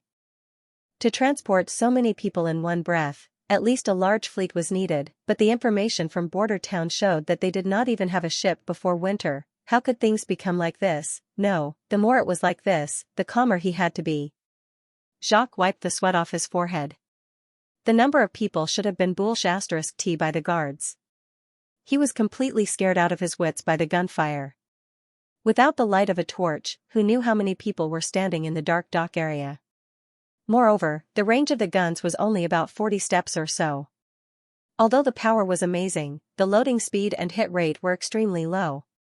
Even if all of them were equipped with these weapons, the street leading to the castle area could at most accommodate more than 20 people side by side. As long as the Wild Rose family and the Wolf family were informed, they could gather the night together and wait for the enemy to shoot at once. Then the other mercenaries and guards would swarm in, and maybe they could defeat the enemy. After all, fighting in the streets was not like fighting in the wild. The loading time of the guns was too fatal. Damn it, Jacques slammed the armrest of the chair and ordered the captain of the guard, go and invite the Count of the Wild Rose family and the Viscount of the Wolf family here. In addition, I want all the people with guns to block the entrance of the castle area. Go. Anyway, the training of guns was much faster than the training of crossbows. First, let this group of people delay the enemy's advance. It would not hurt if some of them died. If necessary, the knight could directly step over them. However, the news brought by the captain of the guard stunned the count. The two of them have left the camp with their men. In order to prevent Perrault from escaping, the four families each occupied one side of the castle area. He did not expect that they would receive the news faster than him. At this time, there was a lot of gunfire outside the castle area. Just as the guard had reported, it was like a dense drum beat, which could be heard clearly even in the windy and snowy night. These bastards. Jacques felt a chill in his heart. He looked at the castle for the last time and had to order a retreat. Of course, it was only himself and his guards. As for the people still in the castle, he had no time to care about them. After rushing out of the castle area, the Count found that the situation was not good. The enemy was everywhere outside, and any knight who tried to cross the blockade would be mercilessly shot down. The weapons in their hands seemed as if they didn't need to be reloaded, and they could shoot several times in one breath, which was completely different from the flintlock that Timothy had sent. The scene was chaotic. Except for Sir Dawkin, who had escaped first, the other three families were trapped here. "Sir, what should we do?" "Call the armored team," he shouted. "We'll follow the iron shields and rush in the same direction." When the three armored teams slowly moved forward with their shields, the other knight also noticed the movement here and almost simultaneously followed. If they could not break through the enemy's line of defense this time, they were afraid that they would never have a chance to escape. However, Jacques' plan failed. When they were still 100 steps away from the enemy's weapons sprayed dazzling flames.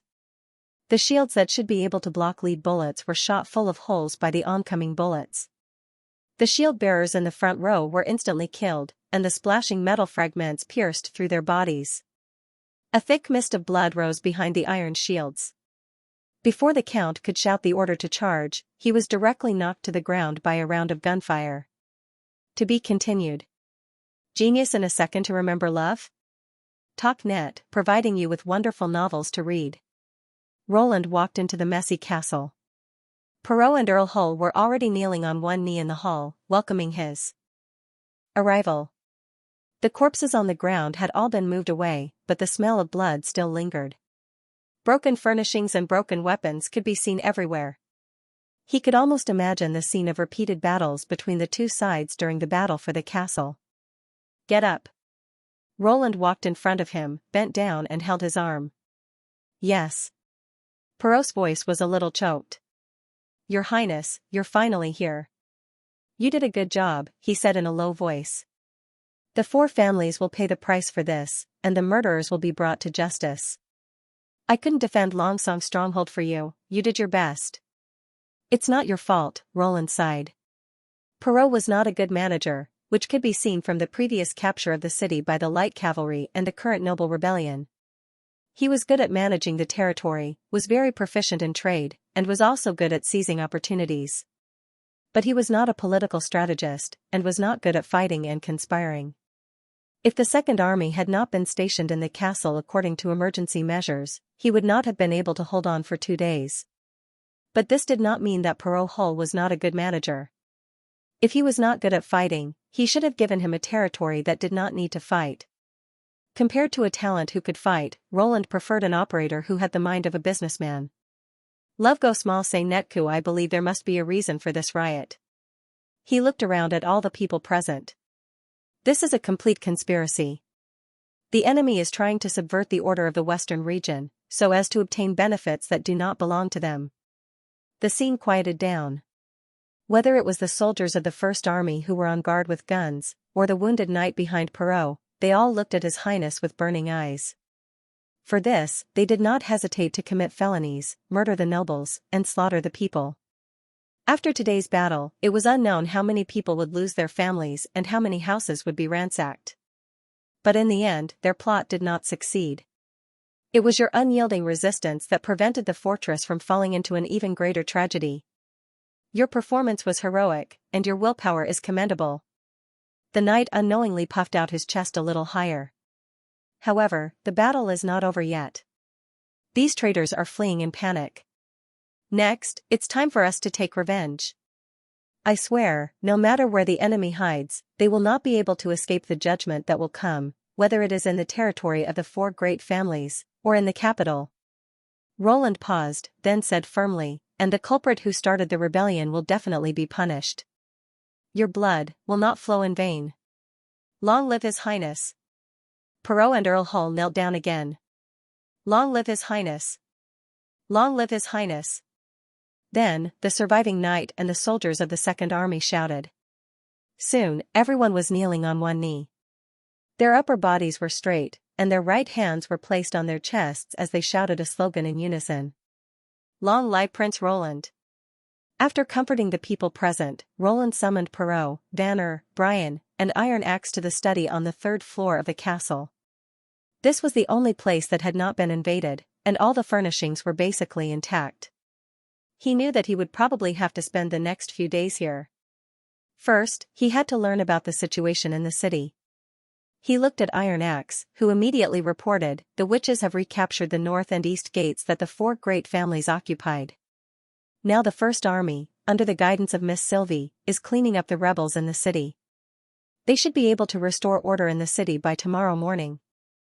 What about the casualties? So far, a total of 6 people have been injured, all from the Rifle Battalion, but they have been treated by Miss Nana. What about the Second Army?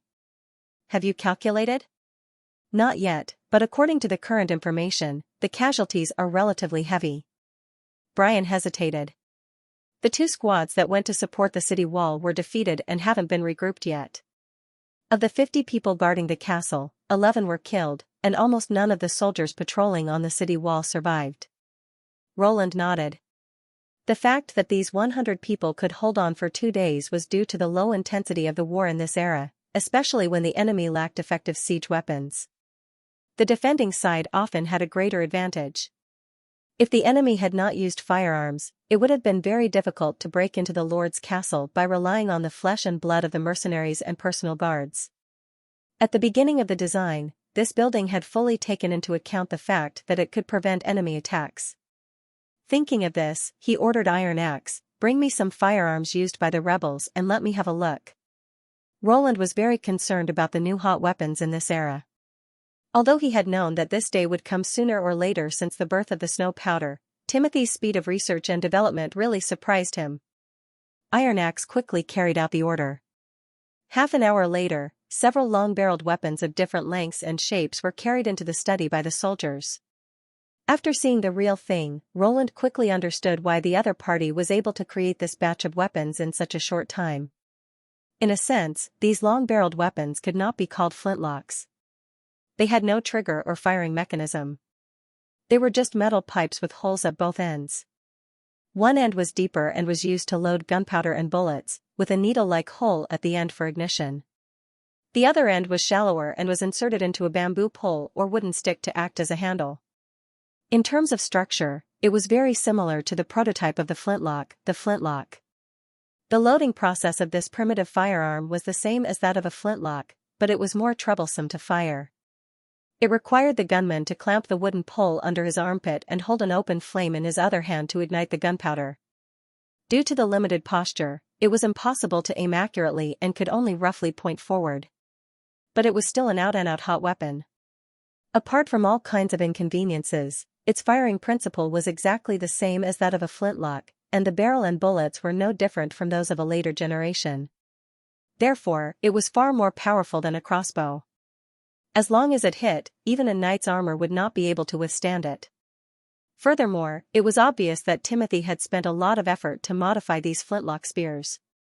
Some of them were made of rolled iron, with clear traces of hammering left on the body, while others were probably made of wrought copper, with a relatively smooth surface. Considering that these were only experimental products for the 4 families, Timothy's own firearms should be better. But no matter how good a flintlock gun was, it was still a flintlock gun. When the spring offensive was launched, the king would have no chance of winning against the Western Region army equipped with revolving rifles, bolt rifles, and heavy machine guns. Roland turned his eyes back to the 4 people. From tomorrow on, the First Army will recover the suburbs of Longsong Stronghold one by one. Any nobles who resist can be shot on the spot. I hope that in a week, the whole Western region will be unified. Ren Med had been trapped in the basement of the House of Elks for half a month. He thought he could stop Jacques, but he did not expect that Jacques would act first. This is today's lunch. Please enjoy. The long-faced butler, Sean, handed a plate of sticky food to the side of the cage. It looked like a mixture of oatmeal and vegetable leaves, and the portion was only the size of a palm. Let me out, you idiot. Ren threw the plate to the ground, grabbed the bars and shouted, Jacques is also an idiot. He doesn't know what he's doing. It's not too late to let me out. The butler shook his head regretfully and took out a handkerchief to wipe his dirty shoes. If I were you, I wouldn't waste the food that hasn't reached my mouth. His Excellency the Count has ordered that in order to save your energy, I'll only send food once a day this Monday. Damn it, didn't you hear what I said? Ren cursed. This is not a matter of one meal. If we don't stop Jacques, he'll destroy the House of Elks. For my father's sake, quickly open this cage. Perhaps the second half of the sentence worked, as the butler who was about to leave stopped in his tracks. Your father? I think if he were still alive, I'm afraid he would expel you immediately. He turned his head and looked at Ren expressionlessly. Young master, you seem to have forgotten that it was Roland Wimbledon, the 4th prince, who killed the Count of Elks. The Honeysuckle family not only defected to the prince, but also assisted him in suppressing the other 4 families. Right now, your brother is correcting this mistake, but you're scared out of your wits. How can you be regarded as a knight? It's not up to you to judge whether I'm a qualified knight or not, Ren said angrily. In the past 3 years, when I was fighting against the demonic beasts in the Hermes defense line, Jacques was enjoying himself in the king's city. Do you think he attacked the Honeysuckle family out of courage? Don't make me laugh to death. He's just blinded by benefits. Sean sighed and said, even though you're Lord Jacques' brother, you should still respect him. After all, he's an earl and the head of the Elk family. With that, the butler ignored Ren and quickly left the basement along the stairs. When the door closed, the underground returned to silence. Damn it! The second son of the Elk slammed his fist on the floor. Since the beginning of winter, Jacques had been visiting the other families more and more frequently. At first, he did not pay much attention to it. After all, he had no interest in running his family. Furthermore, when he was captured by the prince for the first time, Jacques refused to pay the ransom, and it was Perrault who helped him get out of prison. Thus, the relationship between Jacques and the prince dropped to the freezing point. Even so, Ren didn't intend to compete with him for the position of the head of the family. When he heard that Border Town was planning to build a city, he even considered going to Border Town and pledging his loyalty to the 4th prince, officially becoming a guardian knight. But later, the situation changed. During a private banquet held by the Elk Mansion, he heard the news that the four families were preparing to unite against Longsong's stronghold. That night, Ren rushed into Jacques' study and questioned him about the matter, but was kicked out by Jacques with great displeasure. After thinking for a whole night, he planned to tell the news to Perrault first, and then bring the patrol team to stop Jacques. Unexpectedly, Jacques had tampered with the breakfast, and when he woke up, he found himself in a cage. After that, no matter how much Ren roared and warned him, he could not see Jacques again. Every day, he could only tell the time by looking at the skylight in a corner of the basement, and the only person he could contact was Jacques' personal butler. Growl.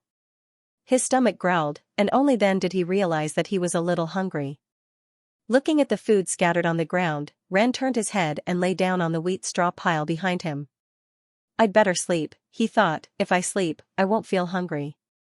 Just as he closed his eyes, he heard footsteps in the basement again. Could it be Jacques? He jumped down from the straw pile and leaned against the railing. With the faint light coming in from the skylight, he saw a small and slender figure. Obviously, it was not the arrogant Count. Brother, are you okay? When the person came to the cage, he found that it was Aurelia, the third daughter of the Elk family. Why are you in here? My brother is not here, and the servants can't control me. Aurelia looked at the oatmeal on the ground and said in disbelief, They gave you this? That's too much. Wait for me, I'll ask the kitchen to make something for you. Jacques is not in the mansion? Hearing the first half of his sister's words, Ren's heart suddenly sank, and he did not even have time to fill his stomach. Where did he go? I don't know. He left 2 days ago. Aurelia shook her head. He took most of the guards with him. Otherwise, I wouldn't have had the chance to enter the basement. It's over. Ren's heart sank. He had not returned for 2 days, and today was the 3rd day. Even if he could get out now, it would probably be too late. Brother, I heard that my brother wants to harm the Honeysuckle family. Is it true? Aurelia looked worried. Will Lord Perrault be okay? That's right. My sister has always liked Perrault Hull, and I've tried to matchmake them, but it seems that my friend has someone else in mind. But it was useless to think about it now. Ren leaned against the railing and sat down weakly. According to Jacques' style, he would definitely not let the Hull family go. Then, the whole western region would have to face the wrath of His Highness Thunder. Jacques has been in King City for too long, and he has no idea what he's going to face. Ren closed his eyes, and his mind involuntarily recalled the day of the attack on Border Town. Flames were blooming in front of him, and thunder was incessant. The knight who rushed in front seemed to have hit an invisible wall. His armor was vulnerable in front of the transparent arrows, and his years of training and the courage to fight for honor were all useless in front of the enemy's weapons. From that moment on, he could no longer think of going against His Highness. No one could defeat His Highness's troops, at least not mortals. If Prince Roland knew what happened in Stronghold and came again, no matter how many benefits the Elk family gained, what use would it be? This time, he would not let the 4 big families go. Brother, what's wrong? Aurelia shook him, but he did not move at all. The Elk family was finished. Just then, through the thick ceiling, Ren heard a faint roar, and then the ground slightly trembled, as if something had smashed into the mansion. Did I hear it wrong? Ren turned over, and saw that his sister had the same surprised expression. Then there was another dull thunder, but this time it was much clearer. Then there were continuous bangs, and the servants' panicked shouts came from above. Could it be Prince Roland's troops? Ren could not help but be stunned. How is this possible? What's happening outside? Aurelia stood up. I'll go out and have a look. No. Ren grabbed his sister's hand. Don't go anywhere. Just wait here. Huh? Listen to me. He swallowed and said dryly, There may be danger outside. The roar soon subsided. After about a quarter of an hour, a group of people broke into the basement. They wore brown uniforms and held strange long-handled weapons in their hands. Ren recognized at a glance that they were Prince Roland's troops. He was completely disheartened. He knew that Prince Roland would retaliate, but he did not expect it to come so soon. Could it be That this was a play written and performed by Prince Roland himself? Who are you? How dare you break into the Earl's mansion? Aurelia stood up and shouted. A tall, strong man walked out of the team. His facial features were sharp, and there was a murderous air between his eyebrows. He looked like a foreigner. You're the second son of the Elk family, Sir Ren Med, the man asked.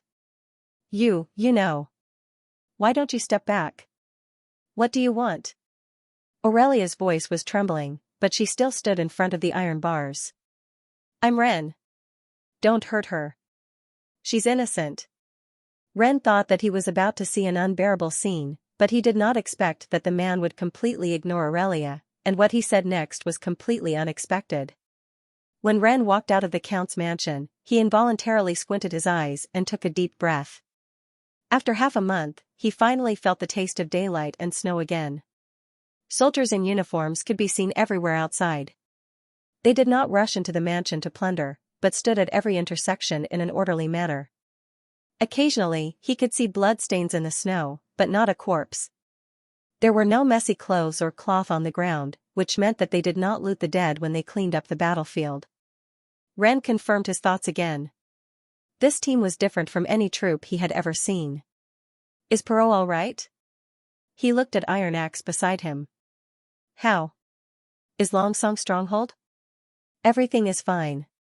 This strong alien man was a man of few words, and his answers were also very simple. But as long as he asked, he would always get an answer. Everything was fine, which meant that Jacques Med's plan did not succeed. He was a little relieved. If Stronghold had not been destroyed and the Honeysuckle family had not been harmed, Perot would have said a few good words for him. As for Jacques Fate, he did not even bother to think about it. A fool who had almost dragged the elk into the abyss had nothing to do with him. Brother. What did Jacques do? Aurelia leaned over and asked in a low voice. He hesitated for a moment and finally shook his head. I don't know. Aurelia immediately showed a "you're lying to me" look. Ren smiled bitterly. He really did not know how to answer this question. If Jacques had tried to rebel, he had only heard about it at the stage of planning. As for what happened in the end, he had no idea at all. After a moment of silence, he said, Are you really going to follow us to the castle? Of course. I'm also very curious about what happened that made these people dare to break into the Count's mansion in broad daylight. At this point, she also stared at Iron Axe. Lord Perot will not just sit by and do nothing. Ren knew that his sister was actually worried about him, so he finally nodded and said, Well, if you ask him, he should tell you the details. The group rode along the snow-covered road for about an hour and arrived at the fortress at noon. Under the guidance of Iron Axe, Ren and his sister ascended to the 3rd floor. The security here was even tighter, and there was a guard every few steps. After walking into a room that looked like a study, he finally saw Perot Hull, his childhood friend. But she just stood there respectfully. There was also a man in gray sitting in front of the desk. He was playing with a quill in his hand and looking at Aurelia and himself with great interest. Almost instantly, Ren recalled the identity of this person. He immediately knelt down on one knee. Your Highness, Ren Vader pays his respects to you. This is... Aurelia was a little surprised, but under Ren's gentle gesture, she still bent her knees and bowed. We met in Longsong's stronghold, the prince said with a smile, in the basement of the castle. I just heard from Iron Axe that you've been locked up again this time? Ren was startled and didn't know how to answer for a moment. Fortunately, His Highness didn't really want to hear the answer. Get up. Before I ordered the attack on the Elk family's territory, Perot repeatedly assured me that you would never participate in Jacques Med's rebellion. It seems that he was right. But, how did you get locked up? Ren looked at Perot gratefully and then told him everything about his family. I see. The prince nodded. It's a pity.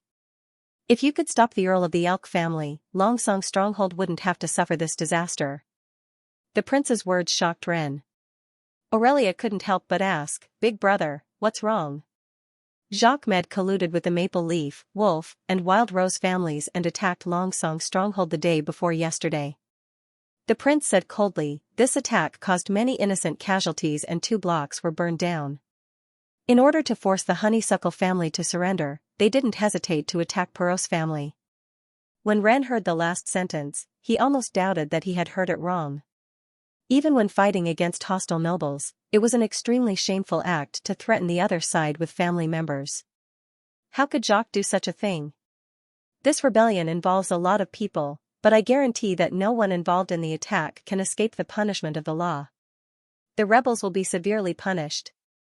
The prince knocked on the table and said, I came to Longsong's stronghold this time to clean up the entire western region. I won't let go of even a single rat. Ren felt a thin layer of sweat appear on his back. Your Highness, don't worry. I won't vent my anger on those who are innocent. Roland waved his hand and interrupted, you don't have to worry about the elk family being destroyed. In fact, I was just about to ask you a question. Jacques Med has died in the rebellion. Are you willing to inherit the Earl's position and serve me like Hull? There was almost no other answer to this question. Ren Med knelt down without hesitation and swore allegiance with the standard knight ceremony. When he stated the oath, he was unexpectedly calm. In fact, he never hated the prince who took his father's life. On the battlefield, accidents could happen to anyone, not to mention that it was the Duke Ryan and the other 5 families who started the war, not the prince. After the war, he didn't treat the defeated nobles harshly. He even exchanged captives with ransom in the way the nobles tacitly agreed. If his father hadn't died on the spot, he would probably have returned to his territory safely like the Earl of Honeysuckle. Ren had received the knight's training and had also implemented the knight's philosophy in his heart. Any honorable battle was praiseworthy. On the contrary, Jacques' way of doing things was completely without honor. It was meaningless except for deepening the hatred between them. And for the sake of Aurelia and the other innocent members of his family, he had to agree. Without the protection of the Elk family, they would probably never be able to live a stable life again. After the oath, the prince nodded with a smile. You and your sister can live in the castle for the next few days. Perrault will arrange rooms for you. There are still other families active in the suburbs. When the rebellion is completely quelled, you can return to your territory. Yes, Your Highness. After Ren left the study, Perrault followed him out. Looking at his friend who had lost a lot of weight, Roland had mixed feelings for a moment. I'm so sorry, it's not your fault. Perrault patted him on the shoulder. Don't take it to heart. For some reason, he felt that there was some distance between them. In Perrault's eyes, there was a look that he had never seen before. It was like steel that had been repeatedly hammered in a furnace, reflecting a vague firmness and steadiness. The rebellious nobles were vulnerable in front of the First Army. They only exchanged fire a few times, but the outcome was always decided after a round of volleys. They did not even need to replace the cartridge before they were routed and fled, leaving dozens of corpses behind. Most of the time, the First Army only pursued and hunted them down. Iron Axe cleared a piece of territory every day and captured the Elk, Wolf, and Wild Rose families. Encampments one after another. However, when the troops advanced to the Maple Leaf territory, their attack momentum slowed down. They had run into unexpected trouble. Damn it, this is no different from a stronghold. Brian looked at the towering Earl's mansion in front of him and spat angrily. It even has a moat. Was anyone injured in the last round of attack? Iron Axe asked coldly. 2 unlucky guys were injured. One was shot in the arm, and the other was shot in the back while retreating. Fortunately, it's not a big problem, Brian said with a frown. The soldiers were at a disadvantage shooting at the roof from below. Even if they only had arrows and short bows, we would still be at a disadvantage. Iron Axe knew that Brian was right. No one had expected that the Earl of Maple Leaf would build his residence in the form of a tower, which was built on a mountain and backed by a rocky cliff. The stream flowing down from the impassable mountain range was led into a ditch more than 5 meters wide, forming a small moat around the mansion. Because it was running water, it was not completely frozen even though it was covered with floating ice and snow. There was only one entrance to the whole tower.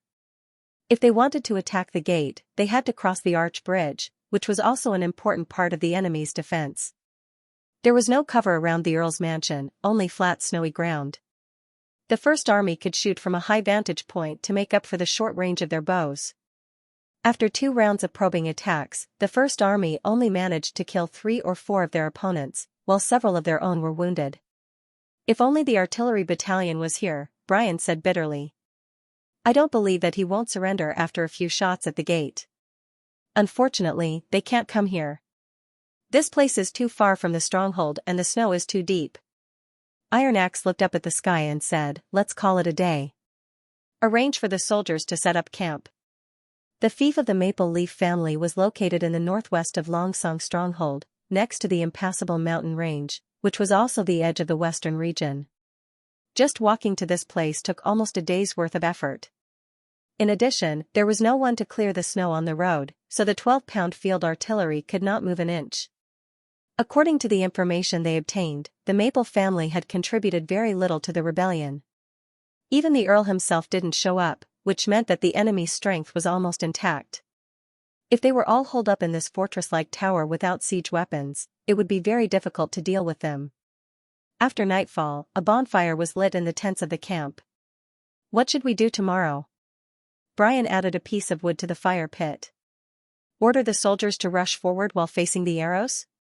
As long as we can blow up that damn iron gate, their time of death will come.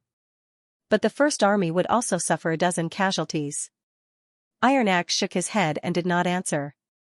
If he had been in Iron Sand City before, not to mention 10 guards, even if he had to lead 100 guards, as long as he could complete the task assigned by the chief, he would not hesitate to sacrifice all of them. But after coming to the western region, he saw how these soldiers had grown to where they were today. At the thought of His Highness Roland's painstaking efforts on them, he felt a little reluctant. After a long silence, he exhaled a white breath and said, let's ask the witches. Brian was startled. Ask them? Iron Axe did not want to do so. He remembered His Highness had once said that a qualified army should have the ability to complete a task independently at any time. But now was not the time to compete. In order to achieve the goal of unifying the western region within a week and to reduce casualties as much as possible, he would not bite the bullet with an inexplicable pride. Because His Highness had also said that a good general was responsible for the lives of his soldiers. Send out a messenger and tell them that we're in trouble and need Miss Maggie's help, he ordered. The next morning, Maggie and Lightning arrived at the camp. What happened? Cuckoo? Iron Axe coughed twice and briefly explained the current thorny problem. The enemy is mainly concentrated at the top of the tower, so the damage to them is limited. In addition, there is an iron gate at the entrance, so it's difficult for the First Army to get close to it. We can only ask you to open the exit. Leave it to us, the little girl said, patting her chest. Both of them were familiar with throwing, as they had trained with the First Army in Border Town. Iron Axe nodded and immediately began to arrange the soldiers to prepare for the final attack. Regardless of whether the bag could achieve the desired effect or not, at least it could deter the enemy. Taking advantage of this time, they should have enough time to destroy the iron gate. You want to go into battle yourself? Brian looked at Iron Axe in surprise and stuffed the loaded cartridge into his belt. It's not so much for me to charge, it's better to charge with me, Iron Axe smiled. This is what His Highness often says. When the two of them led the soldiers into the charging position, the figure of Maggie appeared on the horizon. She turned into a giant beast and swooped down to the tower along the rocky cliff, holding a bag in her sharp claws. Everyone saw this amazing scene. The First Army suddenly burst into loud cheers, while the top of the tower fell into chaos. The mercenaries and guards of the Maple Leaf family all turned their bows and shot at the giant beast, but it was a pity that the effect was negligible. Maggie had finished accumulating speed. She spread her huge wings and flapped them hard, abruptly pulled her body up, and at the same time, released her claws. The bag was like a cannonball, whistling straight to the top of the tower. Iron Axe felt the surroundings suddenly fall silent, and then he saw a dazzling fireball rising from the top of the tower. In an instant, the earth shook and the mountains shook. The whole world seemed to be trembling. A huge column of smoke rose into the air with snow and fog, and a wave of heat rushed toward him. He could not help but take 2 steps back, his ears hurting from the shock. This is the power of God. Iron Axe could not help but recall the scene of the first time he witnessed His Highness's test explosion. This time, the explosion was far more powerful than before, and he could still feel the scorching heat contained in the fireball from a distance of nearly 100 meters. As for the enemies who were close to God's punishment on the top of the tower, it was easy to imagine what would happen to them. After silently praying to the three gods, Iron Axe raised his hand and shouted, "For His Highness, the First Army, charge! For His Highness!" The soldiers shouted the slogan and swarmed toward the Earl's mansion. This time, no one dared to stop them. When Iron Axe returned to Longsong Stronghold, it was the evening of the 6th day. The entire western region was finally under the control of Roland. To be continued. The study in Stronghold was much more spacious than the office in Border Town. Tall bookcases occupied the left and right walls, and the edges of the bookcases were inlaid with gilded metal, which was stuffed with all kinds of books. Along the way, Roland saw everything from epics to historical travelogues. To facilitate access to the books on the top floor, there was a wooden staircase beside the bookcase. Probably for safety reasons, the only window in the study was only half a person's height, and an iron railing was installed outside. When light shone into the room from the outside, a narrow beam of light could be seen clearly on the old plush carpet, giving the room a sense of isolation. If it were Anna, she would definitely like this place, Roland could not help thinking. But for him, the Border Town office with floor-to-ceiling windows and always bright rooms was more to his liking. Even though it was narrow, it was full of comfort. As for Nightingale, she often leaned against the fireplace and dozed off, which showed how much she disliked this place. At this time, there was a knock on the door. "Come in." Roland put The Secret History of the Western Region back into the bookcase. "Your Highness." Perrault Hull walked into the study and put a stack of white paper on the table. "I've finished the statistics you asked me to do." Roland returned to the desk and carefully looked through the list of nobles. "Are these all the remaining nobles in the Western region?" "Yes," Perrault explained briefly. "I divided them into two categories, guilty and innocent, and then sorted them by their family names. There are a total of 64 guilty nobles, and 137 people refused to participate in the rebellion or knew nothing about it. Most of the latter are free knight, sir, and minor nobles." Roland opened the first page of the list. The first one was the Maple Leaf Earl, Roman Candy. According to Iron Axe's report, this great noble had hidden himself in a wine barrel in the basement after his mansion had been breached. When the First Army found him, he was so scared that even his pants were wet.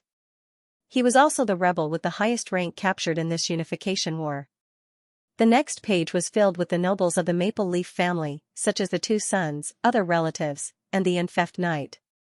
Roland quickly flipped to the last page and folded the table with satisfaction. Good job. All in all, the 6 big families of the Western region had become history. Lion Ryan, Maple Leaf, Wolf, and Wild Rose would never have a chance to rise again. Although the Honeysuckle family and the Elk family survived, they were no longer the feudal nobles in the past. All the power of the Western region would be in his hands. "Your Highness." Perrault hesitated for a moment before saying, "The guilty and innocent verdicts on the list were provided to me by Mr. Iron Axe. Is it possible that there might be a miscarriage of justice?" Roland couldn't help but chuckle. "He's very good at interrogating people, and he didn't torture them, so I think the final verdict can be trusted. In fact, this was just a cover." After all the captured nobles were locked up in the dungeon, Nightingale was responsible for identifying them. She only needed to ask a few simple questions to find out whether they had participated in the rebellion. This was also the reason why Roland dared to wipe out the nobles. With the help of Nightingale, he could really not let go of a bad guy, nor wrongly accuse a good guy. He didn't implicate the nobles, nor did he pretend to be open-minded and let the rioters go. Then, what are you going to do with these guilty nobles? What's wrong? Roland raised his head and glanced at Perrault. "Are there any of your friends among them?" "No, Your Highness." The latter shook his head. "I just think that if you execute them all, it may be detrimental to your rule in the future. A week ago, you asked for an eye for an eye." The prince raised his eyebrows with interest. "Now you want to let them go?" "I do want them all to go to hell, but even if I strangle them one by one, it won't change anything. Instead, it may arouse the resentment of the other nobles towards the Honeysuckle family. And if the news of wantonly executing the nobles spreads, other cities may also set off a wave of opposition against your rule. Hearing this, Roland was quite surprised. This was indeed the way of thinking of a mature politician. Putting aside personal emotions, it was more about weighing interests. It seemed that this incident did not make him more disgusted with fighting, but made him mature. It's okay to tell you in advance. He stood up and walked to the small window. I'll announce the ins and outs of this matter to everyone, and then publicly sentence all the rioters in the square, including the nobles, guards, squires, and mercenaries. The main culprits, the direct initiators of the rebellion, and the villains with the people's blood on their hands, will be hanged, and the accomplices will be stripped of their titles and sent to the North Slope mine for labor reform. According to this method, only 5 or 6 nobles will be hanged. The Earl of the Elk family and the Viscount of the Wolf family have already died on the battlefield, and the rest of them will be equivalent to using their titles to save their lives. After the news spreads, I don't think anyone will think that this sentence is too harsh. After all, betraying the royal family is a felony. Perrault was a little relieved. Your Highness is merciful. When the eldest son of the Honeysuckle family left, Roland felt an unprecedented sense of fulfillment. This action had completely cleared the obstacles to the integration of the Western region for him. In the future, whether it was making laws or issuing policies, he would be unimpeded in this vast land. More importantly, he had gained the support of a large number of people and nobles. After the opposition was eliminated, the remaining people were naturally potential supporters. Especially after the nobles lost their feudal power and legal rights, if they wanted to live a comfortable life, they had to follow his policies and spare no effort to promote them. Because the nobles had far more resources than the commoners, as long as they used their brains a little, it was not difficult to gain benefits from it. Once they tasted the sweetness, they would never want to go back to the bitter days they used to have. After all, these small nobles had not enjoyed the benefits of the territory, and if they did not manage it well, they would have to pay for it. Soon they would realize that as long as they played chess according to the rules, they could easily live a life they had never imagined before. There was no doubt that the plan to build the city had taken a big step forward. Roland wiped the condensed water vapor off the window and looked through the blurry window at the city shrouded in white snow. Since he had to stay here for a while, and he would often come to Longsong Stronghold to deal with government affairs, he might as well transform the study into a prince's office according to his preferences.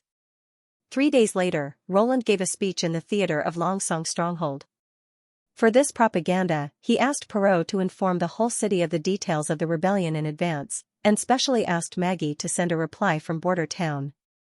On that day, the crowd gathered in the theater was smaller than he had imagined. Although it was already spring, the snowflakes kept people from going out. Fortunately, the Second Army and their families were all present. It seemed that the generous compensation for the soldiers killed in the battle had worked. As for the other people, he could slowly win them over in the future. Roland believed that the best propaganda was from word of mouth. As long as the seeds were planted in the hearts of these people, it would sooner or later affect more people. This was also the reason why he insisted on building the People's Army. They were a sharp blade, an iron wall, and also a role model for propaganda. Good morning, my subjects. I'm Roland Wimbledon, Lord of the Western Region. I believe most of you have already heard of my name. Roland looked around at the people under the stage. First of all, I would like to express my condolences for the casualties caused by this turmoil. This was a conspiracy from King's City. In order to interfere with the order of the Western region, Timothy provoked wars again and again. Regrettably, the 4 families of the Western region not only did not stand on the side of the people, but also became the thugs of the other side, which eventually led to this tragedy. The prince did not talk too much about the content of the rebellion. Compared with his own serious speech, people preferred to inquire about these secrets in the tavern. Therefore, after a simple beginning, he shifted the topic to the compensation that the people were more concerned about. During the turmoil, among the 112 soldiers of the Second Army of the Western region, 56 were killed in the battle. The rioters also set fire and looted the residential area, causing 12 houses to be burned down and 48 civilians to die. Roland said in a deep voice, "Here, I apologize to the people of Longsong Stronghold. As the guardian of the territory, I failed to fulfill my responsibility. The prince's words caused a commotion among the crowd.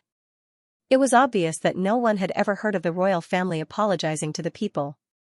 Many people were shocked and astonished, but in Roland's eyes, this was just the attitude that a lord should have. He did not have the unreasonable arrogance and self-esteem of the nobles. If he did not put the people in his eyes, the people would not truly support the people who led them. This was also repeatedly proven by history. I guarantee that everyone's blood will not be spilled in vain. Not only would the fallen soldiers receive a generous burial, but their families would also receive a pension of 5 golden dragons. Moreover, they could also receive a portion of food and charcoal from the city hall every month as additional compensation. This standard is exactly the same as the First Army of the Western region, and I hereby promise that the new subjects of the Second Army will also receive the same treatment. The cheers were few and far between. It was obvious that most of the people in the fortress were skeptical about the generous compensation. After all, embezzlement were common occurrences. Even the winter relief rations were mixed with sand and leaves, let alone the golden dragon. However, Roland had already thought of a way to deal with it. Since it was a publicity event, he naturally had to make it a hot topic. He clapped his hands, and Perrault, Iron Axe, and 2 soldiers of the First Army carrying a box walked up to the stage. At this moment, I have a list of the deceased in my hands. Now, the governor of Longsong Stronghold, Perrault Hull, will personally distribute the pension to you. As the soldiers poured all the golden coins in the box on the table, the people's reaction became enthusiastic. Second Army, Gun Battalion, 1st Squad, Aya. Second Army, Gun Battalion, 1st Squad, Iron Pillar. Iron Axe slowly read the names on the list. One by one, the family members went up to the stage and excitedly received the golden dragon. They bowed and knelt down. The scene was a little chaotic. Roland even felt Nightingale's hand on his waist. Fortunately, despite the chaos, no accidents happened in the end. When the pension was finally distributed, it was already close to noon. Roland waved his arm to silence the noisy discussion in the theater. Those who are homeless because of the war will also be given shelter and food rations. Until the end of the months of demons, there will be special personnel to distribute them to you. Then, Your Highness, what about after the end of the months of demons? Someone asked loudly. Of course, the questioner was created by echo. At that time, City Hall will provide a lot of jobs. Not only will you have a good salary, but you will also enjoy it. As long as you are willing to work, you will never have to worry about food.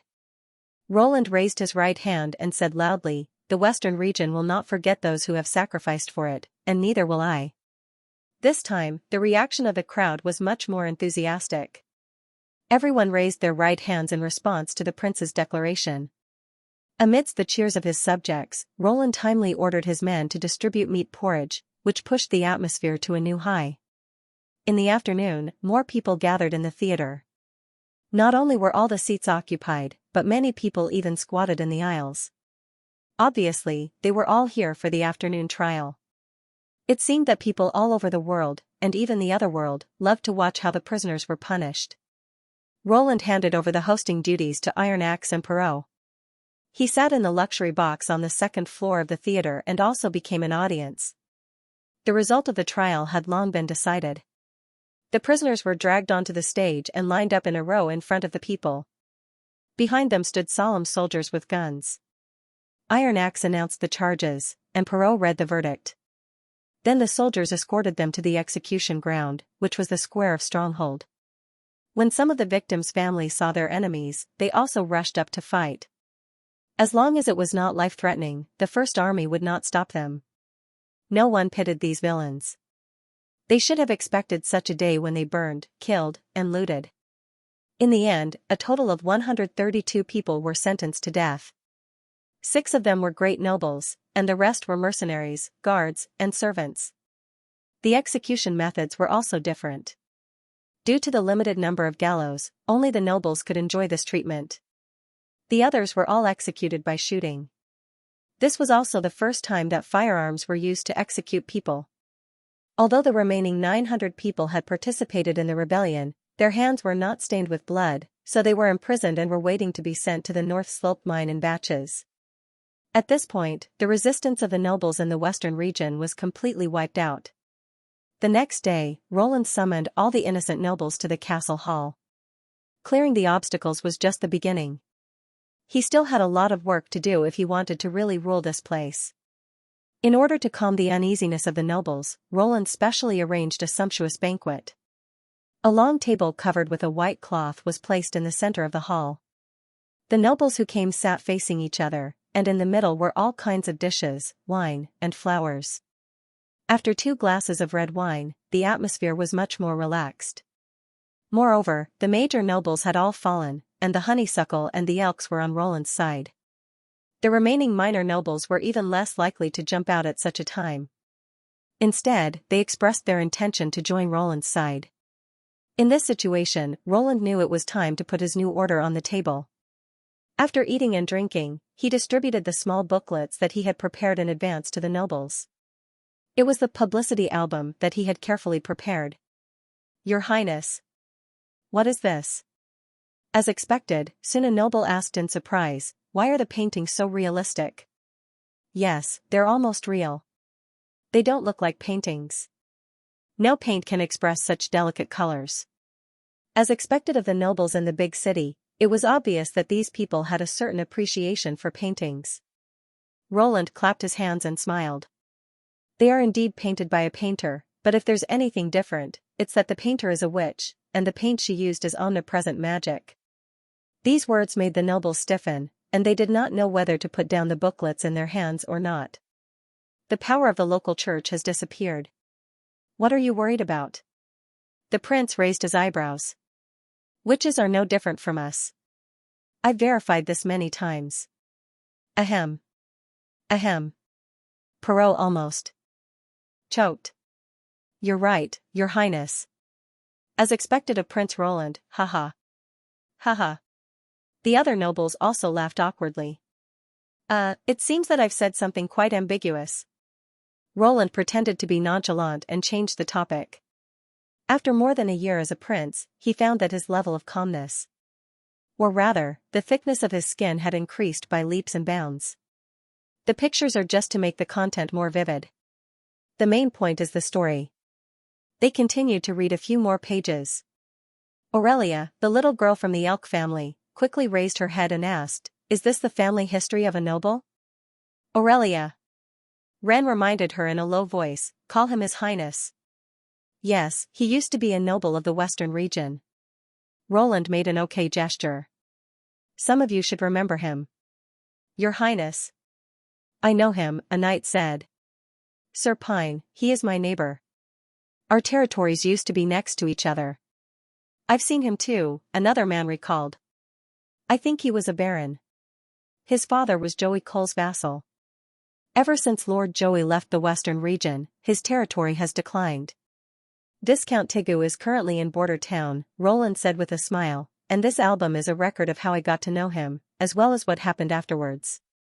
As you can see, he is a noble living under the new system. He is currently busy practicing his flintlock. It is estimated that after the end of the months of demons, he will take his daughter and attendants to the misty forest to enjoy the fun of hunting. As far as I know, since he sold the territory east of Stronghold and settled down in Border Town, not only has his title been promoted, but his family property has also increased several times." Fear came from the unknown, and so did resistance to the change of the system, because they did not know what kind of impact the change would have on them. Roland asked Soroya to depict the life of Pine in a small town in the form of a comic, as an example for his own propaganda, in order to reduce the resistance and fear of the nobles. Compared to those dry and boring biographies, the expression of a comic was obviously more vivid. "You should all know that I am about to build a city in the western region. In fact, I have been preparing this plan for a long time. When the time comes, Border Town, Longsong Stronghold, and the long and narrow land between the two places will be integrated into one." Roland continued, "Some people will ask, how can the two towns be connected to each other when they are so far away from each other? First of all, the overall meaning refers to the administrative, that is to say, the new city will implement the same law, the same policy. This is also the reason why I want to take back the nobles' enfeoffment and lawmaking rights." "Your Highness, then our territory?" someone asked. It will still belong to you, he interrupted, I said. Taking back these rights doesn't mean that you will lose anything. The essence of enfeoffment is to hand over your territory to others to form your own inferior nobles. In this way, you can strengthen your own power, resist the enemy together, or fight together to seize benefits. Under the new system, the task of resisting foreign enemies will be completed by a professional army. As long as you do things according to the rules, you will earn far more than in the past. After all, compared to dividing a little cake, it is better to make the cake bigger. Seeing that everyone was silent, Roland smiled and said, "You have never been to Border Town, so it is normal that you don't know how big the cake can be." In fact, in the second half of the year, the town's financial revenue reached as much as 30,000 golden dragons. If it were not for the early arrival of the months of the demons, this number is likely to increase by about 10,000.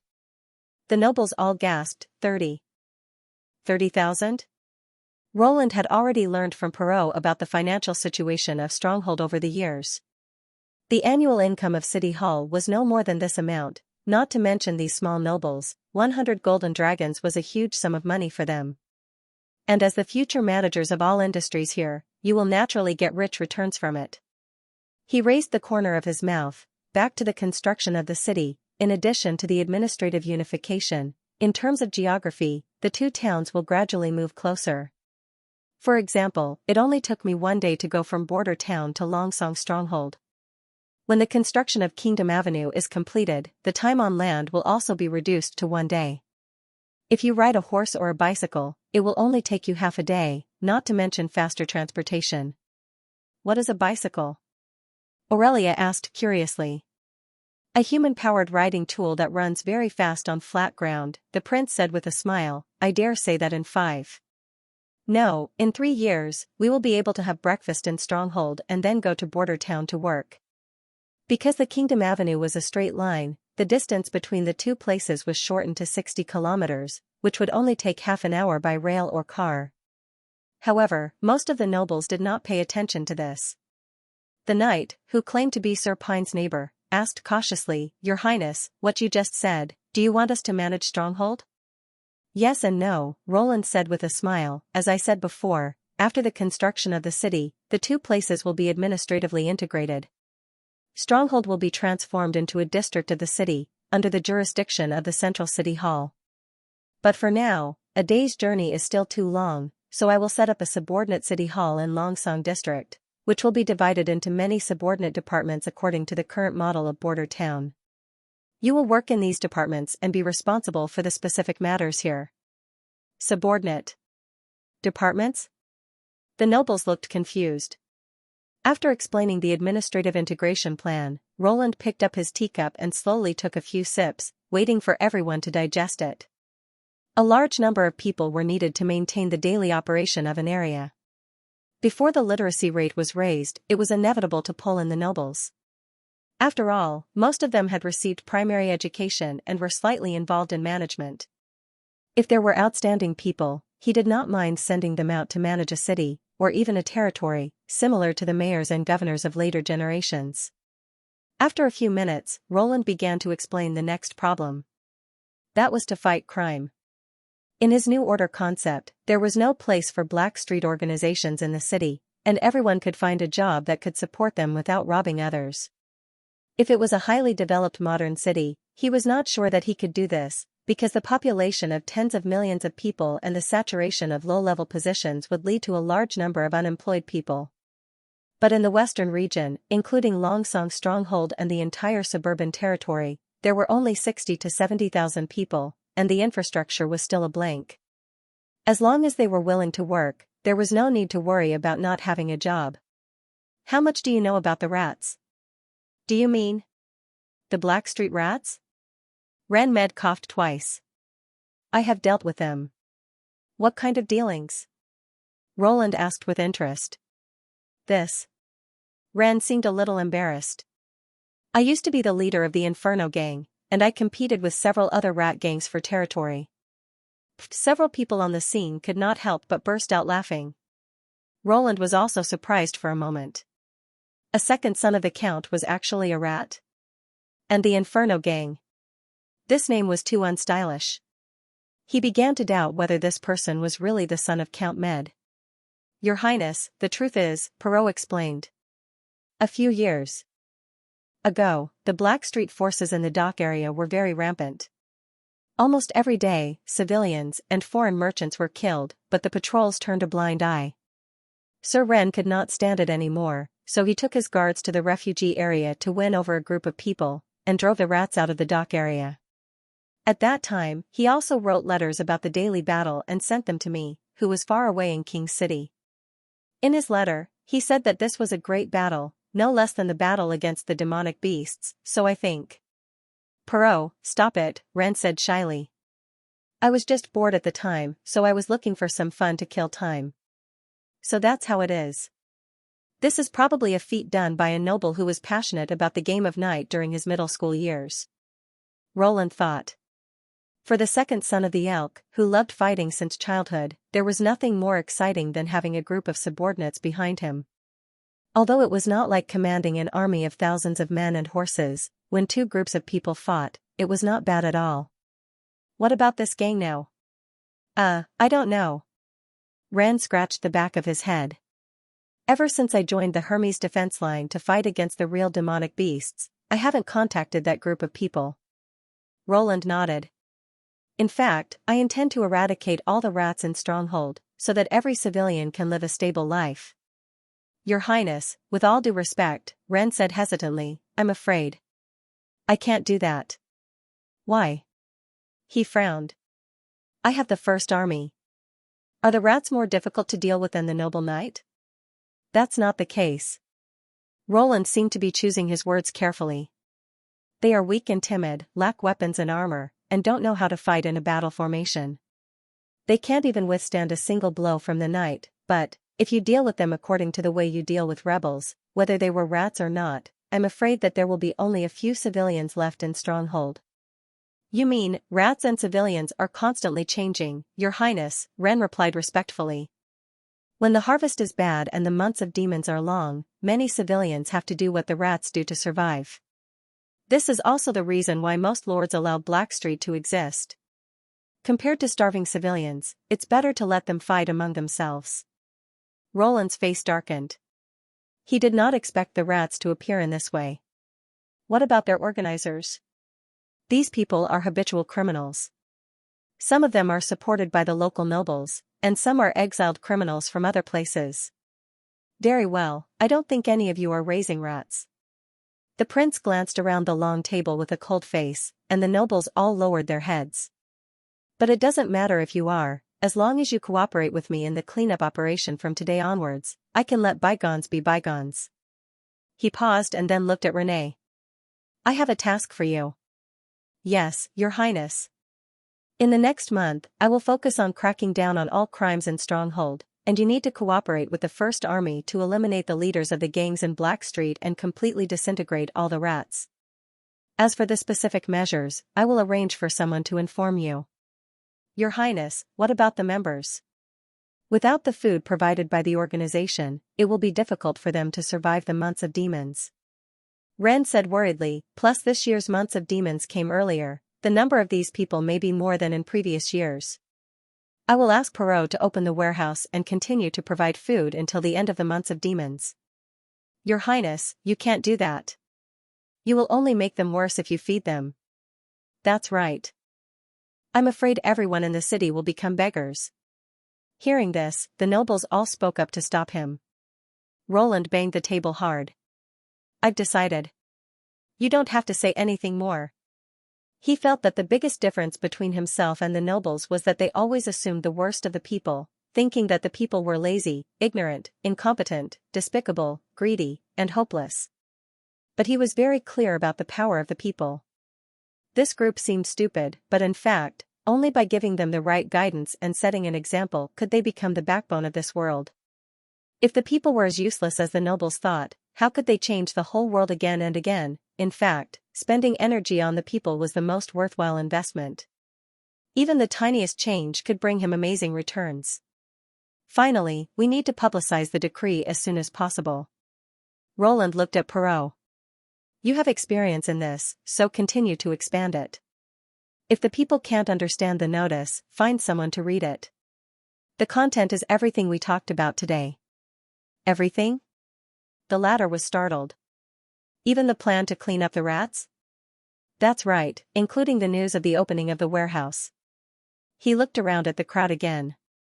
Let me first teach you a prerequisite for a qualified city hall operation, which is to inform the people of the policy in advance, answer their questions, and listen to their feedback.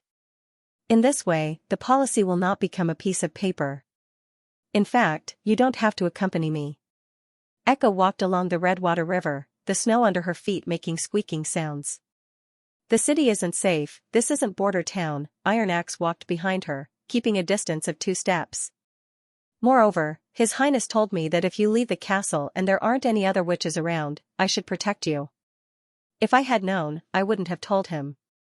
She exhaled white air. Besides, you don't need to use honorifics with me. In my heart, you will always be the chief of the Osha clan, Lady Drow Silvermoon. At the mention of Osha, Echo fell silent. Although Iron Axe could not see her expression, he could feel that she was in low spirits. He wanted to say a few words of comfort, but he did not know where to start. In the end, he could only shut his mouth and silently followed her. Compared with the meandering Redwater River in the wild, this tributary almost became a straight line after entering the city. The embankments on both sides were paved with bricks, which were flat and tidy.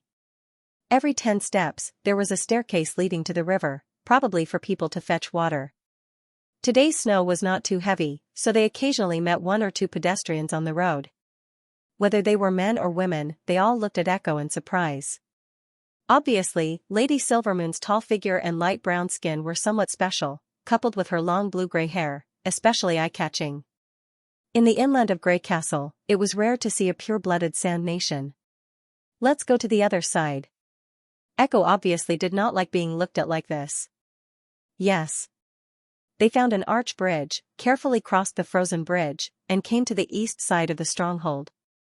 There were few houses here, and the farmland was covered with snow. At first glance, it was all flat land. The blue city wall in the distance was partly visible in the snow, forming a sharp contrast with the west side. I've never seen such a scene in Iron Sand City. Echo sighed. Before leaving the southernmost region, I thought the whole continent was the same. Except for sand, there was only sand, and water and oases were resources that had to be fought for with lives. But here, no one will bleed for the Redwater River.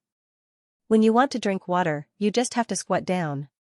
But they will bleed for other things, Iron Axe said in a low voice. The Golden Dragon, gems, honor, status, there is no escape from the struggle. Is that so? But Nightingale told me that she believes that Your Highness can stop disputes. She raised her head and looked at the gray sky. Whether it's the Sand Nation or the mainland kingdom, whether it's an ordinary person or a witch, they can all enjoy equal resources and live freely. This? I don't know. Iron Axe hesitated for a moment. He really couldn't imagine everyone putting aside their barriers and living together. Even someone like His Highness, who had mastered the power of God, might not be able to do so. He could undoubtedly conquer all his enemies, but could he make them willingly accept his rule? No matter what methods His Highness used, the seeds of hatred had been planted in the process of conquering them. Do you want to go back to Iron Sand City? Echo suddenly asked. No, Lady Silvermoon. Iron Axe came to his senses and replied without hesitation, I have sworn to the 3 gods that I will always serve His Highness Roland Wimbledon as my master and expand his territory.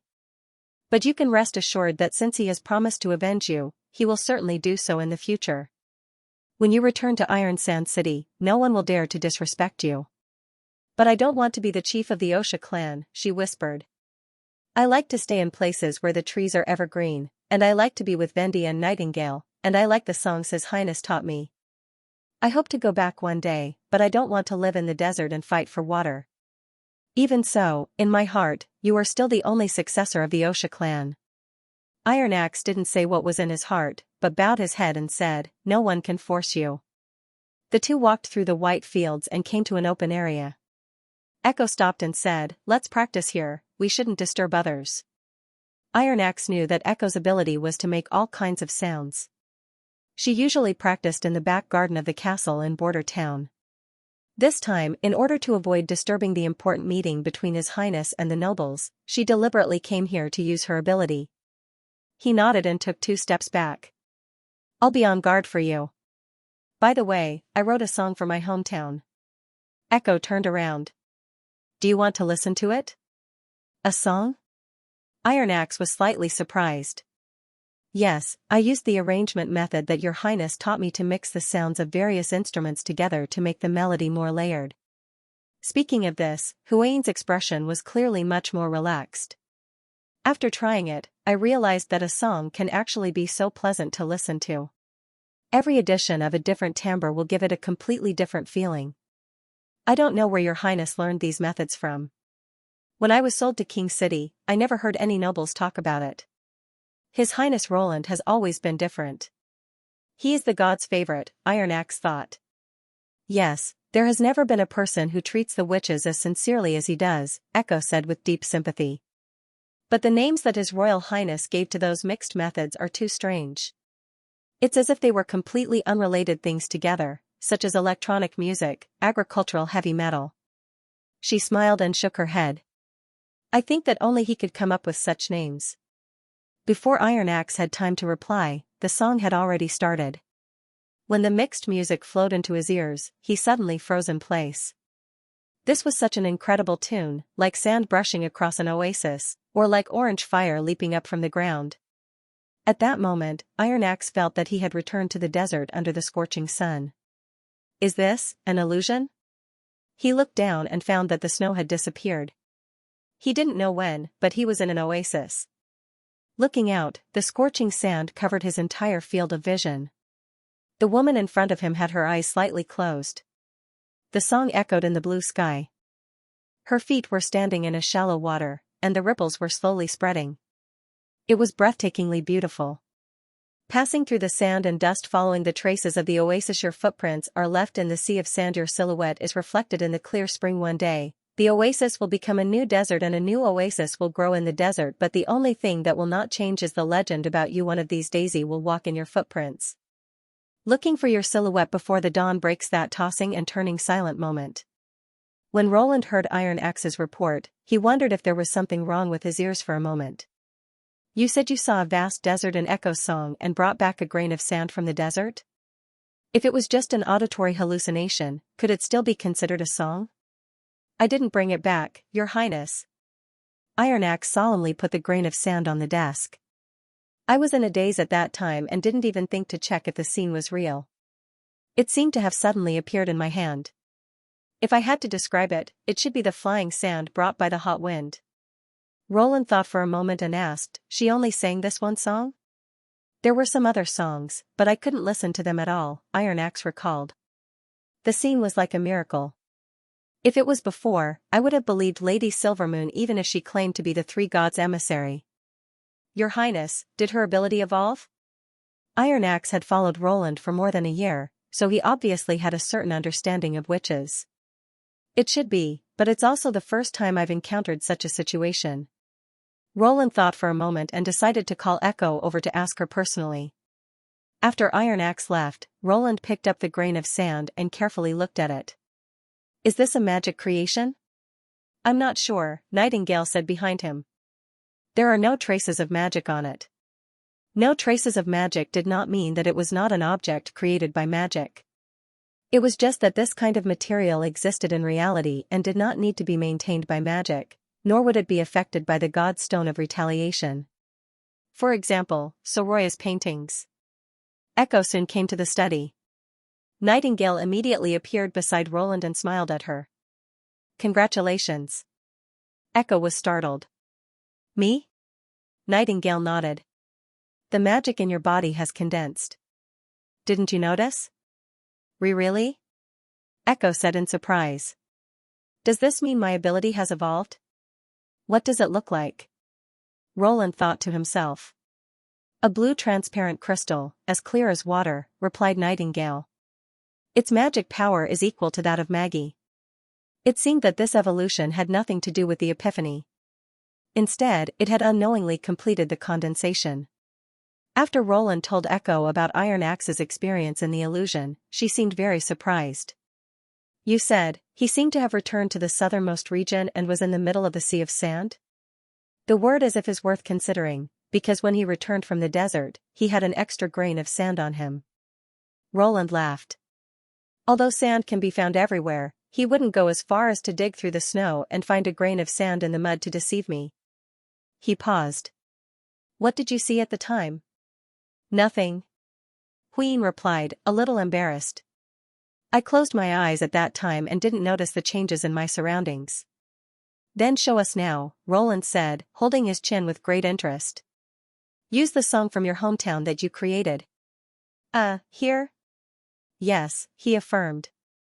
There's still an hour before dinner. It won't affect anyone else. I also want to hear a song that can make people feel immersed, added Nightingale excitedly. Well, all right. Huyen took a deep breath. Soon, a mixed sonata that did not belong to this era began to play. The sweet voice of a woman echoed in the study. At first, she was a little reserved, probably because she had never sung indoors before. But as the tune gradually reached its climax, she was completely immersed in the music. Roland seemed to have heard the sound of a hot wind blowing through the green forest. The temperature in the room seemed to have increased by a few degrees, and his nose also smelled of the sand being baked by the scorching sun. When the aftertaste slowly dissipated, Roland thought about it for a long time before he recovered from the music. There was no doubt that this was a lyrical song full of exotic flavor. For a tone-deaf person like him, there was no fault at all. However, he did not see the vast desert. He was still sitting in the study, and there was no trace of the oasis with the trickling stream. He looked at Nightingale, who shook her head. Obviously, she did not see the strange illusion either. Did the ability not work? Did you only write this song? Asked Roland. Yes. Huyen nodded. Then sing a few more songs I taught you. He thought for a moment and decided, let everyone come and listen. Soon, the study was full of witches. Even the 3 witches from Sleeping Island rushed over, although they still had a stack of cards in their hands.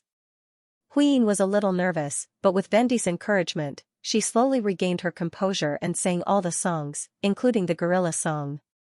And without exception, these songs were warmly applauded by the witches. After asking about the feelings of the witches, Roland had a general judgment in his heart. That was, the degree to which one would be influenced by the song depended on the listener's subjective experience. Those who had the same experience as the atmosphere of the song would be more influenced. Based on the modern songs that Roland had taught the witches, everyone had the best response to the gorilla song. After thinking about it, it was only because the witches had seen the first army marching to the beat of the drums that they could better understand the meaning of the song. Iron Axe, who was a sand nation, could naturally strongly resonate with the music full of the southernmost region.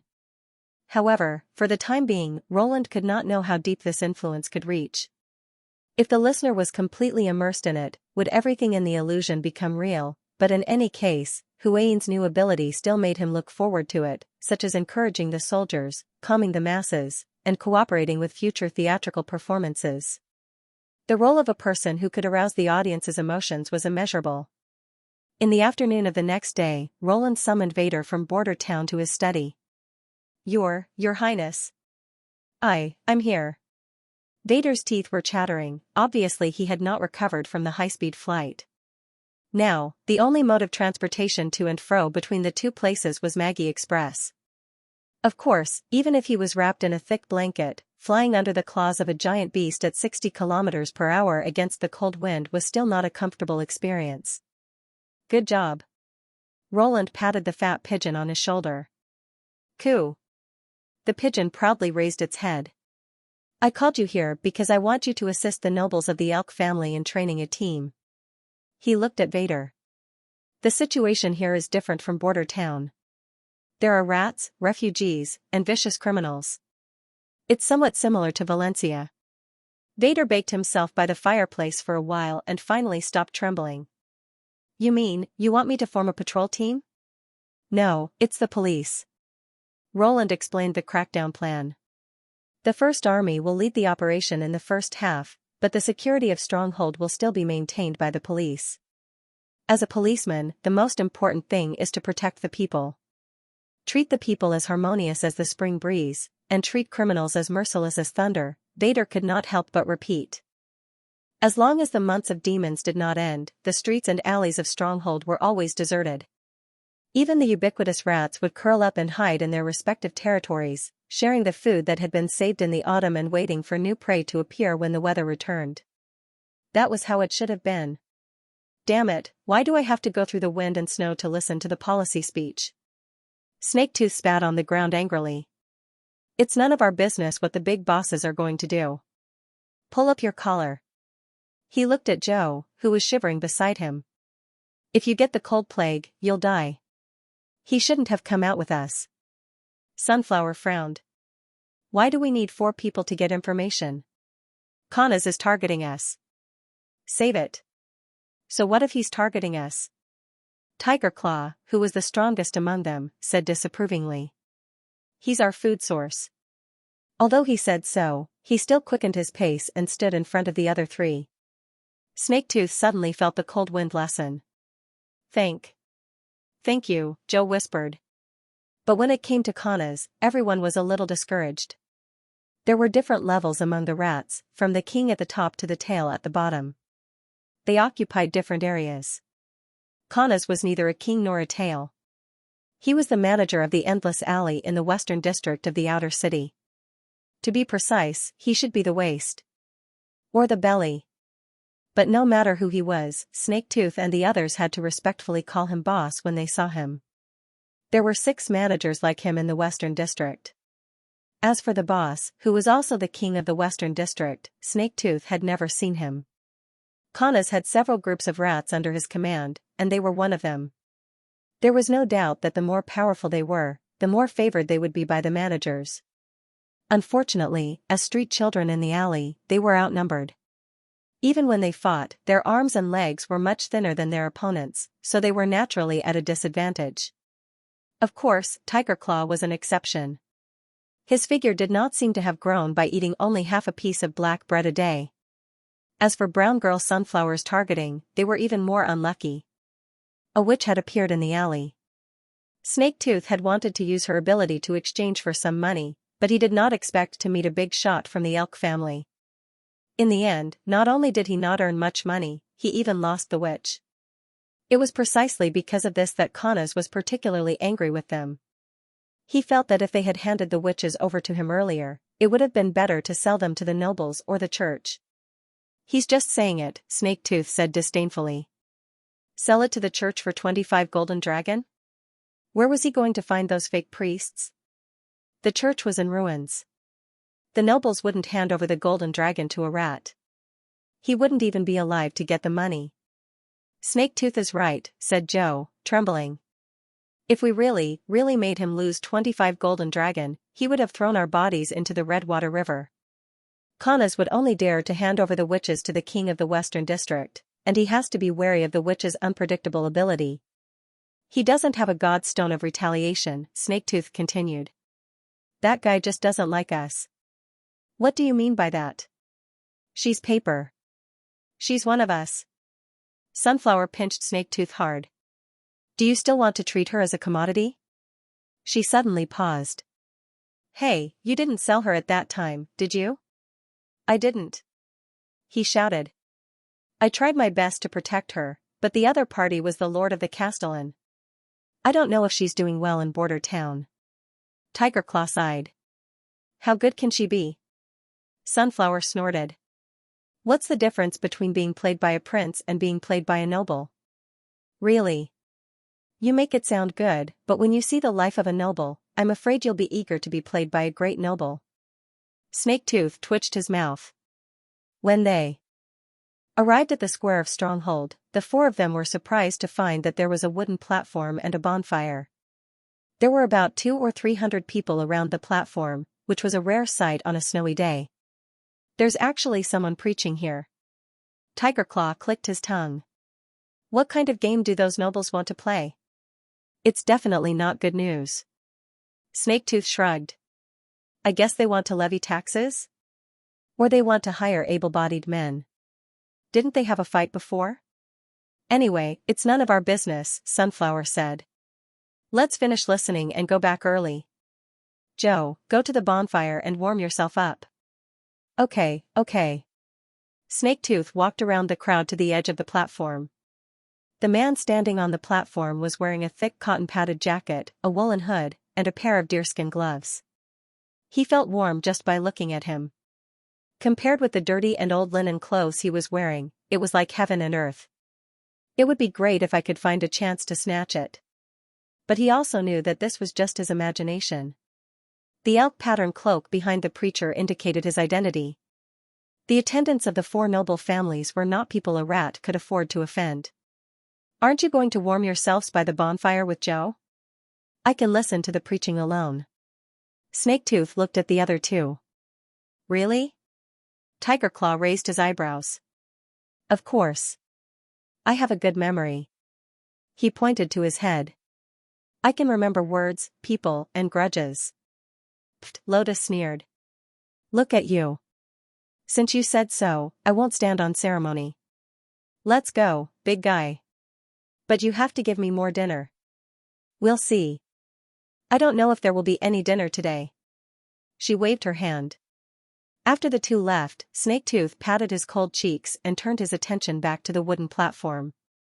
The news was meaningless to the bottom rat tail, but in the eyes of Belly and King, it might be a chance to make a profit. Of course, even if they could get something, there was almost nothing left for the people below. Dear citizens, this is a joint announcement from His Highness Roland Wimbledon, Earl of Elk, Shalafi Hull, and Consul of Longsong Stronghold, Perot Hull. The speaker took a sip of hot ale and said loudly with a piece of parchment in his hand, City Hall of Stronghold has opened the market for grain purchase. Citizens who have extra grain at home can sell it at the market at any time. But please note that from next month, any act of selling grain privately will be regarded as a felony. Only City Hall has the right to buy and sell grain. Once you are arrested for selling grain privately, you will be severely punished. City Hall also welcomes any citizen's report. If the report is verified, you will be rewarded with 25 silver royals. Snaketooth opened his mouth wide in surprise. He did not expect to hear such shocking news as soon as he arrived. Those nobles actually wanted to ban the sale of grain. Moreover, the prices given by City Hall for buying and selling grain were very low. The early arrival of the months of demons had caused the price of grain in Stronghold to rise step by step, and now it was about 3 times the market price. Obviously, the price of grain would not fall as long as the heavy snow did not stop. According to the new price, no one would be willing to sell grain to City Hall at a low price. However much grain the other side sold, the nobles and merchants would be able to buy it. Didn't the prince and the castellan consider this problem? However, Snaketooth did not expect that something even more unbelievable was yet to come. The speaker's next message made him unable to move his feet.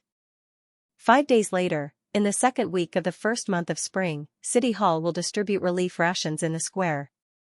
Everyone will receive 2 portions of hot oatmeal, one for lunch and one for evening.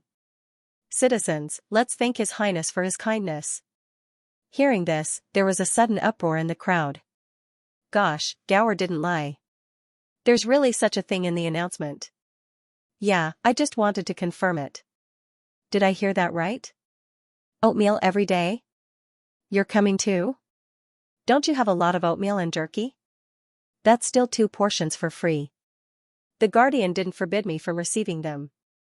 Didn't you hear what he said? Everyone. Sir.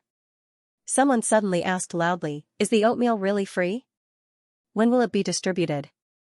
This was also the question that most people were concerned about. The crowd immediately stopped talking and looked at the noble's attendant. The latter waited until the crowd's anticipation was met before he calmly said, that's right. The oatmeal is indeed free, and it will be distributed until the end of the months of demons. Go and tell more neighbors and friends about this news. His Highness' promise will definitely come true. Hundreds of people were instantly excited, but Snaketooth still could not believe his ears. What did it mean to provide food for free? They could temporarily get rid of the threat of Kanas and no longer have to worry about starving to death in the cold snow. No, not only them, but all the rats could easily obtain food. In this way, King and Belly would not be able to control their tails. Kanas would never sit back and watch this happen. What would he do? Send someone to disperse the crowd and disturb the porridge distribution. Or bribe the city hall officials to pour the oatmeal into the Redwater River. However, Snaketooth also noticed that the speaker repeatedly mentioned His Highness, which meant that the one requesting for relief rations this time was the legendary Prince Roland, not the Duke or the 5 families of the past. Would he let these rat kings do whatever they wanted, or was he really different from the other nobles? He did not want to trust any nobles. The scene where Paper was cheated away was still vivid in his mind. But there was a voice in his heart that kept asking himself, what if it's true, what if it's true? Fortunately, this doubt did not last long, because the elk attendant on the stage had already begun to announce the next piece of news. He originally thought that these decrees were just new tricks that the lords came up with to torment the citizens, and that they had nothing to do with a homeless child like him. However, the first 2 pieces of news surprised him greatly, and the third piece of news pointed directly at the rats. Citizens, listen up, your good days are coming. The speaker first calmed the noisy crowd with a few words, and then said word by word, in 5 days, starting from the porridge day, His Royal Highness will launch a severe crackdown on crime in Longsong Stronghold, including the elimination of Blackstreet organizations, cracking down on theft and robbery, as well as all illegal activities that threaten the lives and property of the citizens. When the time comes, don't linger in Blackstreet, and don't go to taverns, casinos, or other places to avoid unnecessary harm. The order of Stronghold needs to be maintained by all citizens. Now the City Hall is recruiting people, including public security personnel and police officers. Now I'll explain the recruitment requirements in detail. Snaketooth was no longer in the mood to listen. He squeezed out of the crowd and quickly ran to the bonfire. Hurry, let's go back. Are you done? Sunflower rubbed her hands and said reluctantly, you should also warm yourself up before you go. No, let's go now, he said anxiously.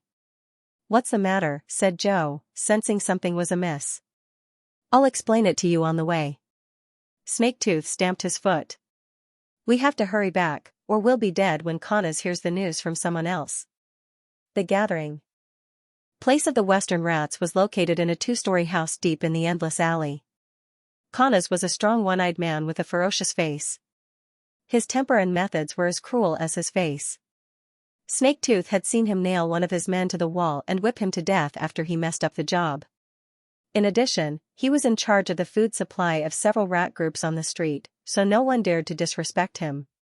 Snaketooth was the same. He carefully knelt in front of Connors and repeated the news he had heard. Lord Castellan wants to attack us? Connors frowned. What's going on? Not Lord Castellan, Snaketooth cautiously reminded him. That man has been talking about His Highness. You know nothing. He spat. No matter how powerful a noble is, he can't do anything in someone else's territory.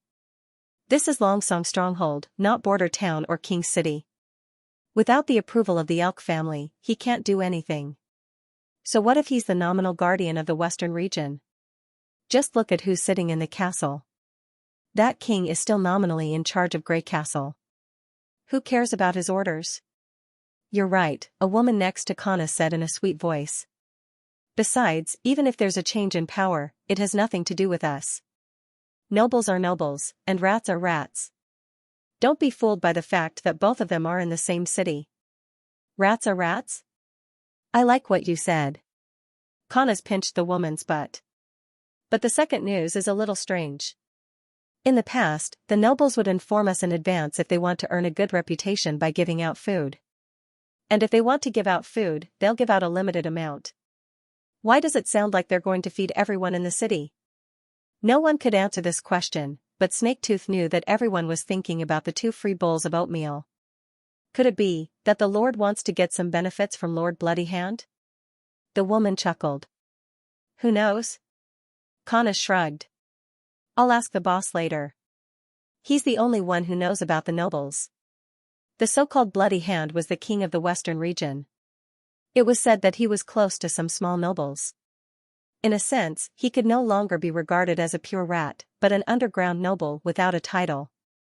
In fact, every king had similar connections. Thinking of this, Snaketooth could not help but sigh. He knew that Connor's little lover was right. The nobles had existed for hundreds of years, and so had the rats. No matter how things changed in power, the underground world always had its own set of rules. His Highness was also a noble, so what could he change? This was the strangest team Ren Med had ever seen. A detailed map of Longsong's stronghold was placed on a square table in the hall on the first floor of the castle. There were 6 people around the table.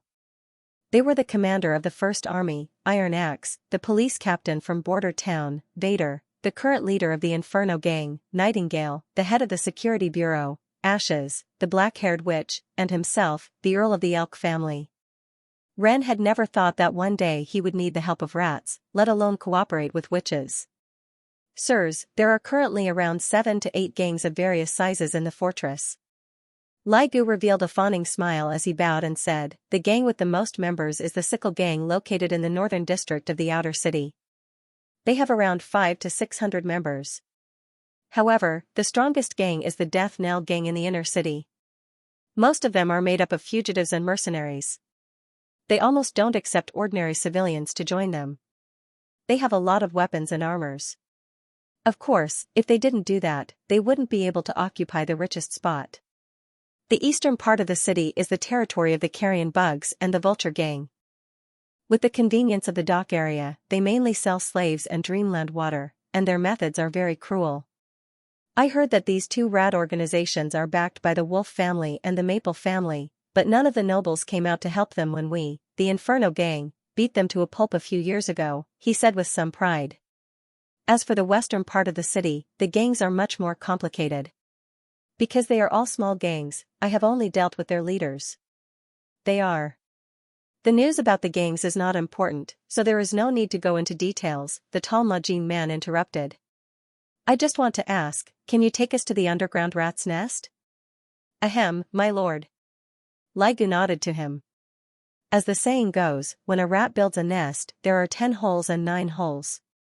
I know the main gathering places of the gangs, but it is impossible for me to know every one of their shelters, especially those that are built with dry wells and basements. Only the leaders and their trusted followers know the specific locations. He's right about that. Ren sighed. If we fight them head-on, the rats won't be able to withstand a single blow. But if we want to wipe them out one by one, I'm afraid it'll be very difficult. If we launch a sudden attack, we might still have a chance. But now that the notice has been issued, by the time the operation starts, those leaders should have already hidden themselves. Hide? The black-haired witch sneered. Unless he hides in Redwater City, as long as he stays in Stronghold, there's no one we can't find. Yes, you are right. Lai Gu wiped off the sweat on his forehead and no longer argued anymore. The pressure that this witch named Ashes gave off was really amazing. Ren had been on the battlefield and had also fought with demonic beasts and Hermes, so he knew what a real warrior was like.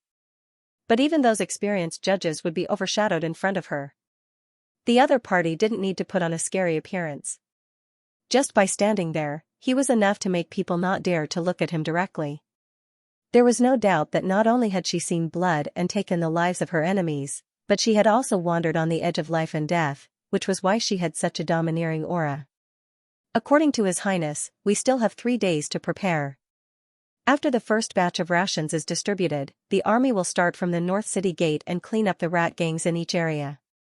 Iron Axe said in a deep voice, this operation will only target the organizers, and strive to solve Black Street in the shortest time possible. But, will it really work? Watching Iron Axe walk to the door of the hall, Ren could not help but ask, there has never been a city that can eliminate the rats. As long as there are people, they will not disappear. Iron Axe looked back at him and said, really? There are no rats in Border Town. After everyone left, only Vader stayed. My lord, has anyone applied for a police position in City Hall? Not yet, but I heard from Perot that dozens of people in the Second Army have applied.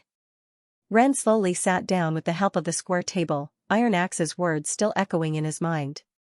After a while, he asked in a low voice, are there really no rats in Border Town? As for the usual Black Street organizations, there are none. Vader shrugged and said, there is no shortage of food or shelter. Both men and women can find a suitable job. Even handymen are paid enough to fill their stomachs.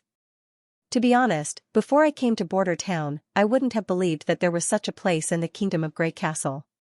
Why? Ren could not help but ask. I don't know, my lord.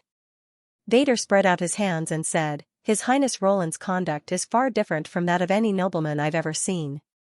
Don't call me your lord. He waved his hand and said, His Highness asked us to work together to deal with this matter. We can put our titles aside in private. Vader nodded and did not refuse. Ren quite admired his straightforward character. Do you think His Highness can really eradicate all the rats in Stronghold and make the entire western region a clean land? I'm not sure.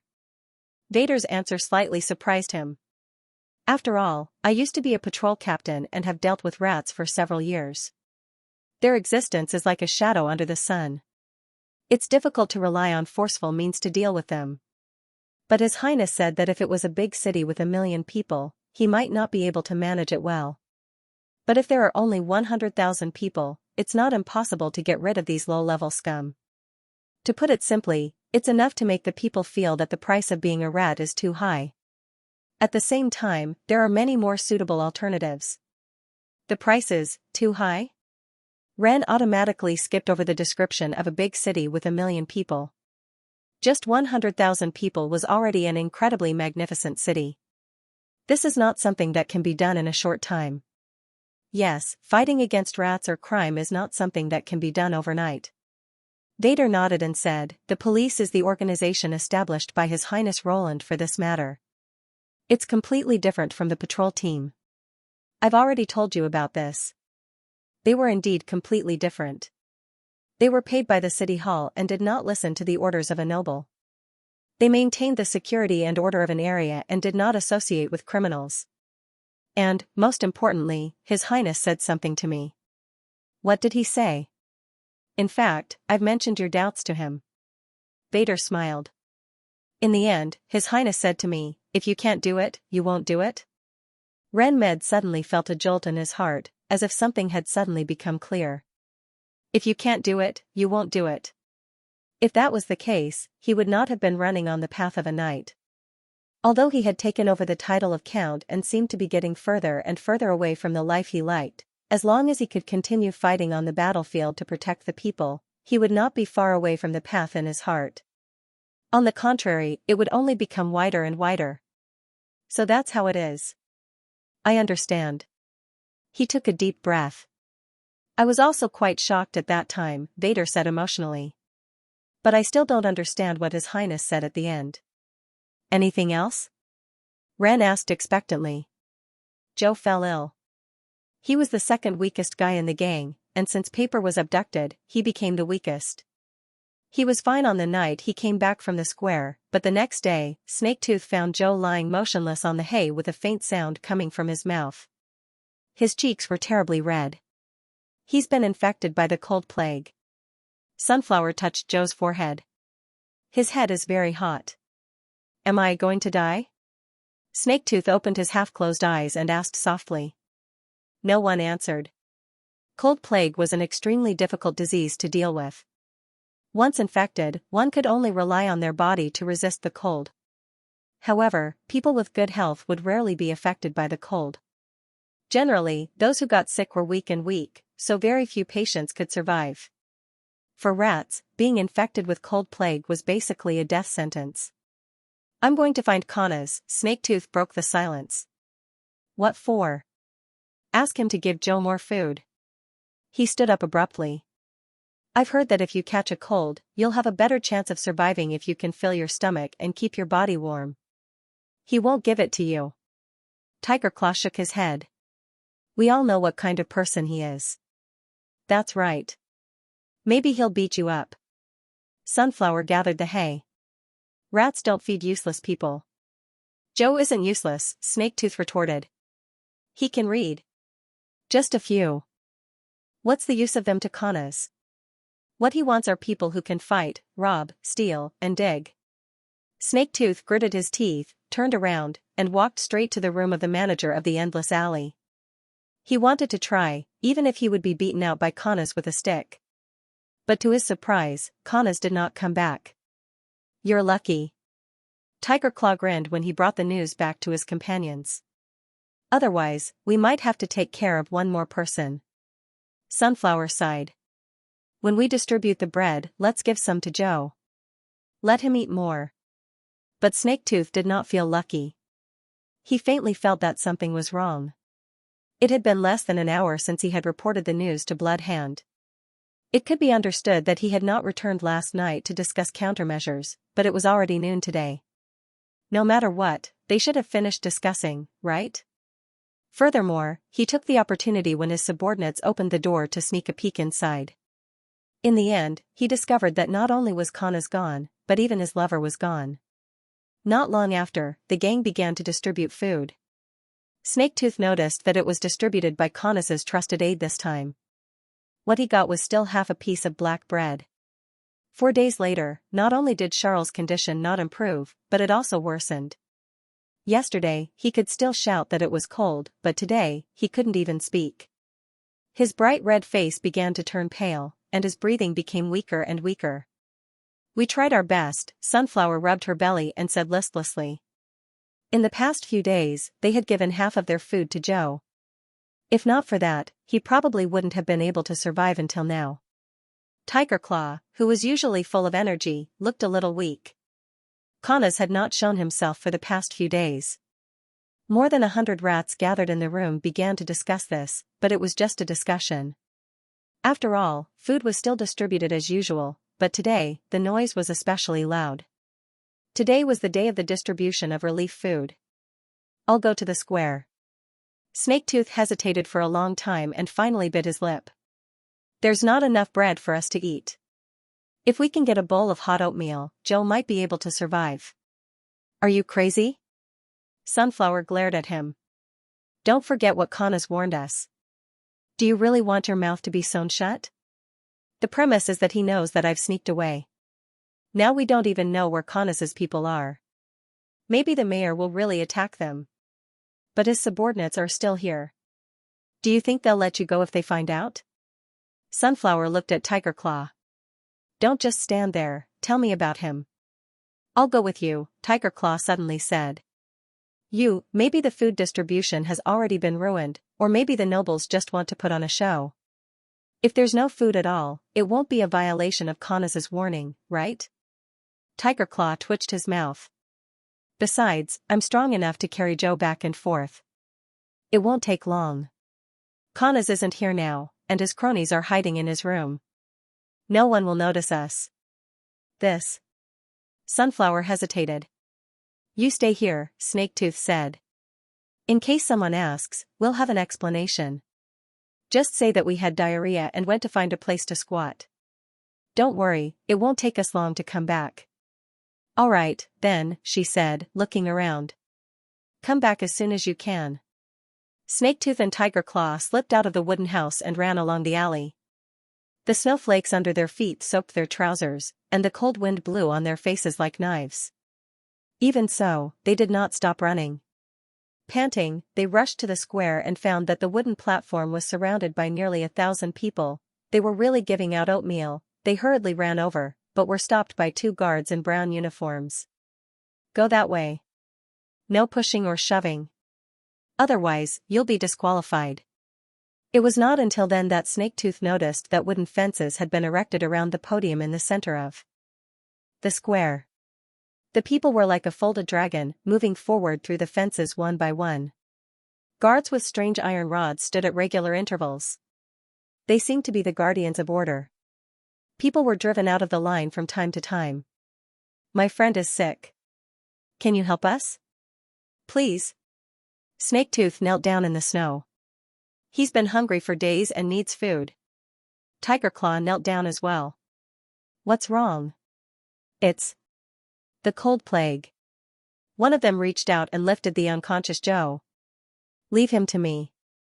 You go line up. This. He knows the way back, right? The other guard said.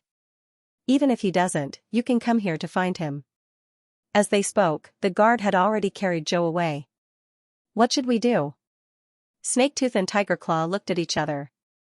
No one had expected things to turn out this way. They had thought that the other party would either be indifferent or let them go around the fences to get the oatmeal first. Let's go back first, Snaketooth decided after thinking for a moment. What? Go back? Tiger Claw was surprised. We don't want the oatmeal? It'll take us at least an hour to get there. Accidents might happen if we wait too long. Snaketooth nodded. We'll sneak out in the evening to take Joe back. Tiger Claw reluctantly looked at the wooden platform where the porridge was being distributed. Well. Okay. There was one thing that Snaketooth did not say. Now that the announcement of food distribution had come true, what about the other two pieces of news? Would they also come true? He had a feeling that Blackstreet was about to usher in a big change. Returning to the endless alley, the two sneaked into the house quietly, but they were suddenly shocked. They saw Sunflower hanging at the door with her hands tied behind her back. She was standing on a wobbly stool while Kana's men stood beside her and looked at the two of them with a sneer. All of a sudden, Snaketooth's heart sank to the bottom. Let her go. Fear gripped his throat. He opened his mouth, but his voice was very shaky. Do you want to say let her go? Okay. One of them lifted the stool under Sunflower's feet. Her body immediately tensed up. The rope was strangled into Sunflower's neck. She kicked her feet in panic and clenched and unclenched her hands, but all her struggles were in vain. Tiger Claw rushed forward, but was hit hard on the back of his head with a stick. His whole body suddenly froze on the ground. If she hadn't waited for you to come back, she would have been dead. Kana's henchman sneered. What a good excuse. Diarrhea? You probably don't know that the boss has specially arranged people to keep an eye on you.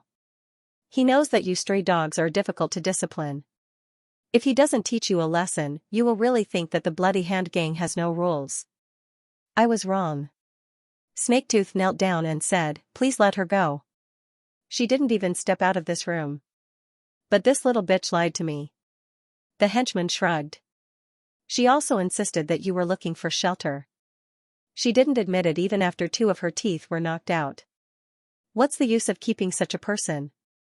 Give you a chance to take revenge? Snaketooth realized that he wanted to kill them. He raised his head with difficulty. Sunflower's struggle had gradually weakened, and her body began to spasm. He forced himself to look away and focus on the dagger on the waist of his henchman. There were only 5 or 6 steps between them. If he rushed up and grabbed the dagger. Just then, the rope broke. Sunflower fell down without a sound. What the hell? The henchman frowned. But before he finished his words, a line of blood spurted from the side of his neck and sprayed the face of the nearest rat. Snaketooth stared at the scene in front of him, dumbfounded. His mind was blank. What the hell happened? At the same time, there were sounds of fighting outside the house. Stop. This is the territory of the Bloody Hand Gang. Someone broke in. Ah, my hand. Damn it, come out and kill her. Monster. Help. Kana's subordinates looked at each other and drew their weapons. But before they could rush out of the house, a corpse with only half a body flew in from the entrance and knocked over the two fellows standing at the front. Only then did Snaketooth see the attacker. It was a beautiful woman with a black ponytail tied casually behind her. She was wrapped in a black robe and her eyes were a rare golden color. Just a glance from her made Snaketooth feel like his blood was about to freeze. Put down your weapons now, put your hands on your head and kneel down, and you'll have a chance to live. The woman stretched out 3 fingers. I'll count to 3. Those who don't do as I say will die. 3. The scene was quiet for only a few breaths of time before someone shouted, Heavens, this kind of trash is definitely worth 100 golden dragon. Everyone, let's go. Capture her and boss will definitely reward you handsomely. Break her tendons, alive. Forget it, it's better for you to die. She raised an amazingly large and strangely shaped sword and rushed toward the crowd. Snaketooth could hardly believe his eyes. That sword was actually made of iron, and any weapon that touched it would break into pieces. Even the lime powder and the hidden crossbow were rendered useless. Her speed was as fast as a whirlwind, and these normally effective hidden weapons were unable to hit their targets. The group of people couldn't even escape from her hands, let alone resist. Protect your people, coward. Snaketooth suddenly heard a voice beside his ear, but when he looked around, he saw nothing. He swallowed and crawled to Sunflower in a flurry, putting his hand gently on her nose. Her warm breath slowly flowed out. She was still alive. Snaketooth felt a lump in his throat. He could no longer suppress his emotions after surviving a disaster. What was said in the announcement was true. These people were sent by His Royal Highness to eliminate the gang organizers. They all survived. He leaned on Sunflower and burst into tears. As more and more soldiers in brown uniforms rushed into the house, the battle quickly ended. All the living rats were ordered to stand in a line and walk out of the house one by one. My head hurts. Tiger Claw touched his head and said, "It's so swollen." "You're lucky you didn't get beaten to death." Snaketooth glared at him, tears still lingering in his eyes. What the hell happened? Sunflower rubbed her neck, where the cyan bruise was clearly visible. "I thought I was going to die. I'll tell you when we get out." Snaketooth shook his head. He was afraid that if he said it now, he would cry again. "Next, it's your turn." The guard at the door twisted his arm behind his back. Snaketooth did not resist and followed the guard out of the door. He saw a woman in a white robe standing outside the yard, just like the other side of the black god of massacre. Her face was covered by a hood, and only strands of blonde curls could be seen. "You can go after answering this lady's questions." "Yes," Snaketooth answered honestly. He was completely shocked by the strength shown by this group of people. "Have you ever killed anyone?" Her voice was clear and melodious, as if it came from another world. "What about rape? Robbery?" He suddenly remembered that she was the invisible person who had warned him. "None." "That's enough." She nodded. "Go to the square and wait for His Highness to distribute dinner." Snaketooth took 2 steps forward and then stopped. He plucked up his courage and asked, "Are you a witch?" "Yes." He thought he would not get an answer, but the other party gave him an affirmative answer. These people are just Connus's subordinates." He bit his lip and said in one breath, "He hasn't come back for 4 days. He must be hiding with Bloody Hand. Bloody Hand is the real leader here. Don't let him go. Don't worry, they can't escape." The other party chuckled, her tone full of unquestionable confidence. "You mean, the people sent by His Highness to kill the leader of the rats are witches?" Tiger Claw's eyes widened. "Not only witches, but also many ordinary people."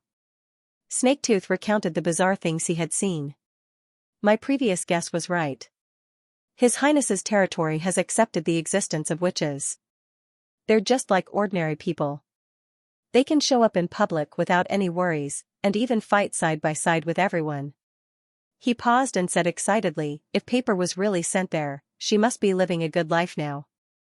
"Why, do you still want to see her?" Sunflower curled her lips. "According to what you said, witches are rare talents. You'll only embarrass her if you see her." Snaketooth was speechless. He knew that Sunflower was right. He was just a rat. Even if he could survive the winter, his identity would not change. Paper, on the other hand, had probably lived a completely different life and was no longer on the same level as him. There were more people coming to get their second meal. Fortunately, the 3 of them had been waiting in the square and managed to get a place near the front. It was not until he joined the queue that Snaketooth realized why the fences were built around the wooden platform. The speaker on the platform had changed, but he was still talking endlessly about the new policy. Snaketooth probably had to listen to his nagging before he received his oatmeal. The crowd moved forward slowly. After about a quarter of an hour, he finally went around to the back of the wooden platform. "Show me the back of your right hand," the guard said. Snaketooth did as he was told, and the guard pressed a seal on the back of his hand. "Next." At this point, the wooden fence expanded to both sides, forming an open area. However, the queue was still not over. Under the guidance of the guards, everyone received their wooden bowls, got their porridge, went to the other end to eat the porridge, and put down the bowls. It was hard to believe that this orderly order was created by ordinary civilians and rats. Snaketooth looked back at the long queue behind him and could not help but feel a sense of absurdity. It was as if they were not begging for charity, but completing a solemn ceremony. What did he stamp on us? Tiger Claw poked his head out from behind him. I can't erase it. Probably to prevent us from lining up again after we finish our porridge, he said, curling his lips. There were tall tents around the open area. Through the light from the fire, he could see many people busy inside. From time to time, someone carried heavy wooden buckets to the long wooden table by the fence, and the guards distributed them to everyone. Obviously, the food was freshly cooked. When the steaming oatmeal was poured into a bowl, Snaketooth's hands could not help but tremble. How long had it been since he had tasted hot food? The oatmeal was not thick, and there were no vegetables or seasonings, but the white surface and the overflowing aroma were enough to make him salivate.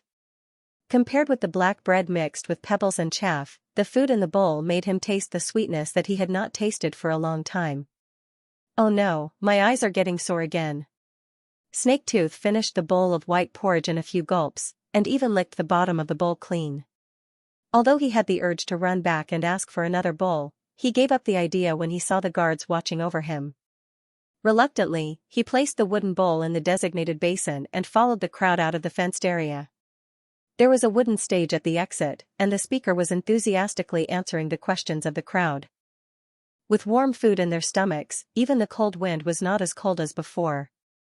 Snaketooth and the other two slowed down and followed the crowd to the wooden platform. You're asking why His Royal Highness is distributing relief rations? That's a good question. Because His Highness is determined to completely eliminate the rats in the fortress. Those who are threatened by the rats and have no choice but to obey them for food can be completely liberated and will no longer be threatened by them. At the same time, some families who did not have enough food could also use it to tide over their difficulties. This is His Highness' benevolence. But you said that the oatmeal would only be served after the months of demons. What should we do after that? Someone asked loudly. The crowd quieted down. Most of them were waiting for the answer. Snaketooth also pricked up his ears. Very simple. You can support yourselves. The announcer laughed. Feed yourself? I don't know how to farm. Your Excellency, can you explain it more clearly? Don't worry, let me tell you slowly. He waved his hand. After the months of demons, Longsong Stronghold and Border Town will merge into a new city. The land in between needs a large number of workers to reclaim and build. This is how you can support yourselves. Work. Only work can create wealth and change your fate. You'll get a stable salary, which can not only support yourselves but also your families. At the same time, His Highness has promised that anyone who has a formal job will be accepted as a citizen of the new city. His words caused a stir in the crowd. Snaketooth felt his heart beating fast. Yes, I know what you're all thinking, the announcer said loudly. There are many rats among you. Or citizens who were forced to become rats. But it doesn't matter. Through labor, you'll get a new life. You won't have to live in the dark underground anymore, and you won't have to worry about being sent to the gallows one day. You can rely on your own hands to exchange for legitimate rewards, whether it's food, clothes, or even a shelter from the wind and rain. Sir. As long as we're willing to work? He nodded with a smile. When the time comes, His Highness will need more than tens of thousands of people, so. Yes, as long as we're willing to work. Snaketooth suddenly felt like he understood something. In the next few days, the three of them went to the central square to get oatmeal at noon. More and more citizens heard the news and went there, almost occupying half of the square. Of course, some people didn't come for food, they just wanted to witness the end of the Black Street Rats. Almost every day in Stronghold was like a festival. After the oatmeal was served at noon, a trial and execution took place on the other side of the square. Just as the white-robed woman had said, not a single rat could escape their pursuit. Snaketooth saw Conniz's figure in the trial. His face was pale, and he was trembling slightly while kneeling on the scaffold. He had completely lost his usual arrogant demeanor. Then, with a roar from the iron pipe, his head was smashed. In addition to Connez, there were many other big shots whose names he had only heard of. For example, Bloody Hand, Iron Raven, Ripper. They were all notorious kings of the Black Street. Their performance was not much better than Connez's. the death of each rat king would set off enthusiastic cheers. In the end, the onlookers chanted "Long live His Highness" while watching the criminals being executed. On the fourth day, Snaketooth saw Joe again. He seemed to have completely recovered, and the four of them hugged each other excitedly. "Where have you been these days?" "I don't know." Joe shook his head. "I was in a daze, and when I woke up, I was already lying in a tent. My head didn't hurt anymore. Then I ate and slept until the fever subsided. There were several patients like me, and they even put jerky in their oatmeal. I almost swallowed my tongue the first time." "Is there such a good thing?" Tiger Claw widened his eyes. "Damn it, I want to be infected with a cold plague." "Anyway, it's good that you survived," Sunflower said happily. After everyone sighed for a while, Snaketooth suddenly said, "When the months of demons are over, I want to find a job. Maybe those nobles are just fooling us, and there may be all kinds of additional requirements." Tiger Claw spread out his hands and said, "You see, they've already started to recruit soldiers and policemen of the Second Army. They're all asking for a fixed address, a clean background, and no criminal record. They're not even allowed to steal. They're not taking us into consideration at all." Snaketooth shook his head and did not answer. The things mentioned in the announcement were becoming reality bit by bit. He realized that the so-called new city of the prince might be far beyond his imagination. In these few short yet long days, he had gradually felt the changes. Vendi, Scroll, and Spear sat in the hall on the first floor of the castle, sharing top-grade black tea from the City of Glow. Wendy took down the bubbling kettle from the fireplace and poured the boiling well water into the teacup. Watching the water gradually dyed into a transparent orange-red color, and the rich fragrance wafted from the billowing white mist, Wendy felt her whole body become lazy. After blowing away the steam from the teacup, she took a small sip. After the slight bitterness, the sweetness lingered in her mouth. Warmth flowed into her stomach, and she couldn't help but hum in satisfaction. On the other side of the hall, Paper was still competing with the sigil of God's will. She had now mastered the technique of injecting magic power into the sigil and could control the output of magic power more precisely. However, no matter how hard she tried, she could only light up the first magic stone on the sigil. "Seeing her reminds me of the days in the Witch Cooperation Association," Scroll lamented. "At that time, no one would have thought that we could still live like this. If we could predict it in advance, Kara wouldn't be so stubborn." Vendi put down the teacup. "Fortunately, the awakened sisters don't have to go through the hardships we went through." She paused and smiled. "Perhaps, we're the last batch of witches to suffer. And also the oldest batch, with the shortest time to enjoy the good life." Scroll put her hand on her forehead and said, "It sounds like we've suffered a lot." "So, you came back so early today because you wanted to take advantage of the opportunity to enjoy more leisure time?" Wendy joked. "I only left after I finished my official business." The latter shrugged. "His Highness isn't here, so there are fewer things to do." "I'm not used to it." "Really?" Wendy raised her eyebrows and said, "When His Highness returns, I will tell him these words without missing a single word." "Well, in the next exam, I can't guarantee that you'll be able to understand every question. You guys have such a good relationship." Spear chuckled. "I'm not young anymore, but I don't feel as deeply as you do. I'm probably one of the lucky ones among the witches." "Of course, not every witch has a powerful father." Scroll took a sip of tea. "Moreover, he will pass everything to his daughter, even among the nobles. Such a person is a minority. By the way, how do you feel about the city hall?" Vendi looked at her. "I heard that you've been going there whenever you're free." "I benefited a lot." Spear heaved a long sigh. "It's the first time I've seen such a well-organized and closely related management method. Compared to letting several ministers handle this matter alone, having the city hall bear the employees' salaries themselves can not only avoid the difficulty of replacing people, but also allow capable civilians to join without any hindrance.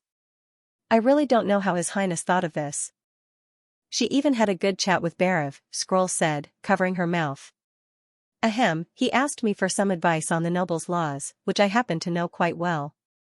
Spear shook her head. "Also, His Highness' new law is very unique. It might be implemented in Fallen Dragon Ridge in the future, so I couldn't help but discuss it with him for a while." "Oh?" What's unique about it? For example, the definition of the people. Sister Wendy, when will I be able to light up the second magic stone? Paper came up to them and raised the sigil of God's will, whining. When you're older. She held out her hand to the little girl. Come, let me hug you. Paper grabbed her hand and crawled into her embrace on all fours. Wendy stroked Paper's head. Watching the two of them discuss the new law, she felt a sense of tranquility in her heart. If only this kind of life could last forever. Just then, a guard walked into the hall. He looked around for a while, then hesitantly walked toward the four of them. What happened? Wendy recognized him.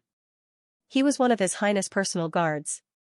Lady Wendy, a townsfolk, has arrived outside the castle. She claims that her daughter has just awakened as a witch. He put his hand on his chest and bowed. His Highness has instructed me to let you handle this matter if he's not here. What? The three of them were stunned. A newly awakened witch? That's what she said. Take me to her, Wendy said immediately. At the gate of the castle district, she saw two townspeople waiting in the cold wind. One of them was about 40 years old. His hair was half white, and the wrinkles on his forehead were deep and long. He was wearing an old coat, and his body was slightly hunched. The other was much younger, about 17 or 18 years old. He stood next to the old woman with a cautious expression. This is Lady Wendy of the Witch Union, the guard introduced. My lady. Hello. The two of them bowed respectfully. They said that they were immigrants from the Southern Territory. They moved into the inner city a month and a half ago. I've also checked their IDs, and they basically match the information on them. Are you a witch? Wendy looked at the young woman and asked in the softest possible tone, What's your name? My lady is asking you a question. The woman pulled at her sleeve. Summer, the latter said in a low voice. Are you her mother? Yes, yes, yes. Her father is still working in the furnace district, so I sent her here first. The woman nodded. My lady, may I ask, what His Highness said on the notice? Is it true that witches are paid a golden dragon every month? Yes, if she's willing to join the witch union. Summer opened her mouth. She's willing. Of course, she's willing to dedicate everything to His Highness. The mother interrupted her daughter. Do we need to sign a contract? When can we get the money? Wendy could not help but frown at the woman's words. From her tone, it was not difficult to tell that the woman obviously regarded her daughter as a commodity for sale, and even more so, regarded the witch union as a place for His Highness to amuse himself. She suppressed the displeasure in her heart and replied calmly, His Highness is now dealing with government affairs in Longsong Stronghold, and I don't know when he will come back. In addition, before joining the union, you need to go through a review and test. You can leave your daughter in the castle and wait for His Highness to return to Border Town before signing the contract. After all, no matter what, Summer was innocent, and she did not want to spread her anger towards the ignorant to the innocent. Although most of the natives of Border Town had accepted witches, the refugees who came to the western region after the months of demons still had a deep misunderstanding about witches. Then I'll leave it to you, my lady. The woman bowed again and patted her daughter's head. Behave well and don't let His Highness down. Genius in a second to remember love? Shuanet, providing you with wonderful novel reading. Summer, right? Don't worry. Wendy stepped forward and took her hand. The witch union isn't what your family thinks. You don't have to stay in the castle. Really? She asked in a low voice. Of course it's true, Wendy said with a smile. We live in the castle because we have no other place to go. Before His Royal Highness took us in, all witches lived like street children. Their families were either broken, or they treated their sisters as strangers. So, you still have a family of your own, you can already be considered a lucky person. She paused, Let's go, it's very windy here. Okay. The girl lowered her head and followed her into the castle. Is this the newly awakened witch? Scroll had been waiting at the door. What's her name? Summer. Wendy looked at the guard. Can you help me inform Ms. Agatha and ask her to go back to the castle? Tell her there's a new witch in town. She should be in the chemistry lab by the river. It's my pleasure. The guard saluted and left. Indeed. Without Nightingale and Sylvie, only Agatha can distinguish the type and size of magic power. Scroll nodded. What's her ability? I don't know yet. Vendi touched her head. How old are you this year? 10. 18. Summer became nervous again, probably because there were a few strangers in front of her. 18 years old? Spear was surprised. Isn't that an adult? When did you find out you were awakened as a witch? Scroll asked. Tell us the details. Just 3 days ago, on the night of my coming of age, Xianxia replied in a soft voice, my brother caught a fish from the river and wanted to give it to me, but it was snatched away by my second sister. In the end, only half of the tail was left for me. I hugged the quilt and cried all night. I even dreamed that the fish returned to the bowl. When I woke up, I found that the fish was still there, and I had an older sister. Another older sister, what do you mean? Vendi asked in surprise. One was sitting at the table eating fish, and the other was paralyzed with fear. But soon, both the fish and the second sister disappeared. Xiao recalled, I could feel at that time. Those extra things should have something to do with me. However, when I told them about it, my father beat me up. He said that I shouldn't have scared my second sister. I really didn't mean to scare her. Who knew that a dream would come true? That wasn't a dream, Vendi affirmed. It was a call to awaken. When magic gathered in a witch's body, it was also the so-called Day of Awakening. During this process, witches could not only feel the changes in their bodies, but also because most people were unable to suppress the strange magic, it would lead to the spontaneous use of their abilities. Therefore, in the past, apart from the extremely difficult day of adulthood, the second reason for the loss of witches was the Day of Awakening. Everyone knew what would happen if they unconsciously displayed the strange effects of magic in public. However, Vendi had never seen the Day of Awakening and the Day of Adulthood coinciding. Of course, it was not impossible, because the Day of Adulthood itself was a relatively special Day of Awakening. Later, my second sister said that I was a witch and couldn't stay at home anymore. My brother said that it didn't matter if I was a witch, since there were so many witches in the town. My family quarreled over this. Xiao's voice became lower and lower. Finally, they decided to send me here. It seemed that even the people who had just arrived in the Southern Territory had begun to be influenced by the town's propaganda. Fortunately, she would not be tied up and handed over to the church like many of her sisters. Unfortunately, her family had never been able to fully accept a witch. However, Vendi believed that this kind of thing would slowly change over time. The town's natives were the best example. After she continued to ask about some details, Agatha walked into the hall, looking travel-worn. Is this the new witch in the town? Vendi nodded and briefly described Summer's identity and awakening experience. How does the Union test a witch's ability? It's generally divided into 2 parts. After listening to Summer, Agatha took out a magic stone from her waist pocket. One part is to observe the specific performance of the ability, and the other part is to use the stone of measuring to measure the comprehensive level of magic power. Then she looked at Summer and said, close your eyes and feel the magic power running in your body. Do we need her to cooperate? Vendi asked worriedly. She just became a witch 3 days ago, so I'm afraid she knows nothing about magic power. No need, Agatha laughed in a low voice. I'm just worried that she'll be afraid. As she spoke, the stone filled with magic power bloomed with a pale green light and enveloped Summer. A cloud of mist gradually appeared on her chest, the center of which was pale yellow and looked as if it would dissipate at any time. She didn't lie. After observing for a moment, Agatha stopped the operation of the magic stone. It's indeed a characteristic that the Day of Awakening and the Day of Adulthood happen on the same day. The type of ability is magic power, which is the summoning type that you're familiar with. The level of magic power is extremely low. Extremely low? Vendi was startled. Has such a coincidence ever happened in Tequila? The Union has witnessed the awakening of thousands of witches, so this kind of thing is not rare, Agatha said with a little pride. For witches who awaken at the end of adulthood, it's equivalent to not having the Day of Adulthood. What? Their magic power can't form a cyclone, so they remain in the state before adulthood.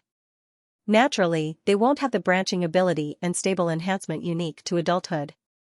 I don't know whether such witches can have a higher awakening, but if they can't go further, the problem of magic power will plague them for the rest of their lives. At this point, she paused. Let's take a look at Summer's ability first. After all, the amount of magic power is only one aspect. The ability itself is what determines a witch's value. Agatha. Bendy frowned. All witches should be like sisters who share a brotherly bond, instead of measuring each other's value by ability. That's how it is in the Holy City. Agatha was not moved at all. Of course. I also believe in His Highness's words. Every ability has its own unique use, but there are still differences between them. What are you arguing about? Summer opened her eyes, looking confused. Nothing. Bendy reluctantly smiled at her and comforted her.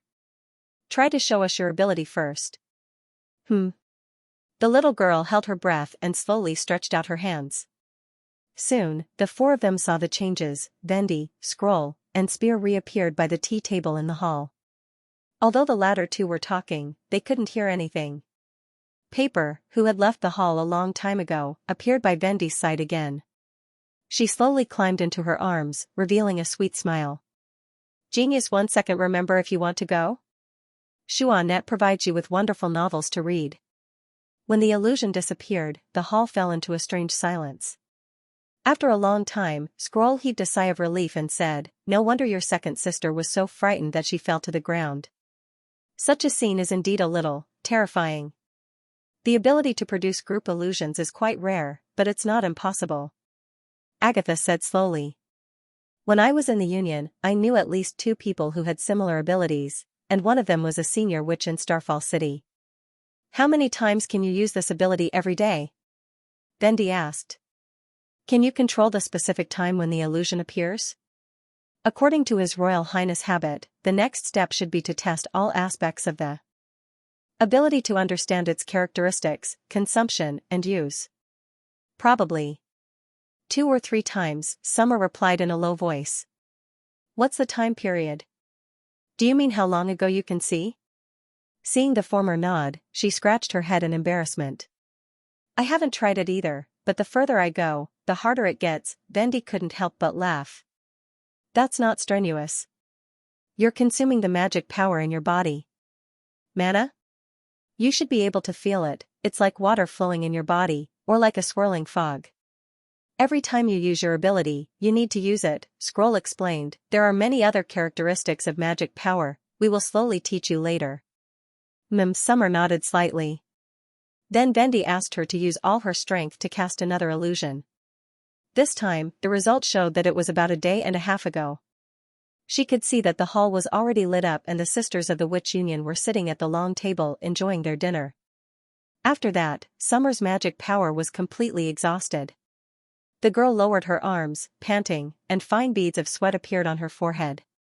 Bendy recorded the results of the 2 tests in her notebook. As for the purpose, she couldn't think of it at the moment. After all, the illusion could only show what had happened in the past, and it couldn't predict the future. Perhaps she could only wait for His Highness Roland to come back before she could make a judgment. Thinking of this, she could not help but feel a little depressed. His Royal Highness had once revealed to her that he intended to turn the Witch Union into a self-operating organization, with her as the leader. But she wasn't as knowledgeable and experienced as His Highness, so she couldn't consider the application of her sister's abilities as thoroughly as he could. Calming herself down, Bendy was about to say a few words of encouragement when Scroll gestured at her. As they walked to the side, she asked softly, "What's wrong? Are you going to tell Summer that it's okay to stay here if she doesn't want to go home?" Scroll frowned. "Have you forgotten the examination before joining the Witch Union?" Bendy, of course, knew that foreign witches had to answer 10 general questions about their identity and origins under Nightingale's lie detection ability before they could be regarded as one of the same kind. But it's unlikely that Summer is a fake. Her ID card was made by Soroya, and her origins are all right. What's more, she has just awakened and is still a non-combat witch. Even the church can't predict this kind of situation. Magic power isn't the only thing that can hurt people. A dagger or a bag of poison can have the same effect, or even better. No, how could she? But you can't deny this possibility, Scroll interrupted. City Hall is responsible for the check-in, so they won't check every family member. At this time, the sudden awakening became the best opportunity to sneak into the castle. She paused. Of course, I know that such a possibility is very small, but don't forget that we can't afford to lose His Highness Roland. Besides, Her Highness Tilly is also living in the Witch Building. If anything happens to her, I'm afraid that the Sisters of Sleeping Island will completely break off their relationship with Border Town, and everything His Highness has done will go down the drain. We can't afford such a price. Vendi fell silent. She knew that Scroll's worry was not unreasonable, and it was not aimed at Summer personally, but she still found it hard to accept. Summer was the first witch to awaken in Border Town after Roland became the Lord, but she was regarded as a potential enemy. This contrast was really uncomfortable. After a long time, she said, I know. I'll send her back. I'll accompany you to send her off, Scroll sighed. After leaving the castle, the girl suddenly became much more lively. She began to take Vendi's hand and ask more about witches and the Lord. What's wrong? Vendi asked casually after satisfying her curiosity. You seem to be very happy that you don't have to live in the castle. Summer choked and then lowered her head in embarrassment. I heard that the Lord, that is, His Highness, is a very terrible person. He tortures the women around him many times every day. Pfft, Vendi almost choked on her saliva. Where did you hear that? Isn't he the fourth prince of Grey Castle? I've heard of him many times in Eagle City. There are even ballads about him. The second prince is insidious and despicable, the fourth prince is greedy and lustful, and only the third princess of the port of Clearwater is a truly good king, Summer whispered. I see. Scroll said with great interest. This is probably Garcia's way of advertising. It's quite unique. Isn't he that kind of person? Of course not, Vendi said with a flushed face. You'll know in the future that he's the most trustworthy lord for witches. After arriving at the residential area where Summer's family lived, the three of them walked up to a two-story building and knocked on the door of her house. It was Summer's mother who opened the door. Mom, I'm back, Summer shouted happily. Why are you? She was startled and looked at the two people behind her daughter, looking a little flustered. Did she do something wrong? Don't you want her anymore? His Highness hasn't come back yet, so she can live in the castle and wait for His Highness to come back, the woman said eagerly. Summer is very obedient. Although she's a little slow, she's willing to do anything. Madam, the Witch Union isn't what you think it is. Vendi felt a burst of anger in her heart. Before she could finish her sentence, Scroll stopped her. The latter took out a golden dragon from her waist pocket and waved it in front of Summer's face. Your daughter is indeed a daughter. When His Highness comes back, you can sign a contract with her. This is the payment for the first month. Keep it well. Yes, yes. The woman's attention immediately shifted to the golden coin. Thank you, Your Excellency. Remember, you're now taking care of her on behalf of His Highness. Do you understand? Yes, Your Excellency. I'll take good care of Summer. After leaving the residential area, Vendi could no longer suppress the anger in her heart. Why did you give the payment to that kind of person? Even if you give it to her in advance, it's what she deserves. Can Summer keep that golden dragon? Scroll's answer startled Vendi. If she can't keep it, it'll fall into the hands of her family sooner or later. If she can keep it, it'll be even worse. I'm afraid those people will completely regard her as an outsider. On the contrary, if she directly gives it to her mother, not only will Summer not feel burdened, they may even treat her better. There's still a long way to go. If this golden dragon can be exchanged for a more comfortable living environment, it might be a good deal. She thought for a moment and then said, You're right. I was too naive. The successive setbacks made Vendi very depressed. She thought with some sadness that maybe she was not the right person to lead the Witch Union. Half a month later, Roland finally set foot on his way back. After Thunder had wiped out the 4 big families and the Blackstreet Rats, Longsong's stronghold had temporarily become a blank piece of paper that he could do whatever he wanted. All the relief and resettlement measures were carried out in an orderly manner. Although the golden dragon and food found in the territories of Maple Leaf, Wolf, and Wild Rose were not as abundant as those found in Duke Ryan's territory, they were still an amazing amount of income. Because of this, he could expand the scope of relief food to all the people in the city and use the porridge distribution time to publicize the policy. The effect was remarkable.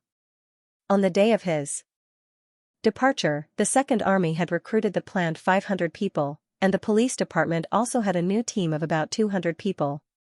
Roland left half of the soldiers and Vader in Longsong's stronghold. Apart from the daily defense and vigilance, he also wanted to train these new soldiers into useful soldiers as soon as possible. He knew that this blank period would not last long. If he did not quickly establish a direct connection between the people and City Hall, and penetrate his power into the grassroots, the decadent and old-fashioned order would come back and fill the power vacuum. Without destruction, there can be no construction. He had already completed the goal of destruction, and the next step was the stage of construction. What gave Roland confidence was the solid support of Border Town. The total population had increased to more than 30,000, and more than half of the population was receiving basic education. In the future, it would only be the size of 2 middle schools, but in this era, it was an extremely amazing scale. The education that was popularized to every citizen was not only about literacy, but also basic natural knowledge, political thinking, and instilled with national consciousness. The improvement of their cultural level would allow them to have enough people at the grassroots level to push for change. Compared to the ignorant people who did not know why they were fighting and were resigned to suffering, the awakening of their national consciousness would allow them to explode with unimaginable power. The citizens of Border Town were the seeds that he had sown. One day, they would set off a prairie fire on this continent. As the sky gradually darkened, the vague outline of the town appeared in front of Roland. "Look. What's that?" A noble behind him exclaimed. "A bridge?" Another man craned his neck to look. "My God, it's too long." "That's impossible. There are only 2 pillars. How can they support such a long bridge?" "Wait. It looks like it's made of iron." On the way back, in addition to the witches, Roland's ship also had dozens of nobles on board. They were either from poor families or had low titles, so they kept a respectful distance from the rebellion. Therefore, they were able to escape his purge. According to the plan, they would learn the hierarchical management method of the City Hall in Border Town. When the city was officially built, they would return to the fortress and assist Perrault in building the low-level City Hall. They would then execute and give feedback to the orders that they issued. After losing the privileges of the noble fiefdoms, these people could only rely on their own abilities if they wanted to advance further. When the fleet crossed the silver-edged steel bridge, Roland heard the nobles behind him gasp in surprise. The group of people couldn't help but hold their breath, silently watching the iron bridge across the river pass over their heads. The prince could not help but feel a little funny. This group of people had never stopped exclaiming since they boarded the ship. At first, they were surprised that the ship made of stone could float on the water, then they were very curious about the rotating wheel and the steam engine that spewed out white fog. Unfortunately, the 3 supplies project in Border Town hasn't been completed yet, he thought maliciously. Otherwise, when these people see the bright and stable light, their eyeballs will definitely pop out. With a long whistle, the ship slowly docked next to the dock. Barev, Carter, and a large group of City Hall officials, who had long received the pigeon message, had been waiting on the shore for a long time. When they saw Roland, they even sounded the bell and performed a welcoming ceremony according to the etiquette of welcoming the king. Roland smiled and patted their shoulders. Then he took Barev to the nobles of Stronghold and introduced them to each other. "I'll leave the accommodation, life, and study of these people to you," he whispered in the chief's ear. "Don't worry about their identity and titles. At most, they're just barren. There are all kinds of people in the mine, but they still have to work honestly. Train them in the same way as the new graduates. I want to see the results as soon as possible." "Yes, Your Highness." When he returned to the castle, the witches who had heard the news had already gathered in the hall. Roland had just stepped through the door, but before he could feel the warmth that he hadn't felt for a long time, a warm body had already thrown itself into his chest. Smelling the familiar fragrance coming from her hair, he smiled and touched the other's head. "I'm back." Well, Anna raised her head, her lake blue eyes rippling. I've been waiting for you for a long time. Me too. And me, too. Soon, Roland felt an extra weight on both sides of his arms. He didn't have to look to know that besides Lightning and Maggie, no other witches would disturb him and Anna at this time. Hey, you're just following him, okay? Mystery Moon shouted. That's right, Lily snorted. Shameless. It's good that you all came back safely, Vendi said softly with a smile. We should have a good celebration tonight, Scroll suggested. Oh. I want ice cream bread. Andrea cheered. With ashes and chavies, I want to eat a big plate. The last one to come forward was Tilly Wimbledon.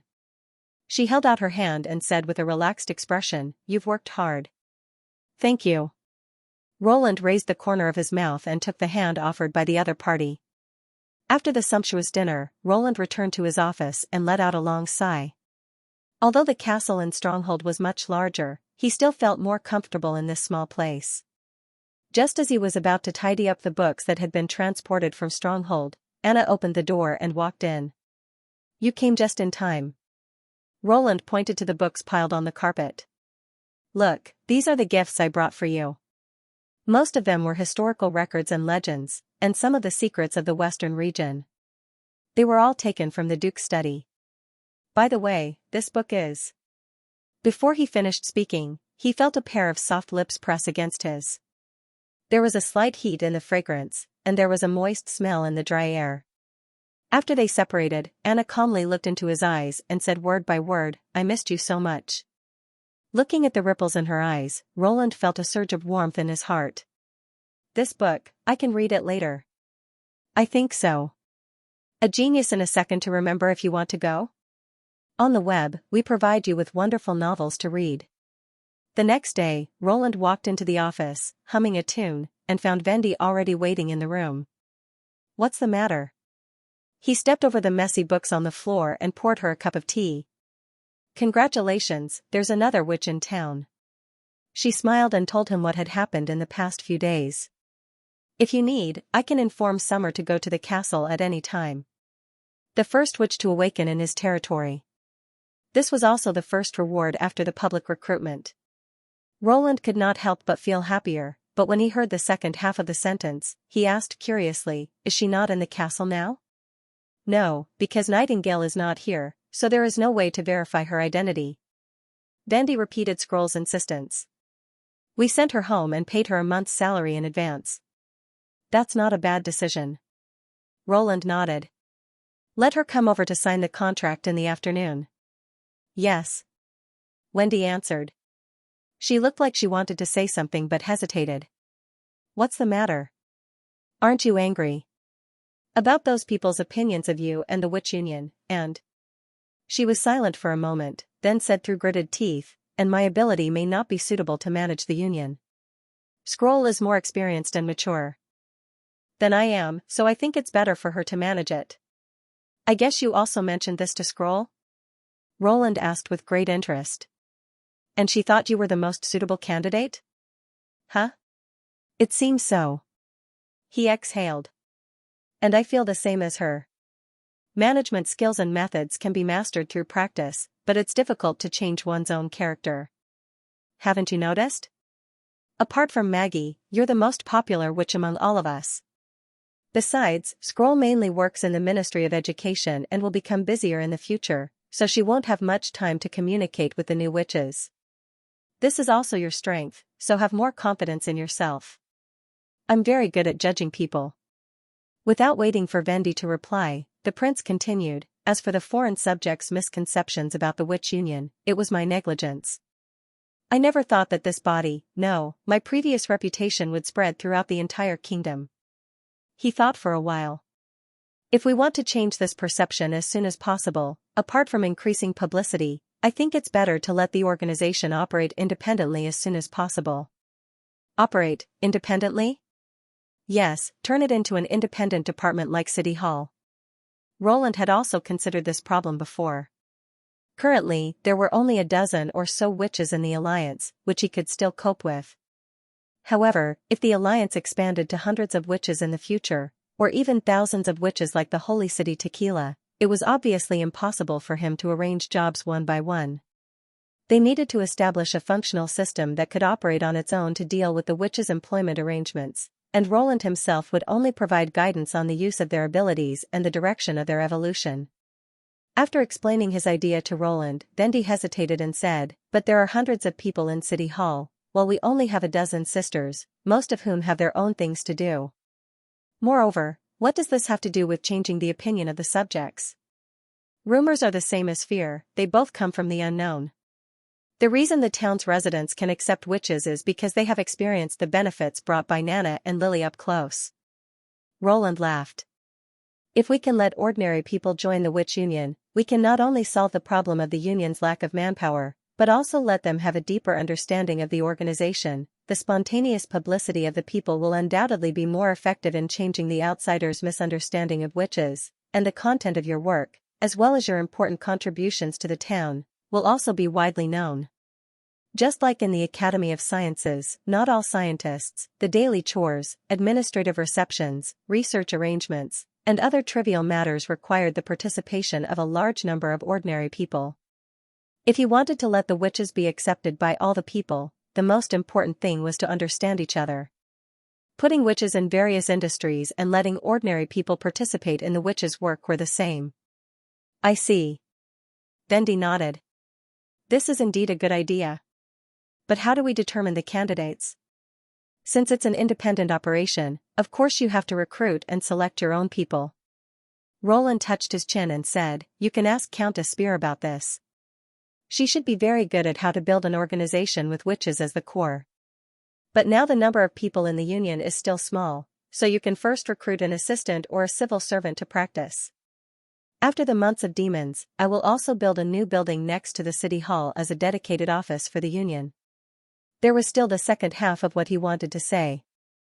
Since it was the witch union, it could not only govern the witches of the western region or Grey Castle in the future.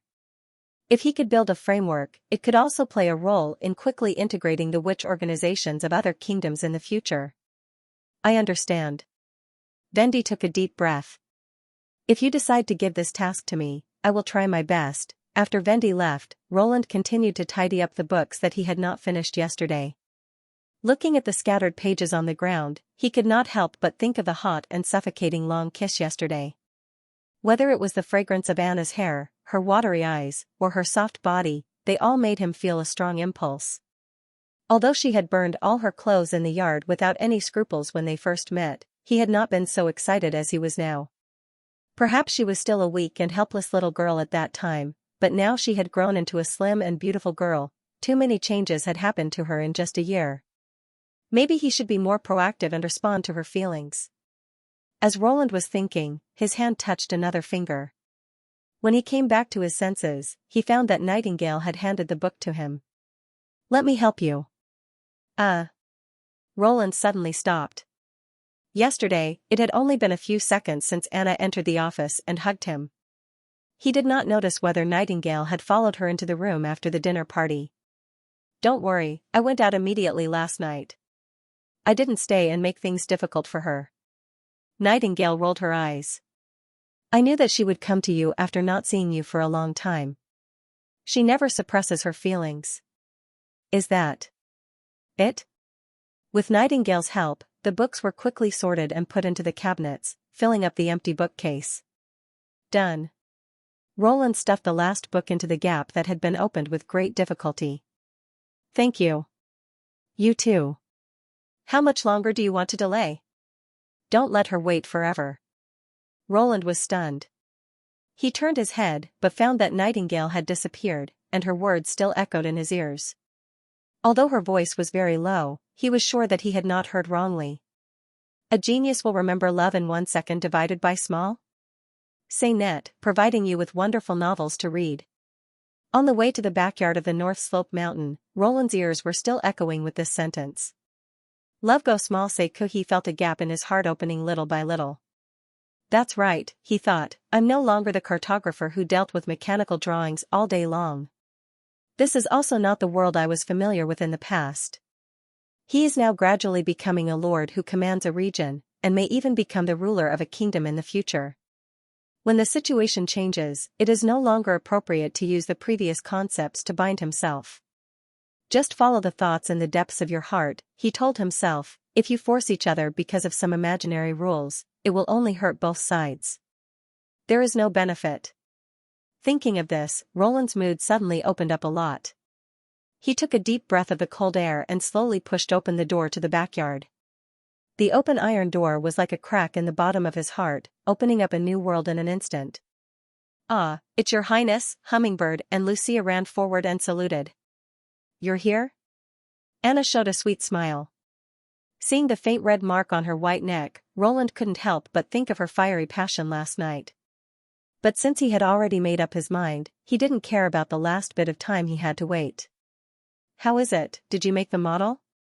"Of course," Anna made a follow-me gesture. The two walked out of the back door of the courtyard and saw an iron ship floating in the middle of a pool surrounded by snow.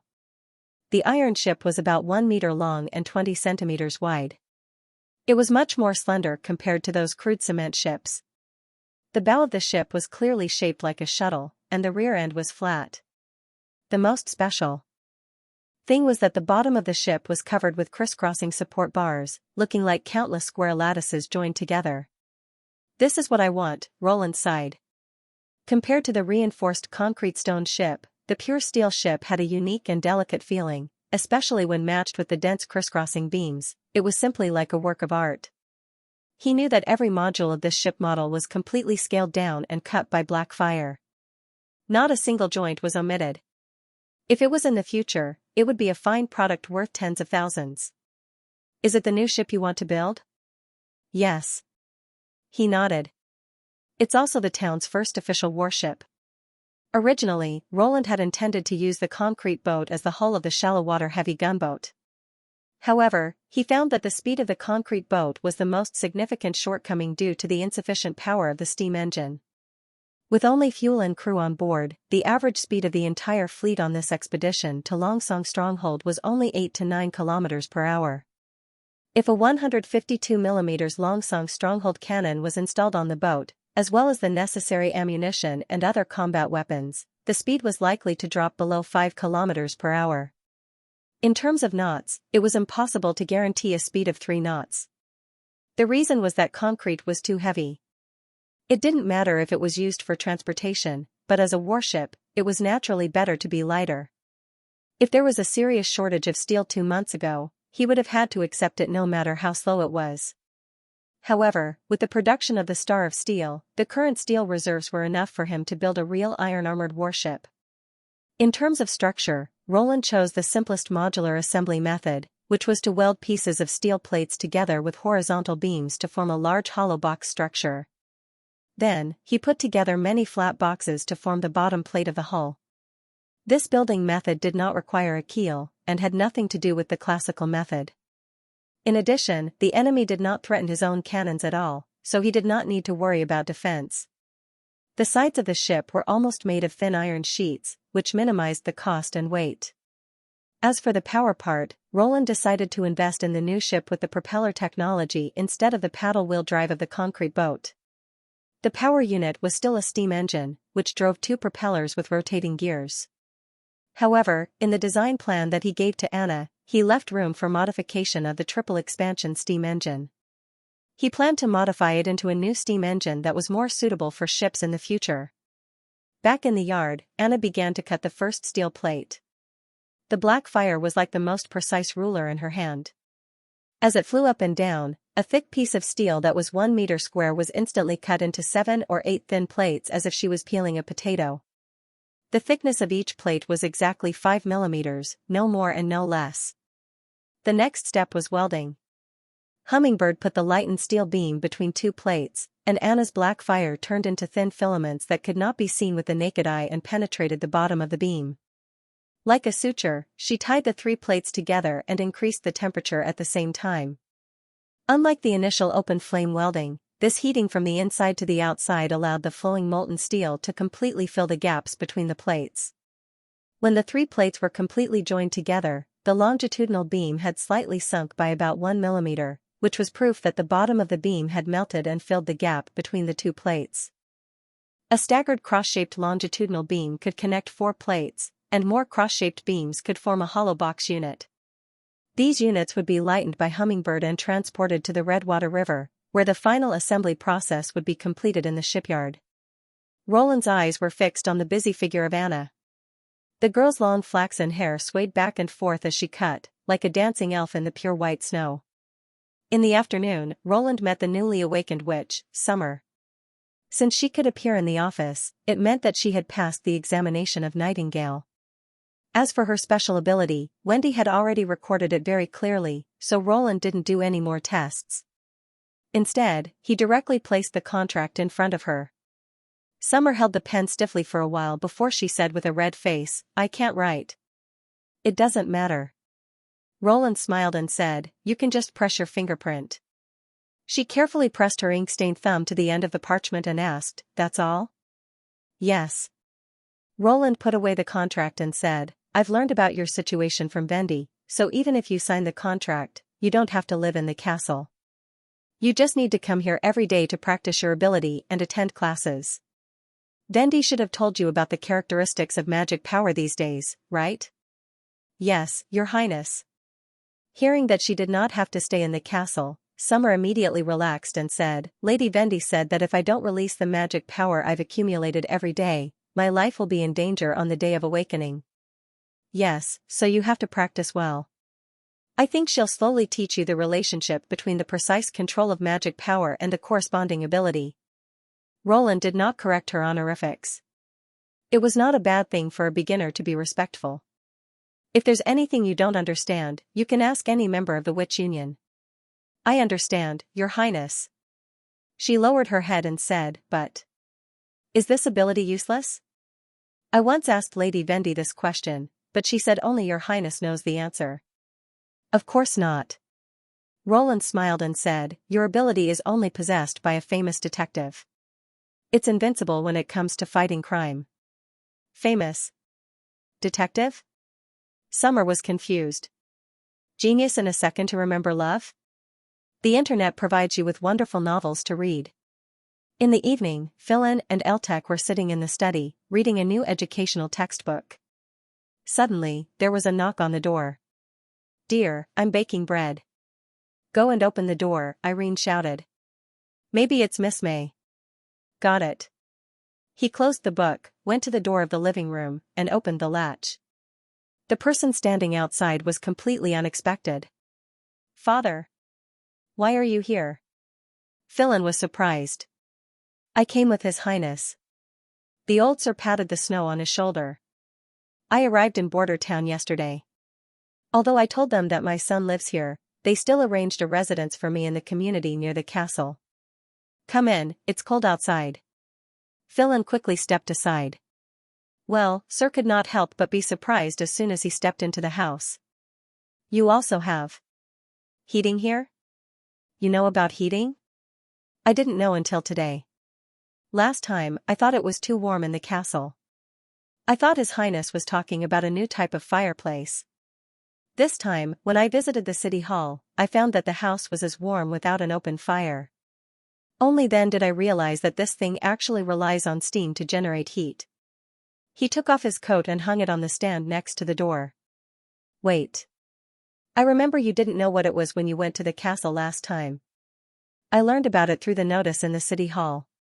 Philin poured a cup of tea for his father. Before they do something, they always tell the townspeople some time in advance. Now the notice area in the square is even more popular than the convenience market. That is to say, in just 2 months, His Highness installed this thing. In the homes of ordinary residents? Sir smacked his lips. "In this way, I'm afraid it will cost thousands of golden dragon. Our community is one of the first to be installed. The west and north sides are still in the process of digging trenches. And it is said that the water supply and heating are only part of the 3 supplies project. When the project is completed, we can live at night like during the day." "Live at night like the day?" Sir raised his eyebrows. "Do you mean light more candles or oil lamps?" "Neither. The people from City Hall said that they would send lightning to everyone's home." "Thunder, lightning?" the old man said in a daze. "I also think it's incredible, but that's what His Highness said in the propaganda. Philin nodded. With electricity, the town can be as bright at night as during the day.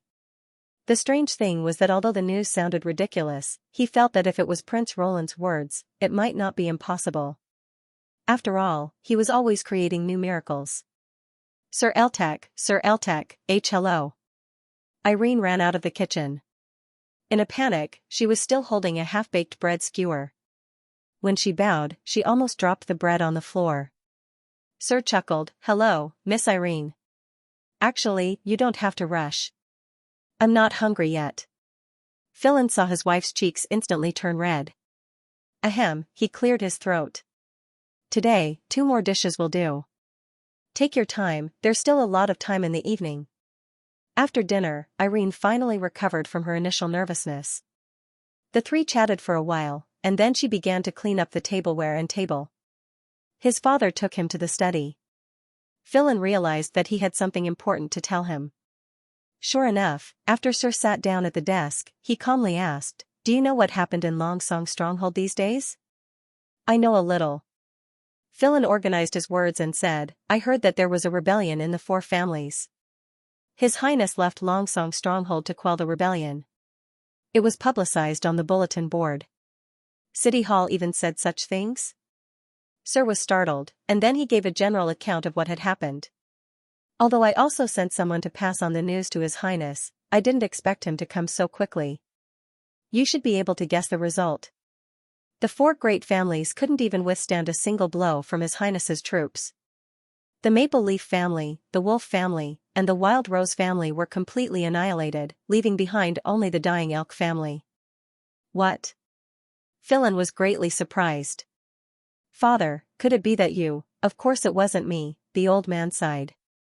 "I'm already old, and I don't want to get involved in such dangerous things. But your brother is different. He is eager to get more achievements than you, to prove his excellence as an heir. Unfortunately, he is standing in the wrong position." "You mean, Miso participated in the rebellion?" Philin's face sank. Sir nodded. "After the rebellion was defeated, he was captured alive by His Highness's soldiers. On the day of the trial, I went to the square to see him for the last time." Philin closed his eyes. Although he had become a household name, the celebrity knight, and Miso had been targeting him everywhere, he was still his brother after all, and it still made him feel quite uncomfortable that he had ended up in such a situation. Because his hands were not stained with blood, and because he surrendered actively, he was sentenced to 10 years of labor. Now he should be in the North Slope mine. The latter half of his father's words made him instantly come back to his senses. 10 years of labor? I thought His Highness had executed? Sir shook his head. When I said for the last time, I meant the last time I saw him as the head of the family. From that moment on, he was no longer a member of the Eltec family. You severed all ties with him. That's right. Sir took a deep breath. I warned him a long time ago, but he never took it to heart. This kind of person, who treats the future of the family as a child's game and gambles with the fate of all his family members, is not a suitable candidate to inherit the family. Although he spoke resolutely, there was obvious sadness in his eyes, and the wrinkles on his forehead deepened. Now, you're my only child. Father. Philin felt a little sore in his eyes, and he involuntarily held the old man's hand. I've never begged for anything, but this time, I hope you can inherit the Eltec family. I have a hunch that it will prosper in your hands, Sir said slowly.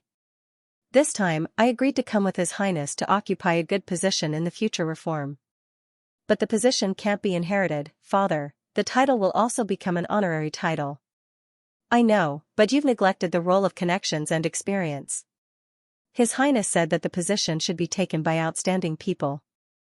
With the experience of predecessors and the connections that have been developed, your chances of obtaining the same position are far higher than ordinary people. He patted the back of his son's hand. Even if you still want to be a teacher, I won't force you, as long as you can pass on the family name. After a long silence, Philin finally nodded and said, I understand, Father. I promise you. In this way, I can also rest assured. Sir Eltec smiled. By the way, if you can choose, which part of the work do you want to participate in? how about the Second Army?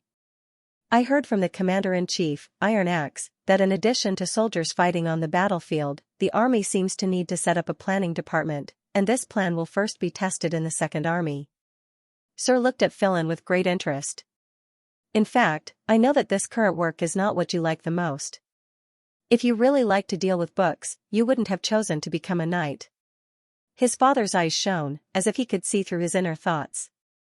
You're still the same morning light, my child. To be continued. Clothes, shoes, mugs, spoons, forks. May counted with her fingers. Is there anything else we need to bring? The floor was littered with daily necessities, ranging from large water bottles to small wooden bowls. The bedding is the most important thing, Irene said thoughtfully. It's best to bring a set of pillows, bedding, and sheets. Hearing this, Rosia and Gate smiled strangely at the same time, but a cold glance from May immediately made them expressionless. We don't need any of those things. Carter said he'll buy a new set in the market. It's said to be the treasures of the 4 great families, found in the basement of their mansions. Wow, they must be made of the best silk, Irene said enviously. I heard that there's a tailor shop in King City that sells clothes and fabrics made of pure silk. Only the great nobles and rich merchants can afford it. If it's the collections of the 4 great families, it must be about the same. Well, something like that. May pretended to be indifferent. He seemed to have said that a set needs 5 golden dragon. Hiss. The 3 of them gasped. 5 golden dragon. My God, Rosia said in astonishment. That's almost equivalent to 2 years of my salary. Can you compare to the star of the Western region? Gate knocked her on the head. Miss May is a celebrity who has performed in King City. As for Sir Carter, he's His Royal Highness Chief Knight. No matter how you look at it, we can't reach him. That's great, Sister May. Irene's eyes sparkled. I really envy you. May knew that only her envy was pure. From the beginning, it was this transparent feeling that attracted the light of Dawn's gaze. She also found it strange that a girl who grew up in the theater could develop such a character. Although she had already let go of this relationship, she still felt a little happy when she saw Irene's sincere envy. When you become famous, you can buy it for yourself. If you perform in the capital, your salary will be several golden dragon coins, not to mention the rewards from the nobles after the performance. But I don't know how long it will take for my acting skills to reach your level, Irene said, curling her lips. Looks like the house is very lively. Are you guys rehearsing? The door was suddenly pushed open, and a handsome man appeared at the door. Did I come at the wrong time? Master Carter. Gate and Rosia immediately bowed. Greetings, Lord Knight. Irene tilted her head and smiled. We were discussing what supplies Sister May should bring to your residence.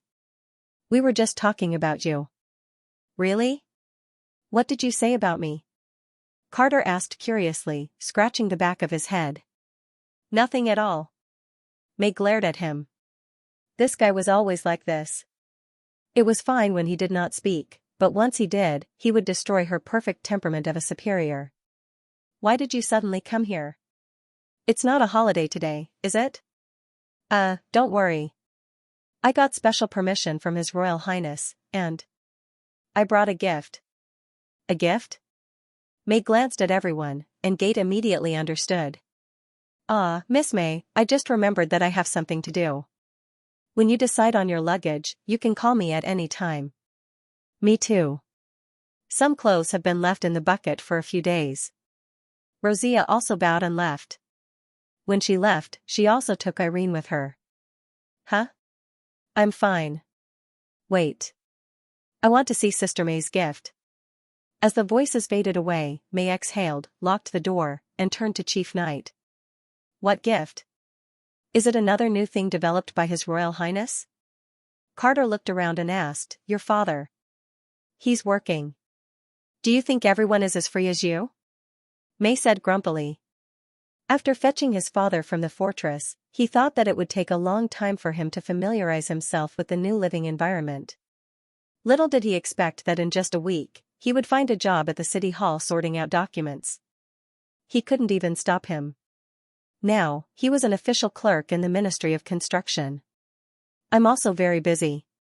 Carter spread out his hands. A capable man in the Ministry of Justice was transferred to Longsong Stronghold by His Royal Highness. Now, all the things in Border Town fall on my head. Not only do I have to interrogate spies and check the population, but I also have to catch potential criminals. I'm so busy that I almost don't have time for 3 meals a day. You don't know, some criminals are very cruel. They're not natives of the western region, but bandits who have mixed in with the refugees. Now that life is a little better, they can't help but attack other refugees. But don't worry, these people are basically only active in the temporary residential area in the west. They won't easily enter the inner city, and once they commit a crime, they won't be able to escape my pursuit. May could not help but laugh when she saw Carter's explanation. Well, I got it. So, Sir Knight, who maintains order and peace in Border Town, would you like to have lunch here and have a glass of wine before you leave? Although I'd like to, I'm afraid I don't have enough time. Carter put down the package in his hands. Try this dress on and see if it fits. I specially asked His Royal Highness to design it. His Royal Highness? May was slightly stunned. Yes, when I reported our wedding date to His Royal Highness, he mentioned that there's a dress that's particularly suitable for the wedding, but it's very troublesome to make. I begged His Royal Highness for a long time and even bribed Miss Soroya with ice cream bread to make it. As the cloth was removed layer by layer, a touch of pure white was reflected in May's eyes. When the knight spread the dress in front of him, she suddenly felt her heart tremble. It was a simple and gorgeous dress, simple, because it was not inlaid with any jewels or gold, and was completely made up of layers of white gauze, gorgeous, because its lines were extremely exaggerated. The tight waist and the open skirt below formed a strong contrast, and the layers and layers of wavy stripes on the skirt reflected the craftsmanship to the extreme. The upper part of the dress still showed the outline of a banquet evening dress, but with the addition of the gorgeous skirt, she could imagine that any woman, whether they were nobles or not, would immediately be fascinated by this dress. May gently took the snow-white dress, which was as light as fine gauze, and turned back to the bedroom to put it on. When she returned to the living room again, Carter's eyes widened. Oh my God, you are so beautiful. Really? A rare blush appeared on her face. Even without a mirror, she could guess how she looked at the moment. The stunned chief knight was the best proof. May walked to Carter's side and gently kissed him on the cheek. Thank you for your gift, I like it very much.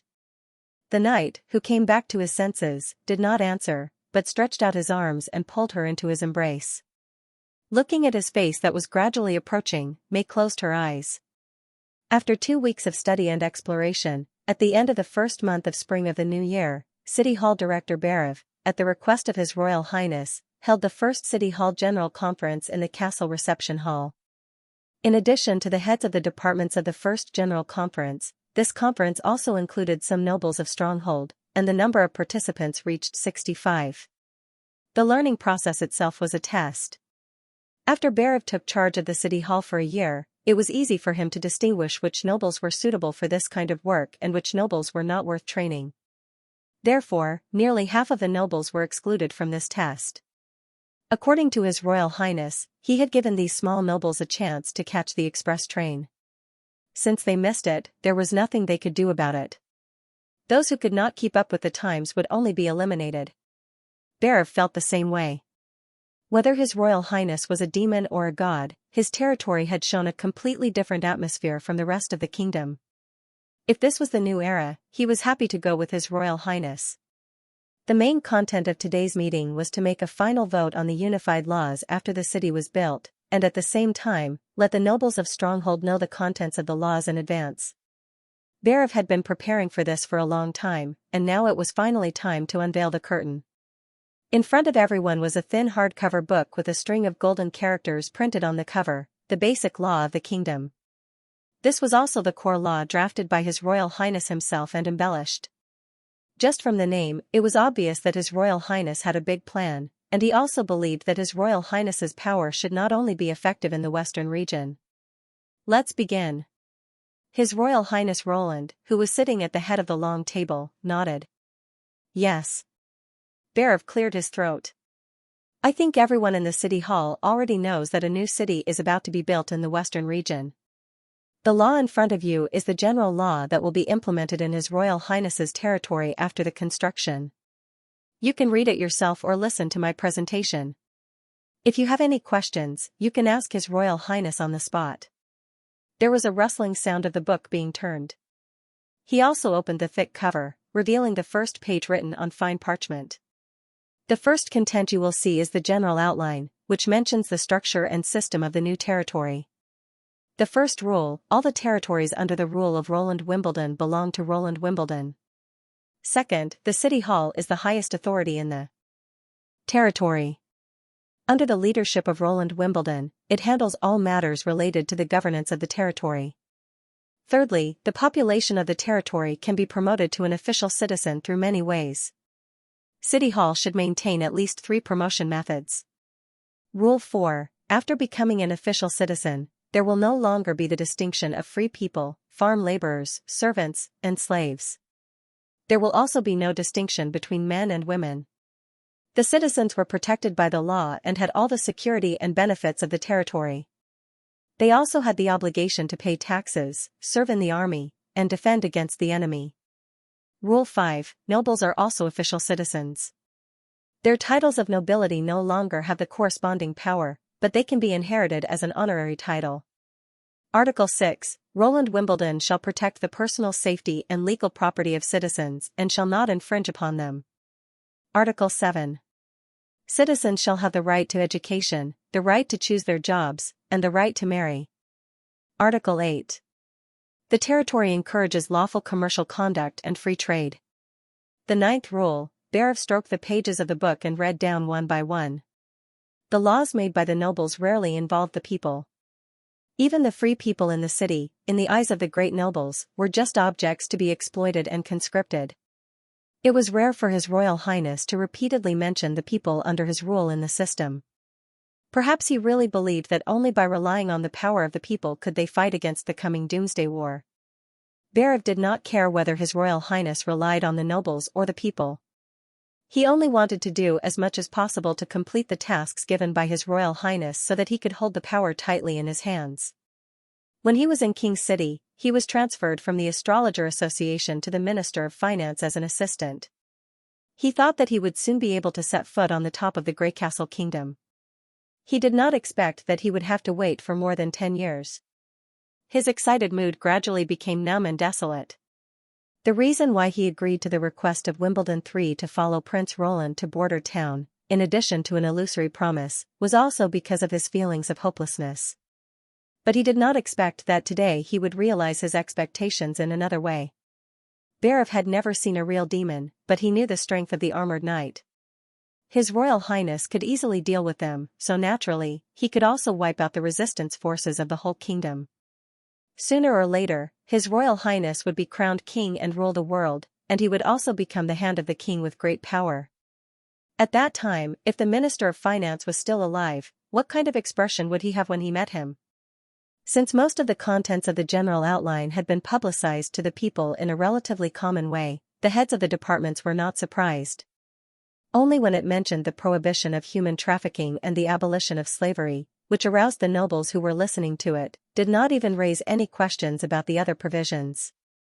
As for the part about the reform of the nobles, these small nobles usually did not enjoy much of the benefits of the territory. Most of their territories were in desolate and uninhabited places, so naturally they did not care too much about the so-called enfeoffment and legal rights. In addition to the nearly 2 weeks of study, many nobles had already planned to sell their territory to City Hall, and then use the money to open a new mechanical processing plant or chemical plant in Longsong Stronghold. In this way, the expanded meeting continued from morning to afternoon, and in the middle of the banquet, the servants directly brought the food to the table, and everyone ate while reading. Barav's water cup was changed several times. Although his throat was sore, he still enjoyed it. Finally, the meeting entered the last topic, which was also the only provision in the basic law of the kingdom that everyone had to discuss and decide, to determine the flag and name of the new city. The voices of everyone instantly became noisy. So Barav first asked everyone to make a name and the ideal image in their hearts, and then put them on the table for the participants to evaluate and decide the final answer. After several votes and eliminations, the flag and name of the new city were finally selected. The former was based on the emblem of the royal family of Grey Castle, and the image at the bottom was still a tower and a spear. Above the tower was a pentagonal star, and below the tower were 3 small stars. The big star represented Lord Roland Wimbledon, and the small stars represented City Hall, the First Army, and the Witch Union. End of chapter 475. Don't forget to subscribe, like, and share the video to support the channel.